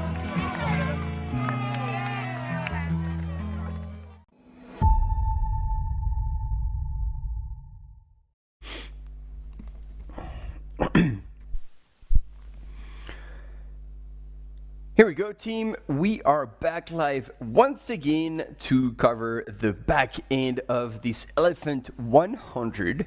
And so far, we've had our fair share of drama, passes, going back and forth. We've gone deep into the backstories and the goals of all these top athletes and the reason why they came to this HOKA Chiang Mai by UTMB, this Asia major in the UTMB World Series. And yeah, we've had a fantastic time. I am afraid that we've lost Tony for just a bit. It looks like the wind down in Cape Town has broken down her internet connection, but she, I'm sure, will be back eventually with us, and we'll follow the race together again. So a bit of a recap if you haven't been with us. We have now gone over 8 hours into that 100K race, and in the men's, Miguel Arsenio is stealing the show, the mic show, and he's expected now at the Chiang Mai Park in 43 minutes. Imagine that, while Dmitry Mitayev in second place has yet to make it through the second to last aid station, the aid station at Kung Chang Kiong Highland Research Station, almost at the top of the last descent.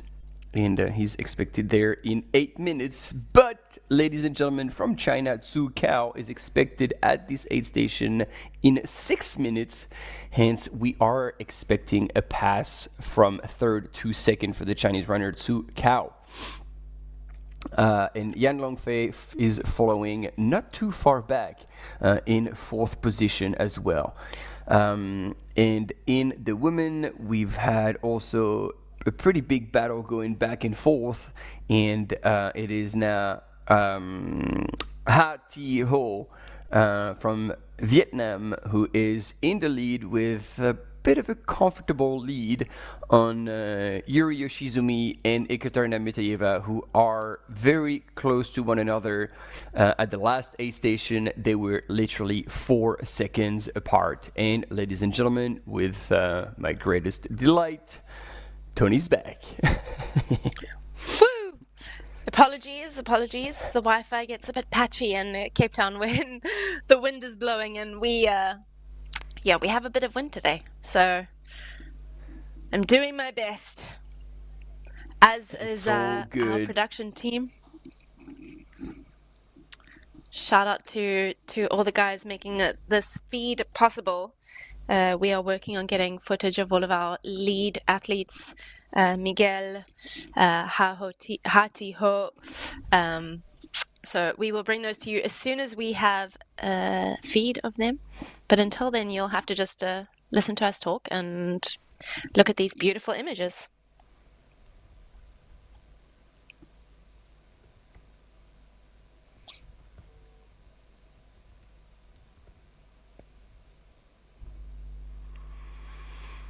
So we are indeed waiting for images of Miguel as he's on the last descent. We understand that you're keen to see that, and we're getting them very, very shortly. Here's our Chiang Mai race kit review with Hayden Hey Hawks. everyone, this is professional HOKA athlete Hayden Hawks. I'll be running the Chiang Mai Elephant 100K. I just wanted to walk everybody through my kit for race day. The shoes and clothing that I plan on using on race day, I'll use the HOKA Tecton X3.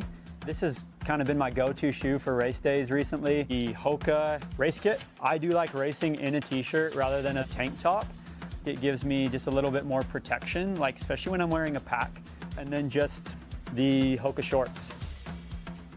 A couple key items that's important for a race like Chiang Mai. You know, it's very hot and humid in Thailand. I need to make sure I'm on top of my hydration. I will be carrying the recommended 1 liter of water for race day, but I'll probably be carrying an extra flask with me as well. You know, the mountains in Chiang Mai, they're a different style of mountain, but I think it's really important that you have a really good rain jacket, something that can keep you dry. My race, the 100K, starts in the morning, so I plan to finish before dark. Hopefully I won't use them, but I will bring my good headlamp, because if I do have to use them, I want to make sure that I have enough light. An emergency first aid kit. You never know what's going to happen on the trails. I've actually tested this emergency blanket. It's supposed to go on my head like this. It actually keeps you very warm. I do think it's really important that you are on top of things with your gear. I'm going to be using poles for sure. I know I'm the guy who's like notoriously known as the not using poles. It's really important that you have a balanced pack. I do like to carry most of my weight kind of on my upper back. I do like to put all of my other mandatory kit into something that is going to keep it dry. But as you can see, I do have a little extra room up here. So this could be a good place to carry an extra flask of water if needs be. All right, guys, it looks like I'm ready to go. I'll see you all at the start line of the HOKA Chiang Mai by UTMB. Know your gear, trust your gear. I hope this helps. I'll see you there.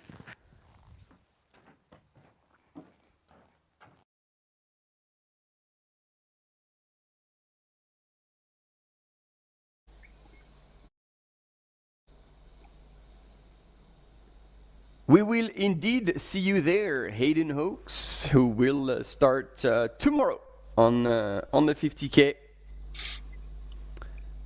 It's going to be a big quick blast for Hayden. And I remember... Yeah, so if you're... yeah, his last 50K was probably at Tarawera earlier this year. From top of my head, it's the last time I remember him racing a kind of air quote shorter race.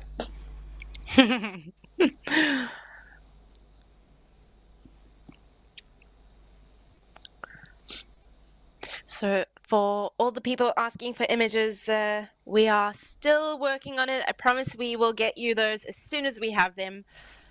Fear not, we will not miss our leaders coming down into Chiang Mai Power Park.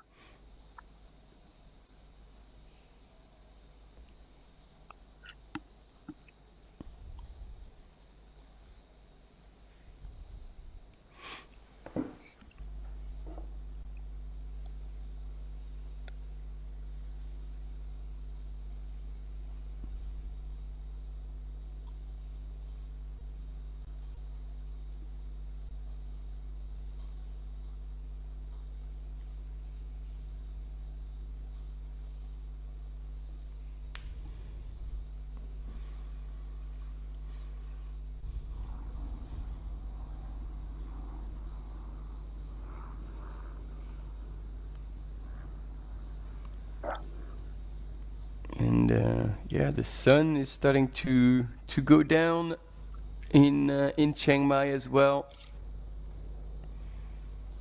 And those lights of the golden hour are pretty spectacular. And probably still a few hours read my before the mind. headlamps have to come out. And I mean, yeah. I wonder if sunset. our top ladies will come in before the dark. I would be surprised if they did, just because sunset's around 5:45, so it's pretty early. Remember that it is winter, technically, that side of the world, although it's still 29 degrees and hotter than most places get in summer. So, the sun is going down pretty early. And regardless of what time the sun goes down, honestly, when you're running through forests like that, it gets really dark really quickly. Even if the sun, at this point of the day, you probably find that it is already getting pretty dark in those forests. Hmm.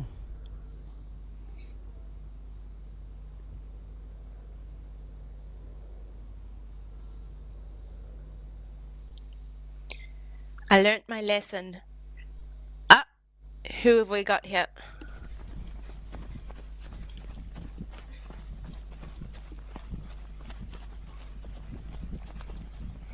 We might have had a pass. Sorry, I'm laughing because I appreciate the sense of humor that you guys are showing on the chat. Obviously asking for images of Miguel, we appreciate that. Where is the master elephant, Arsenio? And plenty of plant out of my window. Oh, more on my screen. Love that. And we have here Ha Ti Ho going back and forth with a runner in the male division. And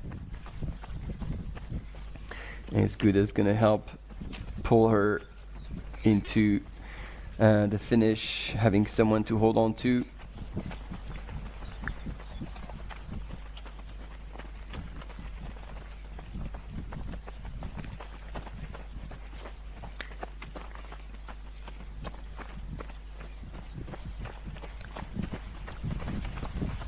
This is where we saw Dimitri earlier getting caught by the who was the 4th place runner and now is the 3rd place runner, and I would venture a guess to say that he is probably there we go, no, at the last aid station, A15 Khun Chang Kian Highland Research Station.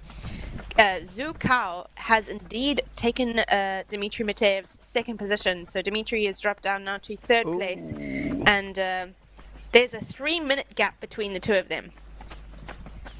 So we have seen that move being made. Dmitry now in 3rd position, and Zhu Kao running the race of his life, running so hard in this back end to take the 2nd position. Oh yeah. Too bad we didn't have images of that pass. That would have been pretty cool to see. I guess our cam runner weren't in the area where that was part of the course that does not have reception. And to your point, Tony, Zhu Kao is making a fantastic race, and Yen, when you look at the splits, he is bang on 30 minutes back from Miguel Arsenio, who's in the lead. Imagine that, you're 2nd in a race, but still 30 minutes back from the next runner ahead of you. It's you're on a different scale here.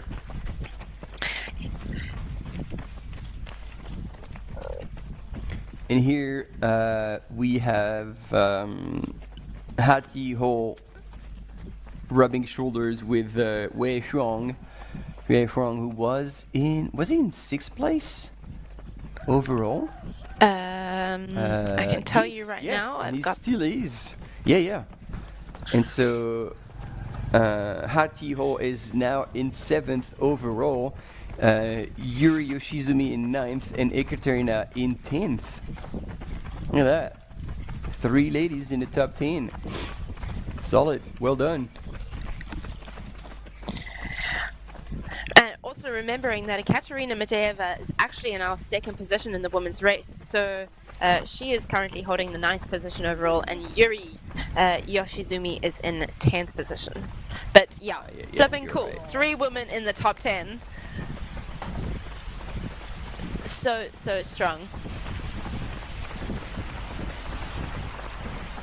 Wow, and look at that now. Ha-Ti-Ho is going aggressive on Wei Huang, and as they're going back and forth in the descent, she's decided to go absolutely full sent and try to drop him. So it looks like he's holding on and trying to respond, but man, they are now absolutely flying down that little road section, and yep, the ego has been touched, and he's responding hard.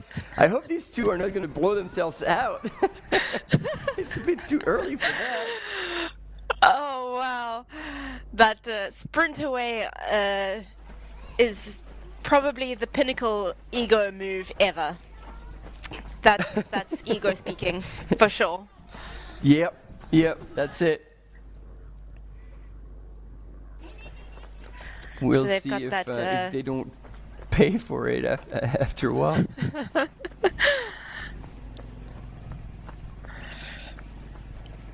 Well, she caught him once. She'll probably catch him again. Yeah, but then no wonder her legs hurt because the way she absolutely sent herself in that descent. Maybe she's like, all right, well, okay, that was not very smart. Let's take a moment here to recoup because yeah, I am leading the women's race, and maybe I should actually stop playing with the men around me. It's a pretty cool shot here with the sun setting on what has been a fantastic day. And yeah, wow, that is magnificent. As soon as it's going to show up temperature in Chiang Mai, see if it has dropped. Well, either that temperature is stuck there and it hasn't updated all day, because if it's still 29 degrees as the sun is about to set, whew, they're in for a warm night. Let's give the studios a bit of a nudge and see if they update that. Well, I guess that gives us a bit of an answer, because if she feels the need to cool herself down here with that little water thing, it probably still is pretty hot. And you'd hope that it wasn't the kind of like a gutter coming from the toilets above. Yeah, I think it's pretty risky in the middle of a village. In the middle of a village. All right, I'm going to put my head under that.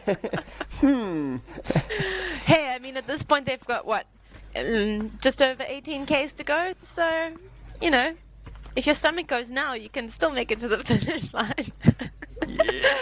Yeah. Yeah, no, not advisable. Definitely know where your water comes from. Yeah.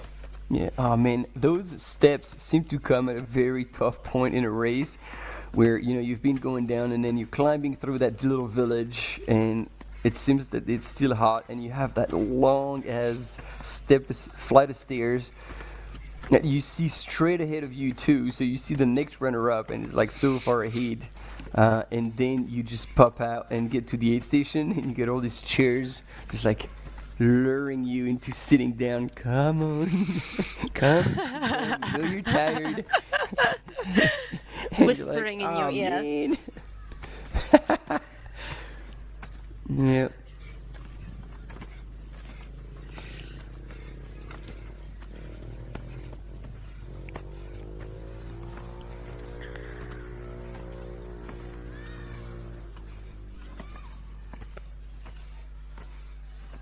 Yeah, I think plenty of Coke will be drunk at the top of these steps on the last aid station, because then there will still be a little bit of climbing before getting to the highest point of that last climb, and then into the descent. So I think Ha-Ti-Ho is just gonna have to look after herself. That's exactly what she's doing, trying to drink whatever is left in her flask, and then refill properly at that aid station just at the top of the stairs, and then Yeah, I guess it will look pretty good for a top spot. And I don't know if Kailas has performances bonus, but she will bring home 5,000 euros for the win as the race prize money for the UTMB majors.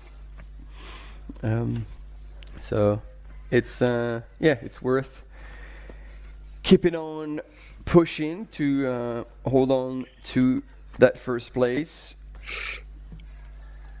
Yeah, it's definitely worth powering through these stairs,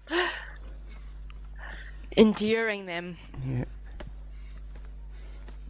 And you see those balustrades on the side. Some are missing or have been completely crushed. So I feel like every once in a while there must be a massive tree coming down those steeps. Oh yeah, even the concrete has been crushed here. If this was me, I would be using that rail to pull myself up. Oh yes, like 2 hands on it, just like Yeah. Do it. Yeah, I'm with you.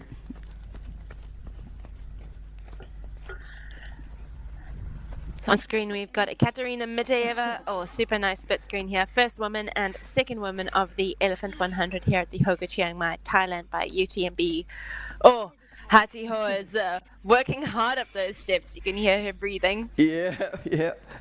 She's even laughing about it. It's like, oh mate, what is that? Yeah, that sucks.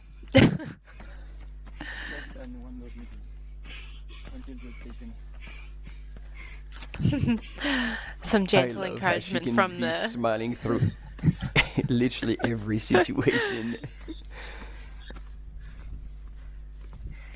Yeah, imagine that 1.25, and that is where Ekaterina could cover quite a lot of ground, while Hati Ho was barely moving from a distance perspective as she was going up the steps. So that distance is pretty much the shortest it could get, while now it's going to probably increase a little bit, and then substantially while Hati Ho will be running towards the top of the climb, and Ekaterina Miteyeva will be in these steps.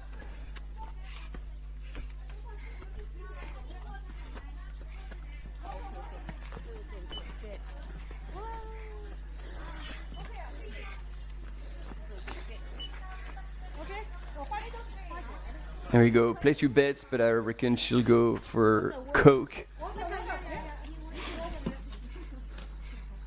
Oh wow, see, and I'm wrong. She's filling the first flask with water, drinking it, and she seems like she was asking for water for the second flask. Huh.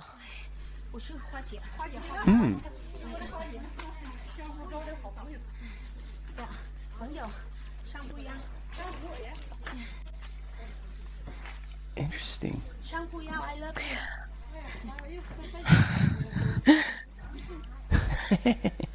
I don't know. She must be feeling, but she loves it. Them.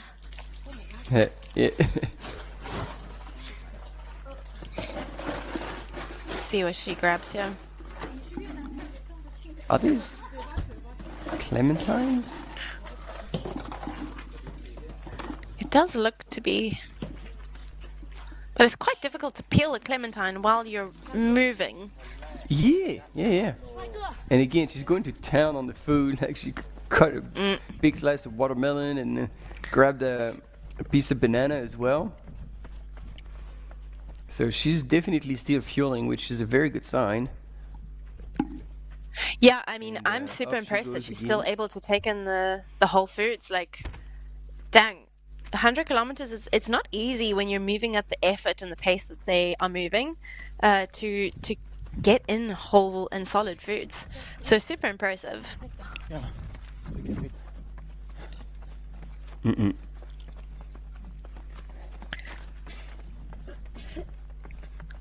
I do think we're going to start seeing headlamps coming out now.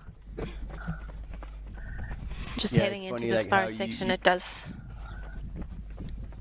I don't know about you, but as a runner, I always try to like delay as much as possible when you turn on the headlamp. Like you try to actually, this is a very good like thing, is when you know the sun is starting to go down, you want to grab your headlamp out of your bag before it gets dark, because obviously when it's dark you see absolutely nothing and you're like, oh man, this is a struggle.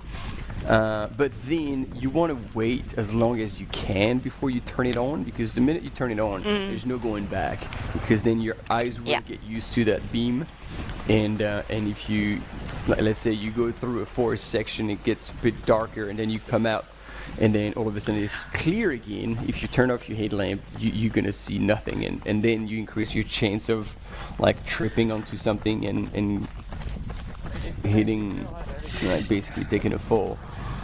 So yeah, once you turn it on, it's on.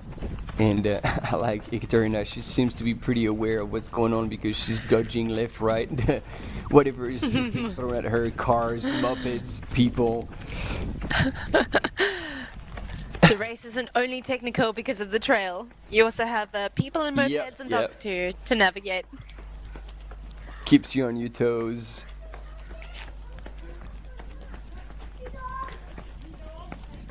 And so Ekaterina here in second, she is definitely quite far back, and we're actually gonna have again the video recap of the finish of Ekaterina Mitieva at last year's Chiang Mai 100K.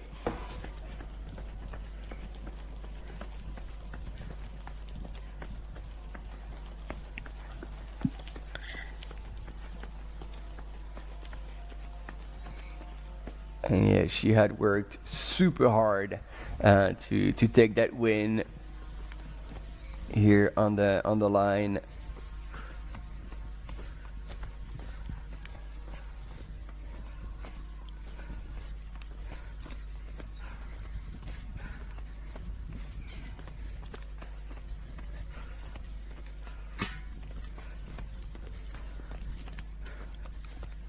And she's just under 20 Ks away from the finish. So at this rate, it should be around or just over 2 hours of racing time. Yeah, you're right. We could see on the images that across the line it was pitch black. We have a quick commercial break, but we'll be right back to keep following the races and hopefully catch a glimpse of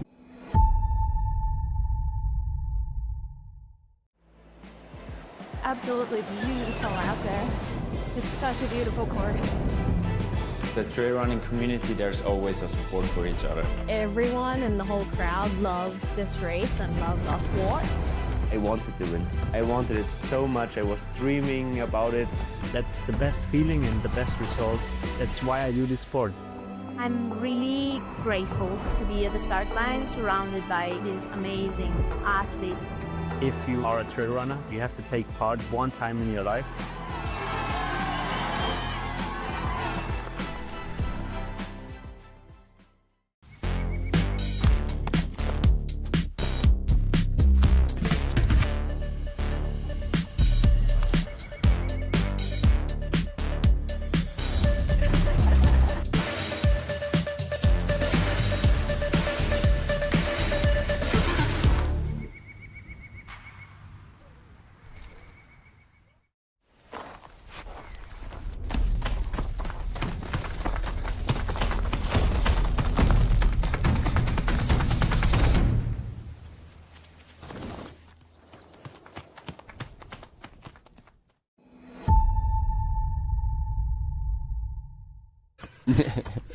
And we're going to be back live again to witness exactly what Tony had predicted. Going up these stairs, you want to be holding on to that balustrade and lifting yourself up. And that's exactly what our second place woman here, Ekaterina Mitieva, is doing. Smart move. Good Either move. you have poles or you're just holding on to that.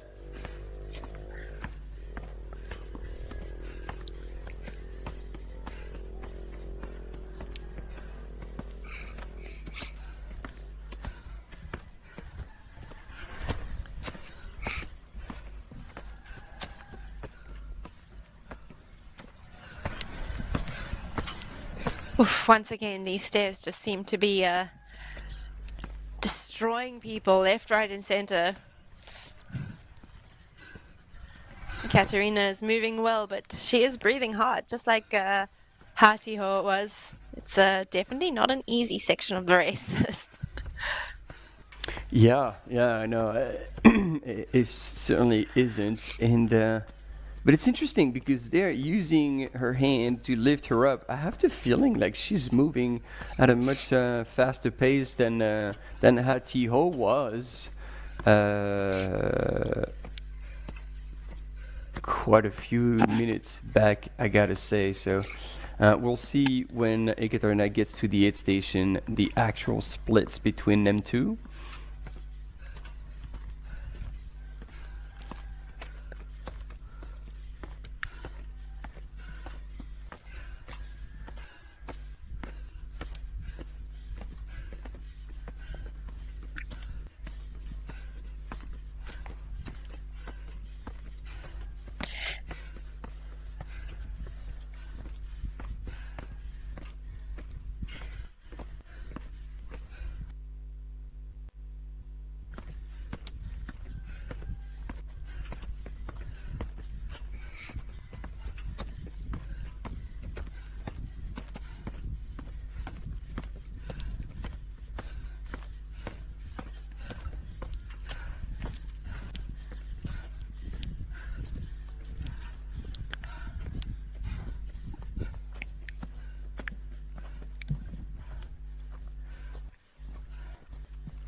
There we go. She's out of the steeps, breaks back into a run.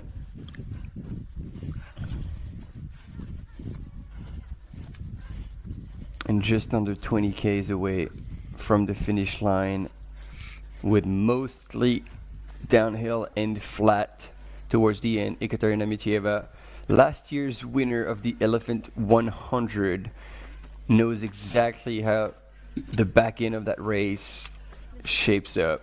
She knows what to expect, and as she crosses the mat, I'm gonna check the split between her and Hati-Ho.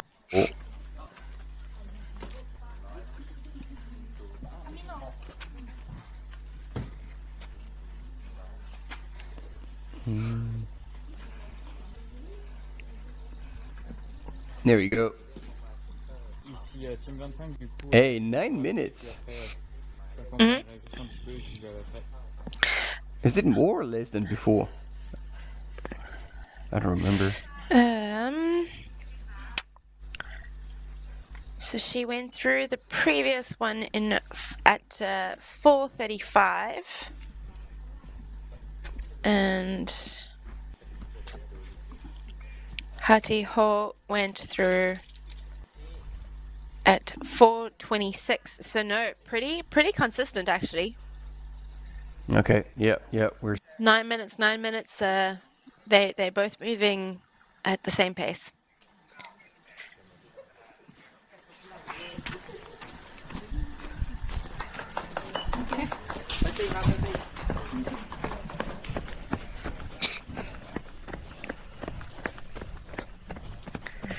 She did seem to take a little bit less time at that aid station, but not by much.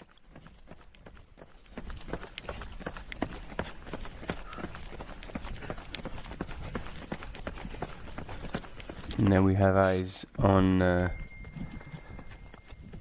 Yuri Yoshizumi from Japan in third place. And I would say the gap is actually fairly similar. So we might be also having a bit of a 9-10 minute gap between Yuri and Ekaterina.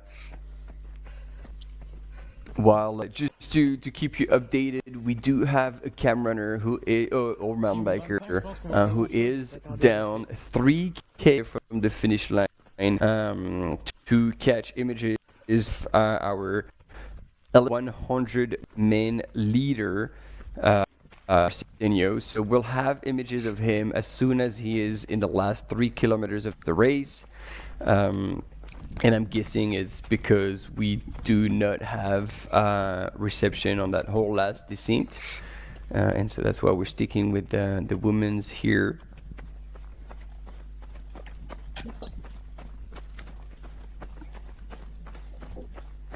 And it's getting darker and darker, so anyway, it is going to be a bit difficult to film in the forests, unless our cam runner and mountain bikers have a massive headlamp, which hopefully won't bother the runners too much. That plays out, but yeah, on your screen, in third place from Japan, Yuri Yoshizumi.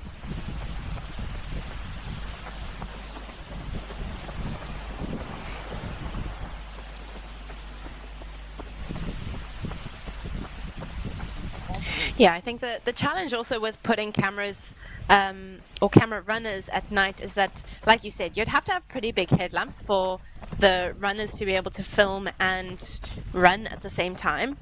And, you know, we're trying to be as environmentally conscious as possible. And when you have big headlamps at night in places that have wildlife, it's actually incredibly disturbing to the ecosystem. So I think, you know, on top of the fact that our camera runners at some point do need a break, we also are trying to impact the areas that we're running in as little as possible. So we don't really want to be shining 1,000 lumens in the middle of the night if we can help it. Yeah, and then also for the runners, because if, like in this shot, the cam runner is ahead of the actual competitor, then they would be shining a super bright light in their face, which is suboptimal, obviously. Yeah. And the thing is, if they have a big bright light and they're behind the runner, they would cast a massive shadow of the runner in front of them, and that is also quite annoying, because you end up having your own headlamp that is possibly powerful as the one from the cam mountain biker or runner who's behind you, and then all of a sudden you see your own shadow being shown by the big light behind you, and yeah, that could be quite disturbing as well.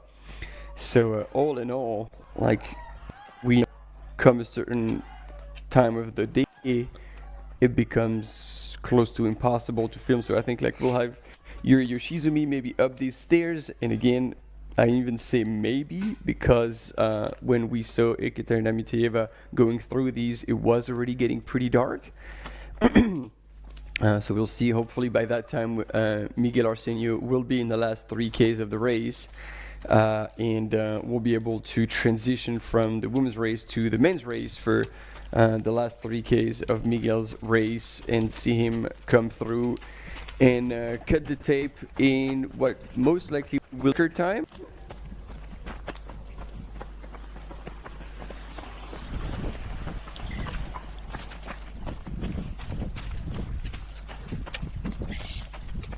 Last year's race was won by Bai Hui from China in 10:50. If he's anywhere near the 9-hour mark, even if he's just over the 9-hour mark, he'll be beating that guy about an hour, which is, at this level of racing, that is crazy. You don't see that kind of margin on a year before like that anymore. Yeah. Tony, can you say again last year's winning time? You did cut off a tiny bit just when you say it. So last year's winning time was 10:04:50. And we're looking at a just over... Yeah. Okay. Yeah. Just over 9 hours here. And here we go. You asked for it. And we have him. Here we go. So that is the road that goes kind of out of the mountains and into the city, and that is a small road compared to that big, I think it's almost like 3 lanes on each side that Miguel will end up running alongside for about a K and a half. And I have the feeling that mountain biker did not have good reception at that point, so I don't know what's going on. Hopefully they're going to be able to fix that so we can have a clear shot of Miguel finishing his Elephant 100. There we go, that got fixed. Well done, team. And he's not letting go of the gas pedal. Like, we're still moving at like sub 5 minutes per K here on that road section.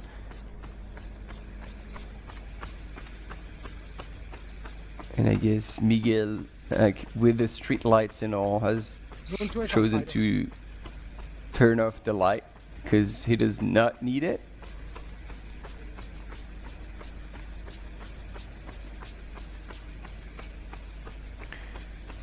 And there we go. This is the kind of performance you can expect from an athlete who has a UTMB index above 900. Outstanding performance and absolutely shattered last year's course record. It's gonna be less than an hour, but not so much less. Yeah, probably around like 55 minutes faster than last year's time. Maybe a little bit less, yeah, which 50 is, minutes, which is unreal. but I mean, just, yeah, absolutely crazy. Like we said earlier, he was expected 40 minutes later than he came through at the A14 aid station, which I think was around 40-something kilometers, 43 kilometers. So already that point in the race, he was well ahead of expected time, and he has just been extending and extending past that since then.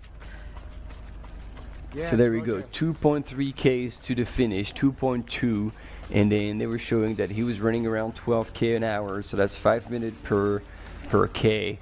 So yeah, give and take about 10-12 minutes. Oh yeah, no, we're actually faster than that now. No, he's not 3:42 though. It's not 100% accurate, but let's say give or take about around 10 minutes left. So as you were saying, Tony, about 50 minutes under course record. That's insulting.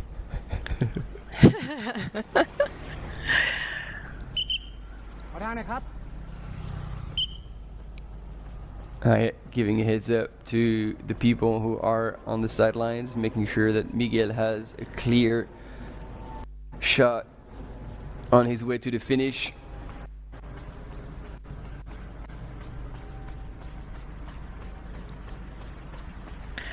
I imagine after such a long descent, he is quite grateful for some flatter running, some easier, in inverted commas, running as he makes his way to the finish line.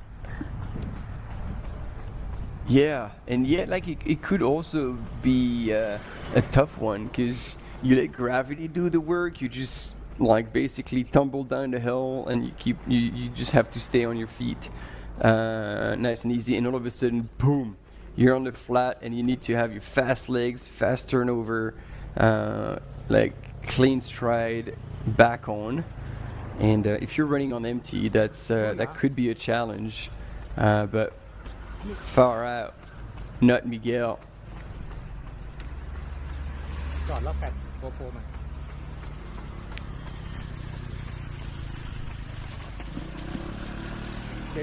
And so we're still on that first section of road, that first stretch, and then when he's going to get to the street light, he's going to take a 90-degree right-hand turn, and he's going to be running alongside that much bigger road, and that for probably a K until he got on the bridge over that road and then into the finish area on the Chiang Mai Pao Park.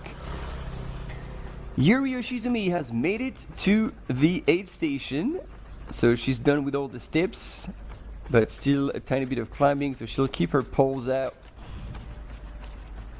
And right here, man. Yeah, still holding on to third place. There we go, here's that turn, and then he's being directed on a path. I wonder if he took the right one or if our camera runner or mountain biker has taken the wrong one. But now it's going to be a bit more of a challenge to film him across that that vegetation. That gives us a matter of perspective and speed, because he is certainly moving fast. Runner path ครับ Sorry. And so where I guess there was more too narrow. like the bike path as opposed to the pedestrian path, I guess. Yeah, it sounds like he was saying that it was too narrow, but I think our bike might have taken one too early. But we've still got images of him, and like you say, it's giving a great perspective of how fast he's actually moving. This side shot is amazing for having a 90 plus kilometers in his leg. That stride is incredible, still so bouncy. Yeah. I guess at this point you can smell the barn and you're like, all right, it's on. I think we're seeing, oh, there we go. So I guess they would have had another runner who, oh yeah, that is the transition, because now he's going to go up and over that bridge, and clearly that mountain biker would not have been able to go up those steps. So we do have our transition with our cam runner. Oh, brutal. More stairs.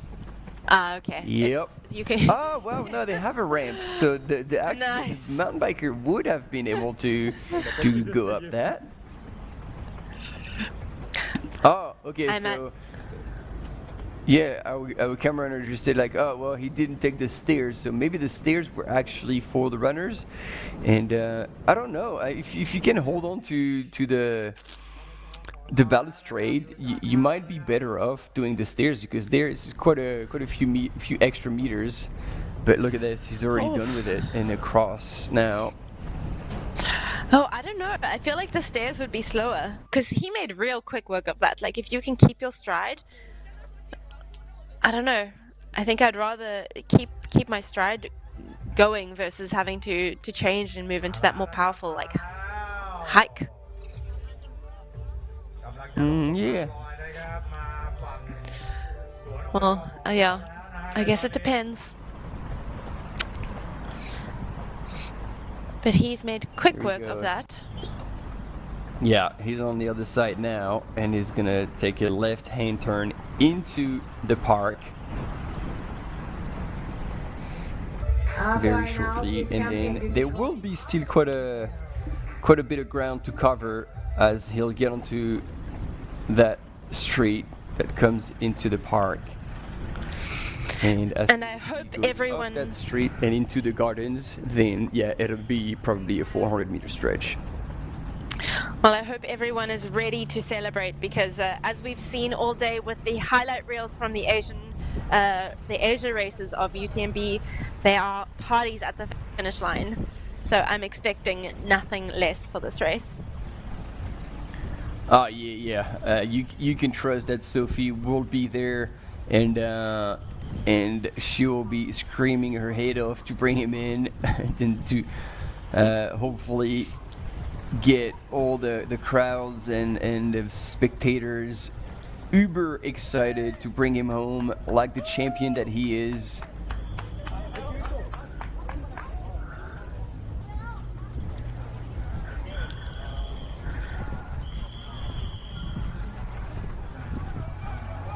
And I don't know, last year they were giant, I think they were inflatable flowers along the way in that last stretch. Oh wow. On the sides. Oh, look at that. Look at it, there's the lights. Wow.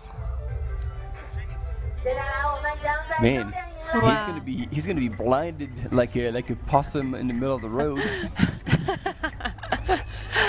But it's so great that they're running through such a lively night market. I think that it just brings such a fun element when you've got people who are out doing their shopping, and all of a sudden this world-class athlete is running past them after having run 90 plus kilometers. It's pretty cool. Yeah, absolutely. Like you get like people walking through that park, and then I think you do have the race village that is around there, so people can probably pick up their bib numbers and stuff like that. So yeah, there's quite a bit of people around, and I think there we go. We do have the audio of that finish line. Sophie is here, and it is going to be a party to welcome Miguel Arsenio. And we count on you also to throw your comments, your cheers, your gifts in the chat. What a performance again by Miguel Arsenio. He's definitely put on another mic show the way he knows how to do it best.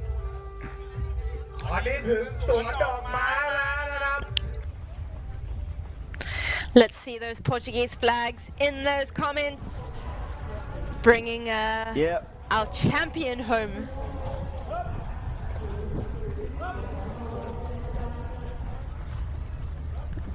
And so our cam runner opening the way to Miguel across these crowds.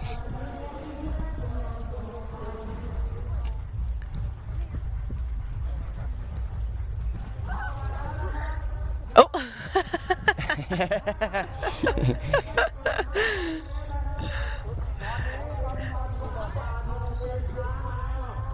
And so he's going to carry on for about 100, 200 meters, and then it's going to be a long left-hand side curve back into the finish line, a bit of a descent on a bit of a ramp, and then that's going to push him into the finish line. I don't know if the structure is going to be just as big as last year. It's on their left. You get big swans on the right. Here we go. What a party. Look at it. Chiang Mai Thailand by UTMB。我们的100公里冠军选手马上就要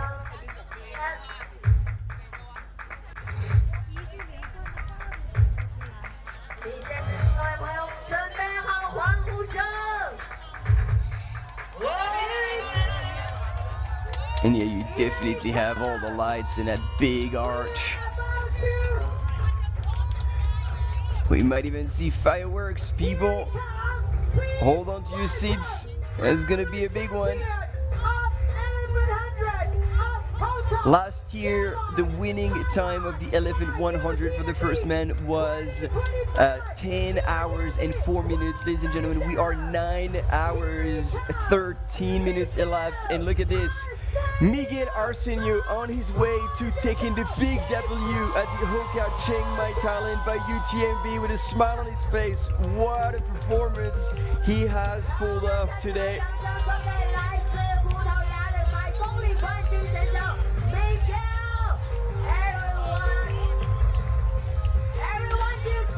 I have no words. Wow. Yeah, just wow.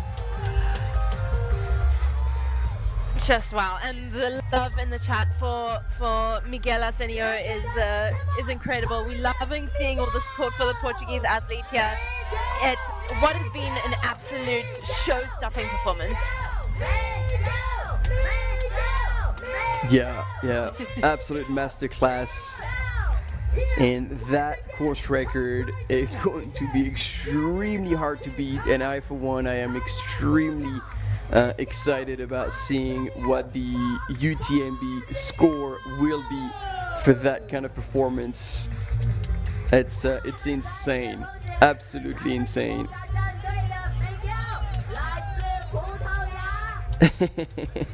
And there we go, already big celebration. Photos with the officials.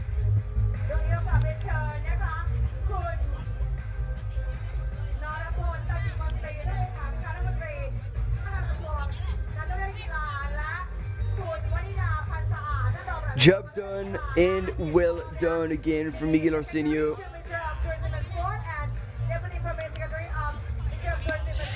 And winning the Elephant 100 at this UTMB World Series major means that he is pocketing 5,000 euros. And there we go, the big number one for the award ceremony.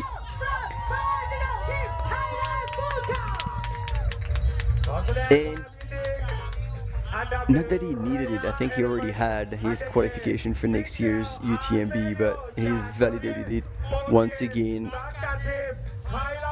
by finishing in the top 10 of this race. I mean, technically CCC, but again, he would have the ability to bump up the distance. It looks like he's looking for someone, maybe someone he knows. Yep.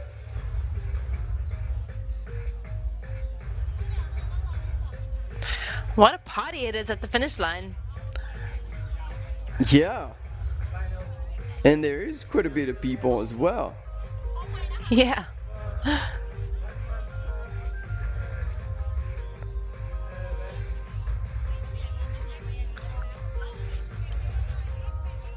Oh, I hope you guys at home can hear the interview because we really can't. It's a pleasure. Maybe not. Yeah, I will come back. I don't know if or not, but I will. My second time here. I was racing here before the World Championship. Also last week in Tanon. And I like the city, I like the vibe.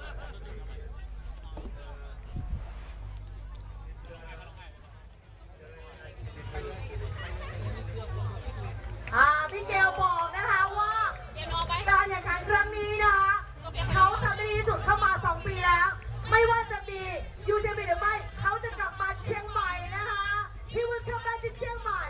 Will you come to race with us again?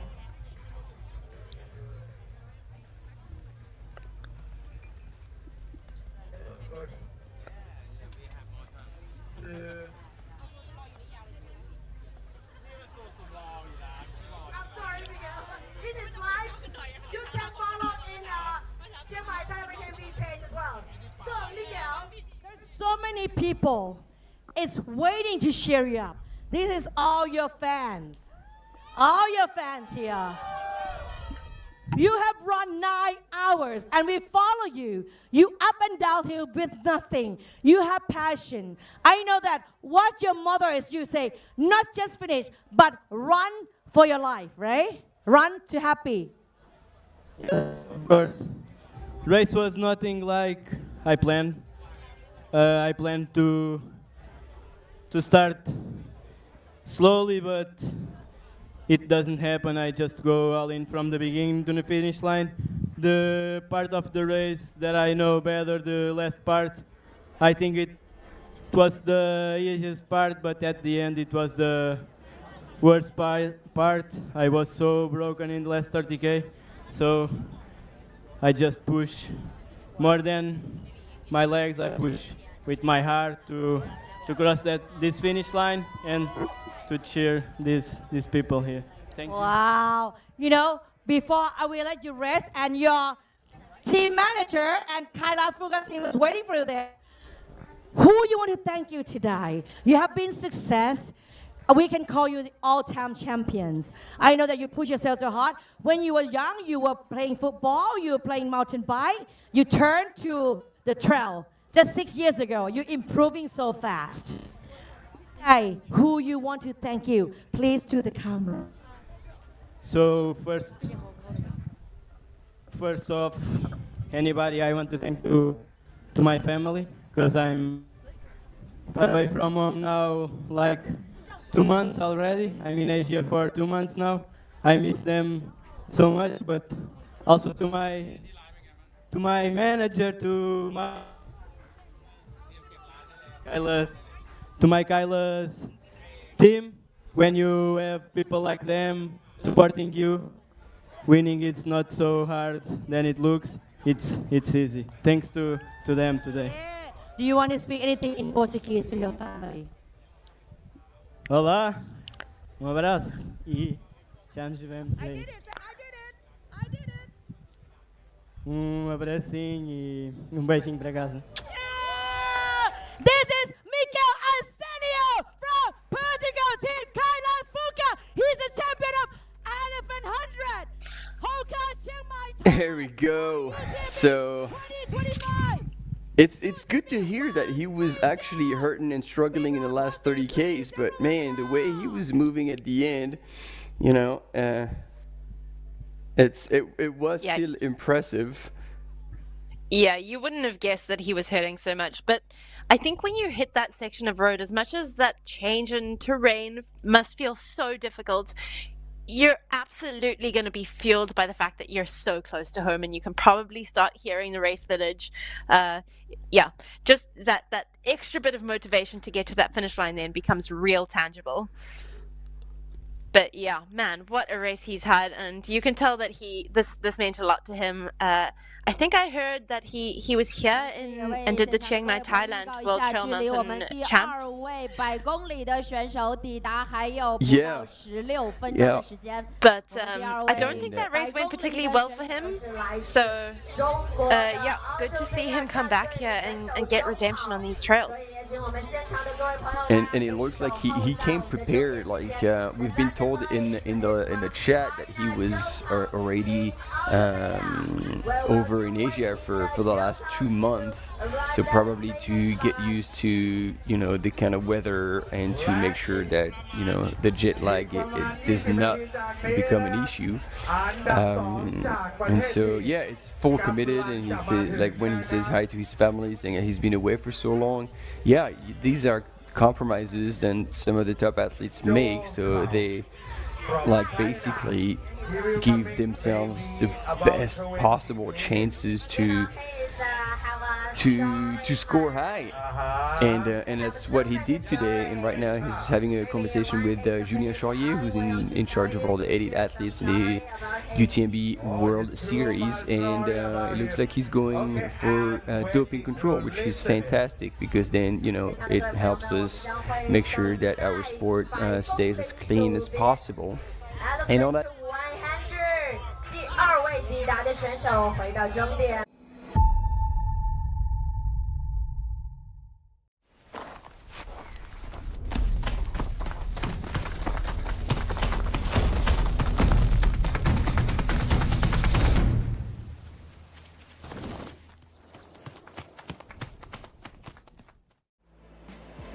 Absolutely beautiful out there. It's such a beautiful course. The trail running community, there's always a support for each other. Everyone in the whole crowd loves this race and loves our sport. I wanted to win. I wanted it so much. I was dreaming about it. That's the best feeling and the best result. That's why I do this sport. I'm really grateful to be at the start line surrounded by these amazing athletes. If you are a trail runner, you have to take part one time in your life.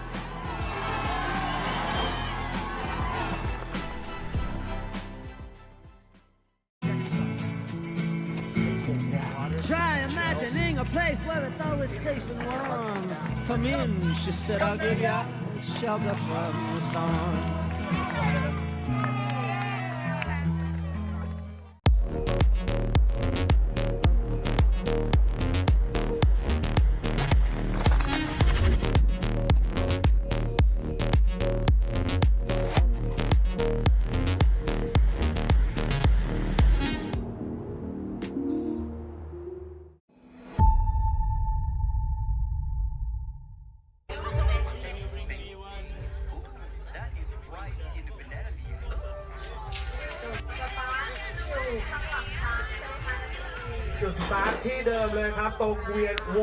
And we're back, team, on that very iconic finish line at the HOKA Chiang Mai Thailand by UTMB. Yeah, I mean, hard to top. It's probably like 15 meters high, massive arch coming into that finishing chute, and lights all over it. You can definitely spot it in the distance from quite far away, and yes, it must feel quite amazing to cross that line in this environment and be done with 96 Ks and 4,600 meters of elevation gain for all these participants in this Elephant 100. So far, one runner has crossed the line, but we're waiting actually our second place runner now, or at least have visual on our second place runner in a men's race, in the name of Tzu Cao from China. And yeah, hopefully we'll have eyes on him on that final road section, the last 3Ks. If we get the same visuals as we got for Miguel Arsenio, which, you know, shouldn't be too hard.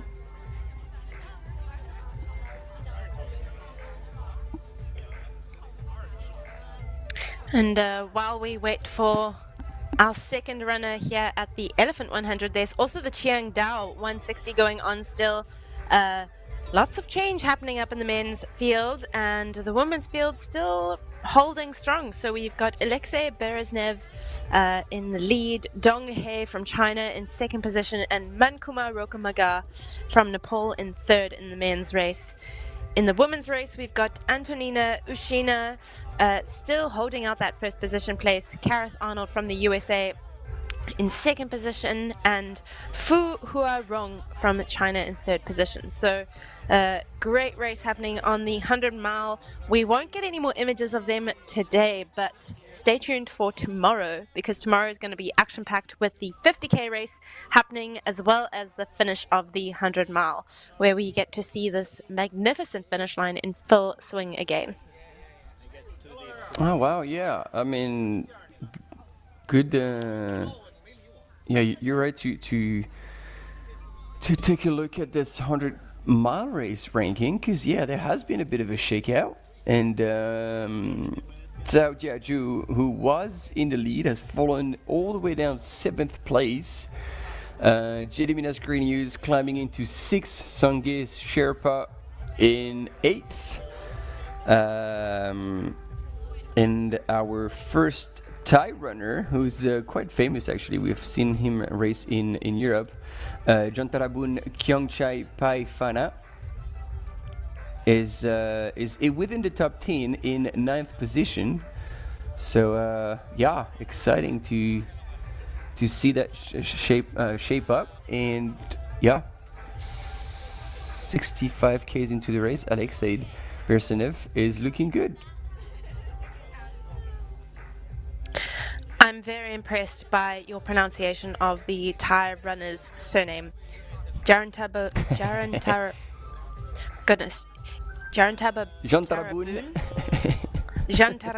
There we go. Yep. Kiang Chai Pai Phana? Wow, that is incredibly difficult. Did you get taught how to say that? Phana, okay. Phana. It's over the years. I remember, I think he was in Val d'Aran, and I was with Depa, and actually emceeing on the start and finish, and we were bringing him home, and we had about 10 minutes to train on how to say his name properly, and so it was good to see him back in the top 10 at an international race here. If I'm not mistaken, he is actually one of the APA runners, so the Asia Pacific Adventure athlete group that Ryan Blair is manager of, so the same group that Sunmaya is part of, and he is one of their runners, I believe, except that in the document that I got sent, that Ryan sent me, his name is just Jay. Much easier to say. Super J is what I got told, so I think I might just refer to him as Super J from now on, if that's what Ryan calls easier for me to say. Yeah, they do have like shorter nicknames, because back in the days it was also John Ray Onifa, and he was going by the name of Stingray. So that was also much easier, much shorter to memorize and to pronounce. Love that. Yeah, Super J, a very impressive runner in Thailand, supposed to be the #1 trail runner for 10 plus years, and is one of the top adventure racers in the world. So definitely no stranger to these long endurance events. Adventure racing is one gnarly event. If you don't know what it is, go check it out. It's hardcore, and these guys endure a lot. So very impressive that he is one of the top in the world for that. Yeah, they certainly know how to handle not only endurance but multi-sport and absolutely zero sleep for a lot of days. So yeah, comparatively, and you have to self-navigate, so you just usually have a navigator per team, and so here you know you're going between 10 and 20 hours. You have 8 stations, marked trails, piece of cake. Piece of cake in comparison. I think the thing that would get me the most with the adventure racing is the lack of sleep. I don't operate well without sleep. It is quite a challenge, and there are only very few people who have this ability to just carry on functioning and moving across all sorts of terrain with that little sleep. And we have again in this recap Hattie Hall going through the course with the highest stoke, with the spectators, the kids on the sidelines, even her competition, and here the fierce battle that was going on early on between Miguel Arsenio and Dmitry Mitayev, and then eventually Dima fell back a little bit, and then it was a fight between Dima and Long Fei Yan, but eventually Long Fei Yan faded a bit and to concede his third spot to Zhu Cao, and then eventually Zhu Cao even moved up to second place ahead of Dmitry Mitayev, and I believe he will be the next runner we'll have eyes on as he's getting on his way into Chiang Mai, into the Pao Park, where we've seen that beautiful finish line. There he was shortly with his blue shorts going up the stairs, and this is where he got to that aid station, and he got eyes on Dmitry Mitayev and got a bit rushed through that aid station, made a mistake, went off course for just a tiny bit, but then was back on, and we didn't have images, but eventually passed Dmitry Mitayev. And here is Ekaterina, was also powering up those steps, shaking her head, how ridiculous that felt, but still moving super well in second place. And there we go. So far we've had one runner in this Elephant 100 come across the line, Miguel Arsenio from Portugal, taking the win in a blistering time. And now we are 9 hours 33 minutes elapsed, and still waiting for our next runner to come across. So already almost 20 minutes since Miguel has crossed the line.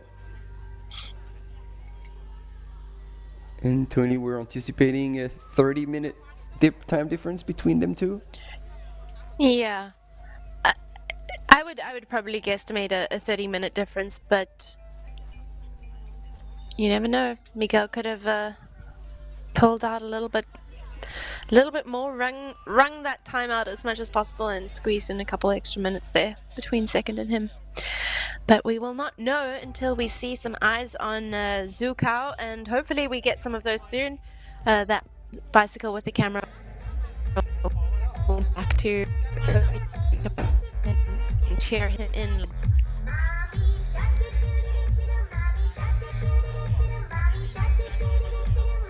Oh, and they are playing probably the most catchy, painfully catchy song ever at that finish line.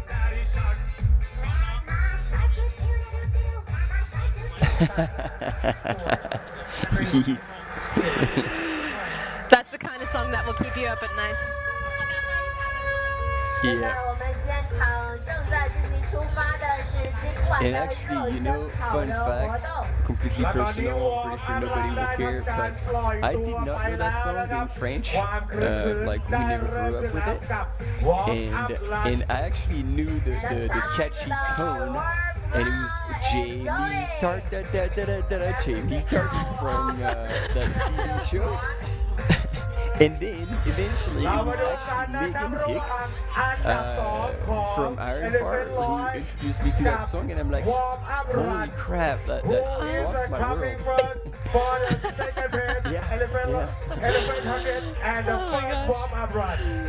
Ladies and gentlemen, the second place elephant white Oh, here we go.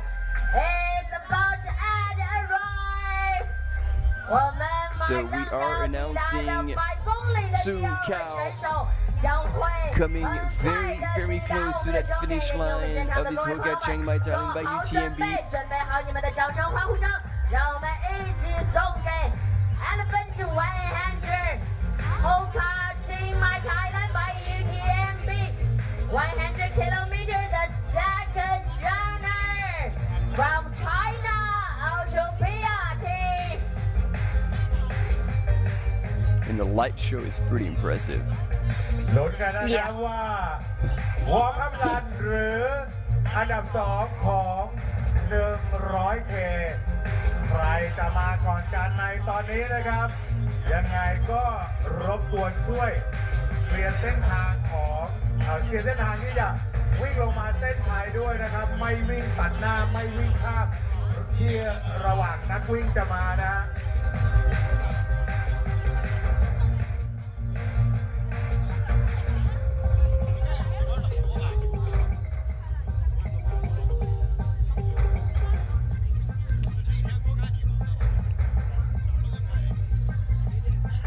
Dang, that's quite intense. Yeah, got a rave party going on here. Yeah, it would be quite a bit of a shock. You know, you're going through like mountains, jungles, up and down, and especially towards the end, you know, you're going through the dark. And yeah, sure, you have a bit of street lights going on, but you get to this place and you're like, all right.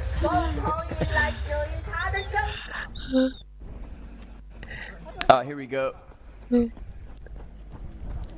We have our second place runner in the men's race. It is Elephant 100 Su Kao from China. And yeah, it looks like it's still gonna be about, oh, maybe just under, oh wait, no, 2.8. Oh crap, yeah. I thought we were catching him as he was entering the park, but no, he's on that, he just got onto the road. 2.8 Ks. It's going to be far more than half an hour time difference, because he's got 8 minutes technically to make it to the line, and that is going to be much more than that. Wow, it shows that Miguel really went pedal to the metal all the way through to the finish line and in that descent, because I mean, look at him go. Su Kao is not messing about. He's not jogging it in. He's giving everything he's got, and yet like that, he will still lose time on that section to Miguel Antonio.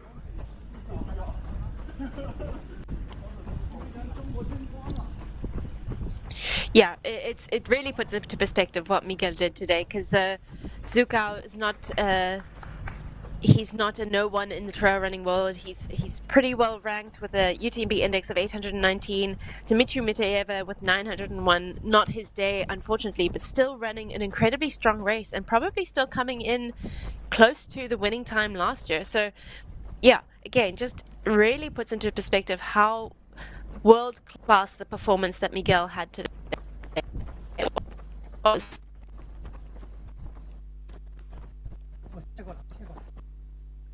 Yeah, he really was on another planet.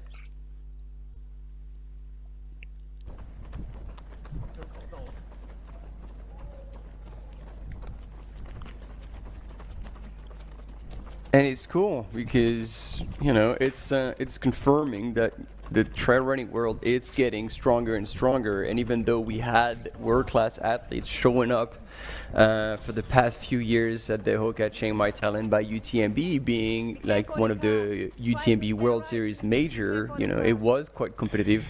Oh, it would be good if he can actually move to the right side of the road. Oh yeah. I don't know if the cam runner is gonna shift him eventually. I guess he's following just whoever that runner is.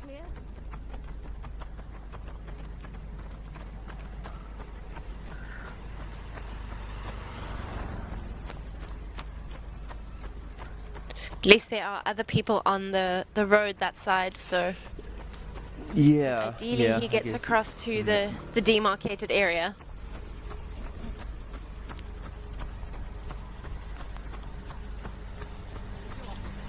Because as much as there seems to be a bit more traffic on the opposite side, at least you see the traffic coming towards you. When you have the cars coming behind you, you kind of going blind and Yeah, and I think bigger challenge. as the camera runner said, there's also a right turn coming fairly soon, so he needs to get across Oh, on yeah, the, yep. to the other side of the road anyway, and ideally he's not doing that crossing traffic.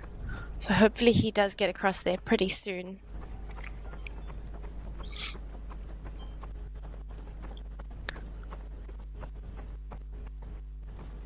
There we go. We've broken the 2K mark away from the finish. I'd say less than 10 minutes.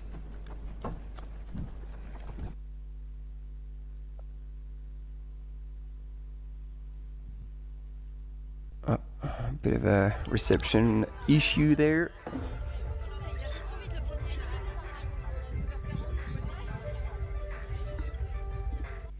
Oh well.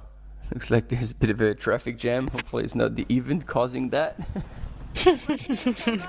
Running. Oops. Yes. Yes, yes. Oh, here we go. That's our camera mountain biker, a woman, who's providing those images of our second male coming into Chiang Mai. And then there's here a relay taken by one of our camera runner on foot. I also believe Dimitri is not going to be too far behind, so I would imagine that the bike is potentially going to go back and try and catch Dimitri coming out of the forest there, as we have our camera runner following Zukao over the bridge and into that finish line chute. Yeah, that would make sense.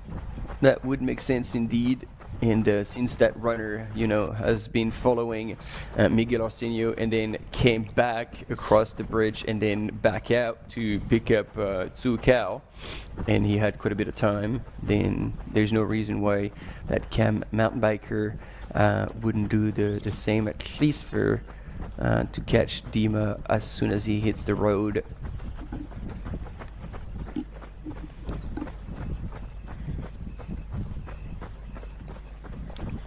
You can hear crickets, or not crickets. What do you call these little bugs? Yeah, Yeah, it is. yeah, I'd call that a cricket. I want to just point out that Zukao is probably going to finish under last year's winning time as well. If he's got under 2Ks to go, he's got 20 minutes to still be running under the time from last year. So really, I think again, an incredible run by Zukao here as well. Yeah, and again, that brings it back to, you know, that potential frustration when it comes to position, because you're like, man, like I was under the previous course record, I was running so well, but just on that day somebody showed up and had an even better day, and you're like, oh well, you know, there's nothing you can do about that.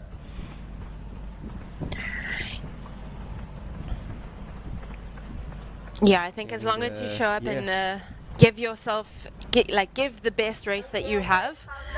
You know, as much as it might suck that you don't have necessarily the result that you wanted, I think as long as you know that you've given your best and you're proud of that race that you've put out, then yeah, we're all competitive sportsmen here. We're professional athletes, so you always want that win, obviously.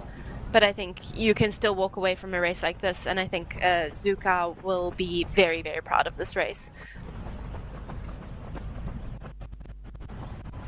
Yeah, especially the way he came back and he handled like his pacing, not in the top 5 and then eventually moving up gradually and picking up the runners one by one and finishing still like really strong.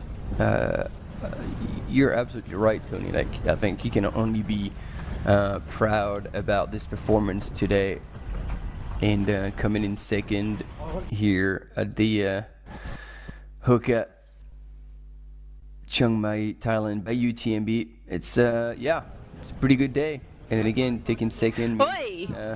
There's prize money, and there we go. Dima is. Oh wow, he's at the bridge. He's close. He's very close, and he's the first person we've seen taking the stairs as well.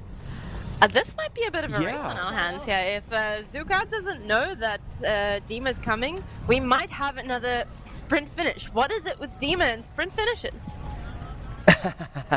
Yeah. I mean, at this point, Zukao has entered the park, so there's probably a K to go. I mean, if Dima has a second wind, there's quite a bit that can happen, and plus, like, he's gonna be in the middle of a big crowd, so as much as it's easy to spot a charging Russian, like, if Dima plays it right, like, he could just try to pretend he's part of the crowds if he feels like he's closing. You blend in with everyone. I mean, there's still a bit of a distance to go, and I think Dima wasn't that far behind. Maybe a couple hundred meters, if that. I just hope that Dima knows how far behind and then like tries to go for it. Oh man, it would be amazing. We love us some drama. Yeah, we sure do. And so could we still have eyes on Dima? I know we had a cam runner with him.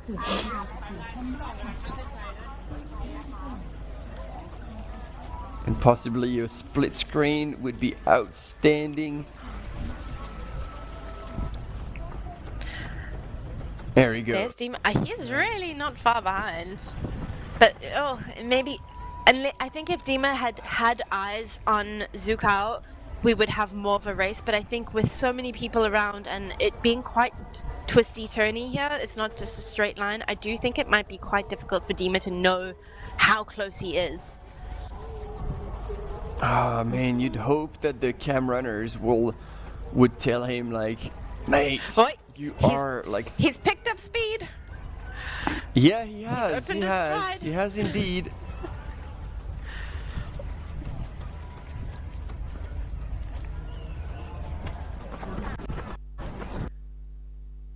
Oh, it's gonna be down to a minute. Yeah. Yeah, because this is gonna be tight. We can definitely see that Zukao has let go of the gas. He's just now cruising into the finish. And Dima, no, he needs to keep going straight. I think it might just be just too far for Dima to catch up. Zukao is by that blue tree that you can see in Dima's visual as well, but unfortunately I think we're probably just too far away. Yeah, and it really sounds like next season Dima is going to be doing a lot of 400-meter reps, so he can pick up a whole lot of speed for his finishes, because that is the second race that he's going to finish so close. There we go. We've got Zukao in the last turn, so even if he sees Dima come up, he's going to be able to possibly like put on a bit of a surge and hold on to that second position. But man, it is going to be so close. Oh man, why does this keep happening to Dima?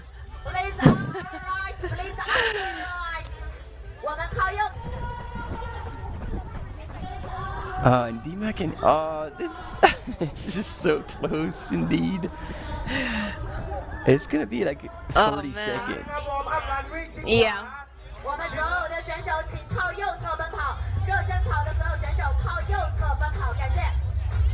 Yeah, there we go. Into the finish chute he goes.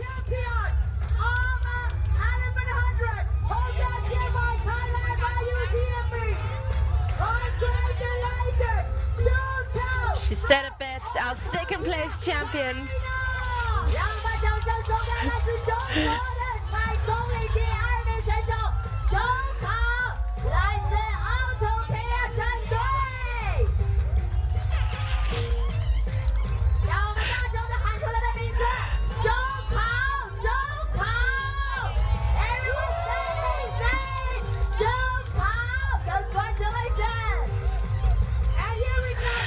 There we go, ladies and gentlemen. And there you go, Dima in the last turn and into the finishing chute. That was so close. Oh my goodness. Happy and relieved. I don't know if he's aware that Zhu Kao is so close.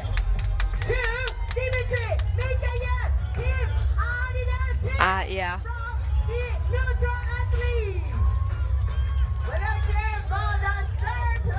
But he still looks happy. To pull off what he did, 200-kilometer races, 2 hard 100-kilometer races within 2 weeks of each other. Man, oh man, just like next level athletes. There's very few people I think who could pull off what he did today. And still being within like, I mean, it's less, no, he's more than 10 minutes down from last year's course record. And something must have happened back maybe going into town or something. He was talking with Julien Choyer, explaining something, showing what happened back there. Hard to tell. But yeah, as you said, still 3rd place. And then congratulating Zhu Kao.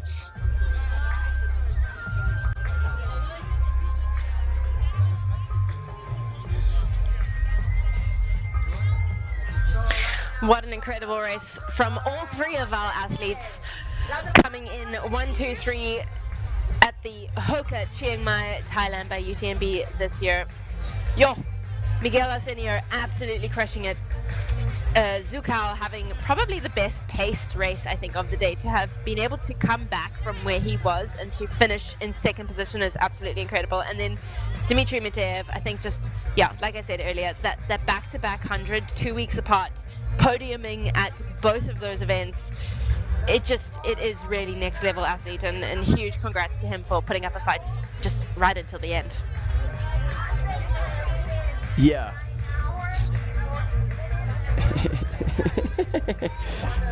And it seems like Zhu Kao is a bit confused about what's going on around him, but yeah, he's here.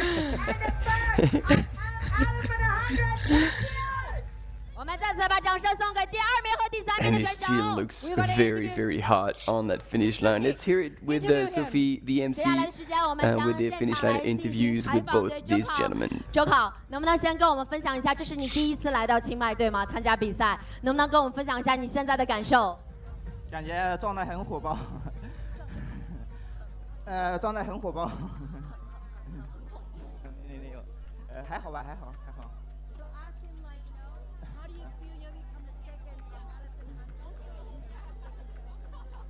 你作为我们这一次100公里组别第2名的选手，感受怎么样？感受还行吧，但早上的话感觉湿度好大，就前面几个 CV 点完全跑不起来，然后后面慢慢调整的话，到后面的话状态还可以，就一路慢慢按自己的节奏来跑回终点。Did he happy with his time today? Is he happy with his time today? 所以你今天开心吗？觉得跑的这趟？挺开心的，能拿这个名次也挺意外的。 本来是想着尽量能完赛跑进前10吧。He's very amazing. He can get the 2nd place. Today he is the 2nd champion of Elephant 100 of HOKA Chiang Mai Thailand UTMB. Is anyone who really want to thank you today? 所以你今天想对我们现场的朋友，还有所有支持你的朋友说些什么呢？对着我们的镜头来说吧。希望大家今天或明天都安全完赛吧，不管是长距离还是短距离选手。不过赛道有点热，就注意防暑吧，尽量多补水、补电解质。Thank you, thank you， 谢谢朱考。 Thank you so much. And this is our second champion, Zhu Kao from China team, Oceania. Woo! And of course, we having our third champion of I guess we didn't have much of that English translation. Apologize for that. T-Rex. So how do you feel? You have done really great job today, Dimitri. Yes, thank you so much. I'm very happy to be here. It's very friendly people. I like Thailand. I love Chiang Mai. Yes, it's second time for me. Last year, first time was one. I'm happy, but today for me it's all day. 2 weeks ago, I ran 100 in Cape Town. For recovery, I had very small time, but I'm happy to be here. I'm happy finished. I'm happy about my place. Thank you so much, all assistants, all organization. Thank you so much. And your PB is really good today. You happy with your PB? Yes. Yeah. Which is the most difficult part on the course? Yeah, but for me, last downhill, I lose market for 10 minutes. Yeah, but I'm back. I found as for me was a big stress.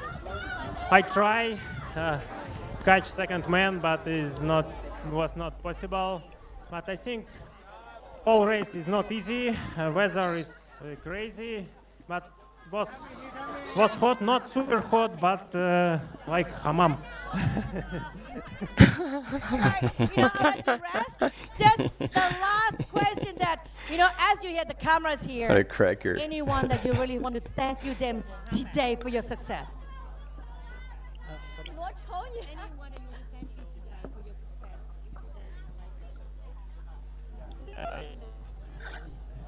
Yeah, but I wait my wife now. Yeah. My wife ran second now. But maybe for my wife. Yeah, thank you to his wife. Here, this man is the third champion of F100 HOKA Chiang Mai Thailand by UTMB Dimitri Medier from Team Adidas T-Rex. I mean, her energy is just so infectious. You just want to, what an amazing woman. Love it. Yeah, and the most mind-blowing thing is that she's gonna be on the line for 20 plus hours and the energy doesn't fade. It's just always full on, which is very, very impressive. So there we go. Less than 1 minute between second and third, and very interesting to hear from Dima that he got lost on that last descent, and he feels like he's got lost for about 10 minutes, which would have put him well into second place. So it's part of the game, and when it gets dark, that's where you need to keep your focus and your awareness of where you're on the course, especially when you're in this position. But he was not complaining about it, and he was super stoked. So we got a bit of a break here, but we'll be back for the top ladies. We'll welcome the top 3 women in this finish line. So we'll be back with you in about an hour or so.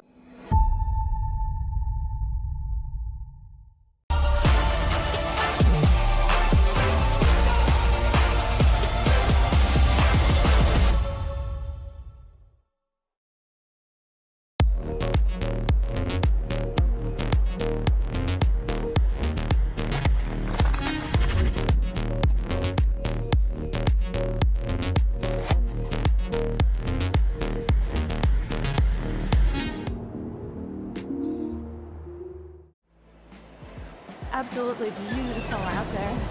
It's such a beautiful course. the trail running community, there's always a support for each other. Everyone in the whole crowd loves this race and loves our sport. I wanted to win. I wanted it so much. I was dreaming about it. That's the best feeling and the best result. That's why I do this sport. I'm really grateful to be at the start line surrounded by these amazing athletes. If you are a trail runner, you have to take part one time in your life.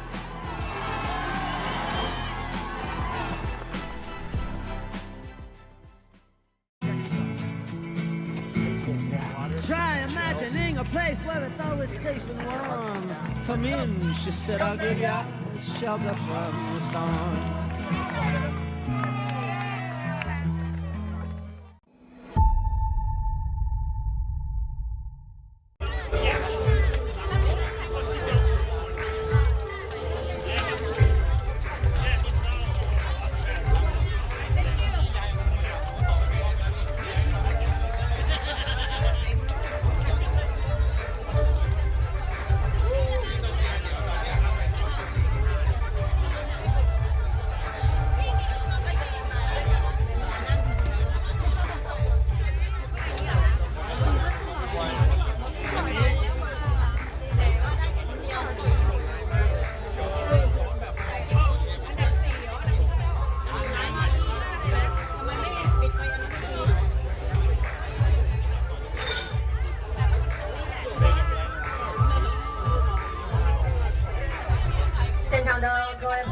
接下来即将抵达终点的是100公里组别的第4位选手，同样来自中国严龙飞。严龙飞将会作为100公里组别的第4位抵达终点。อยู่ไหนเนี่ย他จะพูดว่าไหนอ่ะนะจะอยู่ข้างเส้นชัยเลยโบกมือโบกมือโบกมือที่สี่จะมาใครกันนะใช่ค่ะที่4นะ We are all the world runner keep the right on the fourth on the right keep going on the right keep going 我们所有热身跑的选手大家靠右侧奔跑靠右侧奔跑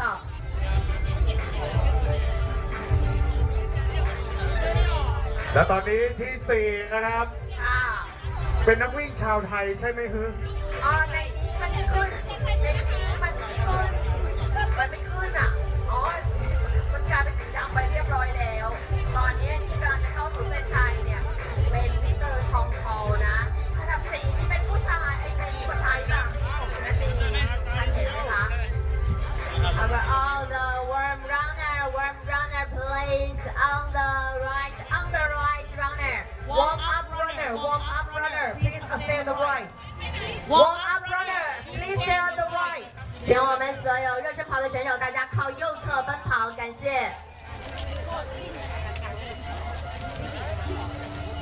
warm up runner please stay on your right warm up runner warm 我们各位热身跑的选手靠右侧奔跑，请我们各位热身跑的选手靠右侧奔跑。On your right, please stay on your right. ไม่มีพิธีการแล้วใช่ไหม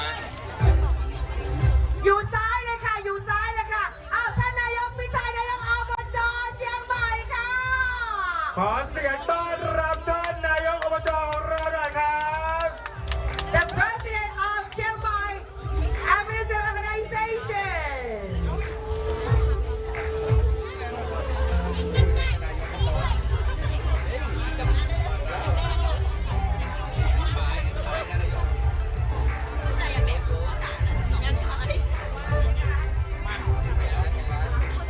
请我们所有热身跑的选手，大家靠右侧奔跑。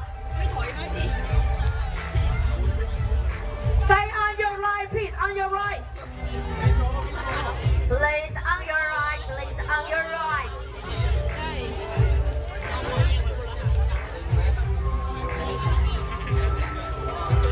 Thank you for our runner. Please on your right. Please on your right.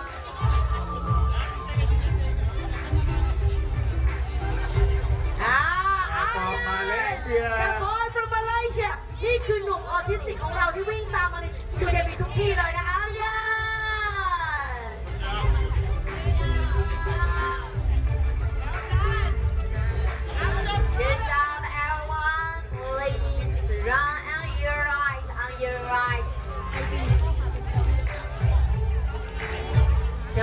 热身跑的选手，大家靠右侧奔跑，感谢各位。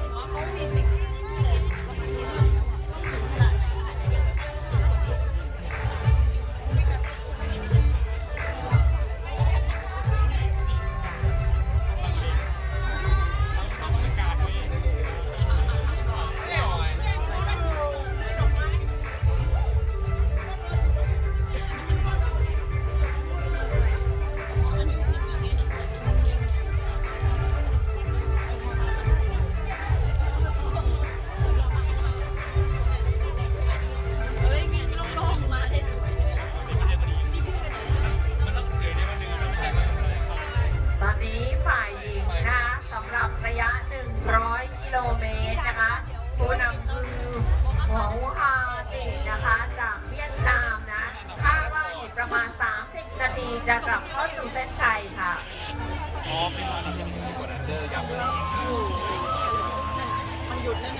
So for the 100K 11 for female leader is Hoa from Vietnam. So the estimated time to the finish line is 30 minutes.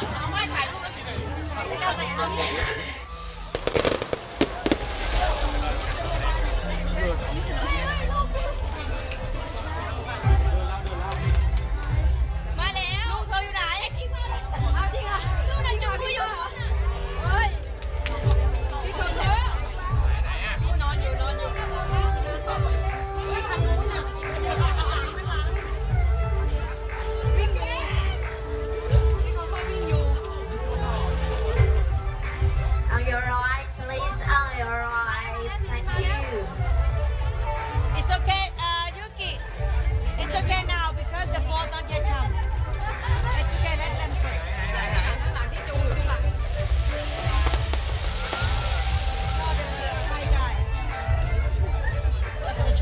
เอาไม่ยอมช้าทำไมมันช้า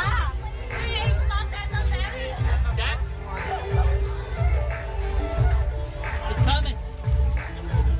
โชว์ 龙飞， โอ้ 龙飞。炎龙飞。 บอกพี่ไม่ต้องรีบบอกพี่ไม่ต้องรีบพี่รีบบอกพี่ไม่ต้องรีบ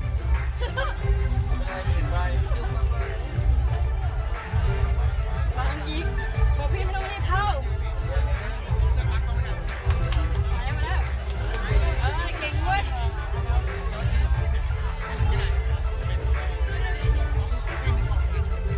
พูดพอดีเก่งเว้ยเดี๋ยว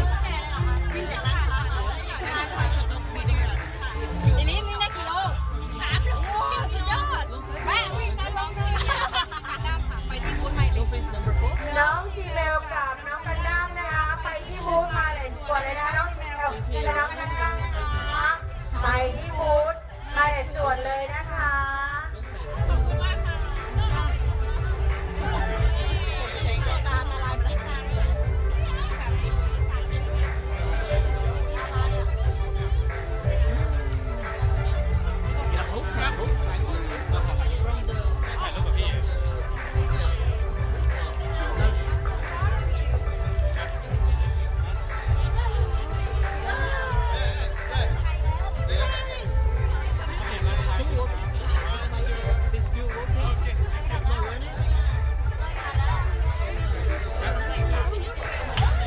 ชั่วโมงแล้วเนี่ยโอ้ตาลายมันมีแสงอะไรก็ไม่คิด Okay, nothing we can do, but just wait. Okay, I'm at finish line. Yeah.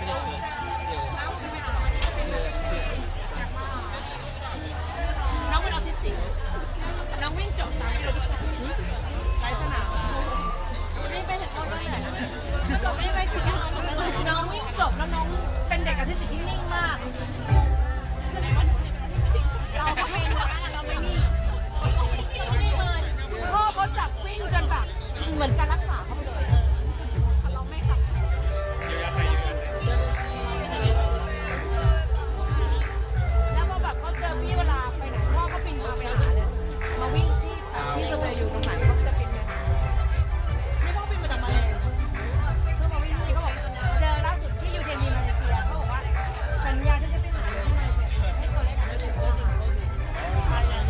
สำหรับระยะElephant 100นะคะปล่อยตัวไปเมื่อเช้านะคะ 1,099 คนค่ะ แล้วจบการแข่งขันไปแล้ว3ท่านด้วยกันนะคะ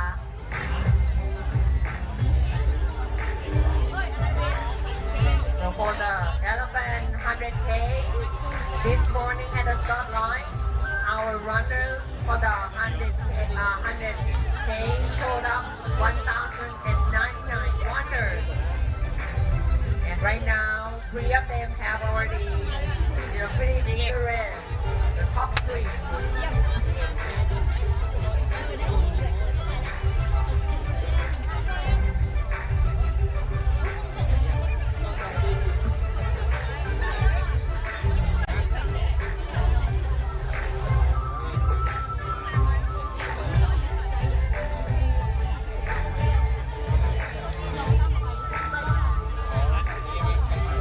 Winner is Miguel Angelo Oceania from Portugal.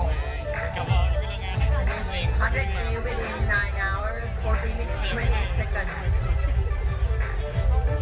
Second place, Zhao from China. It's a Yanlong Fei. Yeah. It's from Cologne Sport.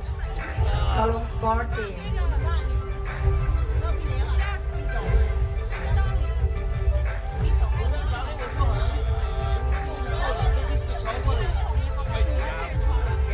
Did it 100K within 9 hours, 51 minutes, 39 seconds. 现场的各位朋友们，请大家做好准备，接下来我们的终点将会迎来第4位抵达终点的选手，来自中国颜龙飞 from China Team Cologne Sport. Ladies and gentlemen, we're about to cheer for Yan Long Fei. Congratulations!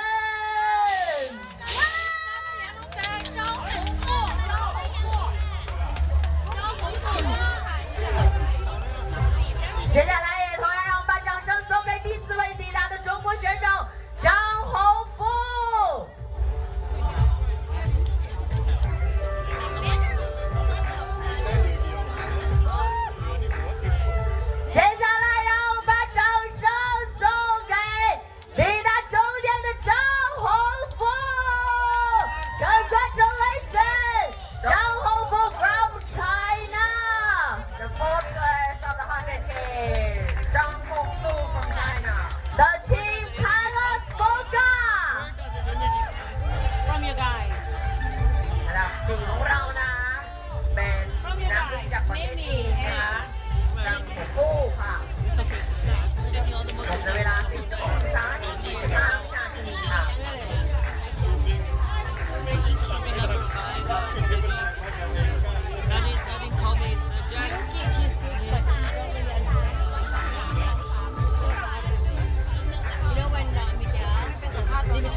But did you gear check?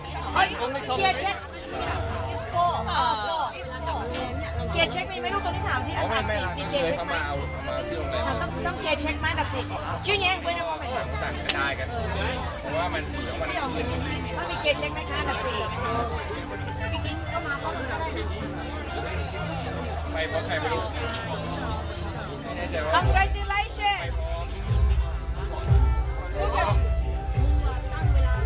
Darling why don't you go sleep รายงานตัวที่เต็นท์เลยค่ะรายงานตัวที่เต็นท์นำไปได้ไหมคะ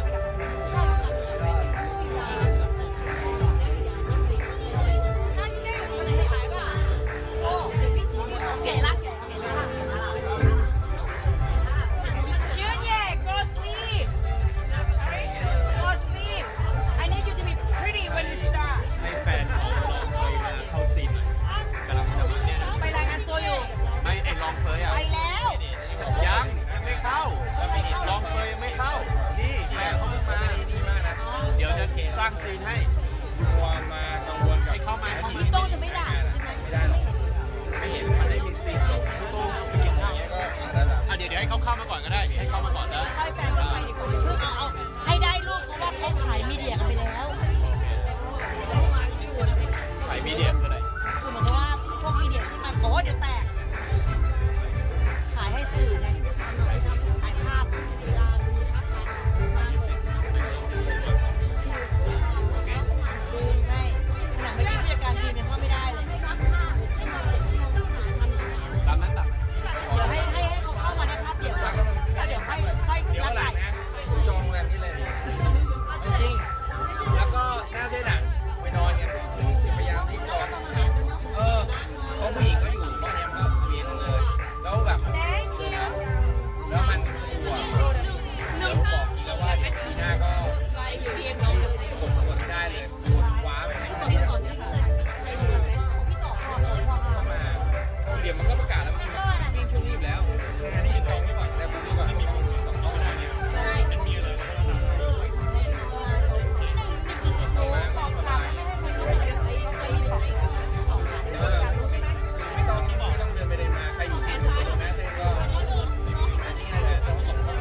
ก็บอกว่าฝั่งที่สี่บอกว่าเราเคลียร์หน้างานเลยขยับสลับขยับยาวไปอะไรอะไรไม่มีนี่กันเองแล้วเราจะ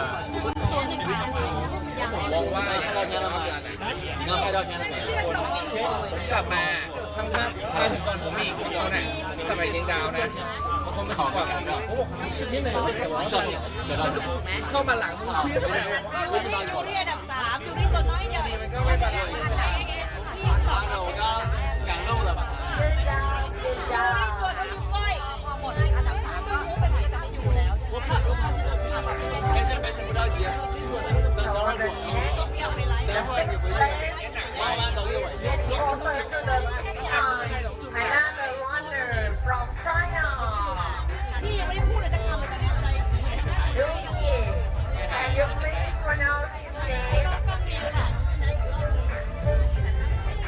คือเห็นบางคนพอจากทางโมไม่สามารถเป็นเลยเขาโมใส่เขาโยนเพื่อมันต้องถึงเยอะกว่าเรียนออกไปถ่ายช่วงเดียวก็เสร็จแล้วการลงโรเบียมาเท่ากันได้มา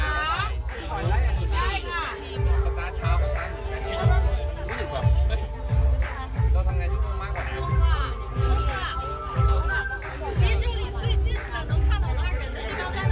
แต่โอเคพอเราลากยาว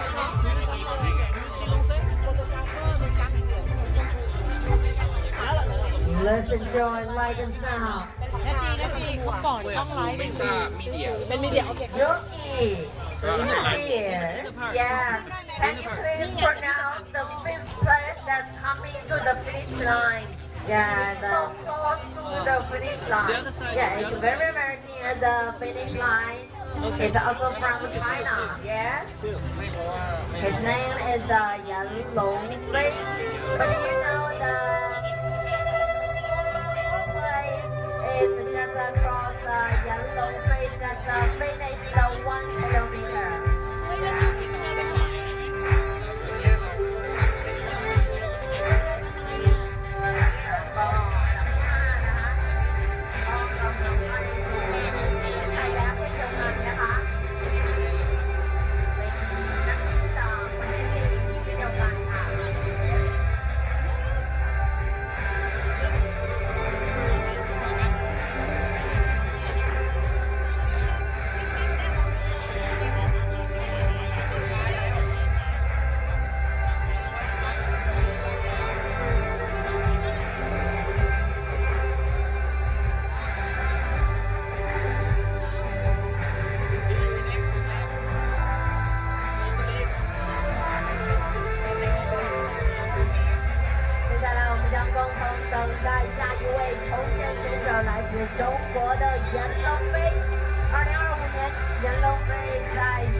HOKA Chiang Mai Thailand by UTMB 100K.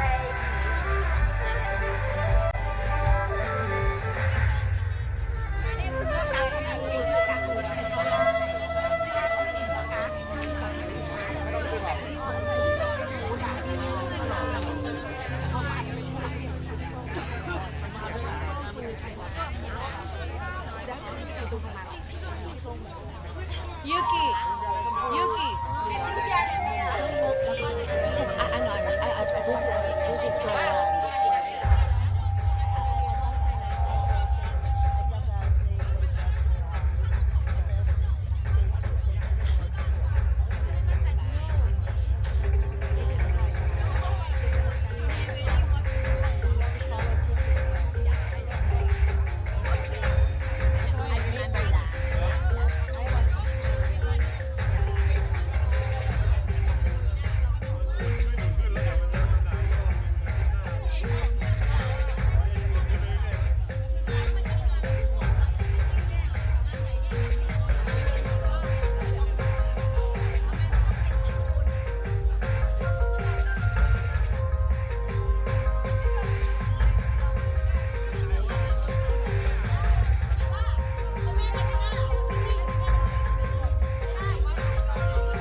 5 ของระยะมง50 day นะคะ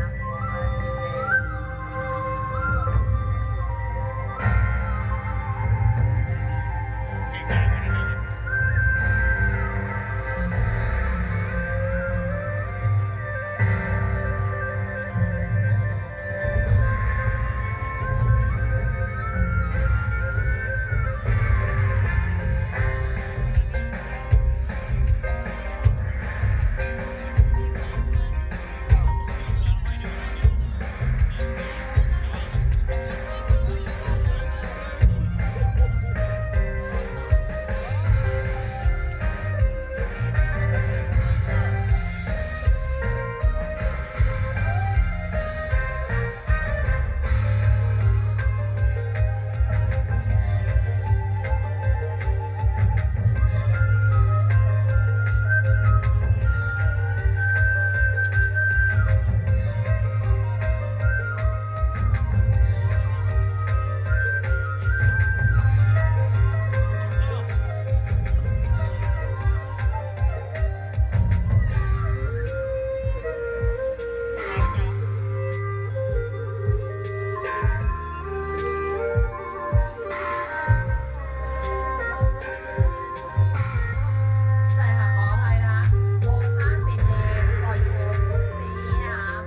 ตอนนี้น้อง5 เส้นทางอยู่ไหนเอ่ยมาเตรียมตัวแล้วเข้าแล้วแล้ว ประมาณ3 นาทีนะคะ2 นาทีด้วยซ้ำไปตอนนี้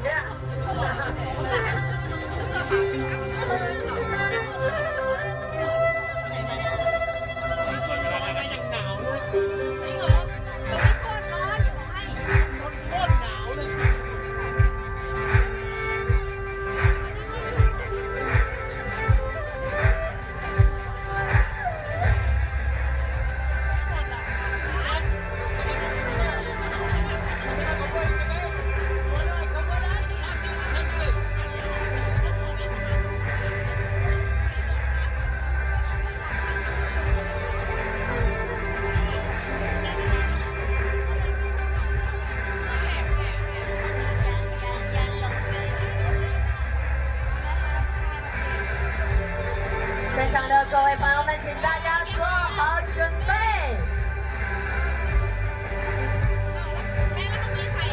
接下来，让我们把掌声、欢呼声送给即将抵达的下位选手。We will We had come back for the women's race, but look who is about to cross the line. I believe Tony in 4th place. Is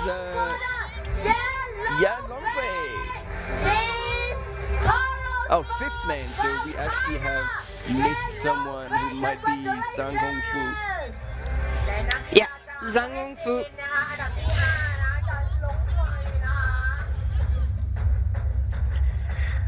And we might be seeing a sprint finish between Huang Wei and Ha Ji Hao as well. Because the last time we saw him, he was not letting her pass. So it's touch and go where he is at this point. One of them is going to win.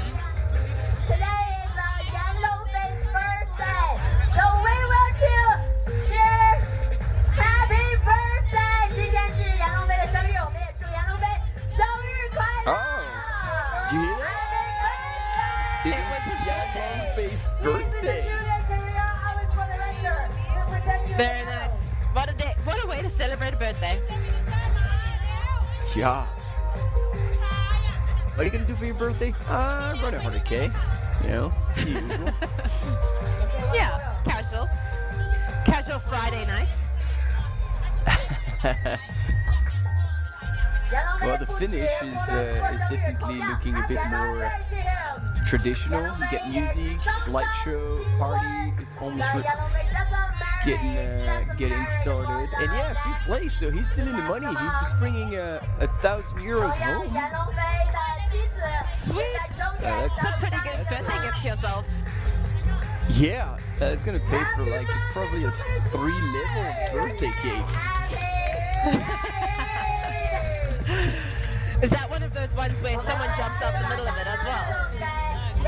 Yeah, and depending on how much money you put, the more money you put, the less clothes that person will have on. Oh my gosh. But that's just my guess. I never had this opportunity, unfortunately. You need to go run a 100K race and win €1,000 so that you can just go blow it on there. 310. Yeah. Popping out the middle here. Then you're My birthday cake is more like a little muffin and one single candle. It's about where I stand in life. Yeah. And if Ruth is making it for you, fair enough. It's probably one of those really delicious little banana chip muffin things that she made for us once, and they were really good.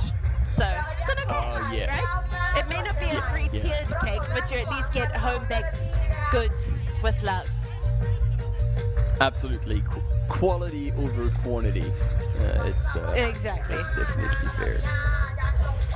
All right, so how far are our top 3 women?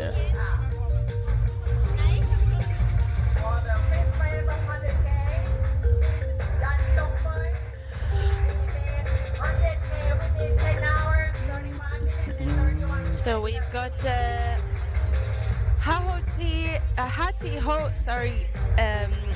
supposedly imminent at the Chiang Mai Power Park. And I wonder if we are going to be seeing her running into the stadium like we did with the men.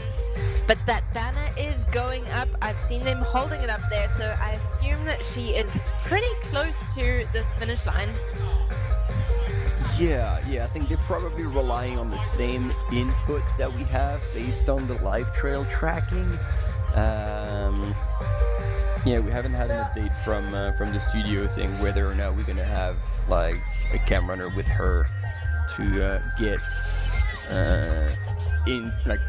with her into the Chiang Mai Park, which would then mean the last few Ks. But now, since she is written as imminent across the line, she's probably not well within the last kilometer.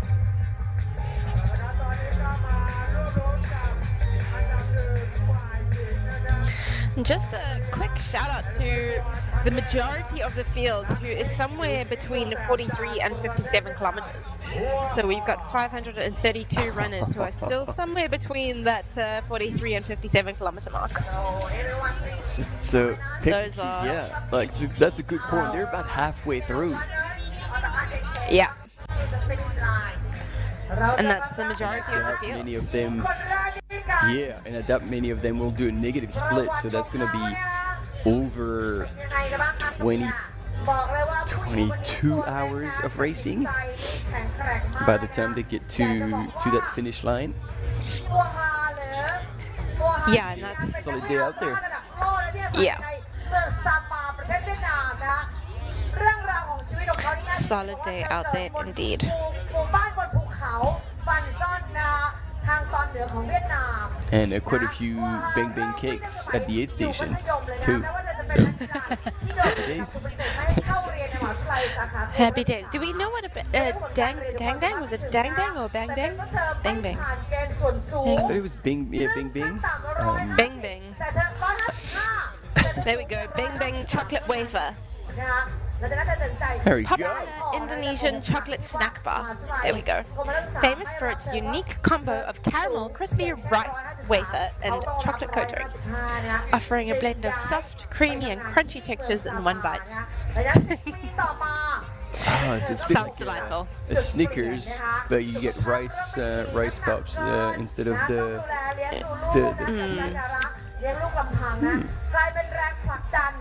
Doesn't sound bad. Yeah. I could grab a bang bang. Yeah. Or two. Yeah.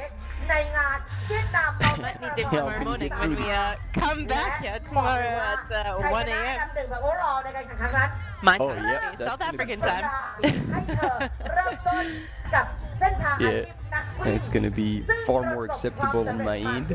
I think it's going to be 12:30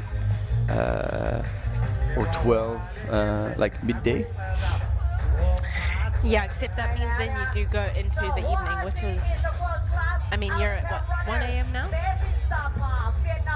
1:42 a.m. Yeah. There we go. I've seen the moon rise and disappear. And yeah, at least